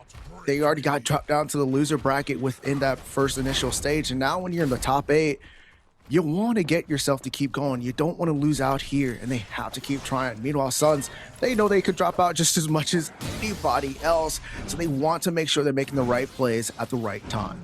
Flow State, they think the time is now. Ulti now coming out of Crazy for this engage. It's going to be completely unseen. Kofi plays right side. Crazy playing basically by himself until that Coliseum comes down. Health Marks dropping down low with it. Sanjay low. F8 confirms through Kofi, making it rain. He's going to be able to bring the hammer down upon Jay. Kofi gets the kill accreditation. He's looking for more as the Wolf Pack is maybe looking to surge forward. Their leader is too low to be on the front lines. It's going to be a rotation, though, as Crazy Fool, after chasing, sees, hey, we got dinner right behind us. That's going to be a pickup of another kill. 2 for 1 and a Fangtooth that goes Flow State's way. At what cost, brother? At what cost? You get the first Fangtooth, but you drop 2 in the meantime, and it's your mid laner, Simba. Another death towards his name. France is eating good, my friend, inside the middle lane. He has a lot of prio in mid. Yes, you lose the Fangtooth, but you know what? You gain it inside the gold of being able to get those kills on up. Yeah, indeed. Taking a little bit of a pause here. I'm actually a bit of a fan of this. We can see the developing items. Vanquisher coming out for Cure first. Great for trying to develop a lead through a couple of these kills. But Mask actually coming first item onto Shinbi, potentially in place of that Magnify here, man. What do you think about these early on items? I mean, we're still kind of early, right? So you're trying to pick up anything to kind of change yourself. The first item, what I like to think about is usually what's going to make you win in a fight, in a 1v1, a 2v1, those earlier kind of small skirmishes, right? And that's what they're kind of looking to do. But in the meantime, you still got to try and finally round out these builds. The big thing I want to talk about is, like I was talking about, Simba has died 3 times so far within the last couple of minutes. He's gotten some kills to trade with it, but right now it looks like France is the one that's winning out onto this mid lane. Yeah, it is difficult to say because, you know, like we've said before, at least I have. I don't know about you. You were playing in PCC. I was not. Everyone in this game is much better than me, but it does feel like a combination of maybe overheating and a little bit of the knowledge check threatening with that Make It Rain from the howitzer just to be taken out of the sky. It feels like to say these kills were maybe a little bit avoidable, F6. Like, he didn't have to be 0-3, maybe an 0-1 technically, if this lane was played just a little bit tighter. Yeah, I mean, initially, you kind of already felt how the Suns wanted to play. They wanted to win through their mid lane.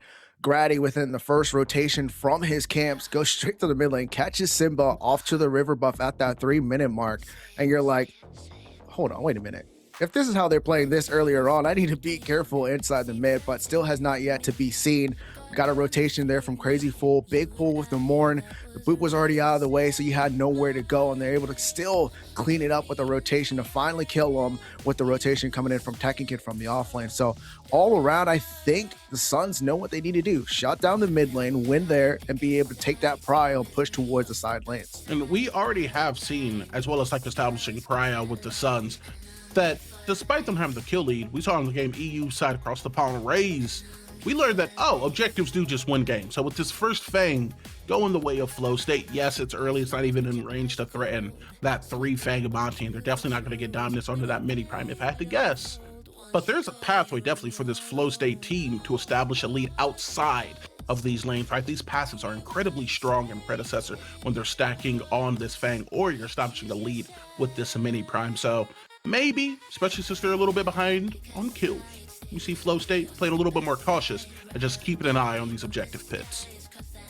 Yeah, and there's definitely a way back into this game. It's still early on, right? We're still getting ourselves the first early impact. What can't happen, though, is France getting away with getting this T1 down within the 16-minute mark, right? Oh, man. Because what happens now is this map opens up tremendously for the side of Suns. The invades through deeper ward vision now gets to become a little bit easier, and they're able to set themselves up to get prio within these rivers for these objectives.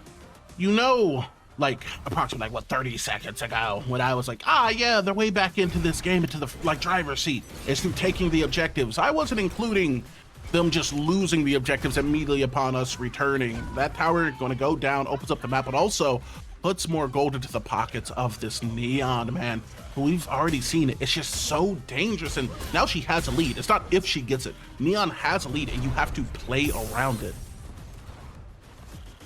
Play around. completely, right? You got to try and be there for your team, especially when you have such a lead. I want to see them, though, take this Neon into these side lanes, get Prio into that mid. You finally got the T1 tower. That mini prime is up, and we're in the dual lane. It's a little bit sus. Grady, I kind of want to see France and Grady come together. We know them as kind of like one of the best duos between jungler and mids to be able to kind of impact the entirety of the map. So once they're able to open that up, start to go after these objectives, do not let F8 get a free shot at these, is how they're going to be able to do that. I'm honestly, you know, maybe despite the name, it's a little bit weird here, but I'm looking to see the Suns kind of put a little bit of the fatherly treatment on Flow State here. Like you said, they have that lead. I want to see them bully in onto the other side of the jungle. Let's get a couple wards out. Is that your red count up? Now you're grounded. That's my red count, big man. Kofi, of course, he's going to be there to challenge. Barricade not utilized there. So if we saw an engage, there's a little bit of CC waiting for it, but that R2000 enough to get him to fall back. Mini Prime, like you said, it could be on the menu here, F6. Oh no, it's definitely on the menu. Once you see Crazy Fool onto that side of the map, there's something that's going to be taken down. It might be Snoop, might be the Orb Prime, but Shimby, she needs to be a little bit careful there, Kofi. You don't want to step too far forward. Your dual lane is onto the opposite side of the map.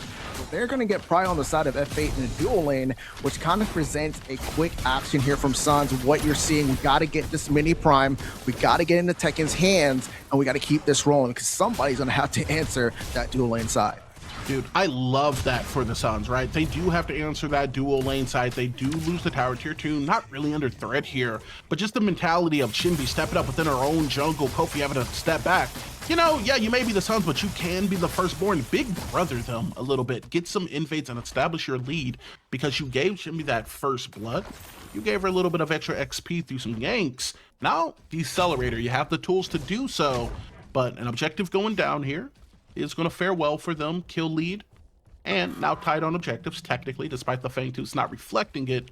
F6, this game does feel kind of balanced, man.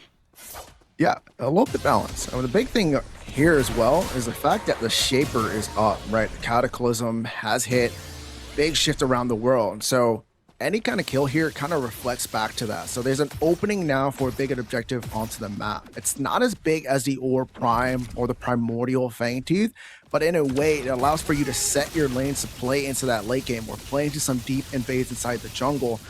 Fangtooth number 2 is coming on up here. So these teams are going to start to shift both of them over to the left side, hand side of the map where the dual lane is. I need to see some vision, though, coming out of both of these teams. There's only one ward onto that side. Like, what are we doing, right, guys? We got to get the vision. We got to get the information spread out so we're able to contest this. Suns, you don't want to give them a 2-0 Fang lead. You got to get in there. Yeah, you're kind of walking in blind here, potentially literally with Morn being on the other team, but also figuratively, as you said, you got to get that vision down. That way both of these teams kind of play acutely. Even if you do turn it into a give, having that vision lets you know when they start and opens up the map for you potentially to get an invade. Grady, thinking like me here, he's going to use the geyser to get a little bit of elevation into the other side of the jungle. Kofi reminded him that he's very present, but he doesn't have the Orb Prime, but he does have Sun J. That's going to be a cross-map snipe onto the Snoop. I mean, when you got a global law like that, the long arm of the law never misses. We saw this a lot with this Murdoch. Anybody plays them, they're looking to kind of just get themselves into that position, low threshold onto the opposite side of the map and help out your offlaner to be able to secure that kill. They do that, create an opening for their Fangtooth, they pick it up, and now this is where the Suns start to kind of go away and take the lead if they keep this tempo. Yeah, ahead on objectives now. Kills most certainly in their favor. Vision placed deep. So when they were starting up that Fangtooth, you can see Neon was initially playing to that far side of the pit, but we pick up Kofi back on his 5 count, gets a reset, but we know he is far, far away. This is an easy objective to pick up, and now you can spend your gold and progress your game state. We see that Azor into combustion here for France, and after the Marauders axe, we're gonna see a little bit of HP being built here onto Grady on the Zar's pick. Yeah, just getting a little bit of HP on the opposite side, though. One thing I do, like, I just get a little HP on my hand. But no, I mean, going looking at Kira, I like the scatter shot coming out, especially with her passive with the rockets, able to kind of just keep pinging away. help with the wave killer a little bit. I haven't seen too much of that dual lane that we saw yesterday, right, Ego? We saw an unstoppable force being able to take down Mach 10, but in this first game, they've been awfully quiet. They've been able to get the T1, they've been able to kind of be around some fights, but not able to really show that presence, and they need to kind of get impactful, as they're probably listening to me as there's all 4 members inside the mid lane.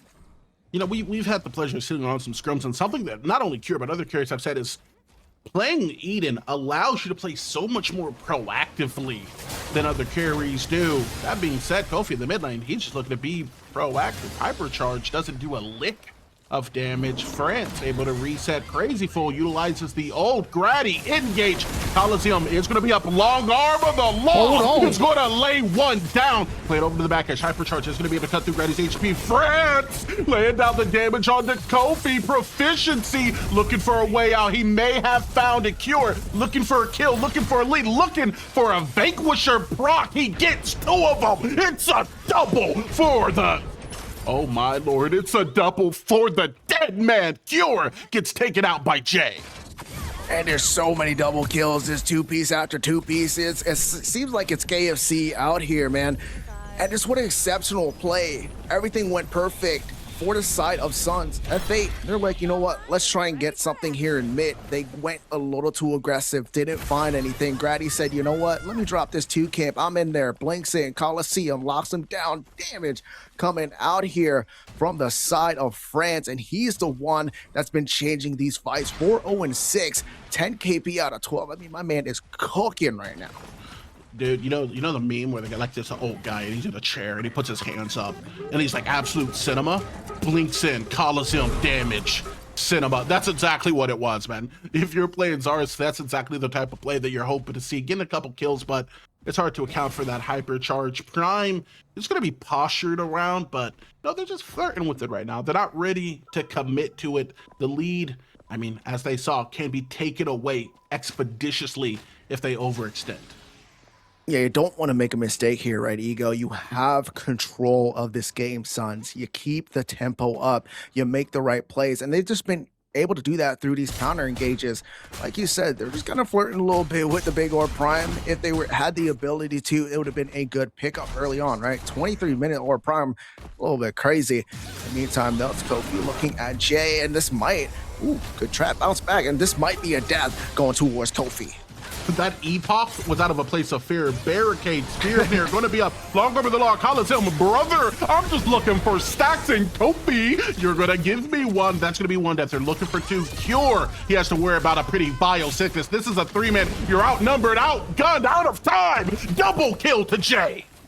Oh man, they picked that up. I don't know if that Epoch was a misclick, but definitely not the right spot. Definitely a little bit of fear, but here comes Tekken. He has none. He's looking to find something, but just not quite within that threshold.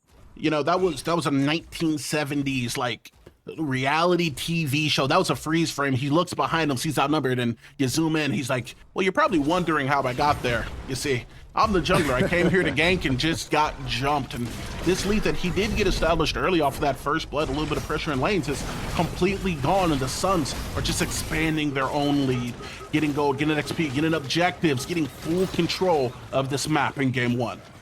Yeah, it's so detrimental because you lose your jungler out so early. Gives enough time for Suns to make this play, but they have to be careful because the rest of F8 is looking for it. But I say that, and meanwhile, F8 is just getting walked down, my friend. Walk them down, Greystone. That's what I like to see. I see a target. I'm going to walk at him. Listen, brother, I don't have CC.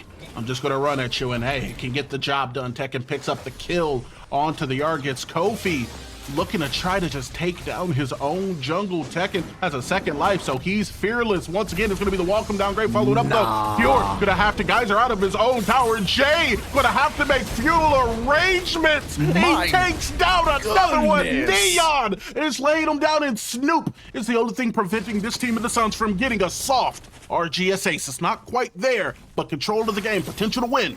It's all in the palms of the Suns. I mean, Argus gets up in 5, but you still got 3 members down. These T2s are not safe. You got the third Fangtooth coming up. Good thing it's not the Primordial Ego. Like, that's like one of the big saving grace here for the side of F8, but like we said before, these guys on the side of Sun are walking down this F8 team, the prior PCC champions, and they're making it look easy. I mean, what do you got to do here, F8? You got to fight back. You got to play some defense. You got to find some XP, some way to get yourself back into this game.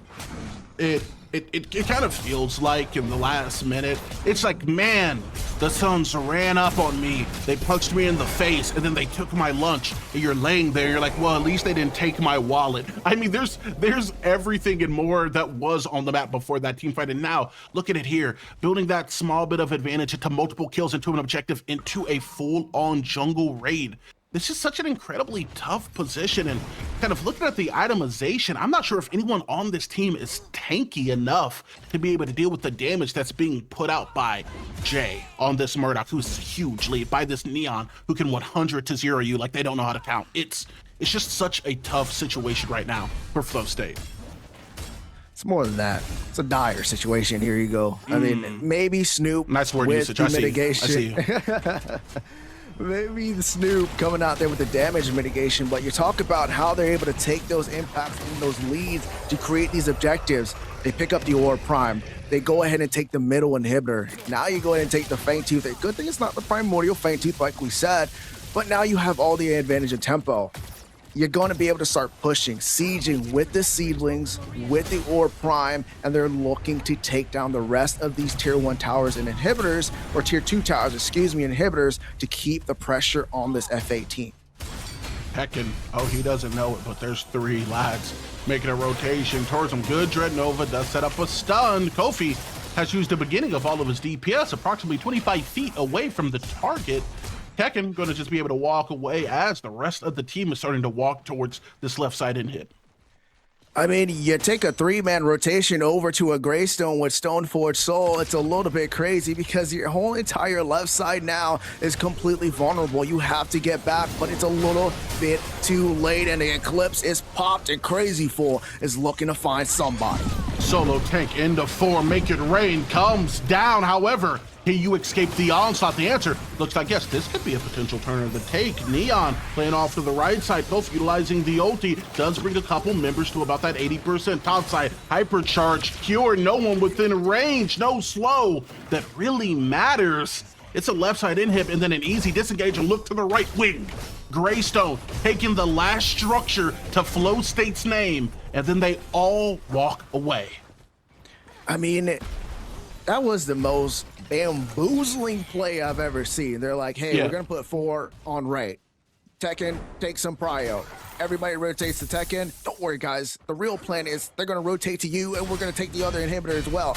And they all survived through that, right? So many buttons being pressed, but at the same time, Suns are able to calculate big IQ coming out of that team. And it seems like F8 just does not have an answer to anything that the Sun wants to do. They're doing everything they need. And the next stop is they're going to get double buffed up.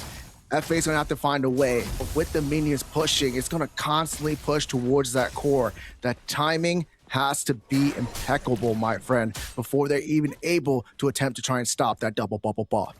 I know that Haru owns like the patent, the trademark, the label for the rogues, but it really does feel like the Suns are the real thieves for the night so far. At every instance where F8 thinks something is going their way, post, let's say, that 8-9 minute point within this game, it's been, oh, look at this thing over here. Oh, got your right inhib. Oh, engage on my Morn. Oh, we took your whole entire red side. It's every time they think they have something going, it seems to just be a facade. Even Snoop, he's like, yo, I can push out this wave. Nah. We got 3 waiting in the wings, and then you make the rotation. We want to fight. Actually, no, we don't. We're going to make our way back in, get that ward coverage on your right side, because this prime is coming up, and now they have all the vision in the world for if F8 steps up.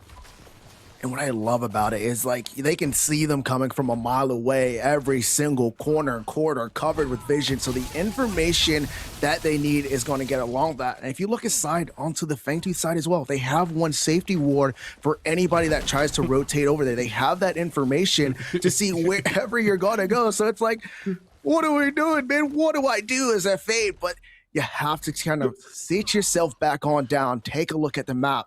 First things first, control these wave states. We got to push out duo lane side. We have to push out mid and into that off lane. Once you prioritize those waves, try and get a play before they're able to execute. You're going to get zoned out. There's going to be traps laid. You got to find your way through them. Dude, this is so funny, man. You know, like Flow State is playing Predecessor, fighting for their lives, and Suns are playing Fortnite, man. They're building structures. Oh, your whole side warded. If you were to step into the pit, we got 37 trap for you to get to. You're not even gonna be able to make it this far. You know, we've pushed in too much with these inhibitor minions that are pushed towards you. Easy take of yet another objective for the Suns. And now Tekken, he's just playing Warden around this Primordial Fang. Yeah, nah, you're not going to get this. We're going to prio mid lane here, make sure we push up that wave on the sides of Sun. Then there's other side lanes are just going to push itself. They're looking for a hard engage proficiency, completely deleted. My God. Brother, what did they do to my boy? Little man got to deal with some big numbers. Neon believes these hands are E for everybody. Looks like Snoop might have to find that out the hard way. Simba making a range top side, able to burn about 20% of his HP bar. Kofi only with about 20% of his HP bar left. Cure looking to change the dynamic, though. Reversal of Fortune is going to be available because it's all been the Suns. It's fatherless behavior coming out of this team. Oh my God, and one by one, Ego, they're looking to crash here. The minions are in, and this one might be it. Ah, dude, it feels definitive. This core is getting knocked down. The Suns feel like their chances are up. The back-to-back PCC champions just got handled in this game one. Oh, man, I mean, hold on. My lord. Hold on. Go for nah, that was they premium thought belt. they were going to step up, and they said, no, we got that reverse Uno for you. We want you to take that misstep. They took 2 steps too far. Proficiency completely deleted from the map into game number 2, and the Suns were able to take down the core, just putting the gas on the pedal there, forcing the fight, taking it down, and with those minions pushing in, able to execute that one down. Me personally, man, if I'm Flow State within that game, I'm doing like the Iron Man thing where I step back, I do the enhance, and I try to figure out what happened this game. I'm genuinely excited to see how the Dusk is going to break this one down because it was domination after Flow State looked pretty solid, at least like their foundations were solid at the start of that game one. They definitively need to make some changes because now it's lose or go home. Flow State backs against the wall. Let's see what they change. Let's see what the Dusk thinks they should change as we send it back to them. E squared. Great cast, lads. Thank you for sending it back to us. Some post-game analysis for you, folks. Just my initial thoughts. It's just Flow State. We know they're a hyper-aggressive team. They kind of build into these best-of-3 series, but that team synergy in terms of the draft just didn't cut it, Haru. Yeah, I mean, I thought this was a PG-13 stream after the belting I just saw. I don't know. I would think that FA at this point is definitely sweating. In terms of their draft, like, yeah, as you said, this isn't the only set where we've seen Snoop just be continuously put on Terra and put it into a losing matchup. I really would like to see Snoop on something else and give him a chance to at least play the game. I'm not convinced that anything you put Snoop on would have changed the story of that game. I just don't see a world where that squishy of a lineup ever succeeds against what the Suns drafted. I mean, as soon as we got to the mid-late game, Suns really just held their W key down, forward stick, whatever you want to call it. They just got to run at their opposition. Sure, you could say part of that is because, Simba doesn't have a good start to the game. He's 1-7 by the end of it. He wasn't able to get online, but it just felt like too much pressure and not enough answers from the Flow State draft to really stop it. Well, my friends, it all starts in the jungle, the mighty, mighty jungle. Haru, at the 6-minute mark, we had an invade. Walk us through it. Yeah, absolutely. I mean, oh, wrong clip. Oh, that's not a little spoiler. Little spoiler. No, all my clips, they're being, I'll put on display. No. Okay, here it is. We're in the jungle to start. Yeah, but this is the clip. So, Kofi and FA in general, this is typically how they like to play, very in your face and going for leads like this, but the Suns, they're prepared for it and they're looking to punish, and this kind of sets the tempo because F8 has to get ahead early, and Suns does a really good job of negating all of that. Yeah, they're able to pick up a couple kills there. And I really like Crazy Fool on that Morn. He was a menace, and you'll see that through a few of these clips. Pulling Kofi out of position there is what kind of starts the turnaround on all of that from Suns. So keep your eyes on him as things go forward here. Yeah, I would love to see Kofi. I know, sorry, Tahar, I know Kofi's a great Shinbi player, but I know he's even a better like assassin in terms of like the Yurei and the Fang Mao and those kind of high tempo characters. I want to see more of that kill potential from him in game 2. Haro, it took until about the 22-minute mark where we had a huge fight in the mid lane. Yeah, I mean, before this event, F8 was, I don't want to say they were bleeding out, but it was just continuously of them trying to make things happen and it not working out for them. And I think this is kind of the breaking point that we saw. I mean, F8 trying to make something happen, Suns responding well, picking up 2 kills initially. F8 also stays a bit too long, and then France is able to pick up another kill. So it was a 4 for 2, and then I think at that point it's just where the game ended. I mean, just look how easily Proficiency was forced out of that fight because he's on this Argus support, doesn't have a health bar. So when that long arm of the law cuts through, everybody it hits is taking a real hurting on that. Follow-up from the Coliseum drives everyone away, and it splits that fight up. So sure, your Squishy got a lot of damage, but no one can combine that damage and punish everyone that's moving in towards them. I think the big highlight there is the Murdoch can be a part of these fights, even when he's just taking the red buff in his own jungle as long arm of the law somebody while they're trapped in a cage, just shooting fish at the barrel, get some extra stacks for gravity damage to everybody else. So that is just one of the positives to that carry. Our final one is basically the last fight of the game. It was a desperate defense from F8, but they just were torn to shreds. Yeah, I mean, looking at this last fight, I would like to give my credit to F8. They mechanically played this very well, kiting back and trying to gate as much as the all-ins from the Suns as possible. But it's just at a point in the game where Suns are so ahead, they can kind of just do whatever they want. Tekken's like a literal raid boss. You can't kill this dude. Sums it up perfectly. There comes a point in the game where your mechanics are no longer enough. When there's a 10,000 gold deficit, well, mechanics aren't going to get you very far. Suns simply steamroll. You know, MOBAs, there's a little bit of that power fantasy, right? Where you level your character up and you become that raid boss and nobody can take you down. Well, folks, while you are daydreaming about the next match, we'll be sending it to a short break. We'll see you on the other side.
Yeah. Uh-huh. Say it, say it, say it. We were tight, no space between. Same side, same enemy. Got down, no fear in me. You and I, yeah, that was real. Say my name, look me in the eye. If you switch up, don't ask why. Ride or die, pick a side. Stay with me or step aside. Ride or die, no disguise. Cross that line, enemy for life. Enemy for life. All smiles, but your eyes are cold. Sweet talk, but the truth shows. We don't play, we don't fold. Once you go, you're on your own. No more trust. No rewind. Say it once. Choose your side. Ride or die, pick a side. Stay with me or step aside. Ride or die, no disguise. Cross that line. Enemy for life. Enemy for life. My heart, don't lie. Your eyes, goodbye. One move, that's it. Love for fight, real quick.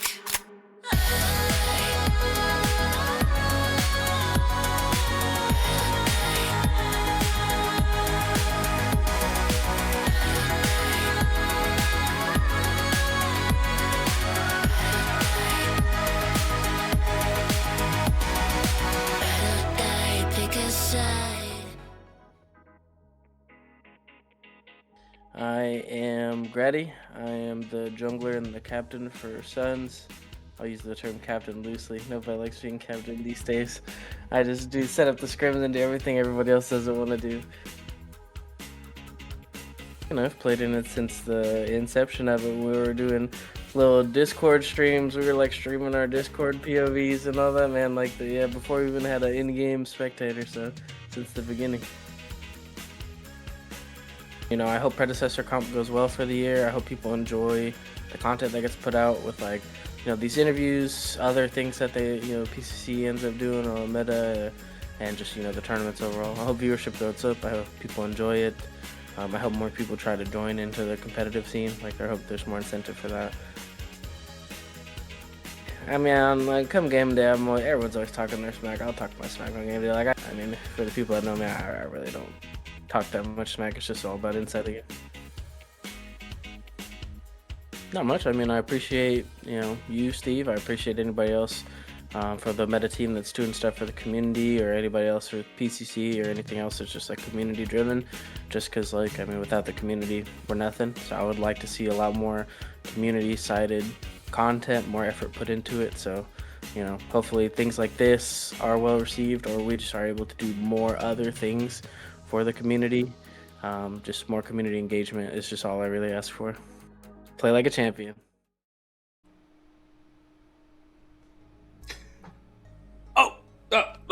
Sorry, it's dinner time over here on the East Coast.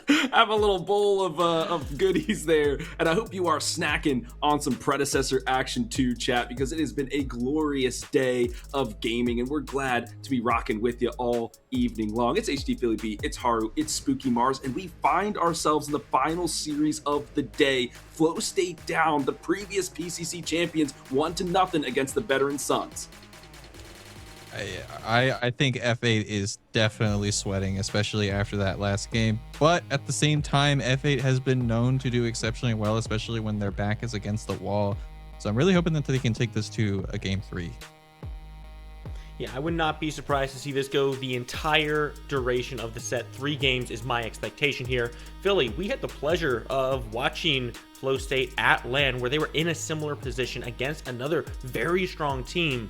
They're not ones to back down from a challenge. They're the type of team that rises up to the occasion, and they look for victory always. Haru, we talked in the green room as we get the draft pulled up here, right? What are the win conditions? What does F8 need to do? And you said it's got to be the mid lane and the jungle working in tandem. What adjustments can Flow State make here going into the draft? 100%. Like, I think the deciding factor for all of these games is going to be how well the mid jungles for either team plays. I think France was incredibly impactful on the Neon. Before the tournament, he was telling me, I don't think I'm getting a single Neon game just because of how well he's been doing on it in scrims. So we'll see if F8 decides that it was a problem or if it was just the way that they played. Flow State does have the first pick for themselves, so they could look to leave that open, pick it up on their side. Just something different from the Howie, honestly. I think if Flow State just has a little bit more front line, I'm going to keep harping on this because I am a broken record. We are going to ban away the Neons. They're not going to even about that. That leaves Gideon, Argus up on the board. Still plenty of strong picks they can look for. Just need to capitalize on it. I know, Haru, you were saying that the players chat, Kofi was feeling tight. It means he's coiled up like a spring. He's ready to burst and explode onto this battlefield. And that jungler is who you have to unlock. The Suns recognize that, taking the Rampage away. But that leaves a couple of picks. I want to see F8 prioritize Kofi, make him feel comfortable. But Simba will get the Mortgage. He's been playing a lot of that character on stream. I like how F8 just completely changes up the bans. They said these are the two biggest problems, especially from that last game. With that being said, the Mortgage has gone through. We have not had a chance to see it today, but for those who were yesterday, we know that it was an absolute menace. I believe it had a 90-something% win rate. I'll have to check the statistics on that one. So I'll have to see if Suns have a proper answer for it. The Mori has had some success. You'll never make me a Mori believer. I'm going to hate this pick every time I see it, no matter how high that win rate is. And I think if Suns keep up the momentum they had in Game 2, keep up that same mentality of just run at those squishy targets, just get on top of the people with no mobility, there's not a lot this Mortgage can do. It's a matter of staying on top of it and getting the ball rolling early. So you want to pick up something that can get aggressive early in that mid lane, something to accommodate, like you said, Haru, your jungler, so you can find those ganks and keep this Mortgage from becoming a problem. We'll see. Without the Neon, right? It's maybe the Gideon, maybe the Argus, but I feel like Argus into Mortgage, maybe not always the best matchup. I don't know. That seems kind of scary for me. So maybe the Gideon to keep her at bay. But there's a lot of HP pool already with the Aurora and the Greystone to chunk through. And Haru, you're right. It's an 88.9% win rate. 9 matches played, 8-1. I mean, that's D-Dog, our statistician. That is just disgusting. Somebody nerf Ometa, please do something. I'm just kidding. That's the funny thing. She was nerfed, but she's just that broken. But yeah, we're seeing the Eden pick out of Cure. He said, you know what, back against the wall, bring out the Kutch pick. The definitely not strong pick at all. I mean, they're going to round that draft out with the Steel. They are electing to pick the Murdoch on the other side. There are still 2 meta mages, and I say the meta mages, the most picked pages being the Gideon and the Argus. So I'm curious to see if FA is going to attempt to get rid of one of them, or if they're just going to leave them both open and leave the choice to France. I think it's definitely better for Flow State to leave those bans open, because if Suns decide to ban one away, they can just pick up the other one for themselves here. Might as well just force something out instead. It's gonna be that Yin, constantly focused. Grady never gets to play this girl. We saw him on it one time and he absolutely ran the show.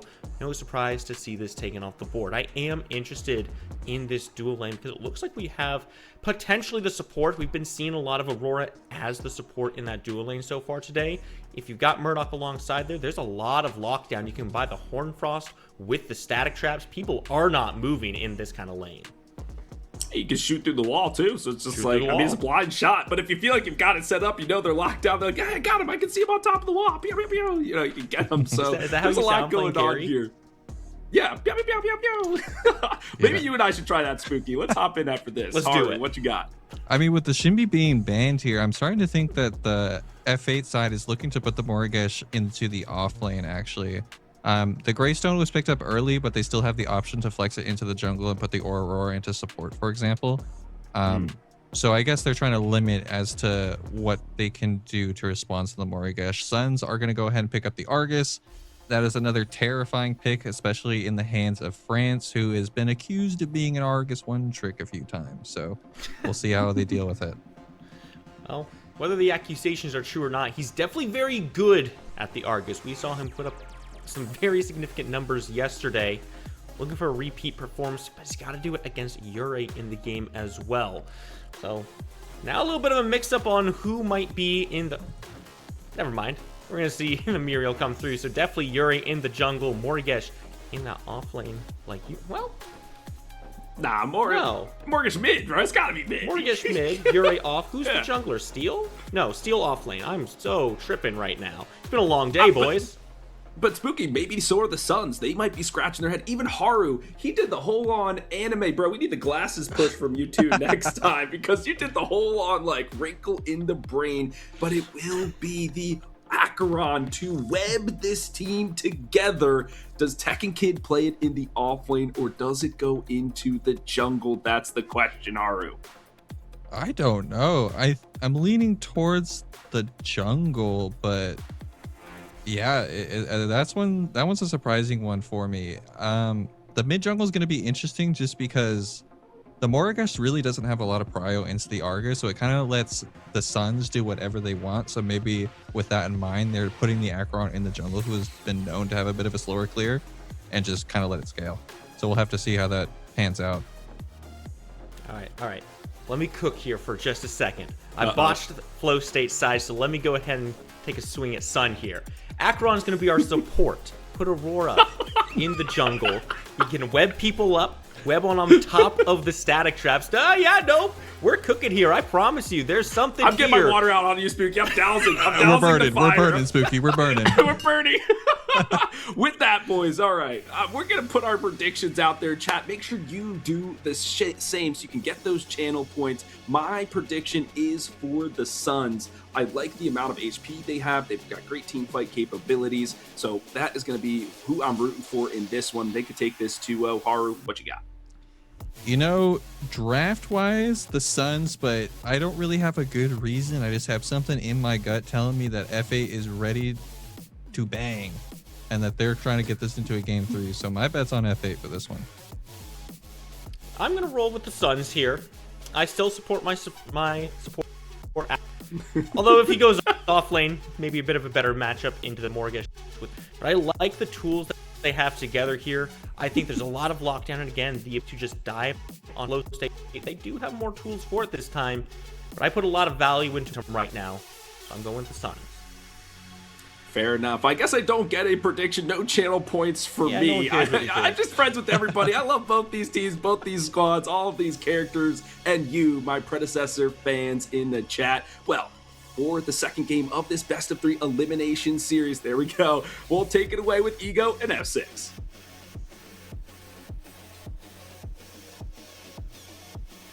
Gamers, welcome in. We got a game 2, backs against the wall. The back-to-back champions are one misstep away from elimination. F6. These are the drafts they're bringing in. The return of the Cure Blade. Is this enough to push us to a game 3? I mean, you just got to rip it. You know, you just got to go out there and just rip out and be the Cure on the Cure Blade that we know. We saw him yesterday finish out that Mount 10 game 12-0-5. He's able to put on that type of performance again. We're going to be seeing a game number 3. Dude, I'm going to be honest. Listen, this is coming out of the caching booth, obviously. Of course I do. But I do want us to see a game number 3. A, because I want to see my girl Morgesh win, but B, I don't want to see the back-to-back champions kind of go out with a little bit of a whimper. I want to see them stand up and fight. And I've always said, pressure can either break you or turn you into a diamond. One of the two. Yeah. It's time to see what Flow State's all about. 100%, brother. I mean, this is where you got to shine. This is where you got to step up, be that champion we know you are. And Fate's got to rise to the occasion. And at the same time, you know, Sun's not going to let that rise be easy. You're going to have to fight through this one. But I think with the draft setup, F8 is looking good. A lot of comfort picks coming their way.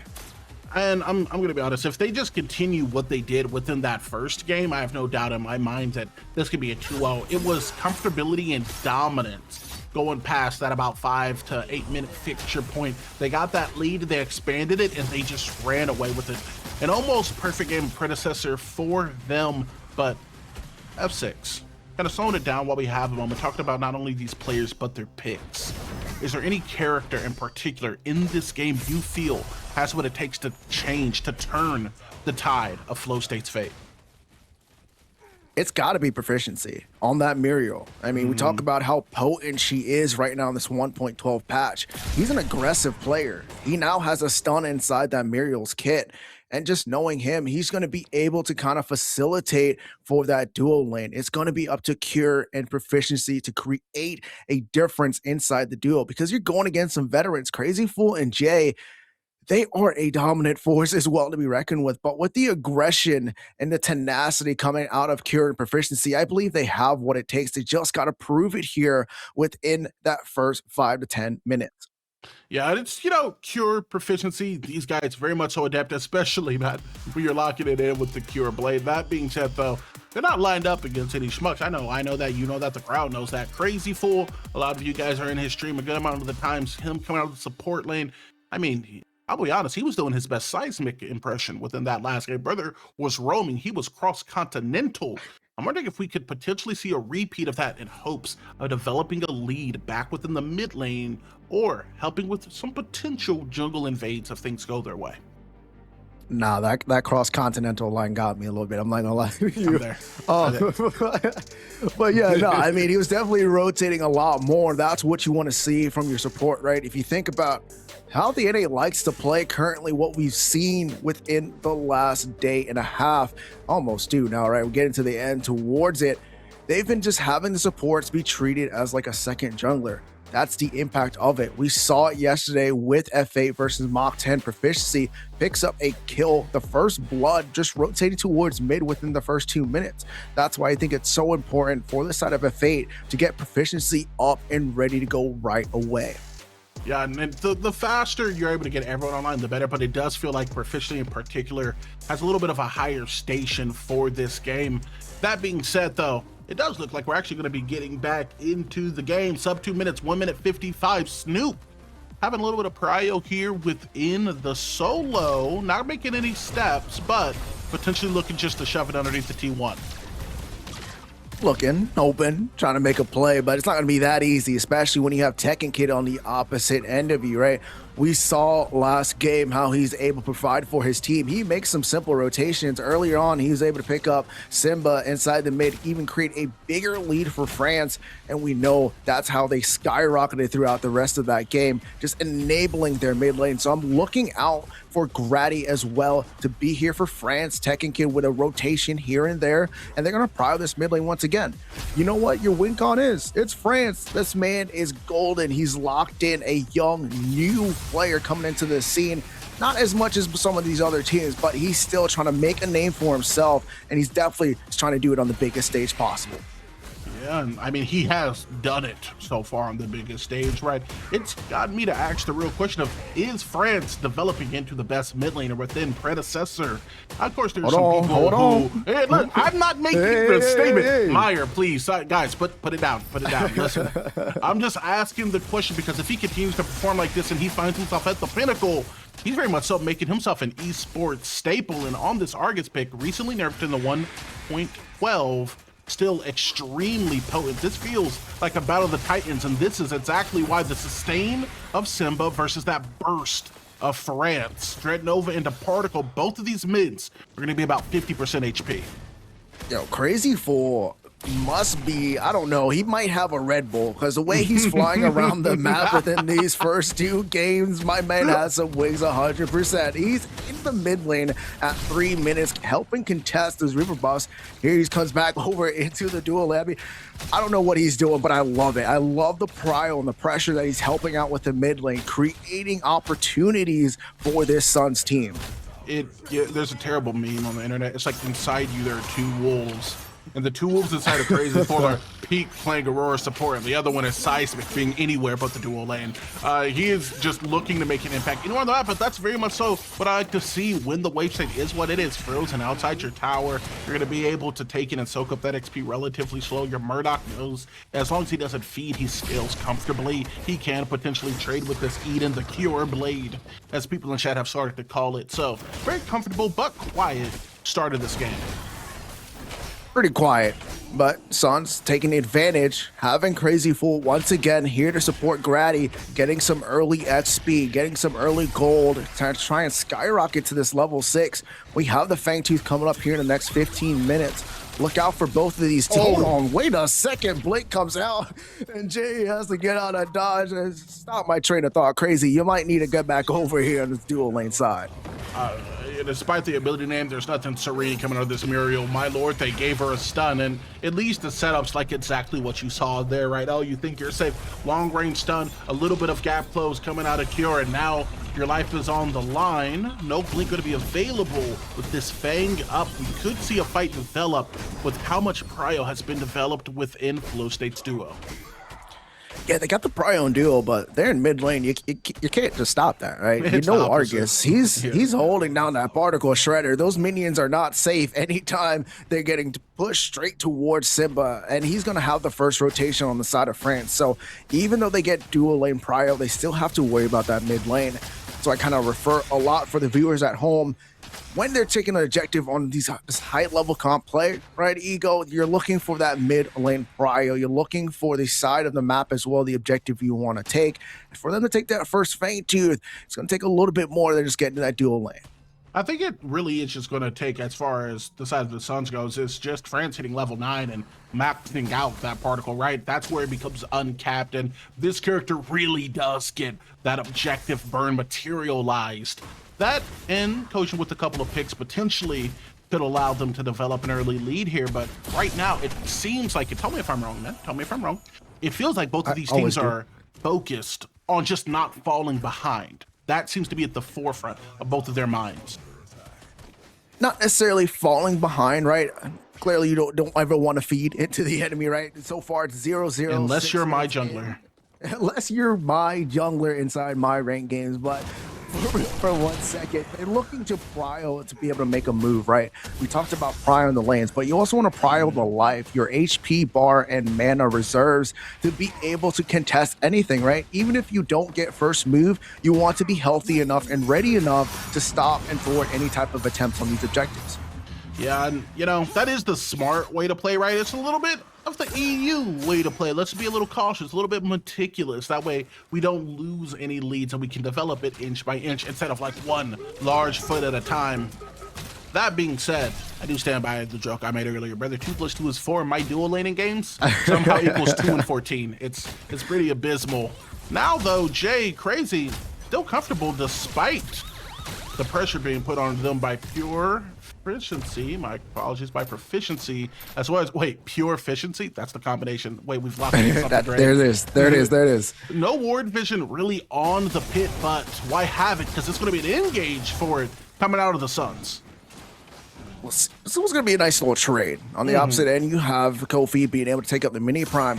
Unfortunate that he's not going to be able to give it to Steel, but should be able to at least get this off. First Fang Tooth secured by the side of Suns, so they're going to rotate on over, maybe possibly to maybe contest, but with it being such low HP, not too much that they can gain.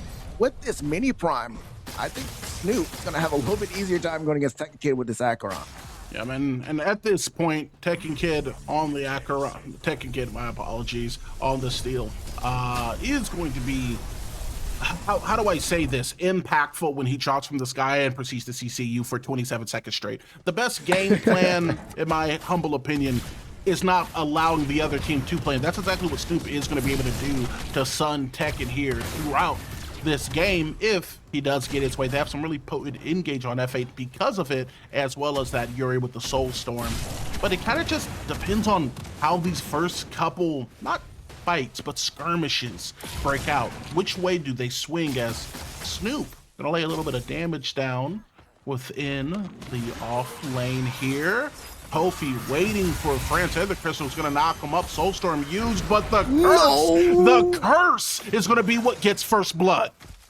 First blood, knock him down, stab to the heart. France, I'm sorry. Oh man, you just got to get in the threshold, and then the skill shot comes out of Mori, and to be able to execute that kill, for great first blood, right? They played their time. They know their river buff timers were coming up, so they played around it. Even with Crazy Fool there's not much that you can do. You get marked, you get down to that threshold, and you're completely dead. And that's something they're going to have to watch out for. You're going to have to watch out for this Morigesh. We know once she gets 2 to 3 items online, don't give her a lead. Please, for the love of God, do not, because she's going to start to run around this map rampant and looking to make a claim. Counterpoint, if we do give her a lead, increases our, oh my God, increases our chances of getting to a game 3. Cryos has some long arm, but Reversal of Fortune can change the tail to take part of Petretto now being utilized. Kofi using our blink comes out. Simba still able to get the kill. It's looking bad, brother. That's 2-0, both kills on the mid Simba, but more than that, on the Morgesh. 10 minutes in, that's a little bit of a lead developed. Brother, do you see what they risked to save the life of that Mori? How did she get out of dodge? Reversal of Fortune is crazy because that fate was definitely flipped out like a coin. They're able to survive. Mori gets able to pick up a kill. She's 2-0 inside that mid lane. She's going to go back, spend that gold. The blink is out of the way, but at the same time, for the side of Sun, you spent a lot of resources. Long off the law, obliterated Cryosystem. You don't have a lot in your next engagement.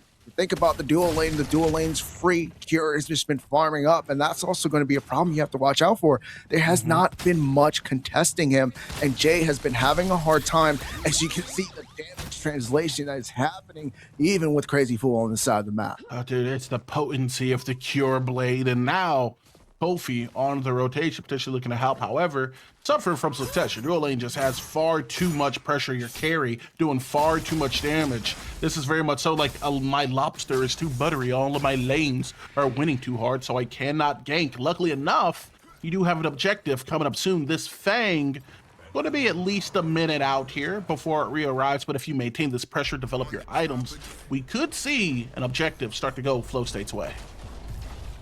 Oh, we're seeing a lot going Flow State's way, right? T1 tower onto the dual lane completely gone. This opens up the left-hand side of the map where the next objective of the Fangtooth number 2 of the game is going to be the focus and attention of both of these teams, primarily at Fate, because they have the advantage. Muriel's not going to be able to either roam, split, push that lane, and one of those dual laners are going to be able to start to roam out.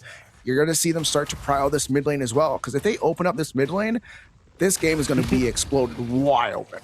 Tekken getting the augment in order to go. A little bit incognito mode, if you will, whenever he's unmoving on that wall. And some potential there for some sneak attacks, as it's going to be Grady looking to change the turn of the take. He has 2 lives, but I mean, Simba, about 80% HP. He's more than happy to take both of them from you if you're not cautious.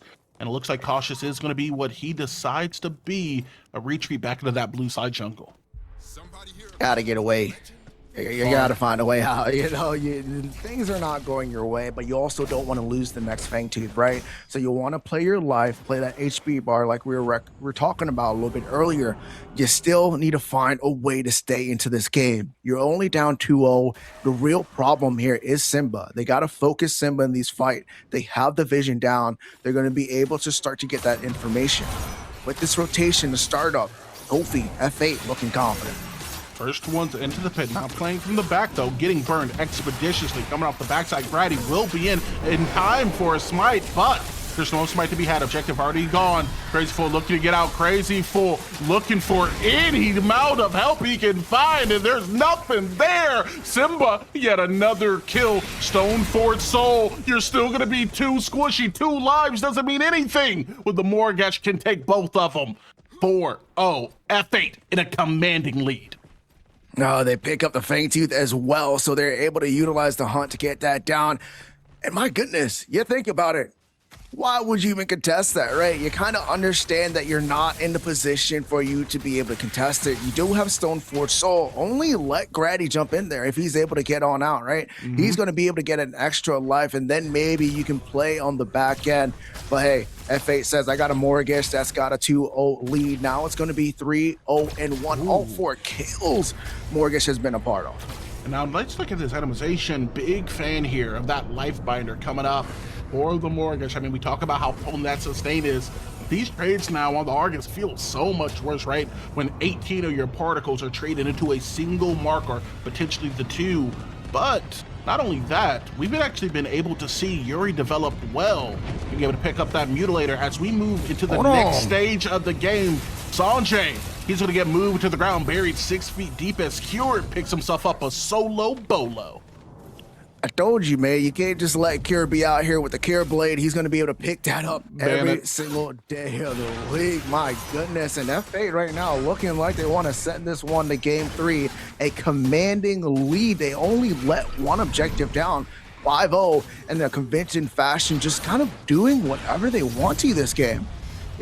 This feels like kind of the visual representation of something we know to be a truth in competitive, right? Within not just, you know, other MOBAs like Smite League, within Predecessor especially, the only thing you are guaranteed is this early game. And these teams have made a statement early, they have developed it, they've protected it, and now it's going to be F8's turn to try and run away with this game. Can the Suns potentially stop it though? That's going to be rough. They just got mini prime. They're going to push out this mid. You're seeing the focus, 4 members on the side of F8 here. They're not going to let you kind of just say like, yeah, we're not going to do anything. We got mini prime. Nah, Cure got a solo bolo. They're going to pay their attention towards this middle T1 and get that down. Snoop doing an exceptional job. His team is winning without him even having to rotate just quite as much yet. I'm a little bit scared for the side of the Suns when he does, because the CC that he has, we say it time and time again, this man is a CC machine, and he's definitely a game changer when it comes down to a big old team fight. Yeah, because right now, all this happening to you is you're losing trades that could kind of be 50-50s, at least earlier on. Let's say those first 2 kills, the reversal of fortune was up, you didn't account for it. So it's like, oh, that doesn't look good for us, right? Now, when Snoop gets involved, it's going to be like, okay, these aren't 50-50 trades because I haven't been able to click my buttons. I might as well sell the keyboard. Steel has been a point of permanent stasis because it was me who was deemed the problem. And now Simba's going to remove me because we gave him a lead. Or, God forbid, the Cure Blade Vanquisher is up. Terminus, you know what that means. He has murder on his mind, and now he has found his way to the mid lane for it. Once again, they're going to be looking to take this thing down. They need to open this map up for them to keep this tempo up, right? If you're on the side of F8, you're like, what can I do? There's not too much. Yeah, you can get some skirmish kills, but you need to open up this middle T1 so you can start to get some deeper invades. You want to also start to be able to access, get deeper vision towards the next Fangtooth that's coming up. Mini Prime has a long time before they can even contest it. It's still going to be the big one, if I'm correct. So there's a lot they have to do, but the most focus has to be this T1. And with this Mini Prime that they just took, should be the last push to possibly get this down. And it does kind of feel bad, right? Because they're like, oh man, we have Mini Prime, let's push this objective. And then you pull up, and it's just like, oh no, they have Particle Shredder and Glacial Charge. It makes it very hard to play. Now, though, playing for a fight a lot easier. Grady engaging, coming in off the backside. Mortgage now towards the middle. Tekken looked like he had a bunch of HP. Apparently, we were proven wrong. Kofi gonna reduce Crazy Fool to 0. It was a crazy play to step up to that much damage. No. Just got taken from 50% to 0. That's a double going over to Simba, King of the Prairie. No, this is King of the mid lane. Flow State has found their namesake. They're looking at tier 2s. Oh my God, what just happened there? We see them take down the middle tier 1, and then in about 5 seconds, it's a complete RGS ace into a Fangtooth. The momentum did not shift. All I'm going to say is I did call out, just take the T1. They took it, they opened up the map, they took a team fight, they killed everybody, and now they have the second Fangtooth to their name. Ego, the damage translation, there's nothing this Suns team did anything in that fight that they could even get out of, right? Cure in the backline, focusing damage. He's able to build up that heat, and he's able to put everybody on that fire. Dude, I'm flabbergasted. Listen, man, talking is what I do, and here I am at a loss for words. Listen, I love Morgash. I'm a big fan.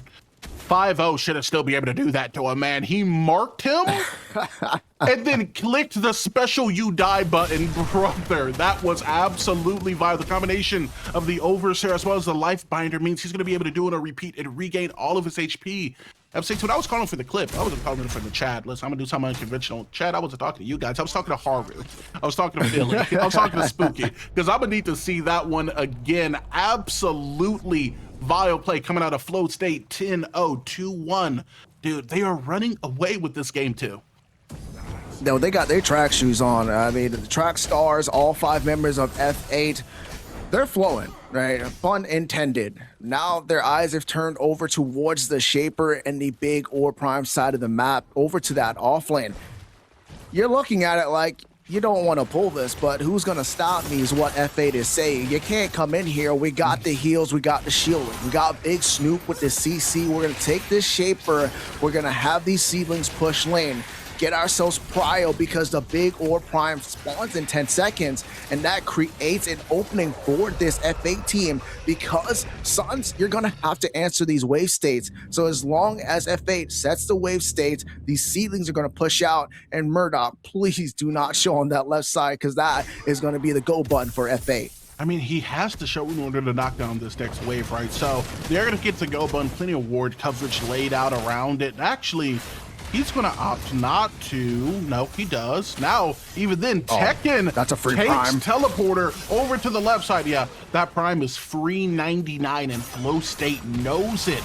This is yet just another objective that's going to go their way. Kofi, Cure, Pro, Simba, they're just playing out of their mind right now. And now Crazy Fool, he's going to use the entire kit to try to get a kill, but his HP bar on the Mori just isn't going down. That's going to be a right click now. You better use your roll. Kofi, show this on the Soul Storm is raining down damage. And God, Ham, PG-13 cast, the Suns can't step up. Flow State, they're looking back towards the prime.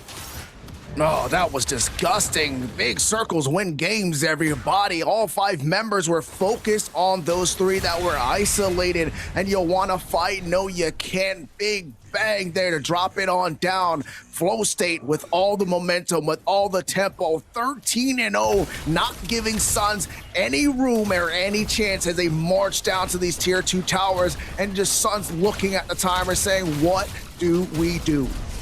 Well, listen, I'm not the most pious of mans, but I learned at times of trials and tribulation you pray. And it looks like potentially there could be a miracle. Tekken alongside France, Grady mid.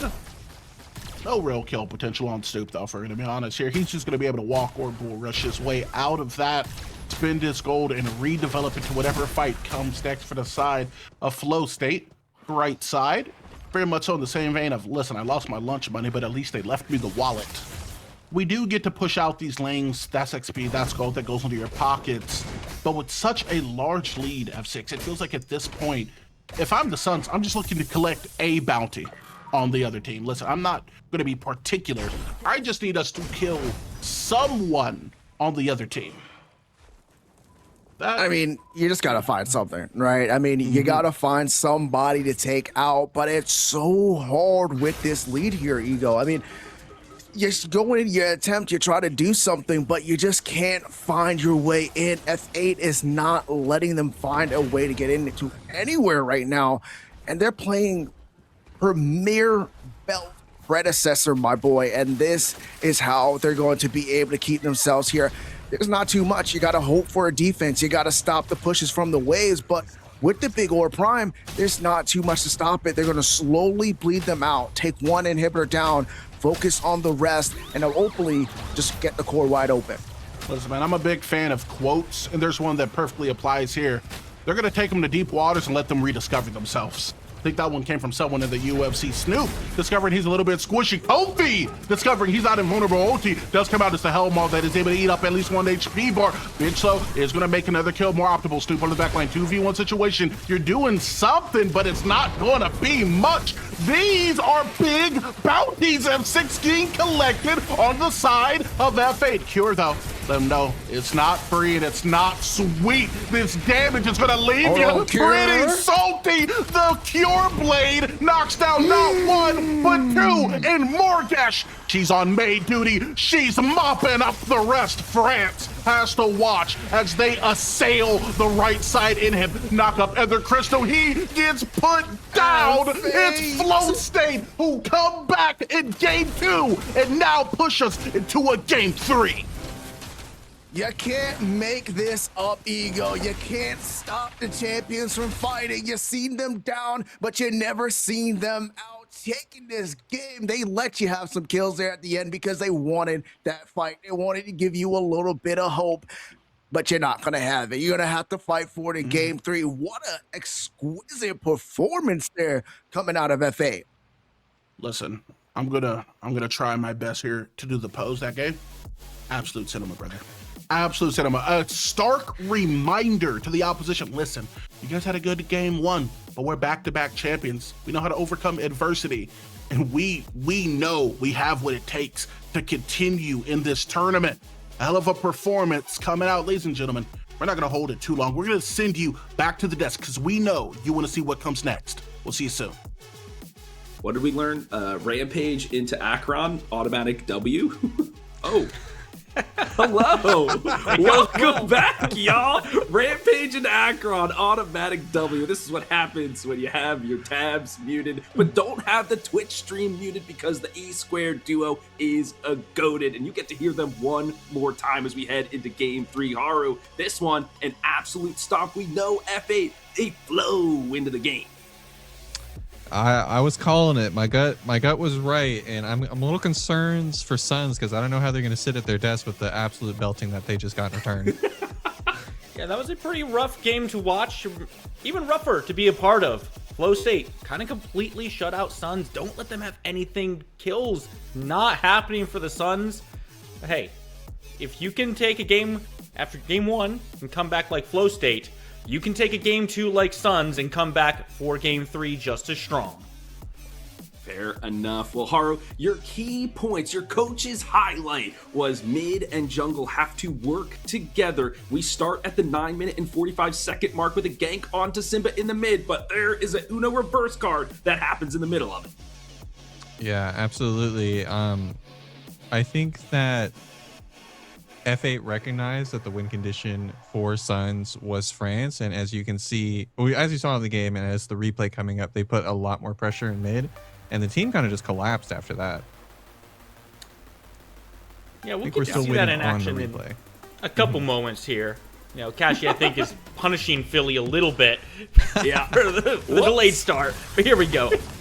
But yeah, Suns are trying to make something happen here, but Simba still retains his blink, and then you can see with the damage mitigation that Morigesh receives plus the shield from Morigesh, it's just a complete turnaround from F8, which kind of sets the tone for the rest of the game. And this was a very clean answer to what I said on the desk was, you know, just gank this Morigesh, just put her down. How do you do that with the Muriel, right? Always coming in, always clutching up, giving the damage mitigation, the shielding, and not allowing Suns to really touch this Morigesh and allowing her to just accelerate through the game. Folks in the chat were saying, man, is she really that strong still even after the nurse? Yes.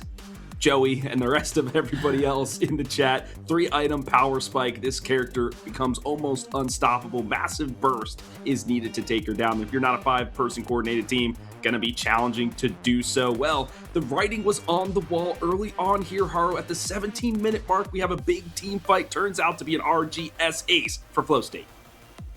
Yeah, this is kind of the culmination of what I was talking about earlier. F8 kind of just slowly bleeding them out. Suns are trying to make something happen, but in my opinion, the game was over at this moment. Like, once you get an ace this decidedly this early into the game, I mean, we can look at the scoreboard. It's 0-9, 0-10 at the end of this play. It's just, they're cooked. The belt is out in full effect. Yeah, backline was just too strong at that point. You saw the limit break come out, blasts away the Acheron. Nothing Tekken could do about that. And then Jay falling to the curse. Doesn't even get to look the person killing him in the eyes. Simba stands all the way in the back and just plays around with a little voodoo doll. Says, hee hee ha ha. And that's the ace. I mean, and he saw like a third of his health bar, Jay, and it just got obliterated. I think Overseer was on the docket for Morigesh at that time, so extra power to the ultimate. So well done for Simba. Very lethal in the mid lane. And then, Haru, we have the final fight, the last nail in the coffin that sends us to a game 3, another victory for Flow State. Yeah, fortunately for Suns, you know, the game was over at this point. I think they recognized it. They secured themselves 2 kills, so it wasn't a completely donut on their side. But yeah, I mean, extremely well played by F8 this game. What did we say earlier, Haru? There becomes a point in the game where mechanics do not save you. We see the reversal of that here in game 2. Flow State simply too far ahead for Suns to really do much of anything. Even with the 2 kills they pick up, nowhere near enough to slow the siege. The Suns, they put out the final horn, ride out and meet them. Let's just go valiantly to our deaths before the core shatters. They do just that, knowing the game was G to the G. Well, folks, that's not it from me and the rest of the desk. We have game 3 to cover. We'll see you on the other side.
Yo, it's good. My name's Kofi. Playing jungle for Flow State. Yeah, I think I played. I think my first was like PCC 7 or 8, and then I played like consistent, pretty good. I took like 2 PCCs off. I don't remember which ones I took off, to be honest. But I played for Bad Timing, played for Flow State, played for Professors, played for Enlightened, and I played for MTG at LAN. That's it though.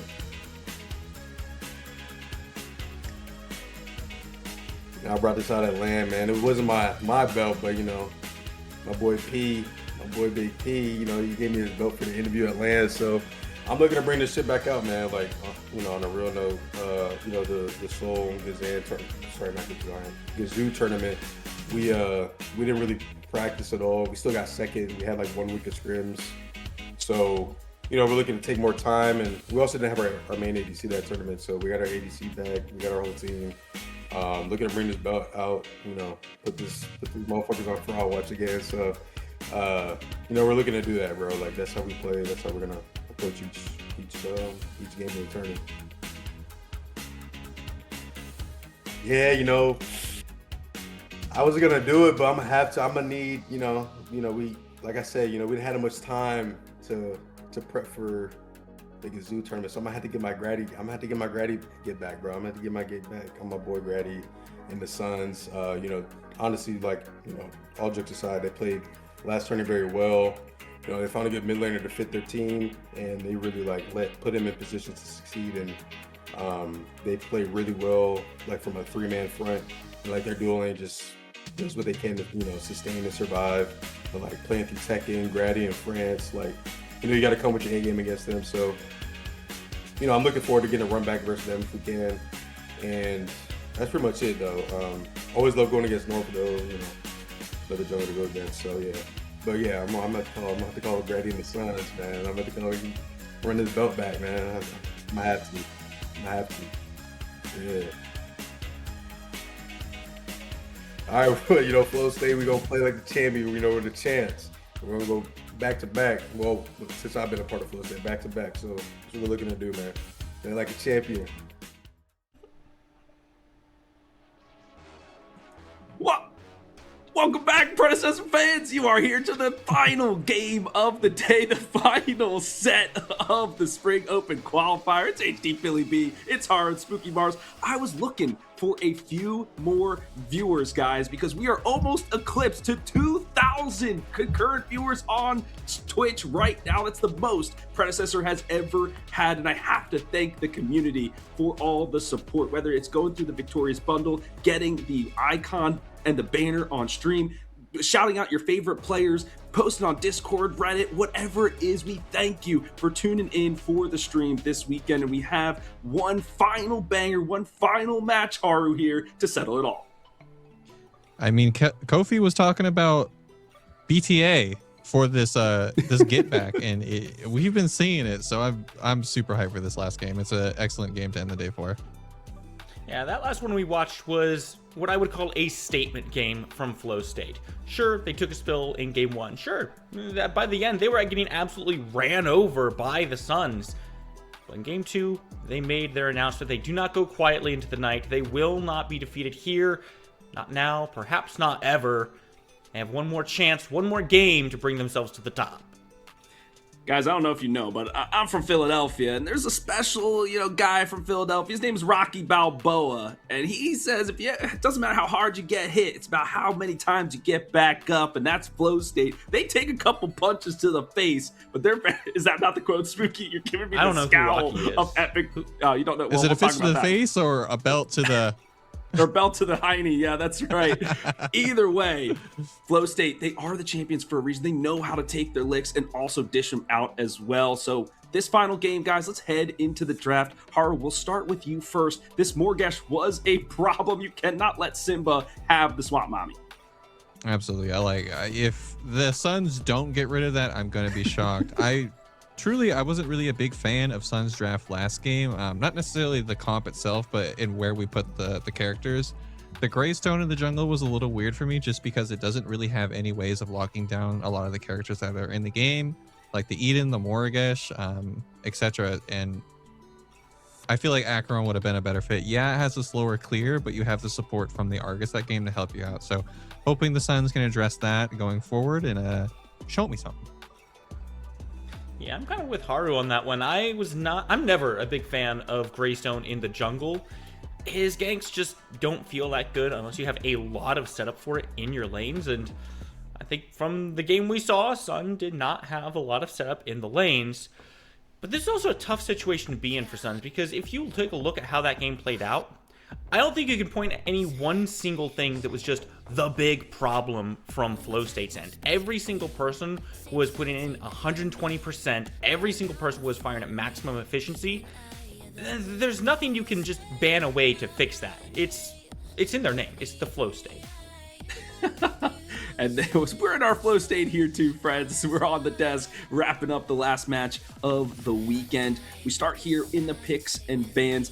You both mentioned maybe you can't ban out some of these, each player specifically in terms of their hero pool, but there are some of these meta picks like we've seen the Morgesh and things like that. I have as we're waiting for the picks and bans to come through, a couple things in terms of our statistician D-Dog. Haru, who was the hero that was most picked and most banned throughout this weekend? 43 times, in fact, for this character. I mean, I've been here pretty much all day, both days. So if I had to guess, it would probably be Rampage. That is, in fact, correct. Spooky Mars, we'll toss it to you. Which hero has been most picked? 21 times. Chat, I want you to guess as well. Most picked. Okay, so I was kind of here when D-Dog was talking to us about it, so I'm going to say it was the Twin Blast, who's been having a fantastic performance, not just on his pick rate, but his win rate as well has been very successful, showing why he's been getting picked. Yeah, Twin Blast with a 71% win rate, 15 wins, 6 losses throughout the weekend. Maybe we'll see the likes of Jay or maybe Cure pick up the Twin Blasting gunslinging man in this one. But for now, Haru, we'll see Neon picked up first. Absolutely. Like a lot of the standard bans coming through, FA actually electing to ban the Morgesh themselves just because the Suns are on the first pick. They don't want to deal with it, so they get rid of it. Suns responding with the Neon. France has been looking excellent on that character, so no surprise that they're first picking it there. I will note, Rampage up to 44 pick bans now. It's been taken off the board. Classic Gideon pick, locked in alongside or across from this Neon. You want someone who can poke, you want someone who can do burst damage, this is your guy. The Greystone being locked in next to it, I don't know how I feel about that. If it switches into the offlane, I'm a lot more okay with it. But if Grady, or actually hang on, this is just a reversal. I'm sorry. It's Goofy who might pilot it, but I don't think we'll see that coming out from him. I think this is going to be an off-lane pick, which I like a hell of a lot better. Twin Blast also locked on the other side. That makes sense. Snoop is their offlaner. He's been playing more of these tank characters. We saw Terra, we saw the Steel, now we're seeing Greystone, right? Something that allows him not to necessarily lose the lane, but he can fight back a little bit, feel comfortable. They don't have to support him and put too much effort into that lane, so Kofi can just kind of make decisions more freely and not be like, we really need to support the offlane, right? So it makes a lot of sense. Now to me, with the Muriel pickup, Haru, this is full on dive-erific from the side of Flow State. 100%. And I think F8's recognizing how heavily Suns are wanting to play through mid especially, and how often Crazy Fool is on the roam. And Muriel kind of just allows them to not only play lane and get Cure ahead by playing the picks like the Eden, but also support the team with the reversal for Muriel. Yeah, it's a pretty lock and play composition, right? Greystone jumps in, Muriel goes in on top of him. You find a good amount of lockdown there. Gideon can set up, open up the black hole on top of everything. But I like Sun's composition from the opposite side here. Twin Blast and Neon, both very safe characters, good at putting out damage from long range. It makes it a little bit more difficult for Flow State to get on top of them, at least with what they have right now. Of course, there are still some picks to come through. Jungler has not been decided from Flow State yet, and that's what's really going to set the tempo for the aggression from their composition. Aurora does a good job of minimizing some of that. Glacial Charge can do a great job of separating the dive. With the Muriel coming right in on top of everything, becomes a little bit more difficult. I don't know, Spooky. We've seen the Twin Blast, and the stats don't lie. He's got a good win rate, but I just feel like he falls off so hard when it comes into the late game, and we've seen these games go to 30 minutes or so, and it's just very challenging for him to find the footing they need to create more space, but it will be Tech and Kid on the Grux. This could be the X Factor Haru that the Suns need.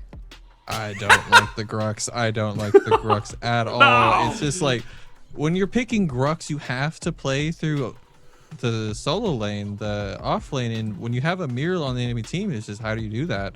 The Kwang being picked up by F8, not a very commonly picked character, but I actually do like it a lot to help tie down the Neon, especially with the vertical mobility that it has with the ultimate. Yeah, I think the Kwang looks very good here. Combines very nicely with the Greystone to get active into the backline. Lots of easy ways to access it. Make sure they're getting some good ways to dive. Shinbi locked in, likely going to be our jungler here. I don't know how I feel about this one. Again, I'm seeing a little bit of a lack of frontline from Suns. Yes, Grux does walk forward. He stays in the front line, but he's more of a bruiser. He's looking to do a lot of damage, and he's looking to be in the thick of things. It's not too difficult to bring him down, especially when you've got something like the Eden, the Muriel, the Gideon, who can just rip through health bars. And I don't know how much follow-up this Grux has to be that constant presence in the front line. I think he might find himself isolated more often than not. Guys, hear me out. I'm gonna cook. Maybe not bad as Spooky. I'm Italian. My dad's a chef. I got a little bit of jazz up in here. Bad as Spooky. We've seen Crazy Fool on the Grux before as the support. True. Is that a viable option now, or Haru, is he just the Rhino too slow to rotate, and we know these supports have to get active in this meta? It's definitely something that you can pick it. I know Penguin on the EU side definitely still enjoys picking it from time to time. I'm just not sure if the Suns are practiced with it. Aurora can be played by Tekken. It's not something that he commonly plays, and I think that to the strength of Crazy Fool, he just does have the better Aurora. So I think it would make sense to have the Grux in the solo lane along with the Aurora in the support.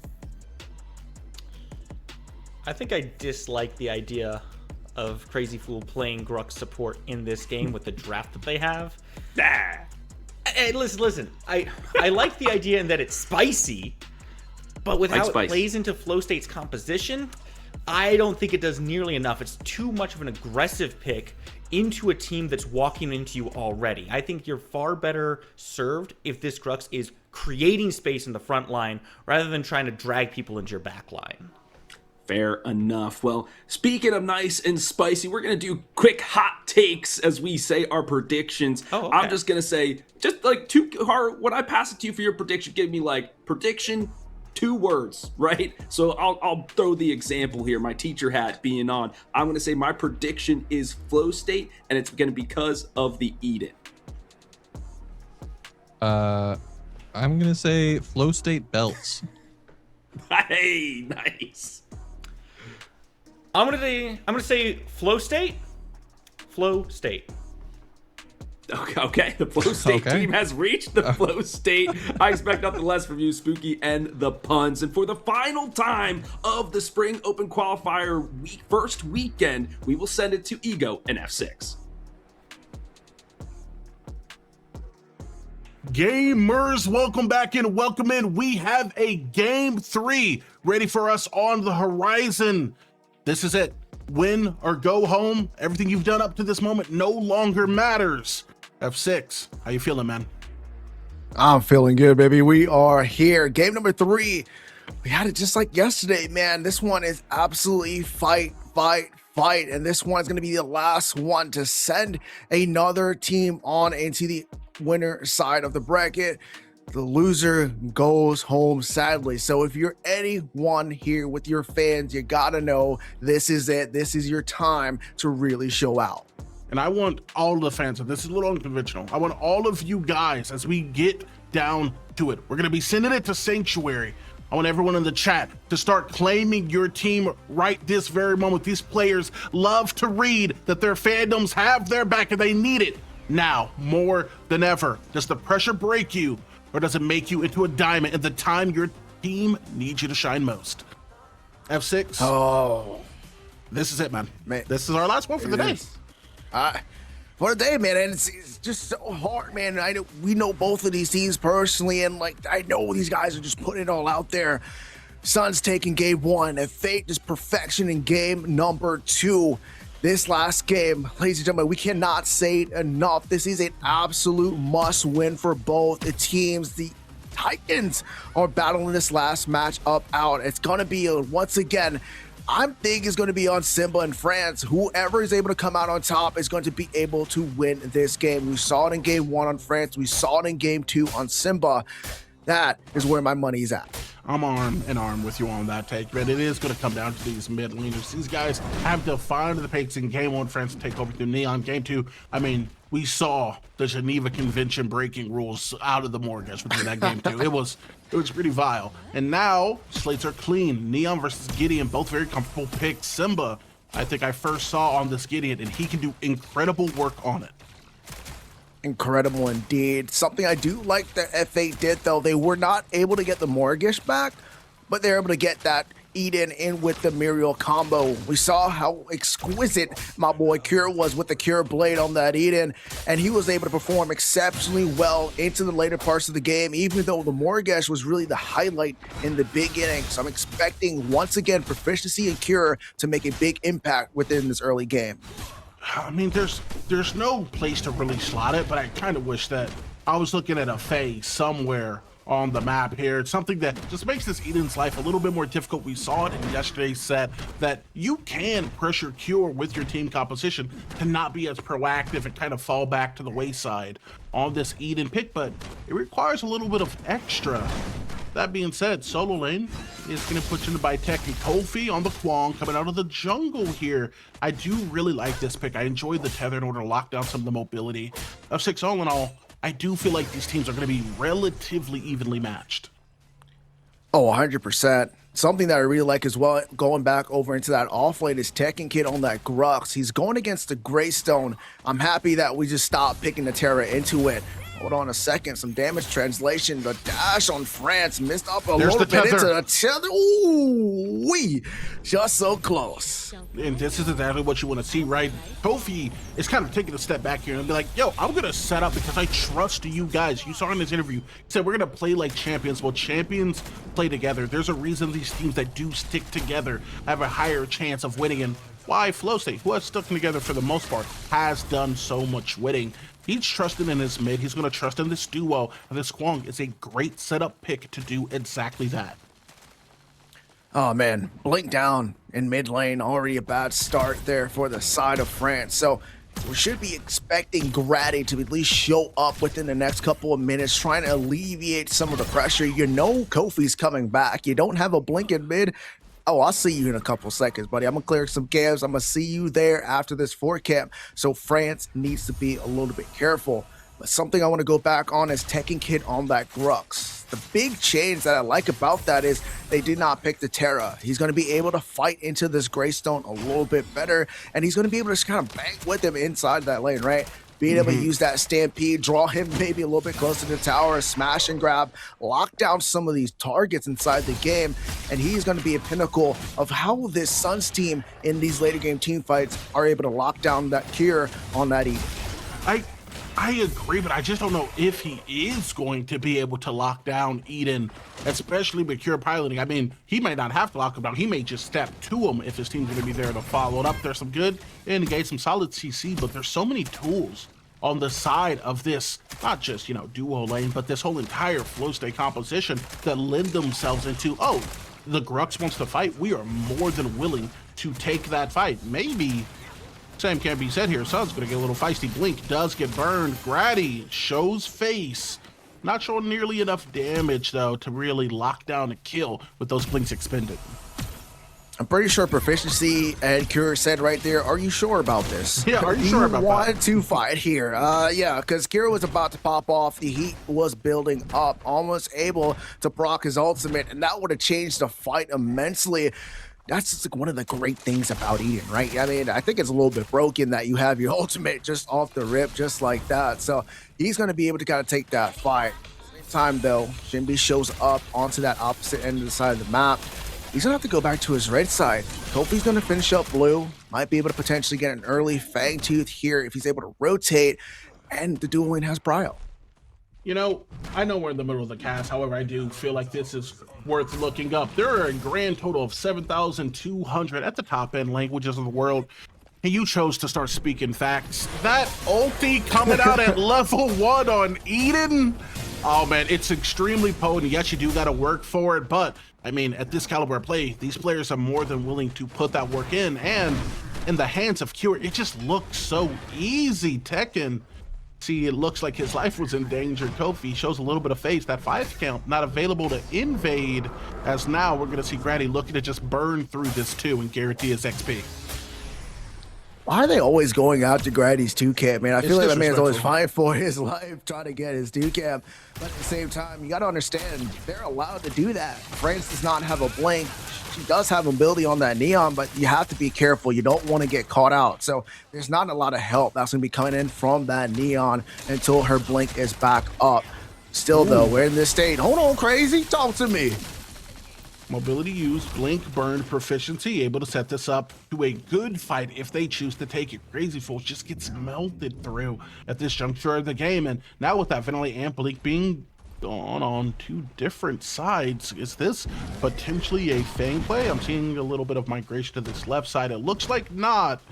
These players not willing to take these objectives quite yet. I'm thinking we're going to see a little bit of a repeat of last game, F6. Oh, 100%. You're talking about a do or die game now for both teams, right? You just can't be able to make those risky plays. But it seems like Sun says, I do not care. We are going to make a play. Kofi here to stop and thwart that. Blinks down, though, on the side of Neon and the Aurora. They need to be careful. Simba, Worm on the hook. Brother took the bait. Blink does get burned. Now it's going to be an engage. Pull it! Hold on. It's going to keep him re-engaged on the team fight. Black hole! But it's going to be a blackout. Tekken closes his eyes as Simba gets killed. Cross going to follow up right side. Kofi off the right side does now get a kill 1-for-1, but these numbers just might change. It's going to be the Suns who are adding it up. That's 3-for-1 and maybe a Fang on the back end. I mean, maybe it's going to be, that's going to be a healthy team. Suns taking down a 3-piece over there inside the enemy's red side jungle. You told me Tekken was not going to be able to, and I was telling you that man is on a blood path. The rotation at 7 minutes is crazy. I'm not going to lie, Ego. I didn't expect it that early, but a little bit personal. He's able to rotate earlier on, getting that impact through mid-wave. He said, you sure about this? You guys want to fight while I'm rotating through mid? Great sacrifice. He's able to get that smash and grab it for his team there to capitalize the whole way through. I'm going to step out of my caster shoes for a brief moment, and I'm just going to be Ego. I'm just going to be the man behind the mask, brother.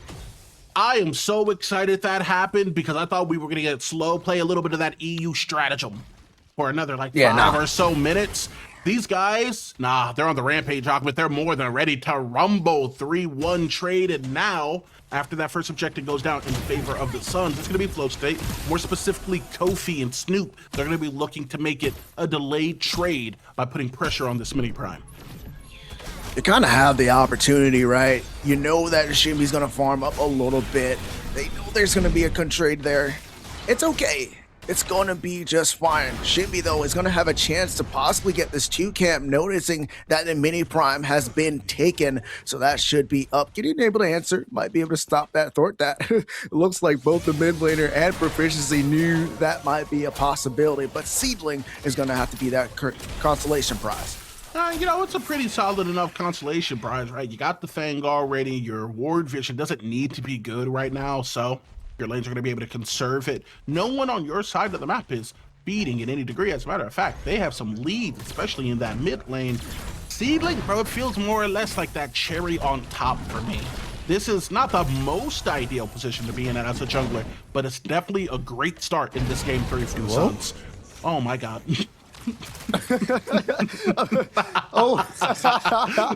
No. We are professionals. I'm drawing it back in. Yep.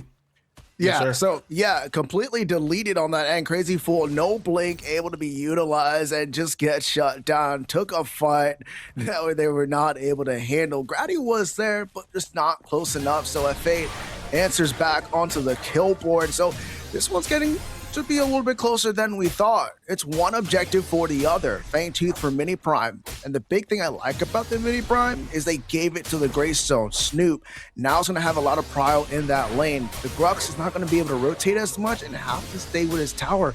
He's already lost 2 plates, so he's going to have to focus himself in that lane, and that might give the advantage over for a 4v4 fight without Tekken being able to give the advantage towards Sans.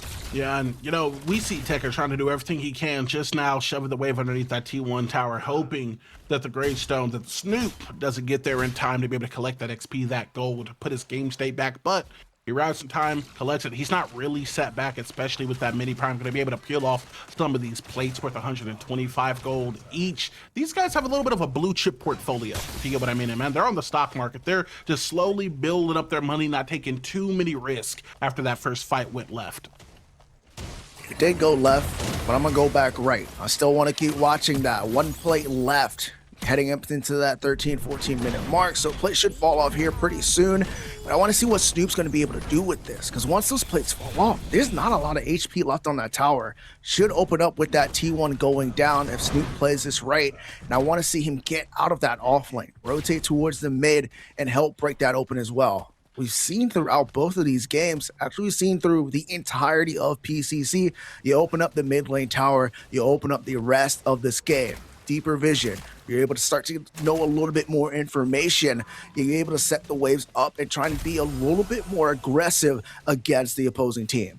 Well, the famous man once said, more money, more problems. That's very true with the bounty being put on your head within Predecessor. However, more space has never caused more problems. That opens you up for invades, to get wards deep in the jungle, so you can more cautiously, more, let's say, proactively, at times, depending on your lead, play around these junglers and their jungle camps. You can say, you can just track them, but literally seeing them on the map is always going to be one step better. So these mid lane towers falling down could very much so, F6, kind of define the first 20 or so minutes of this match, depending on when they start to fall.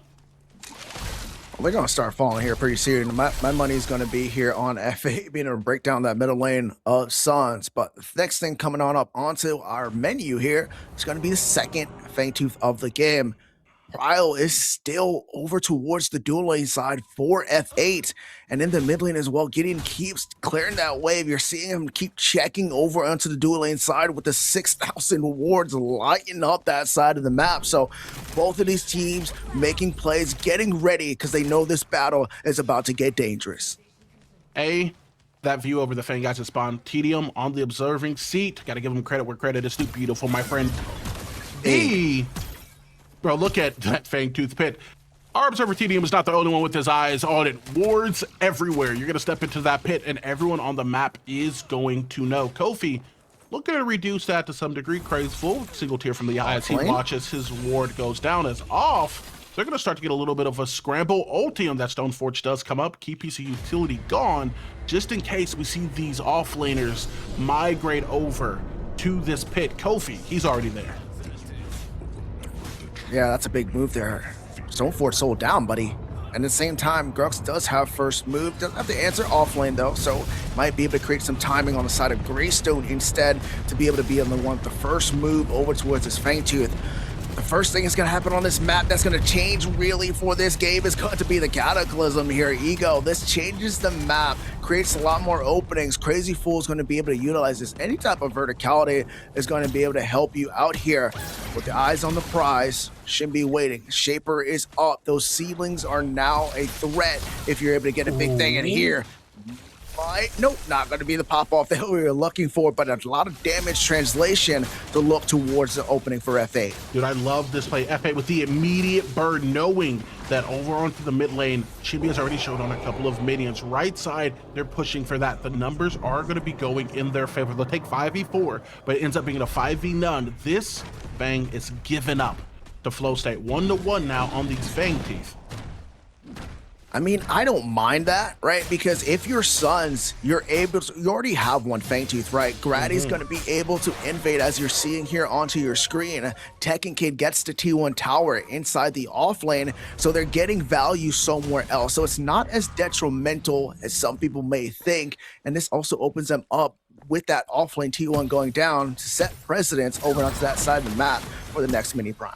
The only thing you really lose there is having the precedent of being able to take the 3-Fang Monty. But when you look at this game at like a comp level, you're just seeing money signs everywhere. You losing $500 here doesn't mean you can't get $100 off a blue invade, $200 off a tower getting knocked down. It's all about evening out those scales, and these comp players understand that at a level that allows them to play at this degree, this caliber, if you will. They're gonna get an invade on that blue side. That's money taken directly out of Kofi's pocket that now is gonna get retained over towards Shinbi, who's just looking to scale into this late game. Scale indeed. Somebody that's have been scaled up is going to be France. Having that combustion online, Alchemical Rod has the mana, has the wave clear to really start to rotate towards a lot of these fights. Want to pay attention towards the jungle here, though. We haven't talked too much about them other than their ganks. It's going to be on a pause because Crazy Fool looks like he sees something. Meanwhile, Proficiency on the wings to be able to try and counteract what's happening throughout the map. I mean, Proficiency literally on the wings. That Reversal of Fortune is going to be up even if the rotation was a little bit late. Sky Strike does get you some pretty good damage on the stoop, but I mean, when you know there's a Reversal of Fortune on top of 2 health bars there, it does just make this very difficult for trades. And this is something the desk kind of brought up, like, what are you doing now on this Grux? You won the lane, quote unquote, but now what is your contribution? Mini Prime started half HP. Do you step up? What are you going to do on the side of the Suns? You got to contest this, and it looks like they are going to contest as Motion is moving over towards the side of the map. Do you just get out of here? No. Simba says he's in. It's a full-on rock. Snoop, Black Hole pulled. Immediately going to be stopped as Grady is now going sailing. Reversal of Fortune preserving the life. Tekken manages to barely save his, but Crazy Fool hits a 3-man route. Where's the damage to follow it up? France lays down some, but it's just not enough. All of these abilities, all this utility getting used, and not a single life taken. Oh, man. You see that fight, right, Eagle? You're like, hold on. Like, this is going to be something absolutely cinema that's going to happen, but every single button has been pressed. Everybody's ultimate has been down, but nobody goes down there. So it comes out on top with F8. They're able to get the mini prime. Small win, but it's going to be able to utilize it. In the meantime, this next fight, they don't have a lot of resources on both ends to really keep that going. Yeah, I'm a chair one. I had my popcorn, the drink, it was buttered. Obviously the drink, I'm not talking about the popcorn. Gotta wear like that, and I'm presented. I'm ready for the presentation. Cinematic experience coming, and then I get hit with the ad. Absolutely nothing happened. The VFXs looked beautiful. No one died though in that altercation, and I'm sure these teams aren't the most mad about it. Same can't be said for Mid Blink. Burned HP bar, burned through. Proficiency picked up by Grady.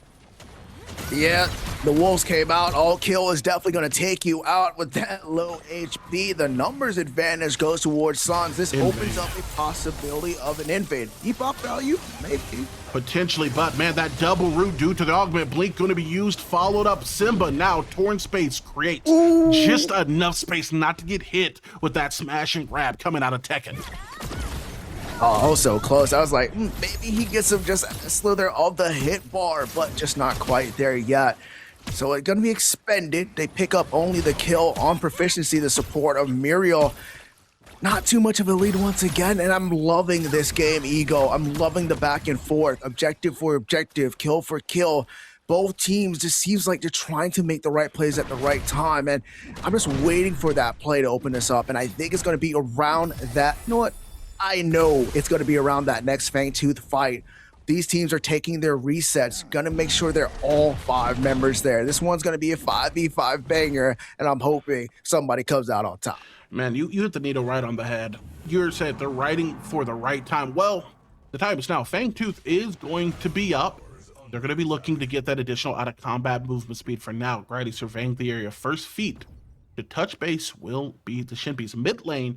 The 2v1 situation, potentially looking to chase the Gideon out, but no, it looks like Shinbi is running down Proficiency yet again. The sleep paralysis demon stun does come up. CC will be good, and due to the cataclysm, an additional bit of verticality saves the life of the support for Flow State. Ooh, this is looking a little bit bad for the side of Flow State. Mid lane now is going to start to get prio. They're already attacking the Fangtooth, and in Flow State, you're not able to answer. You might. Oh, hold on. That's 7k HP. They do have some time. Here you go. Crazy Folk Cryosizer back into the Glacial Charge. What are you going to do? The answer, watch Black Hole. May change the dynamic. We are on the event right today. Fate is changing. Cure gets the first kill on to Sun. Crazy Ventilate is going to get utilized. Kofi somehow manages to survive. Simpa yet again coming up big for his team. Grady looking to do the same. Wolves on the hunt. Right now, it has to be the Alpha that flees. Ultimately, it'll be Cure who's has them begging, please. That's a double for Eden. Oh man, they take down all 4 members out of the 5, right? Tekken was a little bit on the late on that rotation. Snoop following him there. 4 members down. Kofi, the reversal of fortune was the only thing that helped him survive there. But Tekken has something else to say. Completely see you later. Gets at least 1, but it's the second Fang Tooth all for F8. 3rd Fang Tooth of the game. Can you feel it? Can you feel it? F6, the pendulum. It is tilting towards flow state. Kill lead secured. Jungle invaded. And Fangtooth lead established. 3rd Fang, it will have to be a Primordial Blaze, but if you get it, that is something that can shut out games flow state back to back. They know how to win, and they know that this is a step in that direction. They're picking up speed. The Suns, they need to find a way to stop it now. They got to find a way to at least slow it down a little bit here. Ego, right? You talk about, yeah, you got so much benefit. They even got the tier 1 in mid lane, so they're going to have to reassess how that fight went. You talk about it, you look at it, you're like, yeah, we're going to have to figure this one out, because if you get that fight happen one more time, you wait for that reversal of fortune. Kofi said, you know what, I'm going to bait them with my HP bar, let them think I'm low, but here comes the reversal of fortune, that damage mitigation coming out with the shield just allowed for him to survive so long. And in the meantime, they're like, we have to stop Kofi, kill Kofi, kill Kofi. But in the back line, there's Cure, and he's doing so much damage that it turns the fight into their favor. The Cure Blade, man, the Cure Blade. All right, I've taken a second. I've expunged Dr. Seuss from my soul. I don't know what came over me there. I don't even like green eggs and ham like that. That being said, I haven't done it to you yet this set. I'm going to put you on the spot here. You know I have to, brethren. It's the spotlight. It's all on you. I like the striped shirt, the golden whistle. We're talking about Coach F6 here. You're talking to the Suns. What are you telling them to bring this game back in their favor? Like I always say, man, fight back. No, but you can't just say that, right? You gotta be, able to break this one down. But they do have to fight back. They have to start to realize, like, hey, we can't just all group up when we get into these engagements. The big thing is that they have a lot of circles on the side of flow state. The Gideon Black Hole has become crucial into what they've been trying to do. We talked about the reversal of fortune, the consecrated ground that also gives attack speed, heals you tick away while doing damage. So they got to play around those circles, not be grouped up and find themselves into that back line. Shimmy can survive, right? She can survive a little bit longer to be able to focus than when she dives into the back line, but they also need to be careful because Crazy Fools being the aggressor, the initiator, they need to change that to Grux. Tekken needs to start to be that front line so Crazy Fool can be able to make the secondary play if they get hard engaged on or if they start to win that fight to be able to just compound onto that CC. Little smash and grab there. Snoop, 100% fearless. He still has his ult top. Disengage going to be called. And I'm happy for it because I just came across something. I just had an epiphany in a way. This team in flow state is so annoying, man. Like look at this team. Great. This is a team full of never minds. Oh, we're about to kill the Greystone. He has ult. Never mind. Okay, cool. We're about to kill the Kwang. Reversal of fortune. Never mind. Our team fight looks like a good engage. Black hole over the top and out of Simba. Well, never mind. This sucks. Like at every juncture, unless you get a pick first, these fights are so incredibly, not just hard, but annoying to take on the side of the Suns. Yeah, I mean, it's completely annoying, right? You just listed everything and you're just like, why? Why does this keep happening to me, right? So you got to be able to take that out of the game, right? You got to be able to at least try and poke the bear a little bit. Try and see if you can get some of those resources down. That's when you make your engagement. When you have problems like that, you need to take away at how many that the enemy team can use. Make the reversal of fortune out. Kind of just push yourself back. Get the Stoneforge Soul. You got to be able to find ways to burn those resources. Yeah, and right now, Tekken could potentially burn him by himself, but Snoop, he's just playing too smart. He's like, dude, I'm not giving you my ult at any point in this game anymore. my objective is done. It's like Wesker from Resident Evil. I have 7 seconds for you. Time's up. I'm gonna go recruit with my team and make an impact there, because these 1v1s at this point of the game, man, they just don't matter anymore. Everyone is saving their best util for when they desperately need it or can turn the tide of a fight. And Flow State just has so many tide turning abilities. They have some solid bursts on the side of the Suns. I mean, Ventilate's nothing to scoff at. That final thread coming out of the Neon, it's good, but right now it feels like in the team fight, Flow State just has great options, you know? No, you're right. You kind of spit in a little bit, but you know, the time wasted here from both teams is going to create one of the dynamics that we kind of always see inside a high-level competition. We have the Primordial Fangtooth up, and then we also have the Big Orb Prime. But the problem is, F8's in the lead on that Fangtooth, so you know they're going to go for it. So on one side of the Suns, they can't just let that go for free. They can't trade objectives.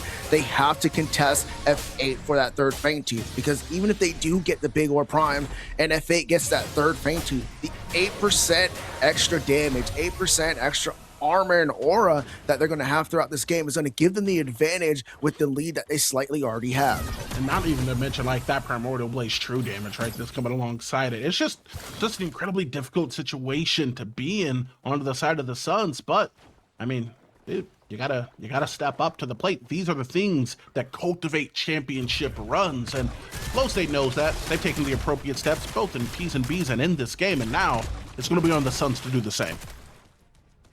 You know what I'm gonna need the Suns to do? I'm gonna need y'all to get some wards down. There's a lack of vision that I'm seeing, and Coach F6 does not like that. I'm gonna need you guys to push yourselves a little bit more forward and try and make sure you guys have that information. Oh my God. In the meantime, though, Snoop, I don't think you'll want this fight, but Tekken said I don't want this fight either, because Simba is on the way. That's a good retreat. This is going to say, you know what? We've got to be able to put the Grux backs. We have TB on the left lane, which is a big, bad call. Now, this opens up for the side of F8 to go after this Big Orb Prime. TB on left, and now it's going to be a counter engage. Backside, engage. Stoneford so already utilized shoot damage onto 2. That's going to be a knockup. Pride side will fight its way onto 2. Show me something crazy. Black Hole breaks up the team fight. What are they showing me? Gravestones. That brother's gone. That's going to be 2 lives. No, 3 taken as Cure. It's going to just rip through the opposition. Good stun, but what are you going to look to find? Simba already has a double. Are you trying to get a party going on in the afterlife? Cure more than happy to take you there. Call him the chauffeur, because he's driving you down. Ran over the Suns. Get treated like little kids. Flow State, their fathers. Oh my God, I just know, Kieran, man. You can see the confidence in the way he was playing in that fight. He's like, you want to step up, Jay? You want to take this 1v1? I'm that guy. I am him. And he proved it there. The Suns getting knocked down. 4 members out of the way. No hunt available on their end. So even if they wanted to try and 50-50 this, they cannot. And it's going to be the side of the Fate looking to be double buffed up and push towards this Suns team. Dude, it's 2020 vision. They're more than looking at me. They will be, brethren. They are going to get both of these objectives here. Nah. Seems like we got a little bit of a pause here. Honestly, reasonable at this juncture. I'm also thinking about what I can do next. Take a look at these items. France, I mean, he does damage. He got the Caustica. He got the Wraith. But it, and excuse my French, it feels like it doesn't mean a damn thing. These ults, these buttons on the side of the Suns just feel like they don't matter right now in the face of what the team fight looks like for F8. I mean, that was definitely not French, by the way. Ego. Well, I said was curse English. word. It was more of a like a. Okay. Yeah. No worries. But you know, it's gonna come down to, it's not even that their buttons mean nothing. Not like they're not doing damage. It's the fact that they're not grouped up. We have some time here, so we can dive back into that last prior engagement. TB all the way on the left-hand side of the lane. Shimby poking. I don't know why she's the one entering to be able to look at the pit. You have an Aurora, you have a Grux. Send them in. If they die, it's fine. At least you can still try and 50-50 with the hunt to be able to possibly try and at least get the objective that way somehow. But as soon as she went in there, she was in a bad spot. She tried to double dash away, had to force the blink, but they are going to be able to close that gap. We talked about all the annoying stuff, and it all happened at the same time. All the resources were there, and you just can't keep going at the same exact fight, the same exact way. I'm going to be honest, at this point of the game, man, being transparent, the glass wall. If I see you isolated at any point, it doesn't matter if it's the Greystone, I'm sending 5 members. We got to start peeling bounties off. We need to start making these 4v5s, because obviously the 5v5 can work. The 4v5 definitively does not. That's not hard math, but it's something that it feels like the Suns have not been unable to learn, but unable to execute on. They're constantly split up, like you said, F6, and now being 2 buffs down, the Prime helping them push, the Primordial helping them put them down on the other side. It just feels so incredibly difficult to try to win these fights. Yeah, I mean, especially like we talked about, that's their 3rd Fangtooth of the game, right? They get that Primordial Blaze. When you think about it as well, they haven't got the Orb Prime just quite yet, but they're going to have double buff there, and it's going to be a little bit rough for the side of Suns to be able to stop that defense. They have the wave clear to be able to execute that, utilize a smash and grab to get the wave underneath your tower in a safe place to clear. At the same time, it's just so much damage that this team of F8 is doing. They took control of this game after that last team fight. There was a little bit of room of hope for the side of Suns to come back, but right now, F8's fate, there's a pun in there, is in their hands. Yeah, man, there's always hope, right? The core is still up. The big lady hasn't started singing yet, but we can hear the vocal warm-ups in the back room. FlowState has firm control of this game, and we say this time and time again for any new viewers who have just come in. Good teams, they get leads. Great teams, they keep them. That's the back-to-back PCC champions. We know that's a great team. It's evident. It's obvious. Look at the resume.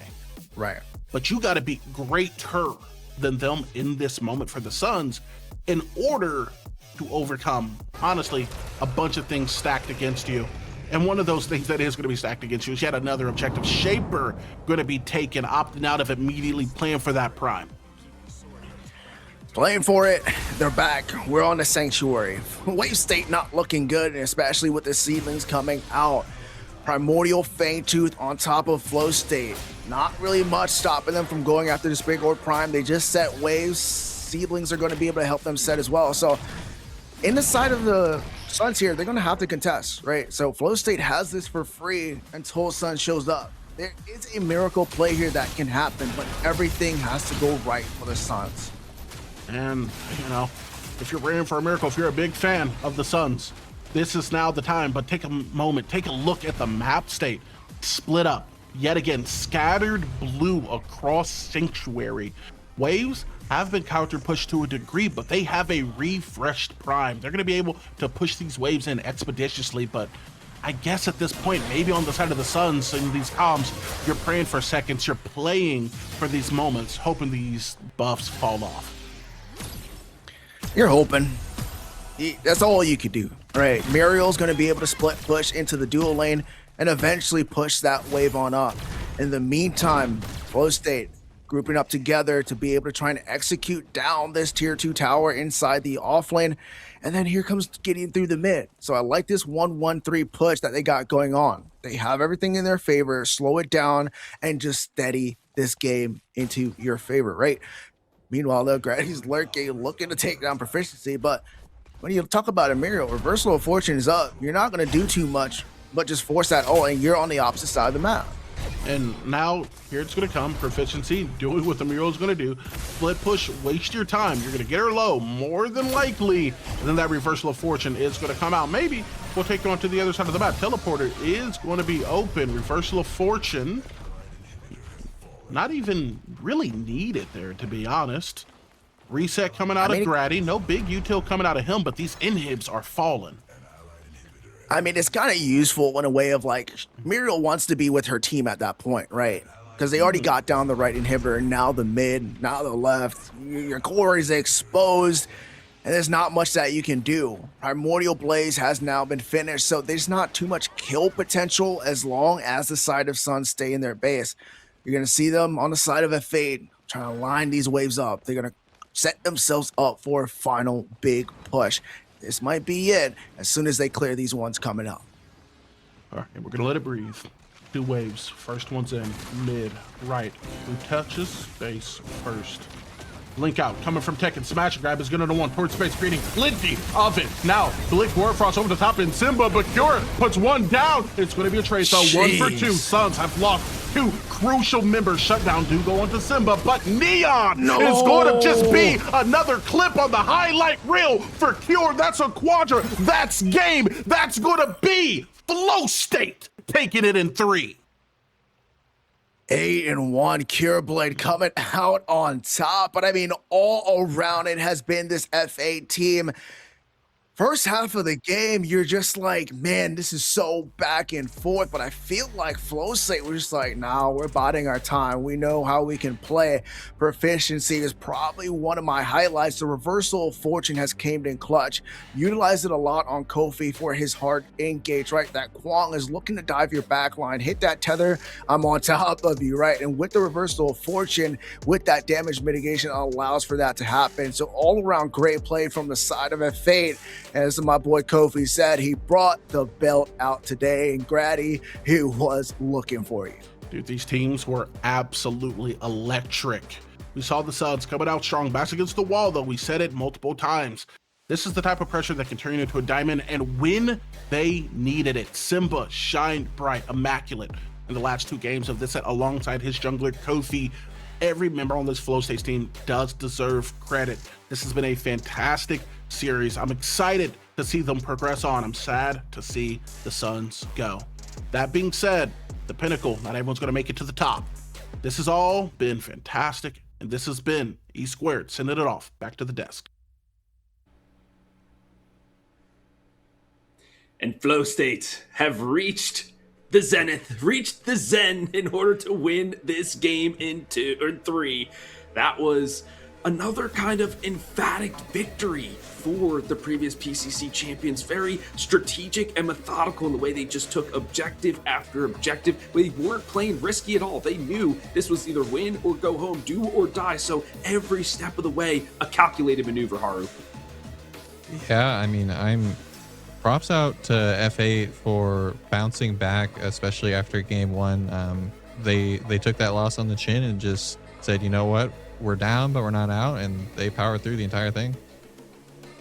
Yeah, Flow State showed why they are 2-time winners of the PCC. They're not a team you can count out. Even if they've got their backs up against the wall, they find ways to claw themselves back in.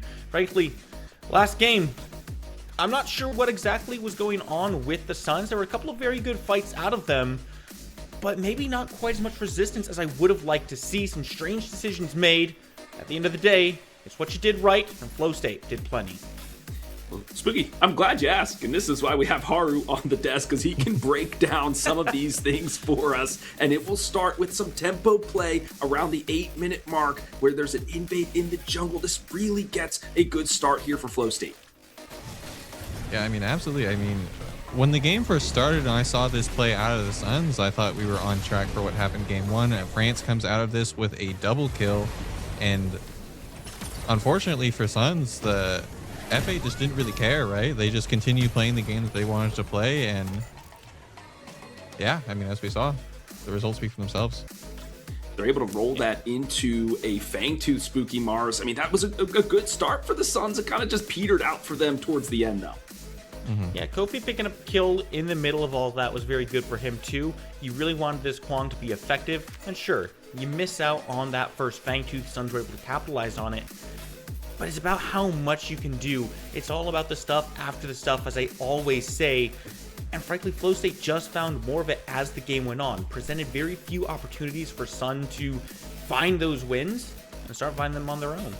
Yeah, don't QQ, don't GG, don't FF if you lose one fight. Just, okay, pick yourself up by the bootstraps, as they say, roll into the next one, see what you can do. Speaking of big team fights, Haru, we've got a quadra, a 4K kill with Grady just narrowly escaping here for Flow State, truly diving off. Yeah, I mean, I'll slow this down or I'll even pause it. Like, this is where the game turns around. Like, Kofi, oh, that's a square.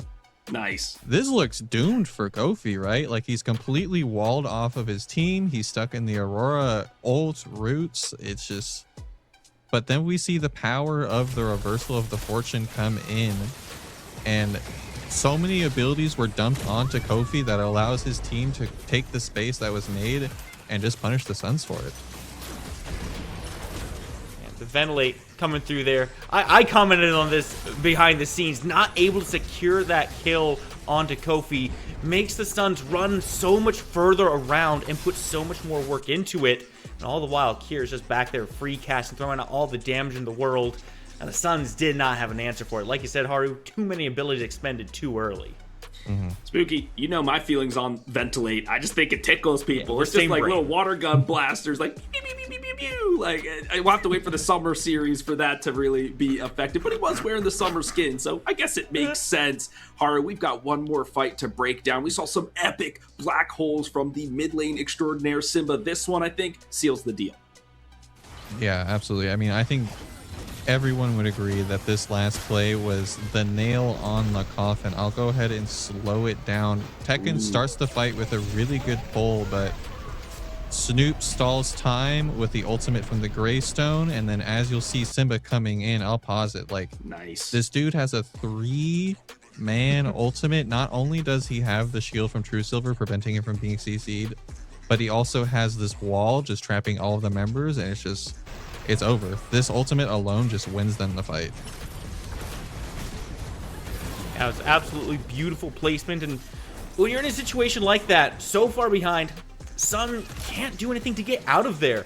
Flow State simply rolled over them like the tide, washed away their health bars, and when all was said and done, it's Kier again, making that step forward and putting the finishing touches on every single fight. This guy was unstoppable. But it's not a story of just one person. It's all these backliners, all these frontliners working together, creating the space and the setup that they need. And it's picture perfect. Well, I know I'm not inviting Jay to any of my parties this summer. He was late to every single one in this game. I'm just kidding. Love you, Jay. Thanks for playing. No. He's a great guy. Just making a quick joke here as we've kind of wrapped this up, my friends, in a nice, neat bow. I don't think we've kind of put this series to bed, which means we've got to put this stream to bed, but there's a few announcements, a few giveaways, a few things we need to do beforehand. So you have to hear me yap for just a little bit longer. We are going to recap the day as a whole, Haru and Spooky. Haru, we'll start with you. EU was a bloodbath. It was just consistent kills all day long. I mean, did that get you hype or what? I mean, it was so funny. Day one, we were just talking about how methodical EU is. They don't really like to fight in the early game. They like to play based off conditions. And then they said, bet, I'm just going to play like NA. And it was super fun to watch from my side. Yeah, it was super fun to watch, super fun to be a part of, because we got to cast that one as well. It wasn't at all the traditional style that we were expecting out of these teams, but it shows just how different the mentalities can be between different teams, different players, how each team will approach this game differently. And that's what I love to see in these tournaments, is getting a spotlight on some of these guys that we don't typically get to see a whole lot of, and see what their approach is. Now, it doesn't always pan out. You can see Shadow Tempo did lose to Raze, but if you're losing to Raze, there's a lot worse teams you could be taking spills to. Yeah, makes sense to me. On the other side, we have the NA bracket. This is the top 8 for the day. I mean, this was an electric match after electric match. I feel bad for Stranger, our top admin. He was scratching his head all day long, like, which ones do we even show? Like, can we do this one? Can we extend the stream? We're all like, please, no, we're tired, please. But we do have our final 4, which will be the ones that we showcase next weekend. We'll do the semifinals and the lower bracket finals on Saturday and our grand finals on Sunday. Don't worry, folks. I'll repeat that for you later down the line. But Haru, is there a matchup you're excited for next weekend? I mean, it's just, that's what I love about NA. It's just there's so many players, and a lot of these players have had the time to mix and match among rosters. So there's a lot of banter, a lot of beef, a lot of drama. So it just makes every single match super exciting to watch. If I had to pick, I would probably go with Stay With Me versus Professor. Stay With Me in general has been kind of a dark horse. I think a lot of these players have been writing them off as a team that wasn't advanced super far, but they've made it to top 4. So really looking forward to see how they continue to do in this tournament. Well, as the resident contrarian, I'm of course going to say I'm looking forward to Flow State versus All That Remains. Me too. Flow State has had a kind of rocky path through this series so far.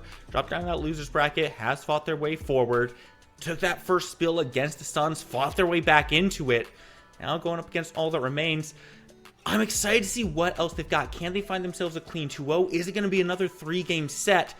Every time we see Flow State, they're taking lessons from the last games they've learned, even when it's just one game before their current one, and incorporating it all into their whole identity. I'm so excited to see what comes next.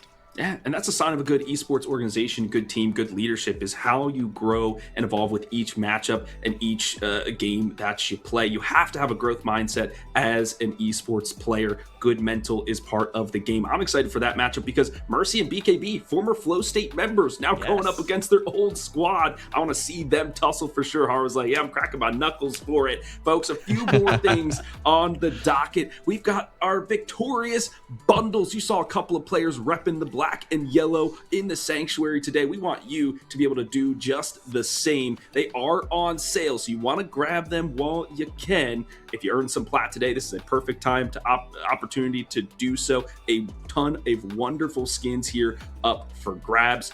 On the other side, we've got some free giveaways for you too. Yes, we've been putting the plat all day long, but we've got some profile icons and a banner for you to select as well. We'll pull that one up here for you. Make sure you take a screenshot of these codes, take a picture, whatever it is, or ask your friends, because I'm sure they've already written it down and posted a couple times in chat to boot. This Rena definitely making sure, and I'll be looking too, because I play on the game. When I'm on the server, if I'm not seeing these icons out there, I'll be whispering you over in the sanctuary. So get those icons today.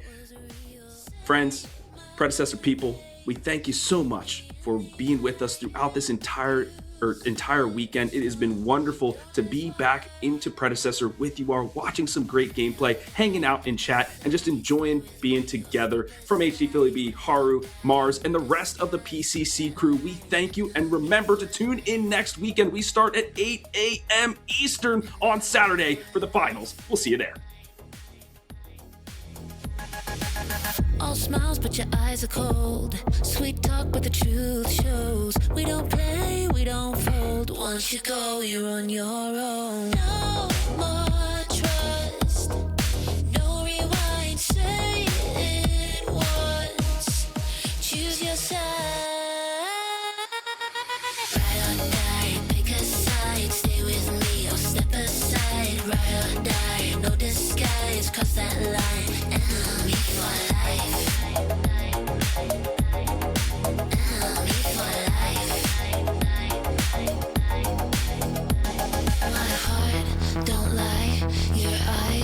Goodbye, one move, that's it. Love for fight, real quick.